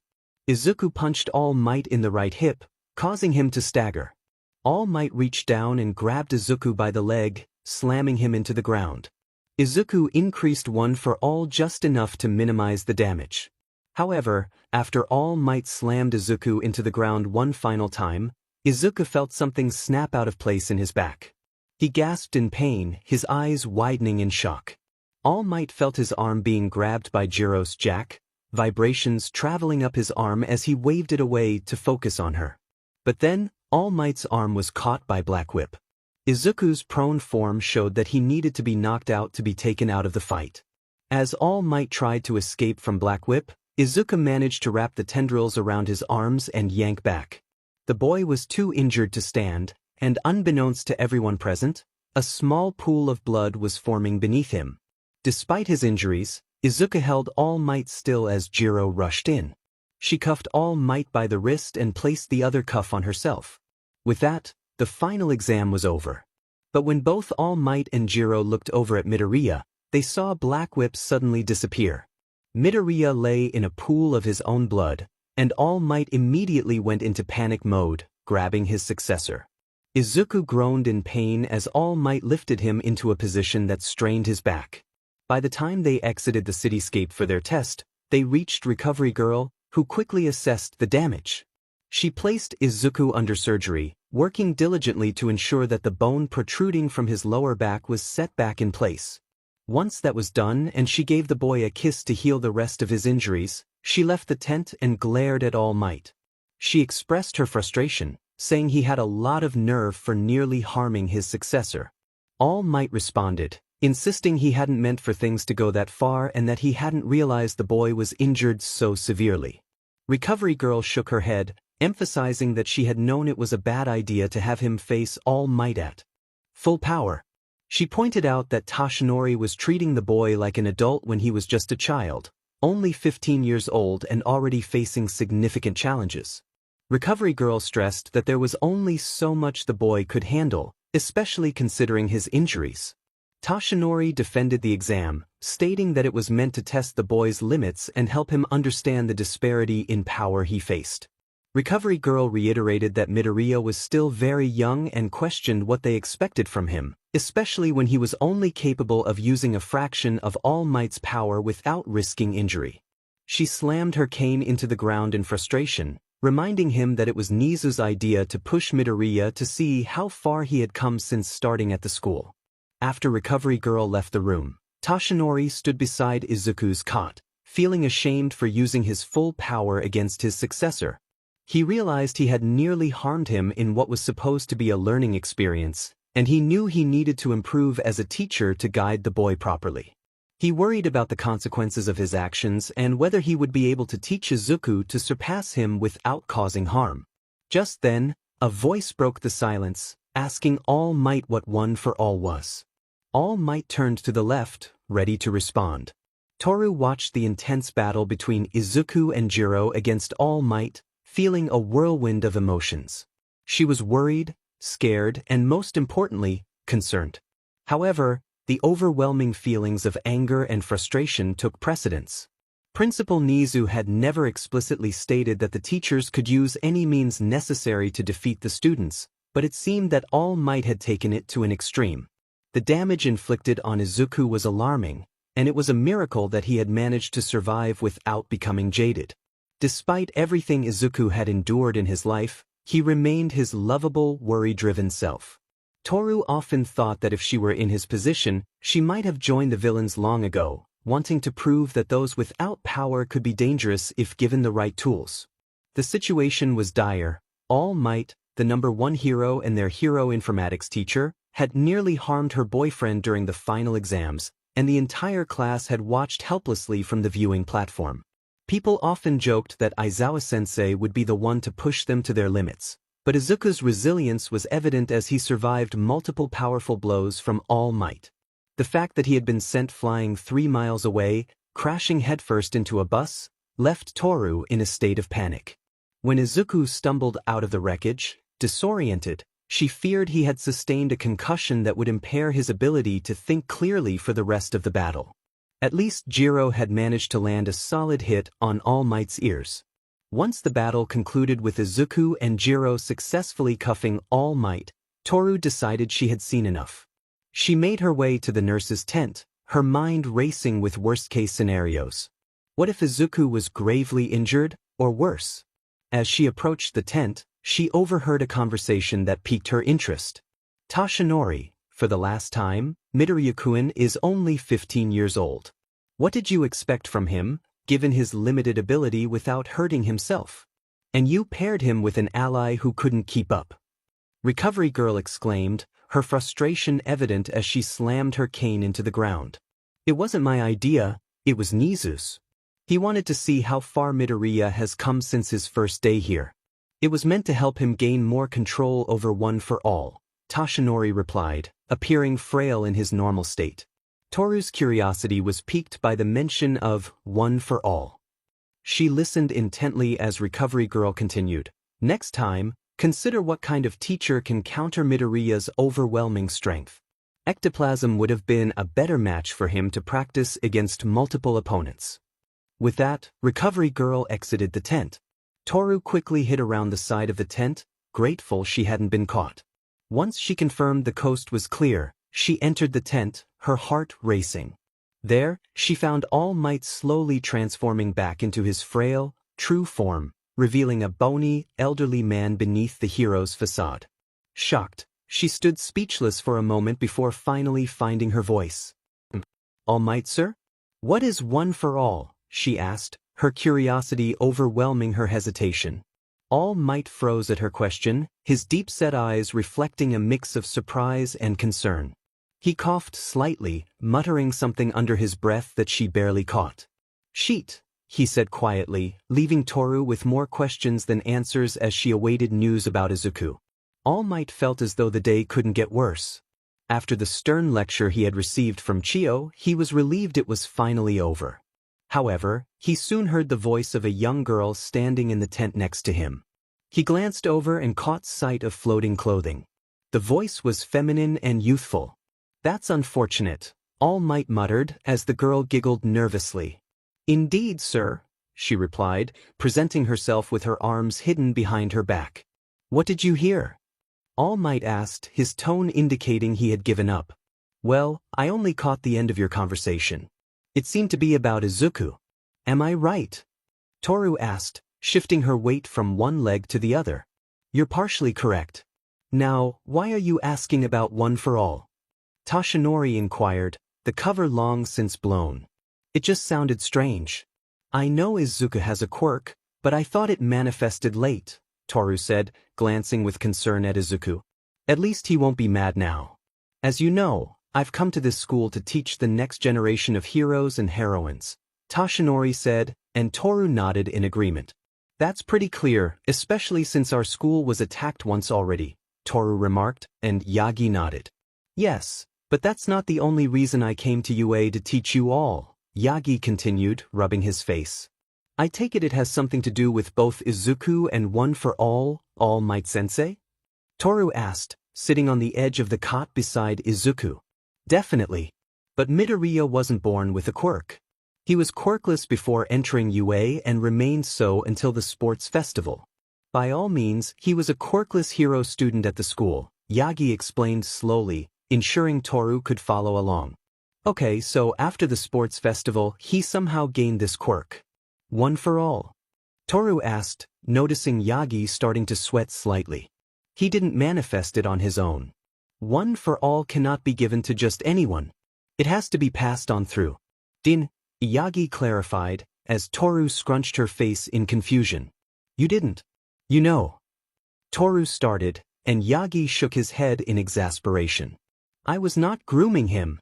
No, the only way I thought to pass my quirk to him was by having him eat a single strand of my hair, Yagi explained, and Toru shivered at the thought.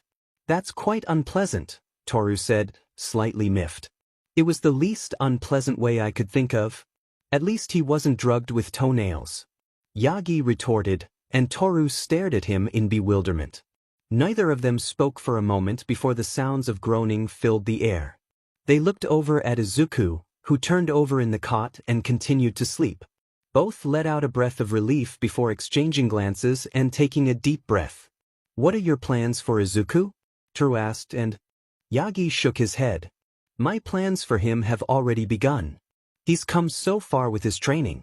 He's my chosen successor, Yagi said, smiling as he looked at Izuku. Wait a minute. Successor? What do you mean by that? Toru asked, concern creeping into her voice. Yes, how long do you think I can still be a hero? Yagi asked, a hint of confusion in his tone. I'm not sure, I don't keep track of those calculations, Toru replied, tilting her body to the side dramatically. Over the past 6 years, my power has been waning, all because of this scar on my chest, Yagi said, revealing the scar he had shown to Izuku. It looks like a unicorn pierced your belly and left a spiderweb-like crack, Toru commented, and Yagi chuckled. That's probably what happened, considering the villain I had to fight at the time, Yagi said, standing upright with a grunt. Hold on a moment. If the villain you fought did this to you, is that why the public has seen you less and less over the last few years? Toru asked, and Yagi smiled at her. Yes. My time as the symbol of peace, the #1 hero, is coming to an end. Midoriya stated it explicitly when he fought Stain. My time as a hero is running out, and with all these powerful villains emerging, I probably won't be strong enough to fight them anymore. My body is deteriorating faster than it can function, and it's taking a toll on me, Yagi explained as he walked toward the tent's exit. Toru remained silent after that. As the man left the tent, she laid down next to Izuku, whose arm instinctively wrapped around her waist, pulling her close. Even though nobody, not even Izuku, could see her, Toru smiled softly. Leaning back against him, she settled in comfortably. That'll teach you to give me a heart attack. You'll be surprised when you wake up, Toru thought to herself, feeling a warmth against her. Although, maybe he wouldn't mind waking up to a surprise? Nah, he'd be too worried and scared, she mused before shaking her head and drifting off to sleep. A couple of days after the final exams, Izuku and Toru stood in the middle of the street, holding each other's hands. With Izuku fully healed from his previous injuries, he was out on a date with Toru. The invisible girl had wanted to have their first date before they headed to summer camp for training. They walked through the streets of Mizudafu, Izuku wearing a lime green shirt with navy blue pants, while Toru sported a purple short-sleeved t-shirt and navy blue pants as well. As they strolled among the bustling crowd, Toru guided him to the mall, where they did their best to have fun. Izuku was enjoying himself more than he had in a long time, and Toru noticed him smiling more than usual. You should smile more, Midori, Toru said with a giggle. Is there something wrong with me not doing that? Izuku asked, confused. You're mostly gloomy all the time, and you don't smile as much. So to see you smile is actually nice. And I'd prefer if you smiled a lot more, Toru replied, poking his cheek playfully. I guess I could smile more. It's just been so long since I've smiled. I nearly forgot what it was like, Izuku admitted, thinking of his past. Hey, it's all right. Your life hasn't been very good to you until now, Toru reassured him, rubbing his back gently. Let's just continue with our date. I'd rather not be gloomy the entire time, Izuku said, a small smile forming on his face. They wandered through multiple clothing stores, with Toru trying on various outfits and even having Izuku model some of them. After Toru bought herself some clothes, they moved on to their next destination, a cozy cafe where they ordered drinks and lunch. The atmosphere in the cafe was peaceful, with a few cats wandering around, being petted by other patrons. Izuku watched the cats with a wistful expression, which Toru noticed as she had one of the cats sitting on her lap.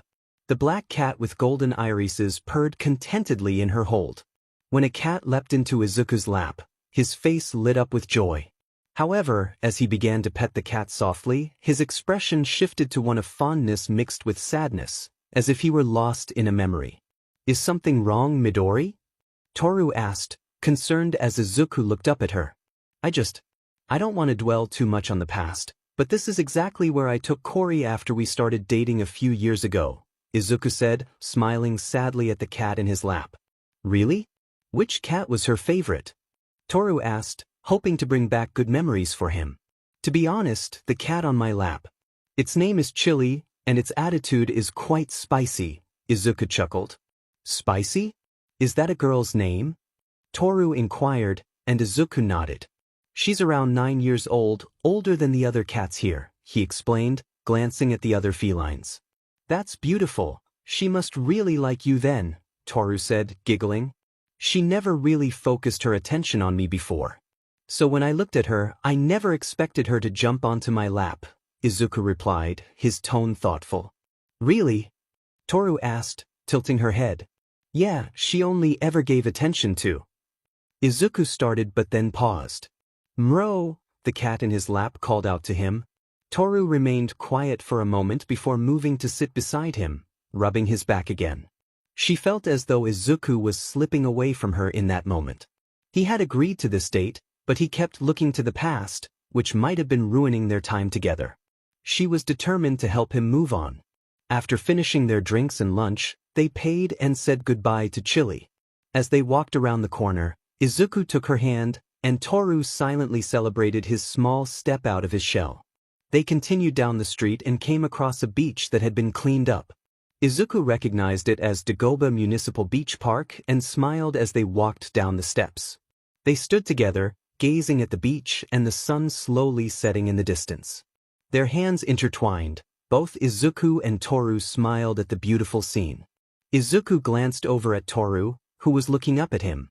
Even though he wasn't directly meeting her gaze, he was close enough for her liking. Toru, you've been one of the only people in our class who has been close to me. Not only that, but you've done your best to help me get over Kori's death. My therapist said I need to move on, even if it's hard. Do you think we can do this again sometime? Izuku asked, looking earnestly at her. Of course, Izuku. The next date might need some more planning, but next time, I will take you everywhere. Toru exclaimed, hugging him tightly. Does that mean you want to enter a relationship with me right now? Izuku asked, the setting sun casting warm orange hues across his face. Yes. I've been waiting for this ever since the sports festival. Toru replied, jumping into his arms, which instinctively wrapped around her back. As he held her, Toru placed her arms around his neck and kissed him deeply. They stayed locked in that embrace for a few moments, and Izuku's hand shifted from her waist to her back. Toru giggled at his touch, and their kiss grew more passionate. They remained lost in each other for a couple of minutes before finally pulling away. A trail of saliva connected their lips as they gazed into each other's eyes. The sun began to set over the ocean while Izuku walked Toru back to her home. Their hands intertwined, they smiled at each other until they reached Toru's house. Izuku looked up at the house, filled with concern and worry, then glanced back at Toru. She met his gaze and kissed him on the cheek. Before rushing inside, Izuku turned and walked back toward Yue, his mind racing with thoughts of All Might watching Hyoriku alone. Wait, All Might is watching Hyoriku all by himself. Izuku exclaimed, rushing back toward the school, anxious about what might happen to his friend. She was completely unaware of the green eyes watching her as she fell asleep in his arms. Over the course of the weekend after the final exams, Izuku and Toru made their move to collect their summer camp supplies. They went to the Kamino shopping mall to gather everything they needed to be prepared. Although they left before a villain made his presence known to their classmates, they were still worried after hearing about it. Izuku felt guilty for leaving early due to having to care for Hiyoriku. He was fully prepared to ensure that his child wouldn't be around for the villain to use against him. The fact that he had disappeared from the mall before the villain announced himself made him let out a breath of relief.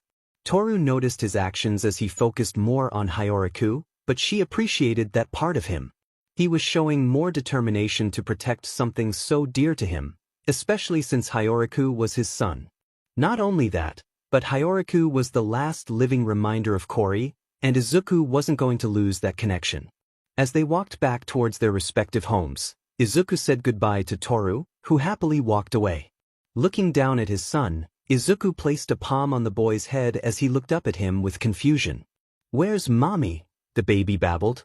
Thinking back, Izuku remembered that Hiyoriku would turn 2 years old during the summer camp. Kori had been kind enough to tell Izuku about their child's birthday before she passed away. His heart melted at the thought, especially since it was so close to his own birthday.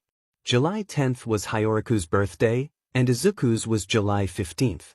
Hugging the baby a little closer, Izuku whispered softly, "Mommy is not with us right now. She has to head home to her parents."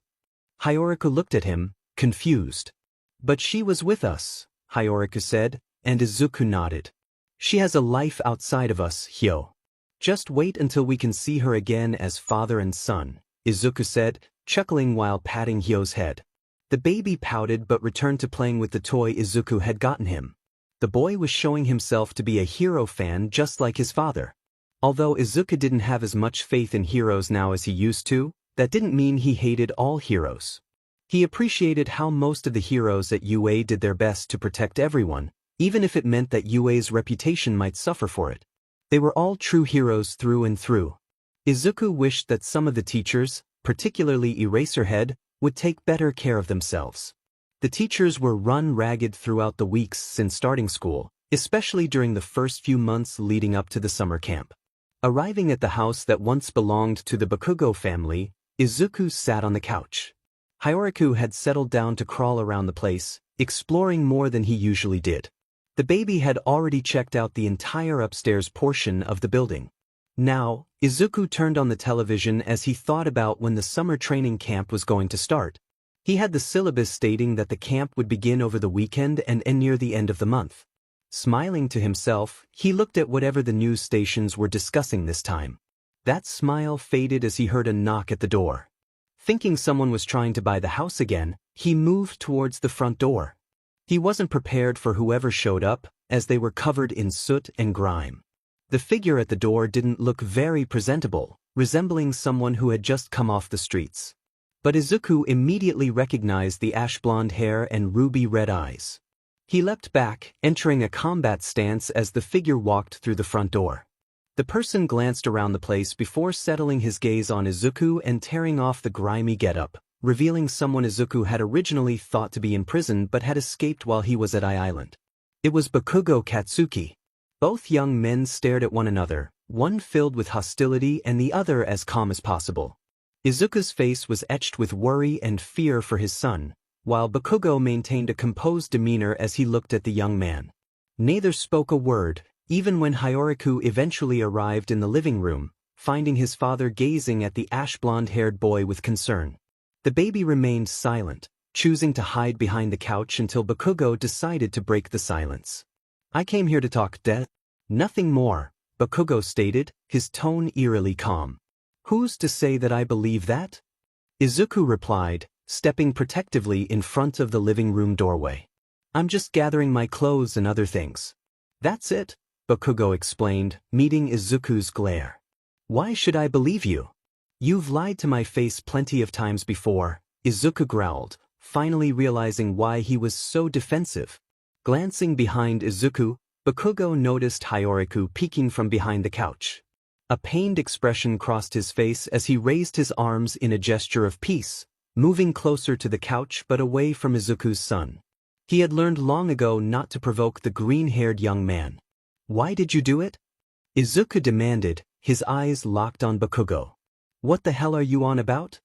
Bakugo grumbled. "Your parents. You killed them. It was on the news. Why did you kill them?" Izuku pressed, his voice low and intense. "What?"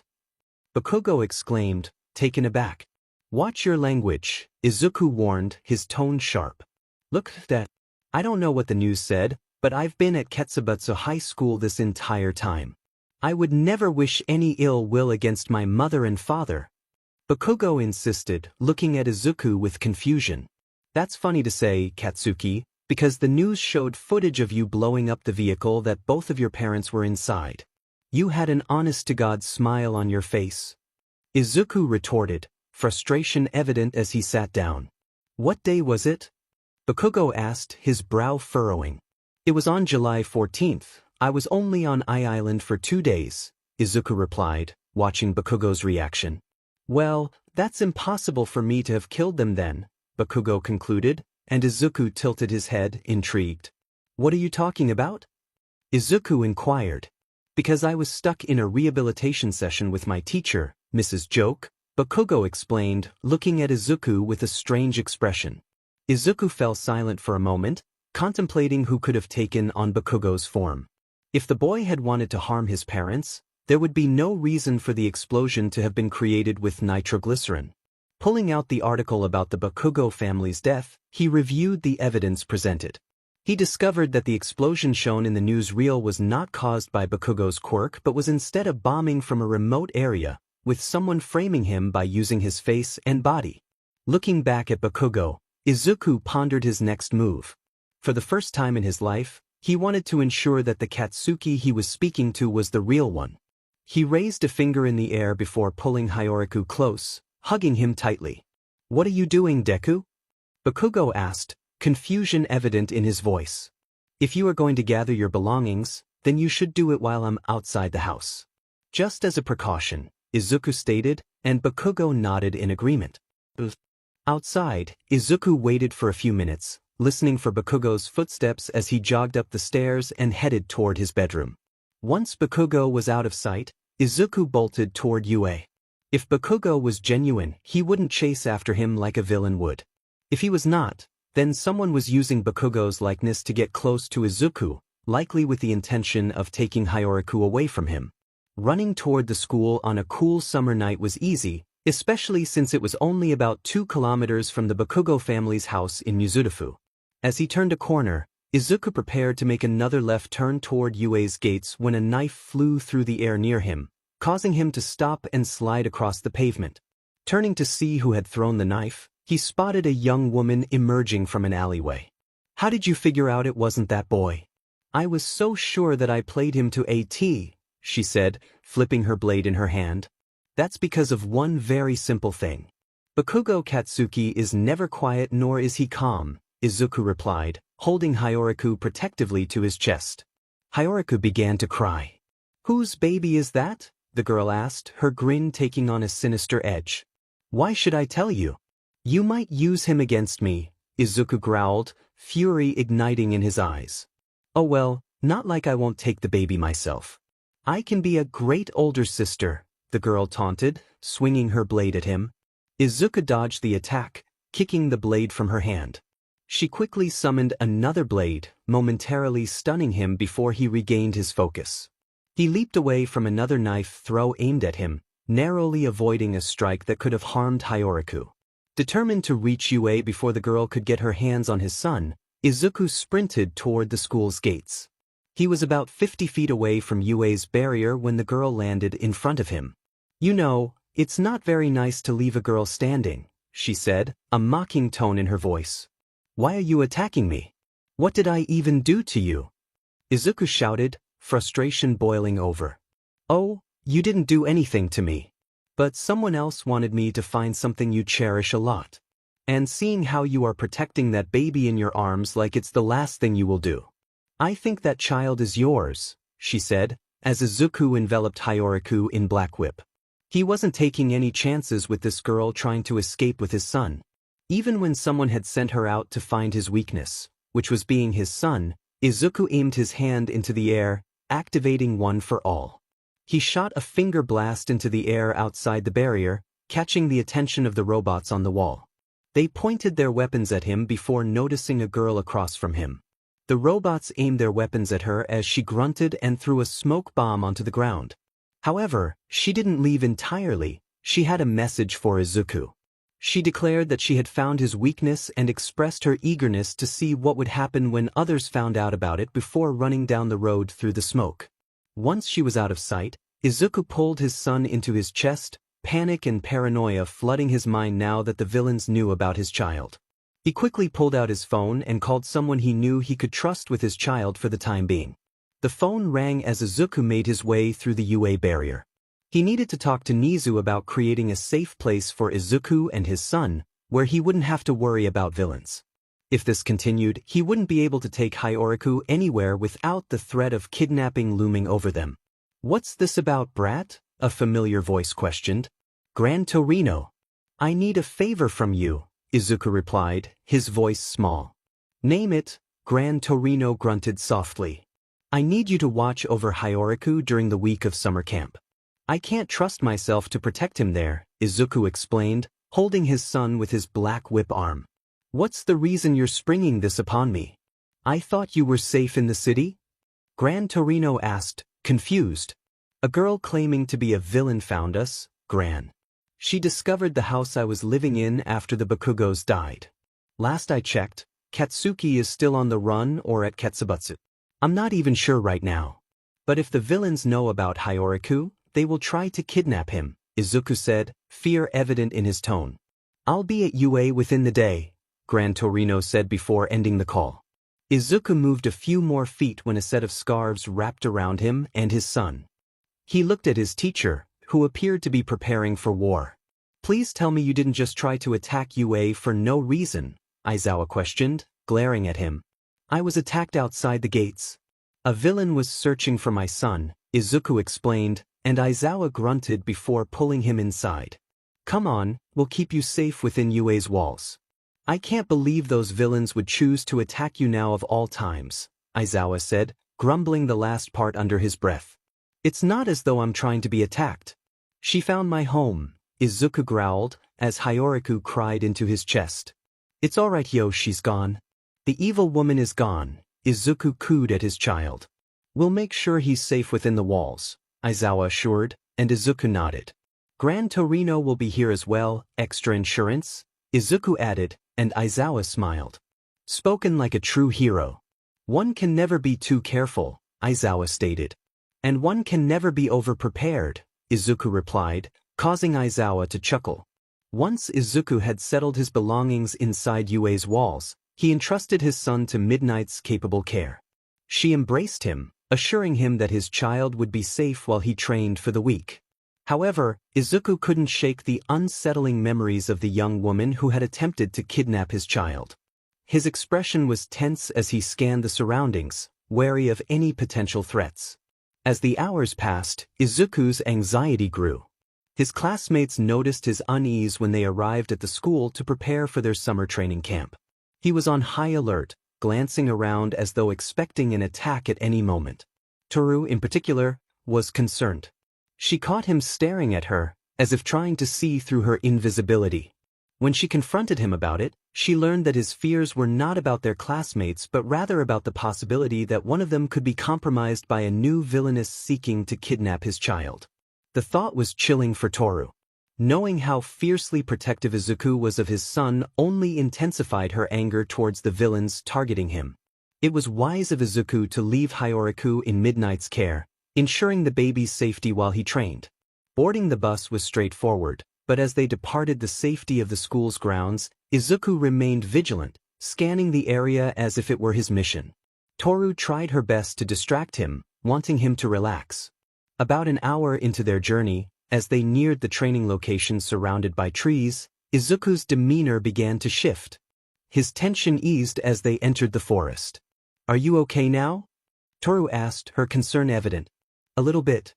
I just hope the villains don't attack you while I'm not there to protect Hyoriku, Izuku replied, worry etched on his face. Hey, Hyoriku is surrounded by at least a dozen heroes. Not to mention All Might is there too. He'll keep the villains from getting to your son, Toru reassured him, rubbing his arm gently. Why, I should have faith in my teachers. Especially All Might. Izuku said, managing a small smile. When are you getting a replacement arm? Toru inquired, glancing at his empty sleeve. Melissa mentioned she's working with Hatsum on a prosthetic arm that can handle my power and take more hits. It should be strong enough to withstand All Might's full strength once it's finished, Izuku explained, chuckling lightly. Well, it better be. I'm really used to you not having a second arm. And honestly, you look a bit more rugged without it, Toru remarked, and Izuku nodded in agreement. Izuku fell silent after her comment, prompting Toru to clarify, I don't mean to say that I don't like you without your arm, I just think you look more like a delinquent without it. Izuku tilted his head, intrigued. What do you mean by that? How do I look like a delinquent without my arm? Because of your scowl. It's been scaring most of the class. Not to mention, it looks really attractive, Toru said, whispering the last part in his ear. Izuku's face turned bright red at her words. A few minutes later, the bus came to a halt, and their teacher stood up to address the class. The expression on his face suggested that this would be another one of his logical ruses, something the class had become accustomed to. Let's prepare for this next logical ruse, Izuku muttered as he and Toru exited the bus together. All right, class. Get yourselves stretched and prepared. Take a bathroom break behind the bus if you need to. You all need to listen to what I have to say, Aizawa instructed as he pulled out a bottle of whiskey to drink. Why are you drinking, Aizawa-sensei? Yaoyorozu asked, confused. None of your business, Aizawa retorted, and Yaoyorozu nodded in response. After the students finished taking care of themselves, whether through stretching or using the restroom, they all gathered in front of him again. Aizawa looked at each of them, silently checking off their names as he glanced between every student before him. Once he confirmed that all his students were present and accounted for, he spoke up. All right, students, you will be meeting a group of heroes who have decided to help you all with training for this week. Aizawa announced as a car approached from behind him. Aizawa-sensei. Whose car is that? Kirishima asked, confusion evident on his face. The car soon stopped a few meters away from Aizawa, and two people stepped out of the vehicle. As if they had rehearsed it, they nodded at one another, leapt into the air, and landed next to Aizawa. The first was a woman in a blue outfit with white outlines, a red belt equipped with pockets for medical supplies, and a helmet that resembled cat-like ears while also serving as a visor. Her blue eyes sparkled, and her cheeks bore violet blush marks. She wore cat paw gloves and had a dark blue and light blue striped tail. The second woman had auburn hair and eyes, dressed in a costume that mirrored her allies but in a white and auburn color scheme. Her tail was auburn mahogany, and her ears were pink. These two were part of the pro-hero team, Wild Wild Pussycats. Lock on with these sparkling gazes, the auburn-haired woman called out, striking a feline pose. Stingingly cut and cat-like, the blonde added, posing dramatically. They finished with a final team pose, calling out to capture the students' attention, especially Izuku, who stared at them with stars in his eyes. Wild Wild Pussycats. Half version, they exclaimed, while a young boy off to the side wore an uncomfortable expression. The entire class, along with Aizawa, stood in awe. None of them were prepared for the green-haired, one-armed boy to rush up to the two heroines. Both women were taken aback as he pulled out his notebook, flipping to their hero team section. Oh my gosh! It's the Wild Wild Pussycats. I'm such a huge fan. Can you sign my notebook? Izuku exclaimed, his eyes wide with excitement. Both heroines responded, looking at him in confusion. Sorry about him, his classmates called out from behind. The heroines shrugged and pulled pens from their pockets, signing the notebook. Izuku looked at them as if they were the most important people in the world before stiffly walking back to his classmates, stars still in his eyes. The heroines turned to Aizawa, seeking an explanation for the boy's enthusiasm. He was just as surprised by the situation. Eraser, who was that kid? Are you sure he's part of the hero course? The auburn-haired woman asked. Alright. That was Midoriya. I've never seen him act like that before. Don't go easy on him due to his disability. He's as strong as the rest of his classmates, if not more so, Aizawa explained, and both heroines nodded. Okay, students. You will be training in our forest to enhance your quirks. However, none of you will be able to ride the bus back to camp, Pixie Bob announced, bouncing toward the students. I am pro-heroine Mandalay, and this is Pixie Bob. We will be training you all with the other 2 members of our group within our territory. Don't worry, this place is your training ground. If I had to guess, if you make it to the campsite over there. Mandalay said, pointing to a large building visible through the trees, you should arrive by lunch, but we cannot guarantee that. The students watched the heroes, and even Aizawa wore a mischievous expression. Without further prompting, Izuku grabbed Toru and leapt off the cliff.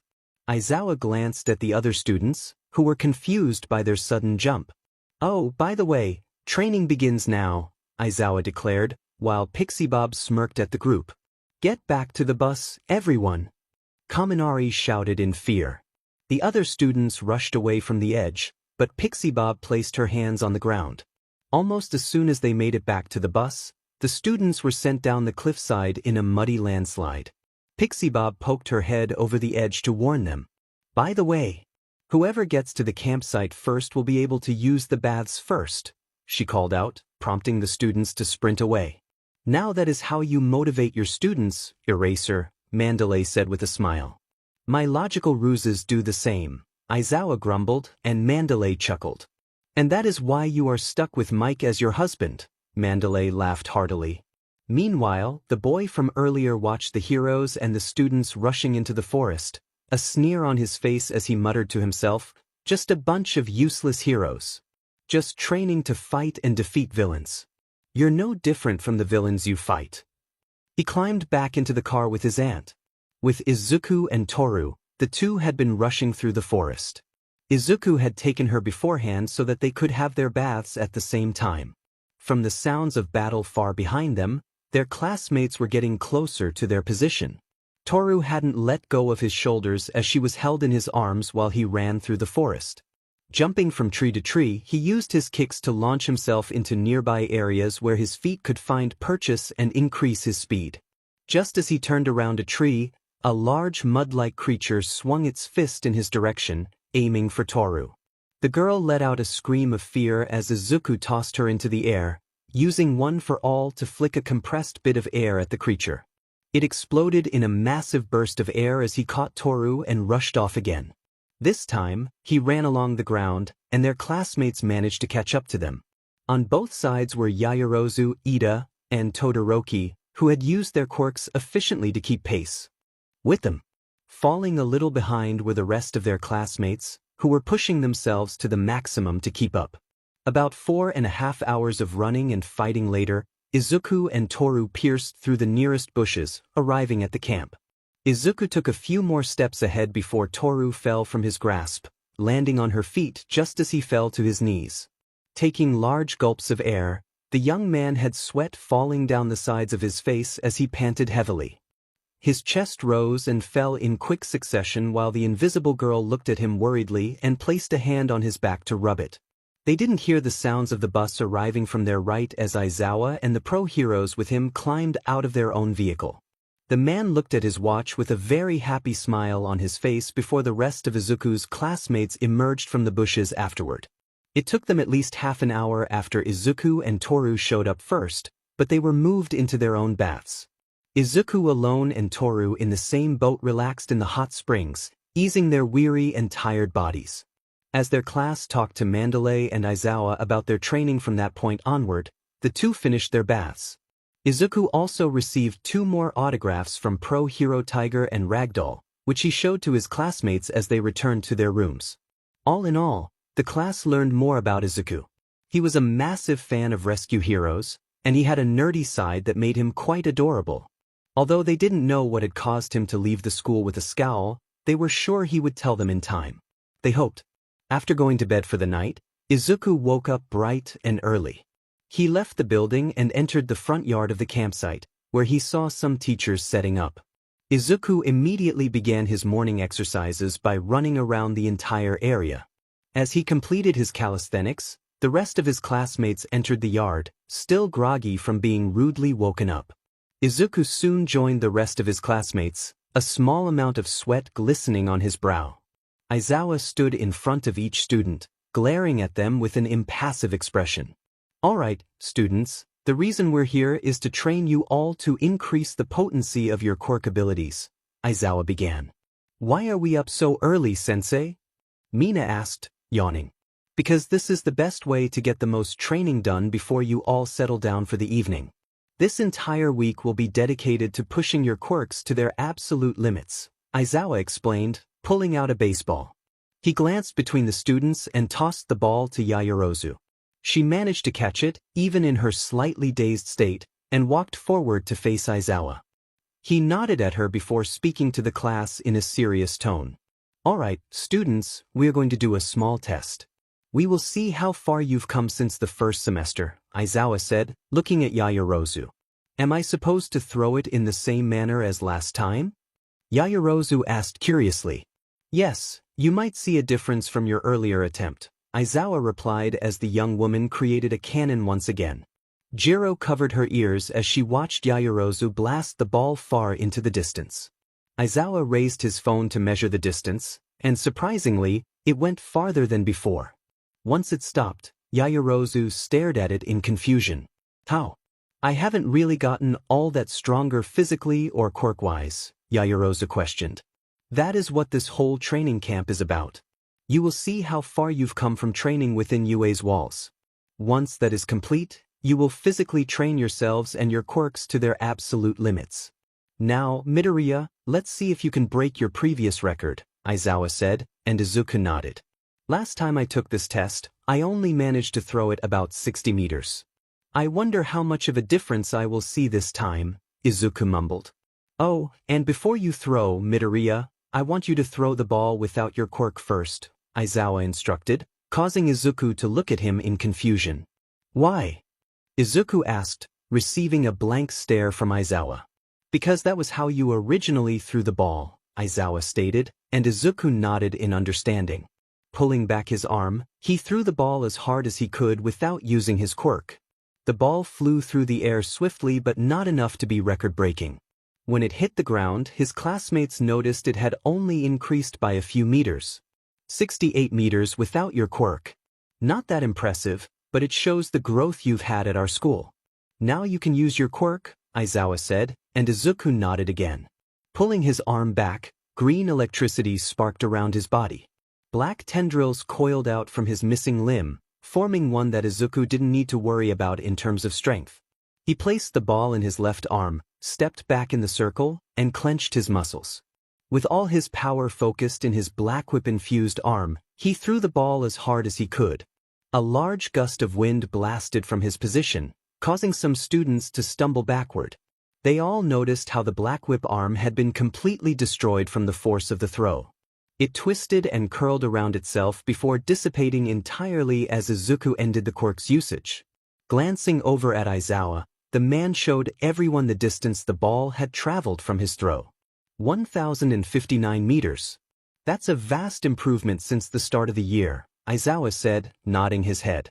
In the background, another bus arrived, revealing Class 1B and Vlad King, who had come for summer camp as well. Both teachers spoke to each student, informing them where they would be training to enhance their quirk abilities and stamina. Izuku was placed with Tiger, whose quirk, Playa Body, allowed them to twist and turn to dodge certain attacks. Izuku utilized the skills he learned from Gran Torino to train under Tiger. The man's fighting experience was the only thing that kept him from falling behind Izuku's skilled attacks. As they moved about their section of the field, they kicked up a lot of dust while the rest of Class 1A and B worked on their own training. Hours into the day, all the students were pushing themselves as hard as they could without stopping.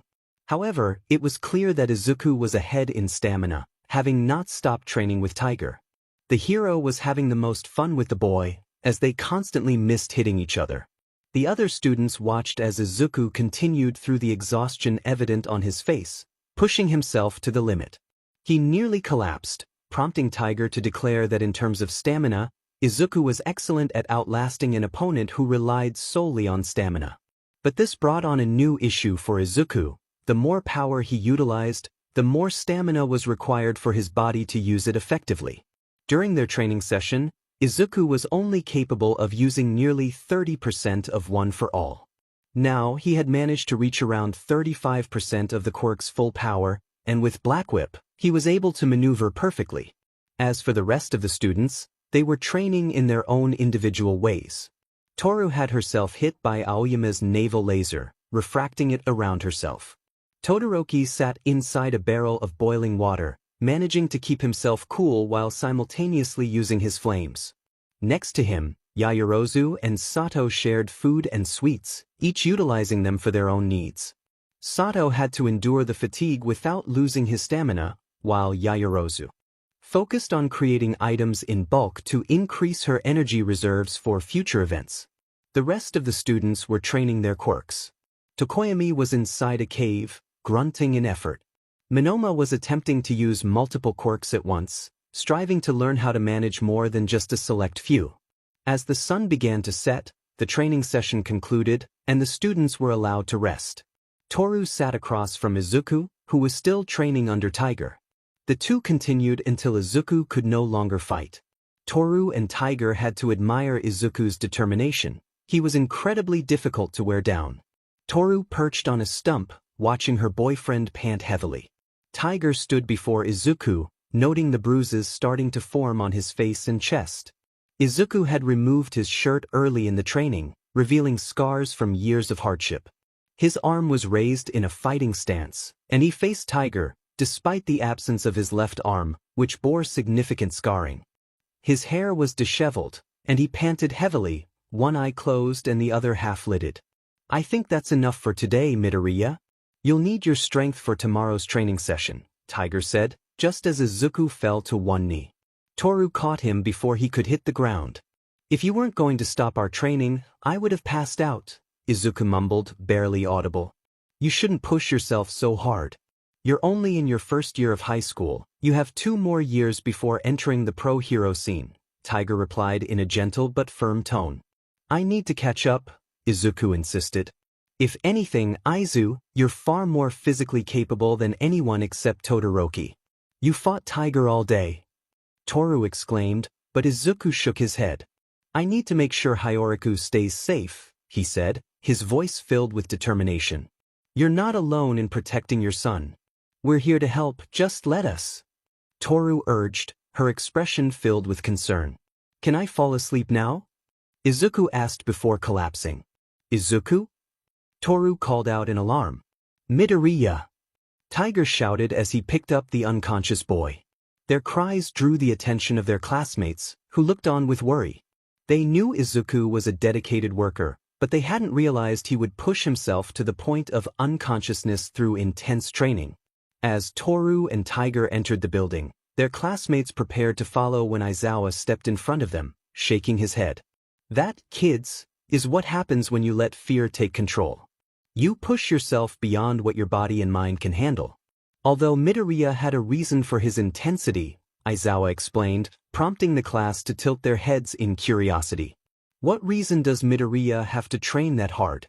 "He was still training with Tiger after we were told to stop," Kirishima asked, concerned. "Midoriya was attacked on his way to UA yesterday.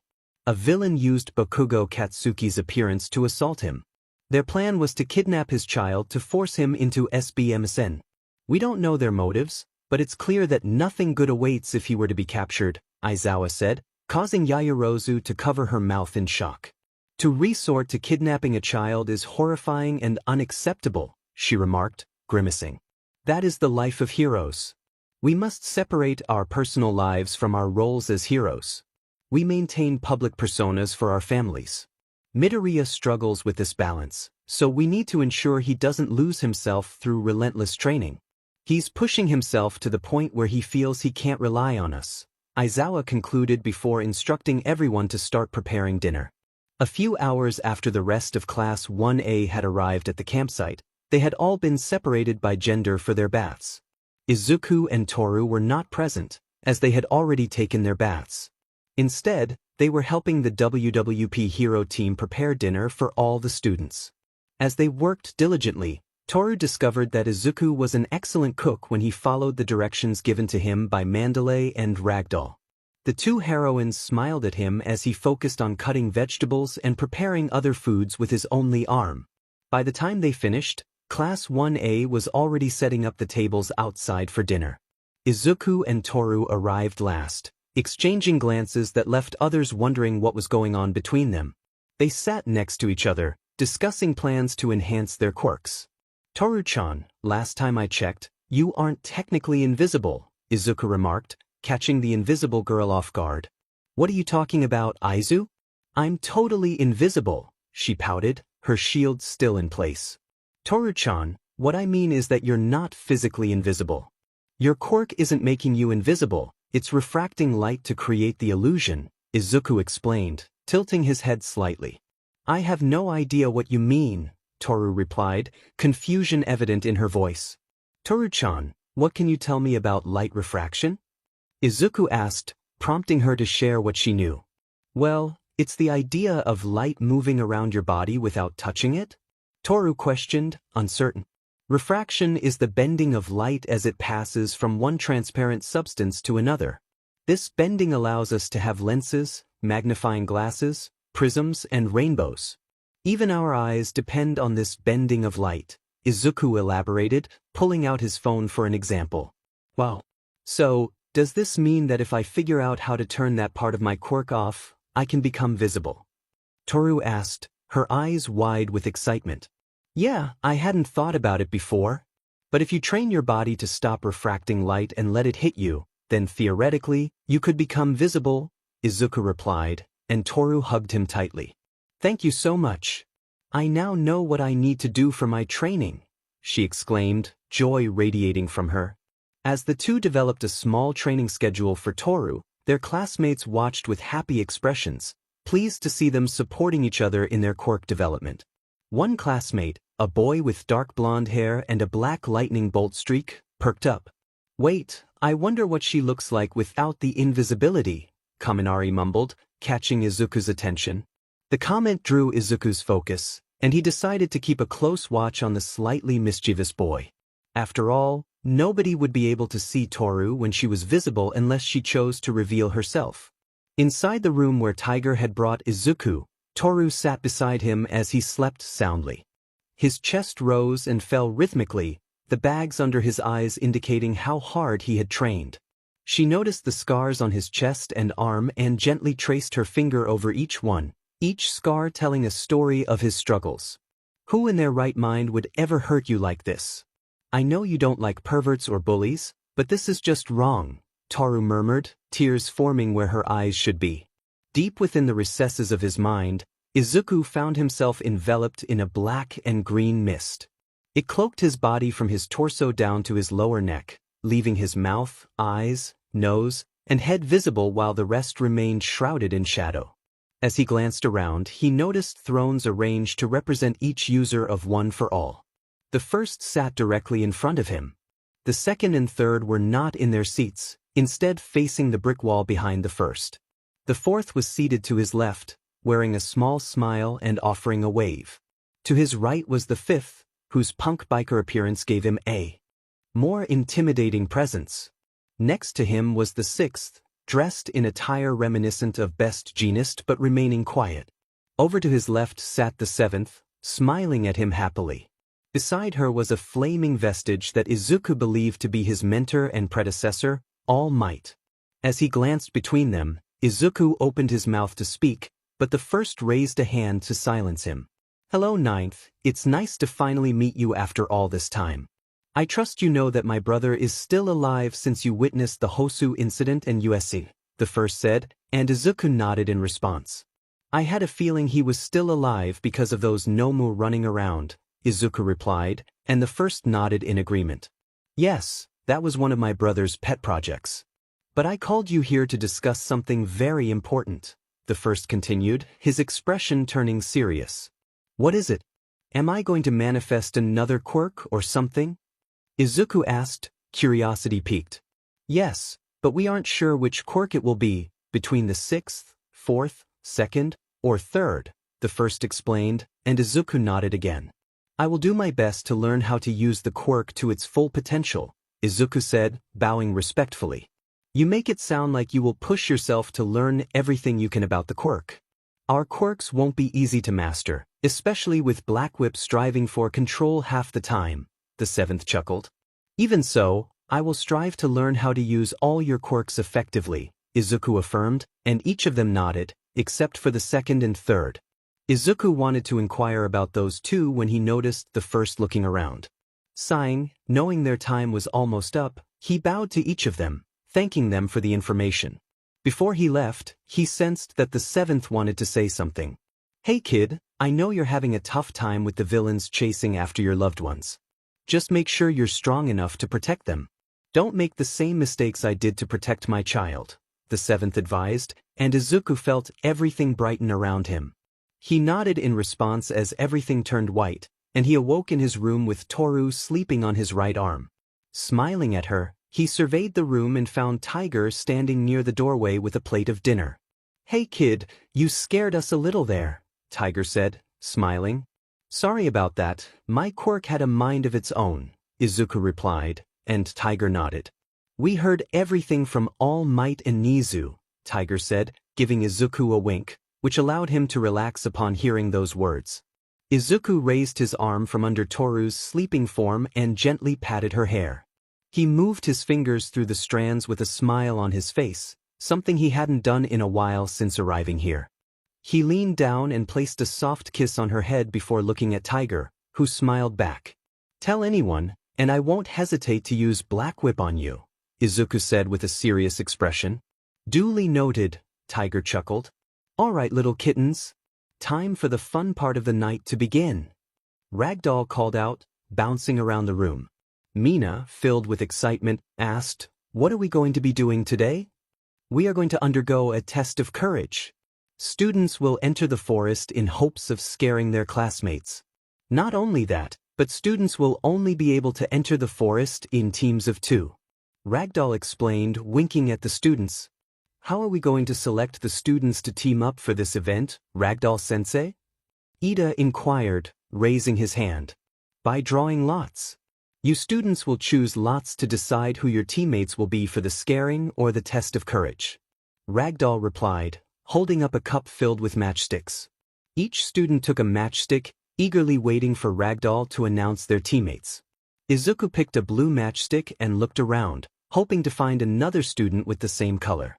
However, he soon realized he was the only one with a blue matchstick. Shrugging, he sat down near Ragdoll, who was sending students into the forest to set up before the scared students from Class 1B would enter. As he waited for his turn, Izuku couldn't shake the feeling that something bad was going to happen. There was also a dull throb at the back of his head. When he glanced at Ragdoll, he saw her smiling as she surveyed the area. She caught his eye and looked at him with a puzzled expression, noticing his grimace. Are you all right, little kitten? Ragdoll asked, concern evident in her voice. I just feel like I'm about to get a headache. What are your plans for this event, Ragdoll-san? Izuku replied, trying to mask his discomfort. Well, I was planning to enter the forest later to see how you all are doing. But I think I should stay near you in case your headache gets worse, Ragdoll said, frowning at his expression. Don't worry about me, Ragdoll-san. I'll be fine. I can take a headache pill later after the test of courage, Izuku assured her with a soft smile. Ragdoll didn't press him further and allowed him to wait for his turn. She knew how important it was for him to experience being a kid again, especially after hearing from Aizawa and others at UA that he hadn't had that chance in years. As time passed, Izuku found himself walking into the forest. The thick trees surrounded him, and he felt the pressure in his head intensifying. He held his forehead in pain, wincing with each throb. Confused, he wondered what was happening. Suddenly, he noticed the air around him change, becoming enveloped in a pink-orange mist. The throbbing in his head escalated into a sharp pain, and he felt an unsettling presence behind him. Turning around, he was confronted by a young boy wearing a gas mask. They exchanged curious glances, unsure of each other's reality, when suddenly, black tendrils wrapped around the boy. Izuku instinctively covered his mouth and nose with his shirt. Determined, he glared at the mass of tendrils and shook his head. He threw the boy against a nearby tree, hearing a crack as the boy slumped to the ground. Panic surged through Izuku as he realized the situation was spiraling out of control. He leaped away from the spot, noticing flames beginning to engulf the forest. The camp is being attacked, Izuku muttered to himself. He was about to rush back to inform Mandalay, Pixie Bob, Tiger, and Ragdoll when he remembered that Koda often went to his secret spot during this time. He sprinted down the familiar path, hoping to reach Koda before it was too late. His heart raced as he thought about the danger Koda might be in if a villain was causing chaos in the forest. Finally, Izuku arrived near Koda's hiding place. He rounded a corner just in time to see a cloaked figure approaching the boy. Without hesitation, he activated One for All at 40% and charged at the figure, delivering a powerful kick that sent the cloaked individual flying.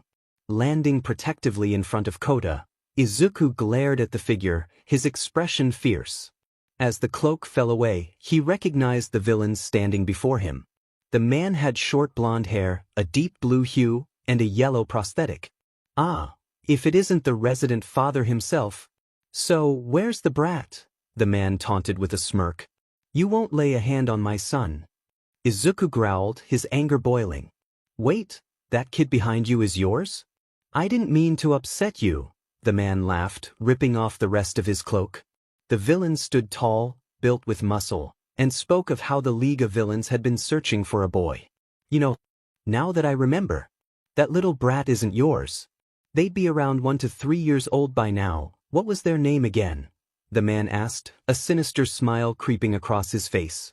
Oh wait, I remember now. Their name was Hyoriku. The man questioned, right?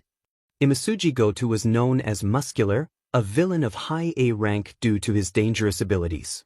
His quirk, muscle fibers, allowed him to envelop his body in muscles and tendons, enhancing his strength, defense, and dexterity. This provided him excellent protection against blunt force trauma, but he could still be overwhelmed if pierced, like with a sword. Imasuji Goto was an extremely dangerous individual, and caution was essential when encountering someone like him. Izuku glared at the man with intensity as soon as his son's name was mentioned. Without hesitation, he spun in the air and delivered a kick to the man's face, sending him crashing into the rock face to the right. The man crawled out, bloodied but smiling sadistically as he yelled at Izuku. All right, now that is some power, but not enough to defeat me. Show me your blood, he called out with an evil grin. Izuku kept Koda safe beneath his black whip tendrils, ensuring the boy wouldn't be harmed in the impending fight. He ducked under a wide swing from Muscular and landed a kick to the man's knee, producing a loud snap. Muscular grunted in pain but quickly used his quirk to reinforce his weakened leg and launched another attack at Izuku. The two engaged in a fierce dance, with Izuku dodging and countering each time Muscular missed. However, as more muscles appeared on Muscular's body, his attacks became increasingly erratic. Izuku leapt over one of Muscular's arms, but the other slammed into his stomach, causing him to lose his lunch. Muscular then slammed Izuku into the ground, unleashing a flurry of right hooks and axe attacks to his chest. Izuku released Koda from the black whip as soon as the boy was safely on the forest floor, giving him a chance to escape. Once Koda was out of sight, Izuku pushed Muscular's arm away from him. Standing tall, Izuku's eyes glowed an emerald green, almost toxic in appearance. You will keep my son's name out of your filthy mouth, he growled, his eyes narrowing. Ah, is the little father angry? How scared should I be? What can a little kid with one arm do to someone with two? Muscular taunted sarcastically. Before Muscular could react, Izuku appeared behind him and smashed his fist into the man's spine, producing a loud crack. Muscular attempted to retaliate, but Izuku broke his arm almost instantly. Using Black Whip, Izuku launched himself above Muscular, who looked up at him with a glare. Izuku then slammed his fist into Muscular's face, driving him into the ground. When Muscular didn't lose consciousness from the impact, Izuku continued to punch him until the man's body was in a crater, twitching and unconscious from the relentless assault delivered by Izuku with just one arm. As Izuku finished with Muscular, he recalled the pro-hero duo, Water Hose, who had fought Muscular 5 months prior and had perished in the encounter. He realized that Koda's features reminded him of the fallen heroes, but he hadn't connected the dots quickly enough. "That, I can do that with one arm," Izuku muttered, glancing out at the nearby forest.